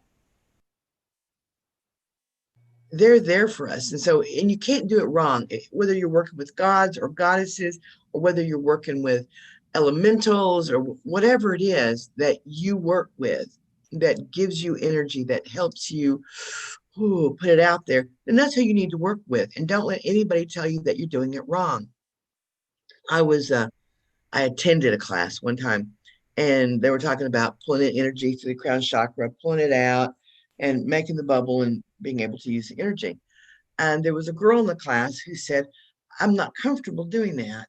I like to pull it up through my feet. I like to pull it up through the earth. And so the woman that was teaching the class just really had a little fit about it and proceeded to tell this girl, to castigate this girl, to tell her that she was doing it wrong and that was not the way she needed to be doing it, and that she needed to be pulling in universe. Okay, so what I'm telling you is that however you're doing it right. And especially when things happen and stuff shifts and all that, then you're doing it right. If it feels right to you and it feels good to you, then that's what you need to do. Okay, so Ed is here. I am. And so I've been here the whole time, actually, but you've been lurking. Well, I just now flipped over and saw that there's a lot of people in this workshop. So hi, everybody. Thank you for being here. I really, really appreciate it. I hope that it helped you. And if you have questions or you want a reading, call me. Pagan Unity Festival is paganunityfestival.org if you want to see what we're doing, because we're up to shenanigans. And we'll be happy to include you in our shenanigans. So anyway, thank you for being here. It was good to see you. Do what? Tish, Tish from the beach. Peace out. Okay, so I've got a minute. I'm going to show you that. That's what I am. It's a beautiful view. It's a So I'm going to go down and stick my feet in the ocean, and I'm going to connect with Source because that's what recharges my battery. So that's what I'm going to do. I think I'm going to watch Rowan's class before I do that. So, all right. Ed, again, thank you so much. I mean, this is Mary and Lucy. I'm just providing them their help. Yeah, right. Okay. You're just without it. Yeah, you're the guy that makes it all work. Exactly right. So, all right. They're the ones who put it together. They did all the hard work. I mean, they did a lot of the heavy lifting. None of these things happen because of one person. I have a team behind me. Today I managed this out. But you've got a great Paladins, team. And the Paladins have been doing a great job. And so I just always want people, when people say thank you, Dad, it's really thank you to a lot more people, because a lot of people make these things work. And you all know that. But go Paladins. Yeah. Thank you to the Paladins, because they've done great. So, and Mary said this went so much just smoother and better than, she was really, I know she was really worried about it, but I knew you'd make it work. And so, and everybody is at the first when they started out, and we try to do our best to make it. And well, as we get more comfortable, we'll see what we do. Right. Well, this is a whole new deal. We're kind of, we're inventing the wheel here to make this work in this time of pandemic. I kind of like to use it that we're discovering fire again. Okay, I like that. That's good. We are discovering fire. Okay, so it is 5:59, and I will say, bless you all. Peace out. Going to the ocean. The ocean it is. The ocean it is. All right, y'all. Good to see everybody. Thank you for coming to my TED Talk. I would love to do it. I'm thinking about doing witch talks, which is really short little talks. Get people to do 10 and 12-minute talks. I think it would be a lot of fun. Oh, I think that is an awesome idea to set up a witchy TED Talk thing. We ought to talk about that in the Paladins, boss. Yeah, we should. And the idea, we're doing the Halloween Psychic Fair this month. So this Exactly. we're pumping out so much content.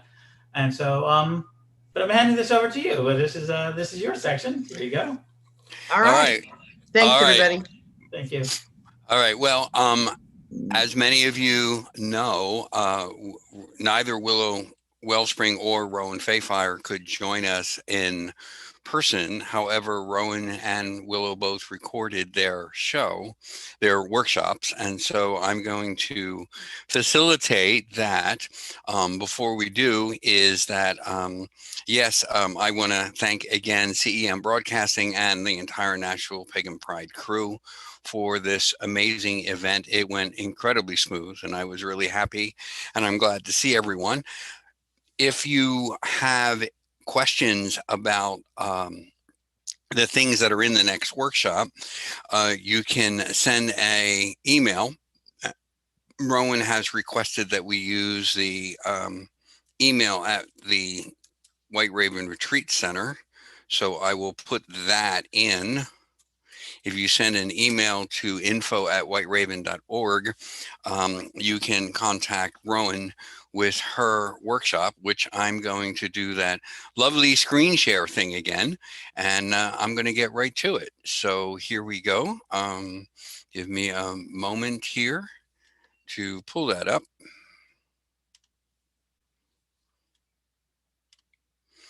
All right, here we go. Close screen share. There it is. And this time I'm going to make sure that I hit the use voice.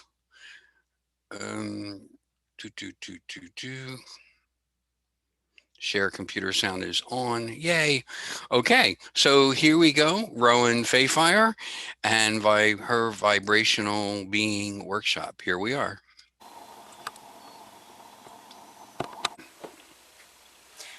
Hi, welcome to the Vibrational Being Workshop, Resonating with the Chakras. Before we get started, I'd like to thank everybody who is involved in getting this event off the ground. The tech team, all of you are amazing, and I'm so blessed and excited to be here and doing this workshop for this virtual event. So this workshop is going to talk about communication, how energy is perceived and exchanged, what levels of consciousness, what lowers our vibrations, including fear and doubt, and how to raise our vibrations using frequencies that tune in with our chakras, and with other things as well, which you will learn about through the workshop. So, first off, communication is an exchange of energy or information between two beings. And 93% of all human communication is through our body language, tone, and facial expression, leaving only 7% being the words that we say. So you never really know, unless you are very aware of yourself and your body and what you're putting off, what you're actually trying to say. If you have somebody sitting in the room with you, usually I have an exercise when I do this live, is that I have people pair off and greet each other and say something about themselves without using words. If you'd like to try that now, go ahead.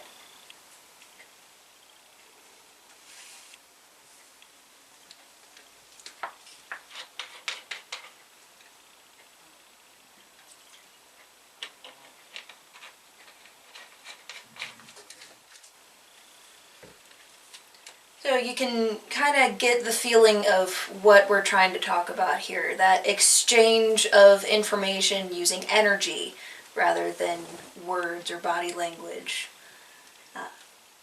We can perceive energy through the elements, earth, air, fire, water, from the warmth of fire to the movement of air, growth and growing things in the earth, You can also exchange energy and change your energy through thought. When children are first learning to speak, they often project their thoughts to their parents, and their parent, if they're attuned to their child, just knows what their child is trying to say. That's that exchange of energy between child and parent.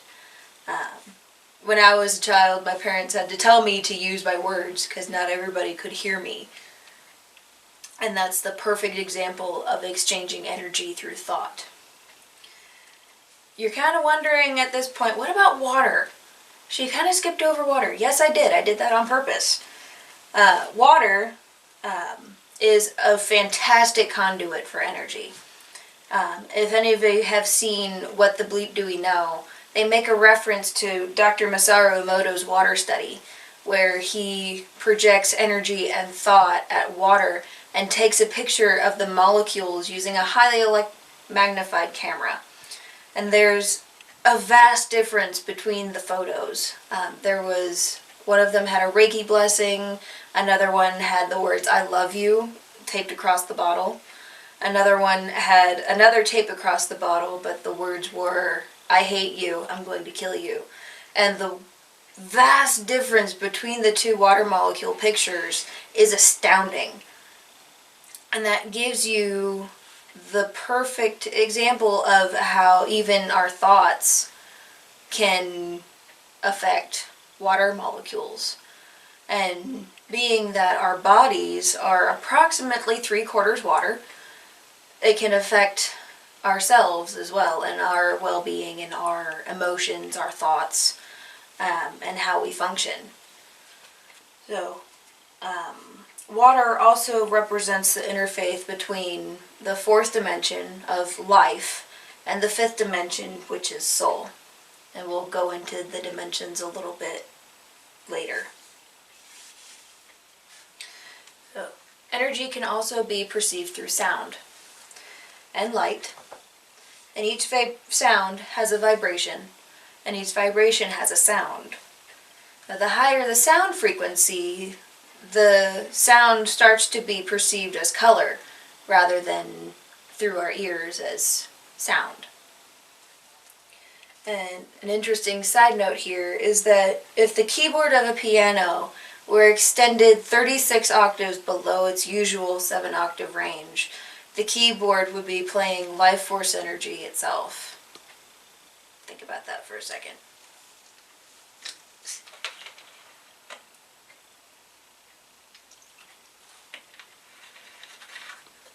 Kind of cool, right?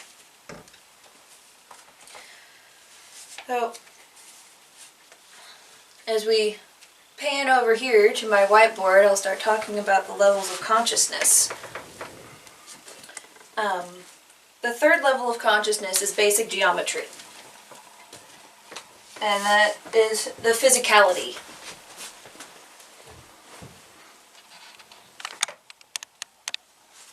Physical. And that is point, line, width, and breadth, height, and volume. So, an interesting side note here is if you take these 5 attributes, starting at point, line, width, breadth, height, and volume, you get that 5-pointed star. And so this is, again, the physical aspect of our being. As we move on to the 4th level of consciousness, let me just erase that here. The 4th level of consciousness is the astral plane.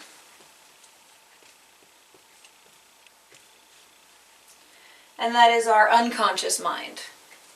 That is our higher human. And this is where we get advanced dreaming, intuition, imagination, psychic ability, and magic. When one is living in the fourth level of consciousness, you can expand their mind or raise their vibration to become aware of their unconscious and start manifesting those psychic abilities in physical form. You begin to have an awareness of more than self and a more of a connection to other people. You start developing that group consciousness. And it's good for, the cooperation is good of, pardon me, and you start developing a cooperation for the good of all to create a better earth. Much like we're starting to do here in this event here. So along with the point, line, width, and breadth, height, and volume of the third level of consciousness, you add in time, giving you, oops,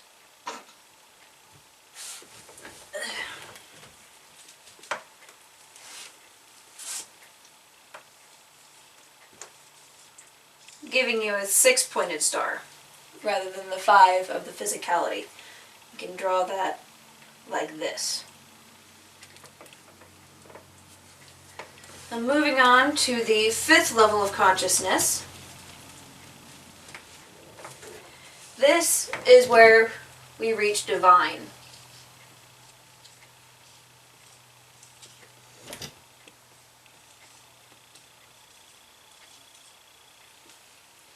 And this is where linear time and space do not bind the consciousness. There is no illusion of separation or limitation, and you experience that at one-ment with divine, that unconditional love, forgiveness, acceptance. But as things are, this doesn't mean that you're a pushover and that you just accept everything and just roll over. This is accepting things as they are. There is no judgment and no guilt and no negativity toward the self. And this leaves us free to create new ways of thinking and being and doing through seeds of unity consciousness. Along with the point, line, width, breadth, height, volume, and time, you get spirit in the 5th dimension, giving you a 7-pointed star. I seem to be stuck in 5-point star mode. So you get point, line, width, breadth, height, volume, time, and spirit. Kinda cool, huh?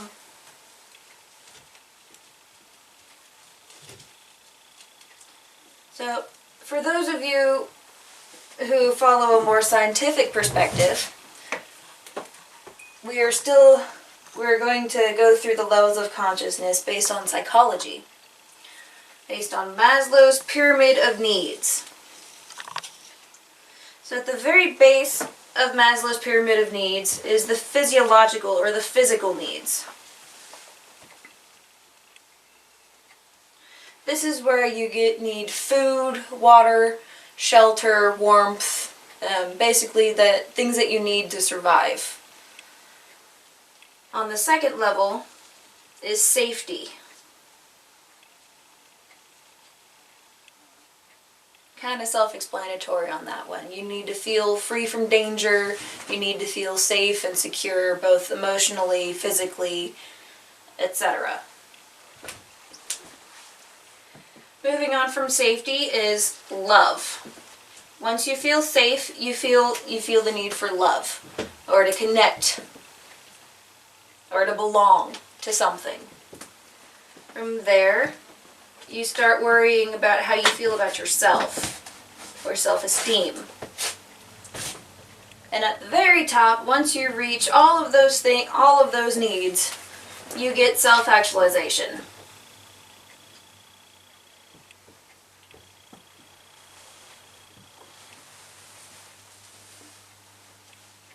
This is where you feel the need to fulfill your purpose and to connect with others and to leave a mark on the world. That sort of thing. So the lower your focus on this pyramid is, the lower your energy vibration occurs. So if you're worried about finding food, you're not going to worry about fulfilling your life's purpose. Excuse me. So, things that lower your vibration include fear and doubt. Now, what is fear, really? Fear, and thank you to Alfred Willowhawk for his Warriors of the Millennium program, as this is where I got this acronym from. Fear stands for false expectations appearing real.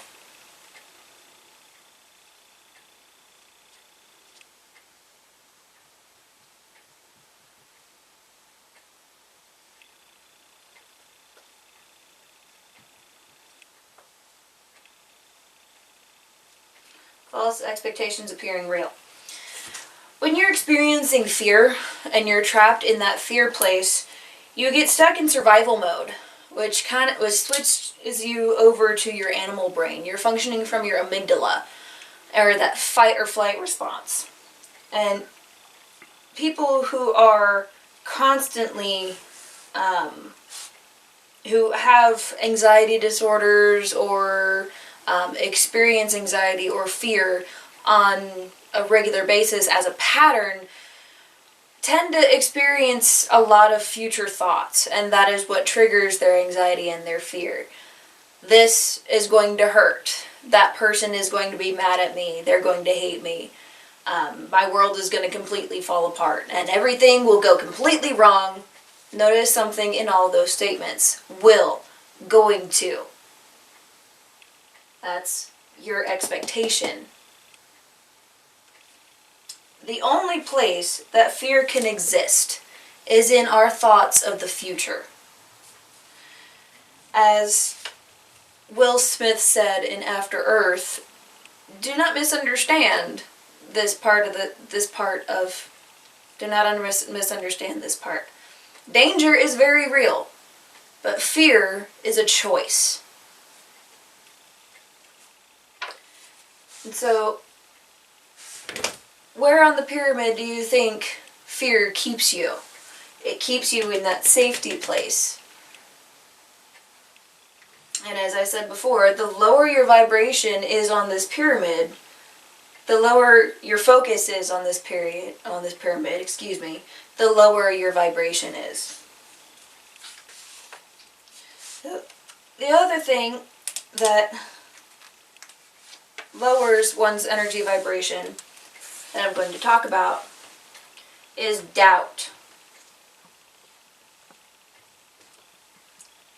Let's see, I'll put a little asterisk here because fear keeps you in that safety place. Doubt, I misspelled that. There we go. Doubt pushes away manifestation. I call it the magic killer. Whether you think you can or you think you can't, you're right. And that's Henry Ford. When you start doubting yourself, you keep yourself in this self-esteem place. You keep worrying that you're not good enough, or that whatever you do, it's not going to work. Again, there's that false expectation appearing real, going to. Doubt keeps you from wanting to fulfill your purpose in life, from raising your own energy vibration. And so from there, how do we overcome fear and how do we overcome doubt? Clear this off, except for the fear part.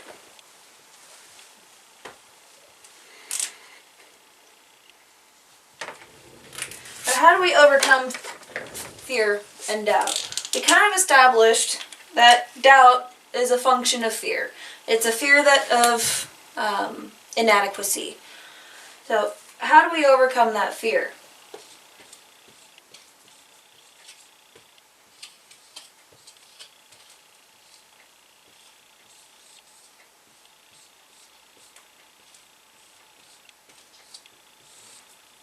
It's not real. Fear It's right there in the acronym. It's false expectations appearing real. So to overcome fear, you realize the falsehood of your expectations. And from there, you can bring yourself back to a place of calm and back to reality. Staying in the present moment. Not worrying if it's going to be good enough, or how other people are, or if other people are going to hate it, or any of those thoughts. Being in the here and now is the main way to overcome fear and to overcome doubt, and thus raising your own energy vibration. So, other ways, bringing a pan back over here to this lovely tapestry. Other ways to raise your own energy vibration is through sound. And so you've kind of wondered, I've kind of gone through the psychology and the basis of lowering one's vibration. And you read in the name of this workshop, resonating with the chakras. That's how we raise our energy vibration.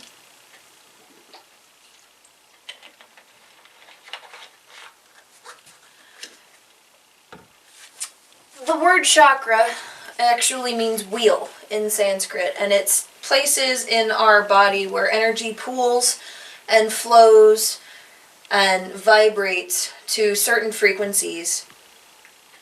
And when all of our chakras are open and harmonizing to their correct frequencies, we can have that higher energy vibration and that higher level of consciousness that allows us to self-actualize and create seeds of unity across the globe. So chakras, starting down here at the root chakra, it's at the base of your spine. I'm going to take a little more water before I start singing.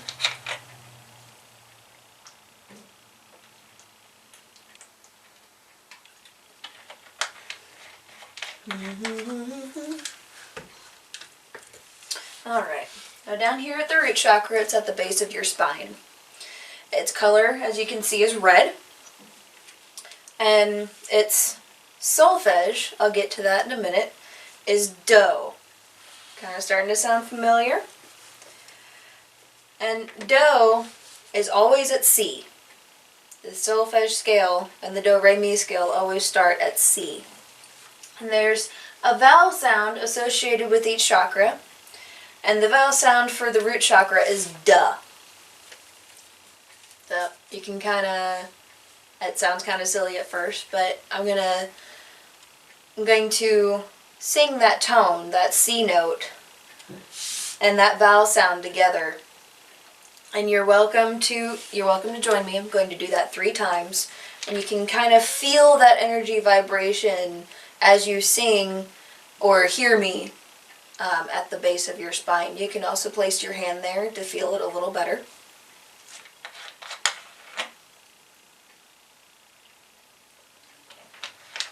So again, that note is C, and the vowel sound is duh. So we're going to go with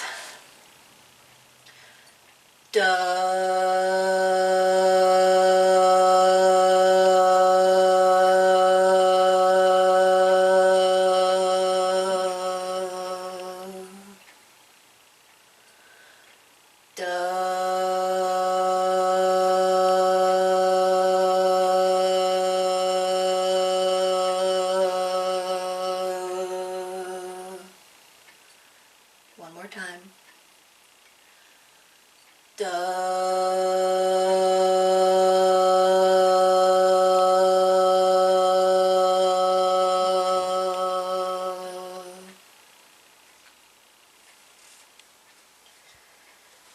So you heard me mention at the beginning of this talk with the chakras, at this root chakra, you heard me say the word solfege.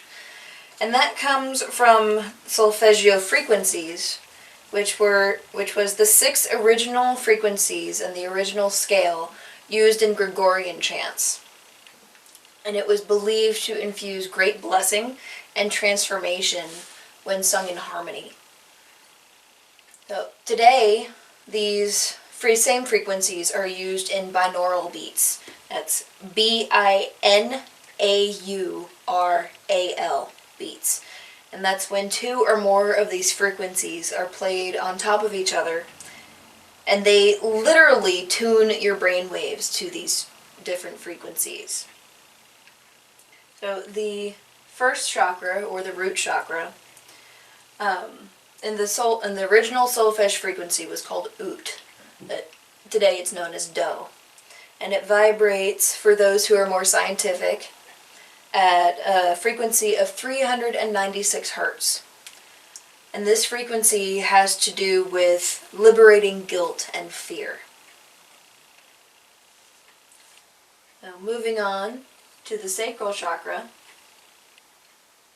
The sacral chakra, as you can see, is orange. It resonates to the color orange. Its solfege is Re. The note is D. And the vowel sound is Ru. As we're moving on up the scale, you can always find your note by starting at Do. As I said, the Do, Re, Mi scale always starts at C, and it goes up from there through the chakras as you go through the scale.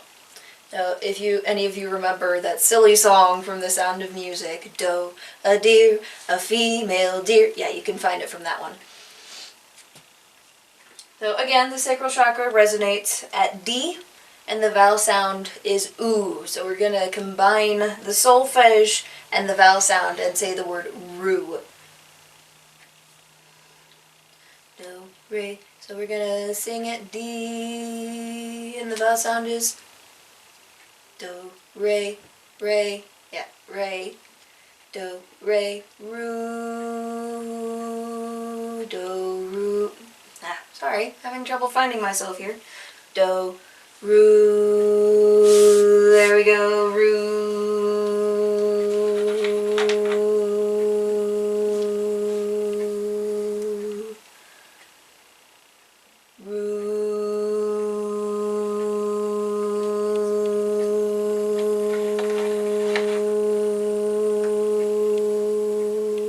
You can place your hand here at your low abdomen to feel this vibrating at D with Ru.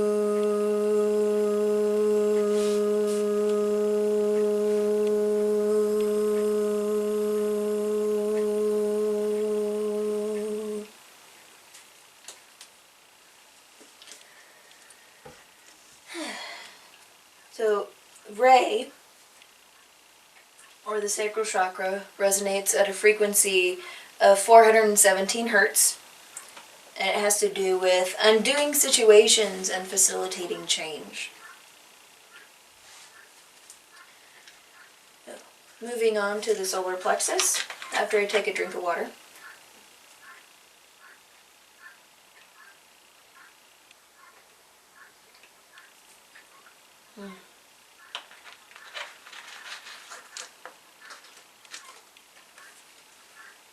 By the way, this isn't actually smart water. It's well water. It's a reused bottle. So, recycle your bottles and reuse them. That is your PSA for this workshop. Moving on to the solar plexus. It resonates at the color yellow. It's Mi on the Do, Re, Mi scale, which is the note E. The vowel sound is O, so we're going to combine again that solfege and the vowel sound and say Mo at the solfege, at the note of E. So it's Do, Re, Mi, Mo, Do, Re, Mo.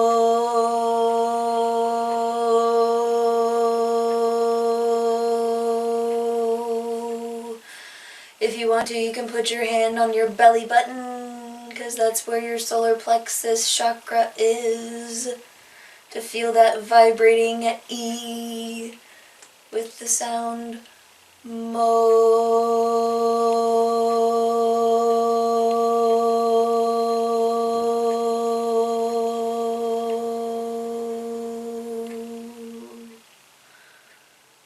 more time.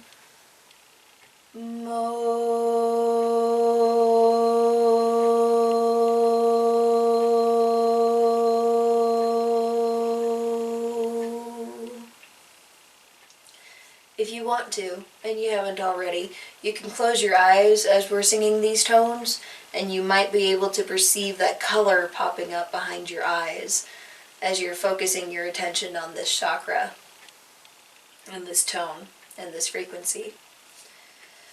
The solar plexus chakra resonates at a frequency of 528 hertz, and it has to do with transformation and revelation. So moving on up to the fourth chakra, which is the heart chakra. It's centered in the middle of your chest. So as we're singing the tone, you can place your hand here to feel it. It resonates at the color green. The solfege is Fa, as you may have guessed already. The note is F, and the vowel sound is Ah, so we can just say Fa, like we're doing that silly little song. So it's Do, Re, Mi, Fa.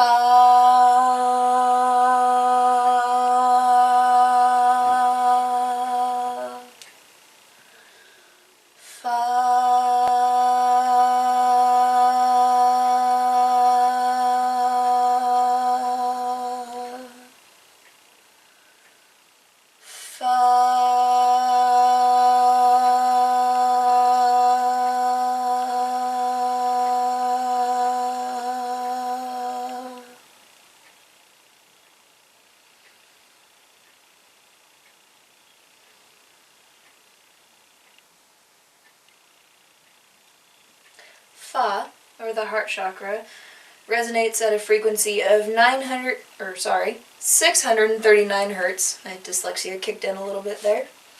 It has to do with connecting and relationships. This kind of makes sense for the heart chakra, right? Now moving on to the throat chakra. On this tapestry, you can see it as it's purple. Disregard that. It's usually this nice color blue that you see around the edges of this person here. That nice sapphire, that nice clear cobalt blue. If it appears to you as a different shade of blue, that's fine. The solfege is So. The note is G. It's located right here at the hollow of your throat, at the top of your sternum, right here. The note is G, and the note is I. So it's like a sigh with that soul. We're going to say sigh. As we find our note here, we go on up the scale. Do, re, mi, fa, sa.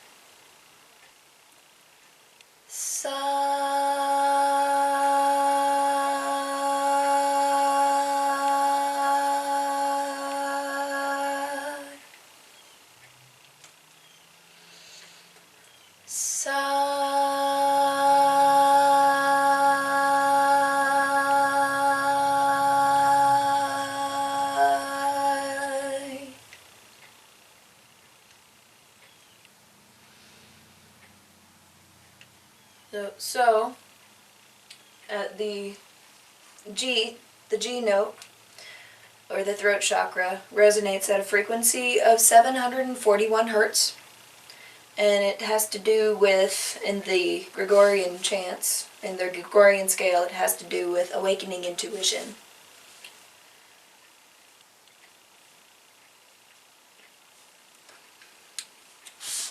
Take a little water break here before we move on to the third eye.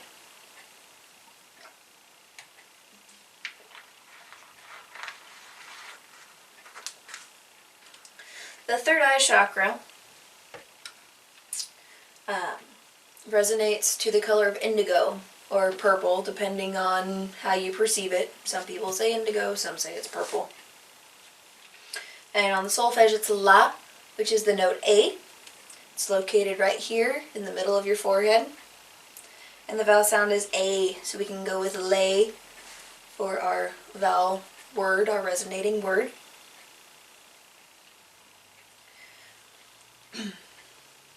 So, do, re, mi, fa, so,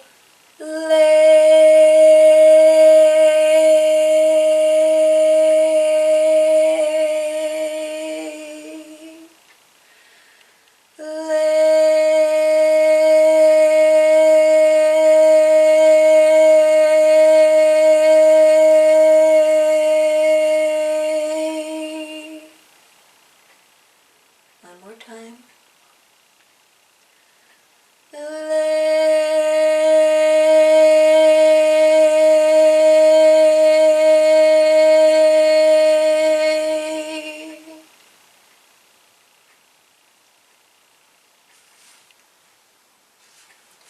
So the third eye chakra, La, or the letter or the note A, resonates at a frequency of 852 hertz, and it has to do with returning to spiritual order.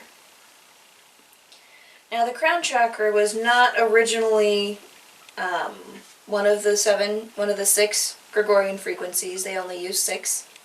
But the crown chakra, or the 7th chakra, it resonates at the color purple or white, depending on, again, which color scale you follow. The solfege is T, the note is B, and the vowel sound is E, so we can just say T, just like we did for the heart chakra with Fa. So, I'll tell you the measurement of frequency after we do our tones. So we can go right on through the scale. Do, re, mi, fa, sol, la, ti. Excuse me. Do, re, mi, fa, sol, la, ti. There we go. And you can place your hand on the top of your head. Ti.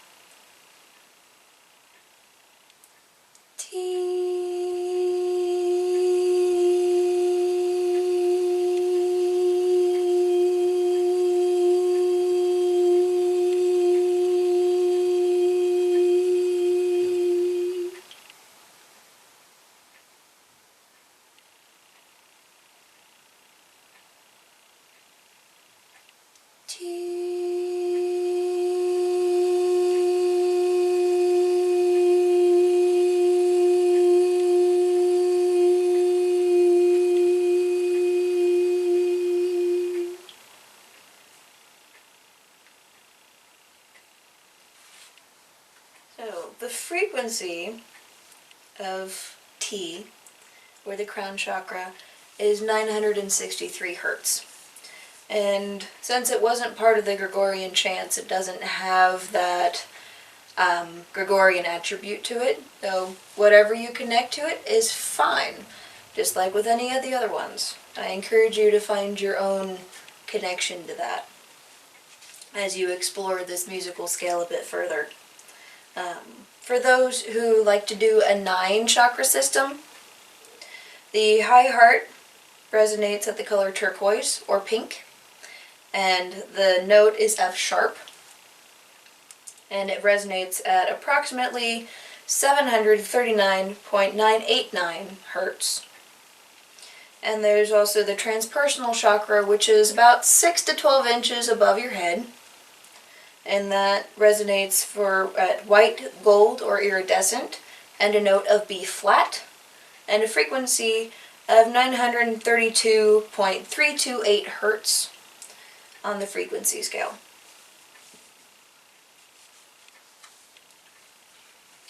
So, another way to raise your own vibration with sound is with the very simple mantra of Om. Om is one of my favorite mantras, and I get very excited talking about Om. So excited I had to take another drink. So Om, if we can pan back over to my lovely board here. So when a lot of people think of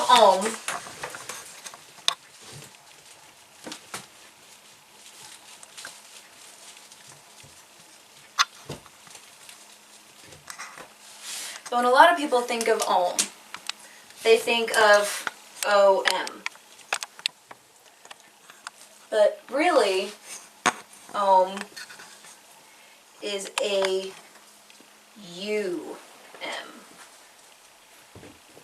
And there are 4 sounds associated with Om. Like, how can that be? There's only 3 letters. How can there be 4 sounds? I'll just wait a second, and I will get to that. So Om, which is Ah, is the creative force of the universe.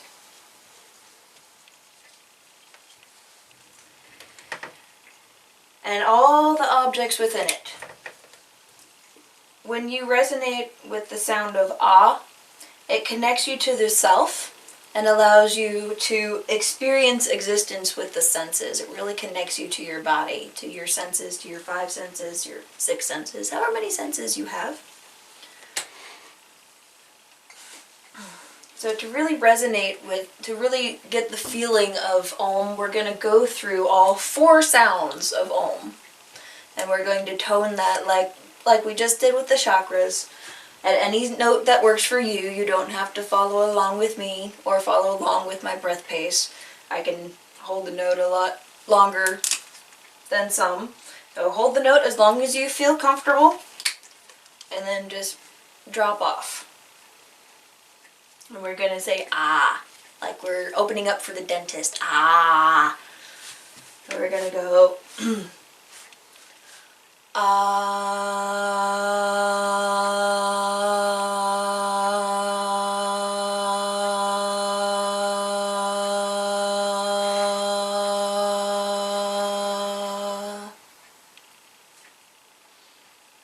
And you can really kind of feel yourself really getting into your body as you resonate the word Ah.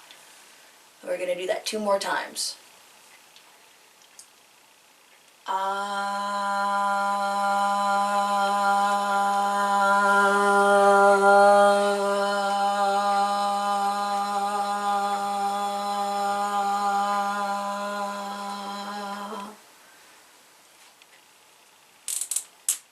One more time.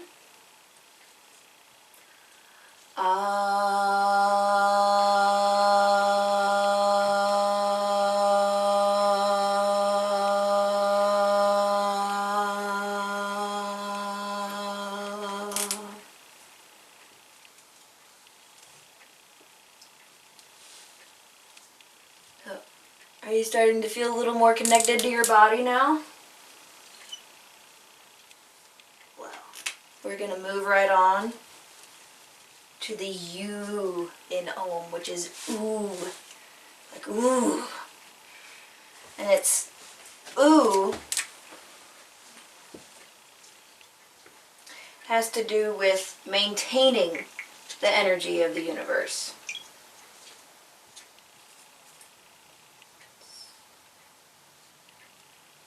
If I can spell.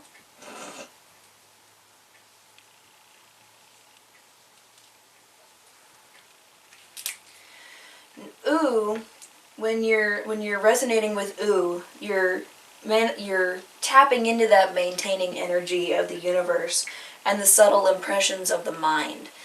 And ooh connects you to your inner divine. It lets in lightness, clarity, balance, and goodness. So we're going to start with Ah, and then slowly transition into U, getting all of those subtle nuances between those sounds, and really feeling that transition from creation to maintenance. Again, at any tone that's comfortable for you for as long as it's comfortable for you. We're going to do that 3 times.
Awesome. Moving right on to the M in Om, which is like yummy in your tummy. And has to do with transformation. It's the transformation energy of the universe. And when you're resonating with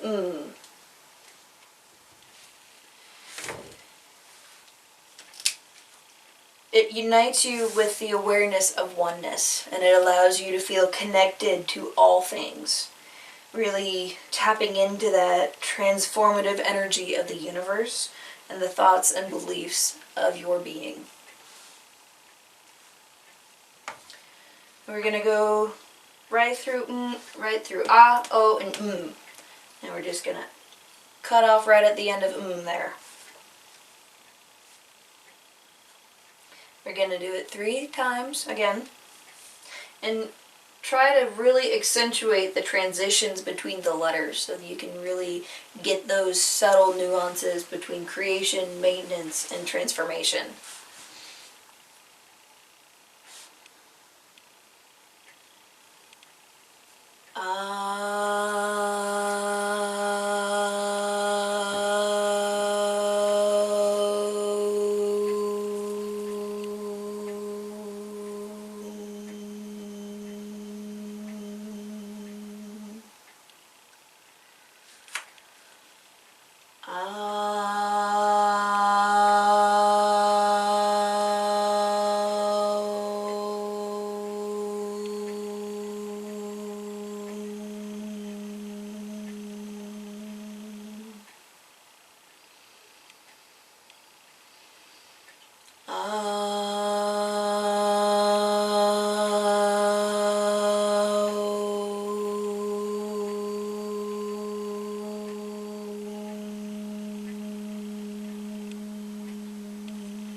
Are we feeling good yet? Are we vibrating? So, you may wonder, we've gone through 3 letters, but I said there were 4 sounds. And what could that 4th sound possibly be? It's silence.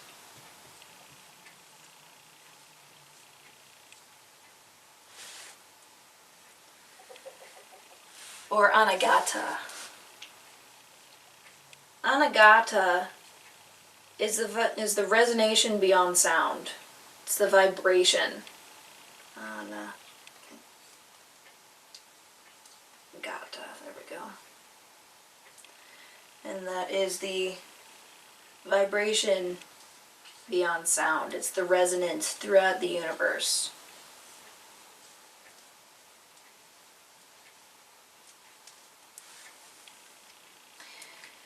When you're in Anagata, you're resonating with pure divine consciousness.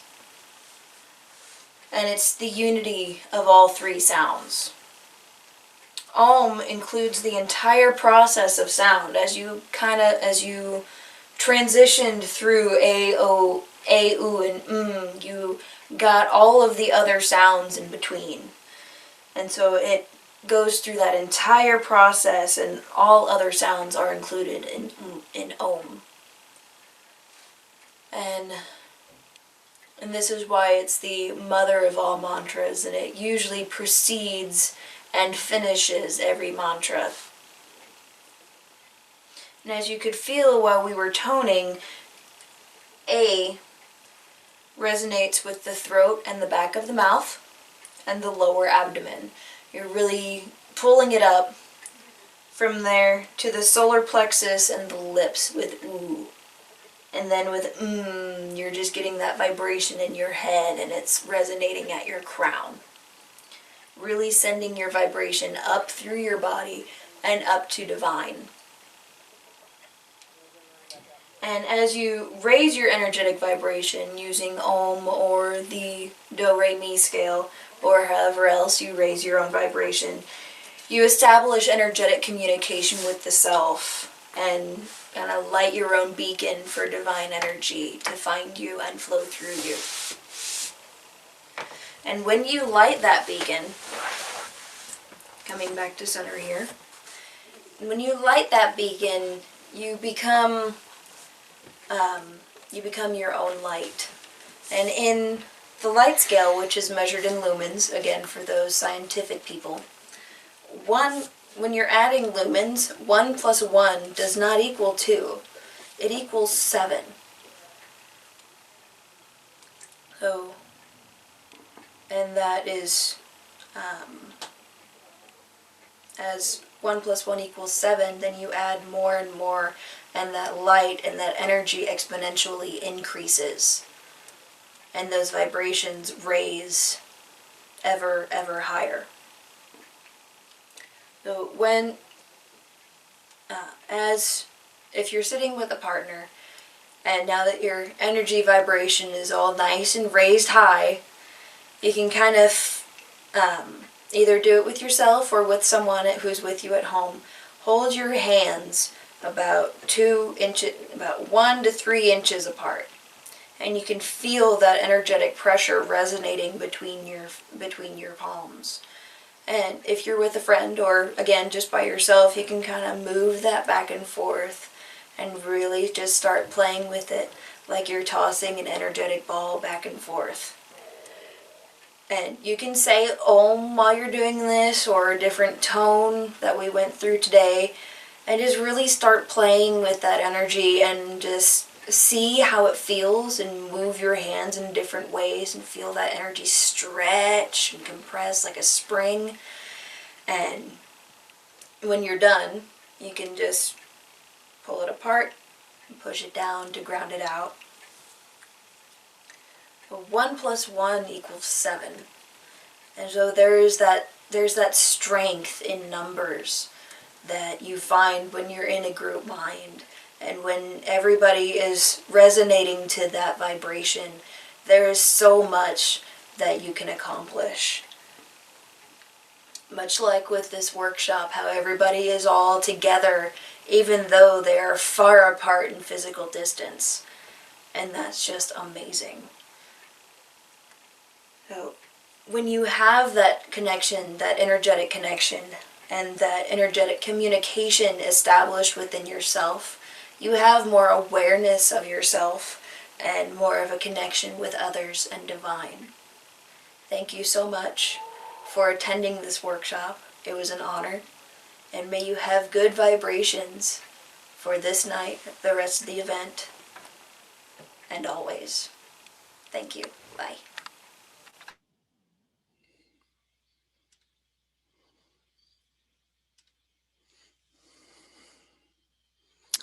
Well, I hope that everyone enjoyed that, and that you had some good answers to a lot of the things that have been going on this weekend and this particular day. It's really awesome to be able to share with all of you, and I truly appreciate as does Rowan and Willo. All of us here in Southern Missouri are just really glad to be able to spend the time with you. If you have any questions for Rowan, please send her an email at info@whiteraven.org. Also, just kind of to let you know, you can also check out, we talked a little bit about it, Ed and I particularly, that threegatesgathering.com, which is going to be occurring June 11th to 13th next year. And we're actually, that is going to be, we are manifesting the reality that we, excuse me, that we can actually gather in person, and that it will actually be a hybrid. We have many speakers from all over the world that will be joining us live on our huge screen projection, as well as locally. So I do hope that everyone has enjoyed today. I'm not the person to end everything. I don't know where anybody is. I don't see Mary, and Nashville Pagan Pride is off they're not sitting there. So I'm just going to keep, I'm not going to keep talking, but does anyone have any questions for me or Rowan or Willo? I'm willing to listen and manage any questions I can.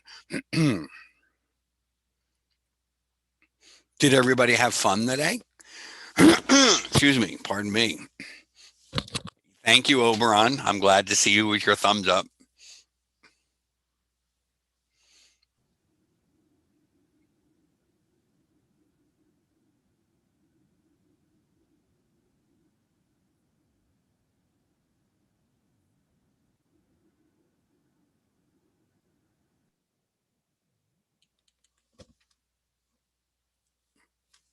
I don't hear you. Hold on, let me try that. Try speaking again, Libby. Oh,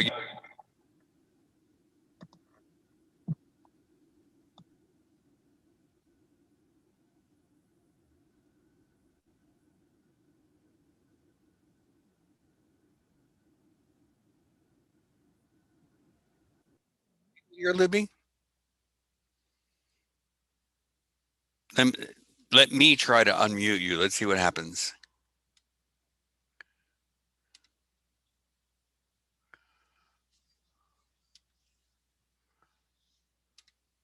Okay, try to unmute now.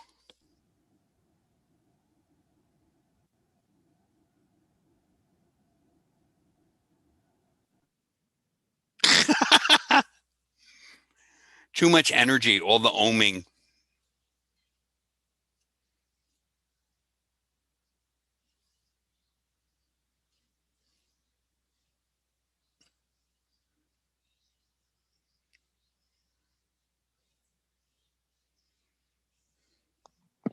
Can you give us a little information about your church? Can you give us a little bit of information about your church? Raven Church is a 501c organization. We are officially listed as a Wiccan church for the 501c3 purposes. We are an interfaith ministry. We're in West Plains, Missouri. We have a sustainable community where we operate in the larger community, providing and growing our own vegetables, growing our own rabbits and chickens and horse and so on and so forth. We teach classes on sustainable living. We have several cabins on the property. We're currently still on the grid, though we're working toward getting completely off the grid. We also, we work closely with the local Amish community. And during this time of pandemic, we actually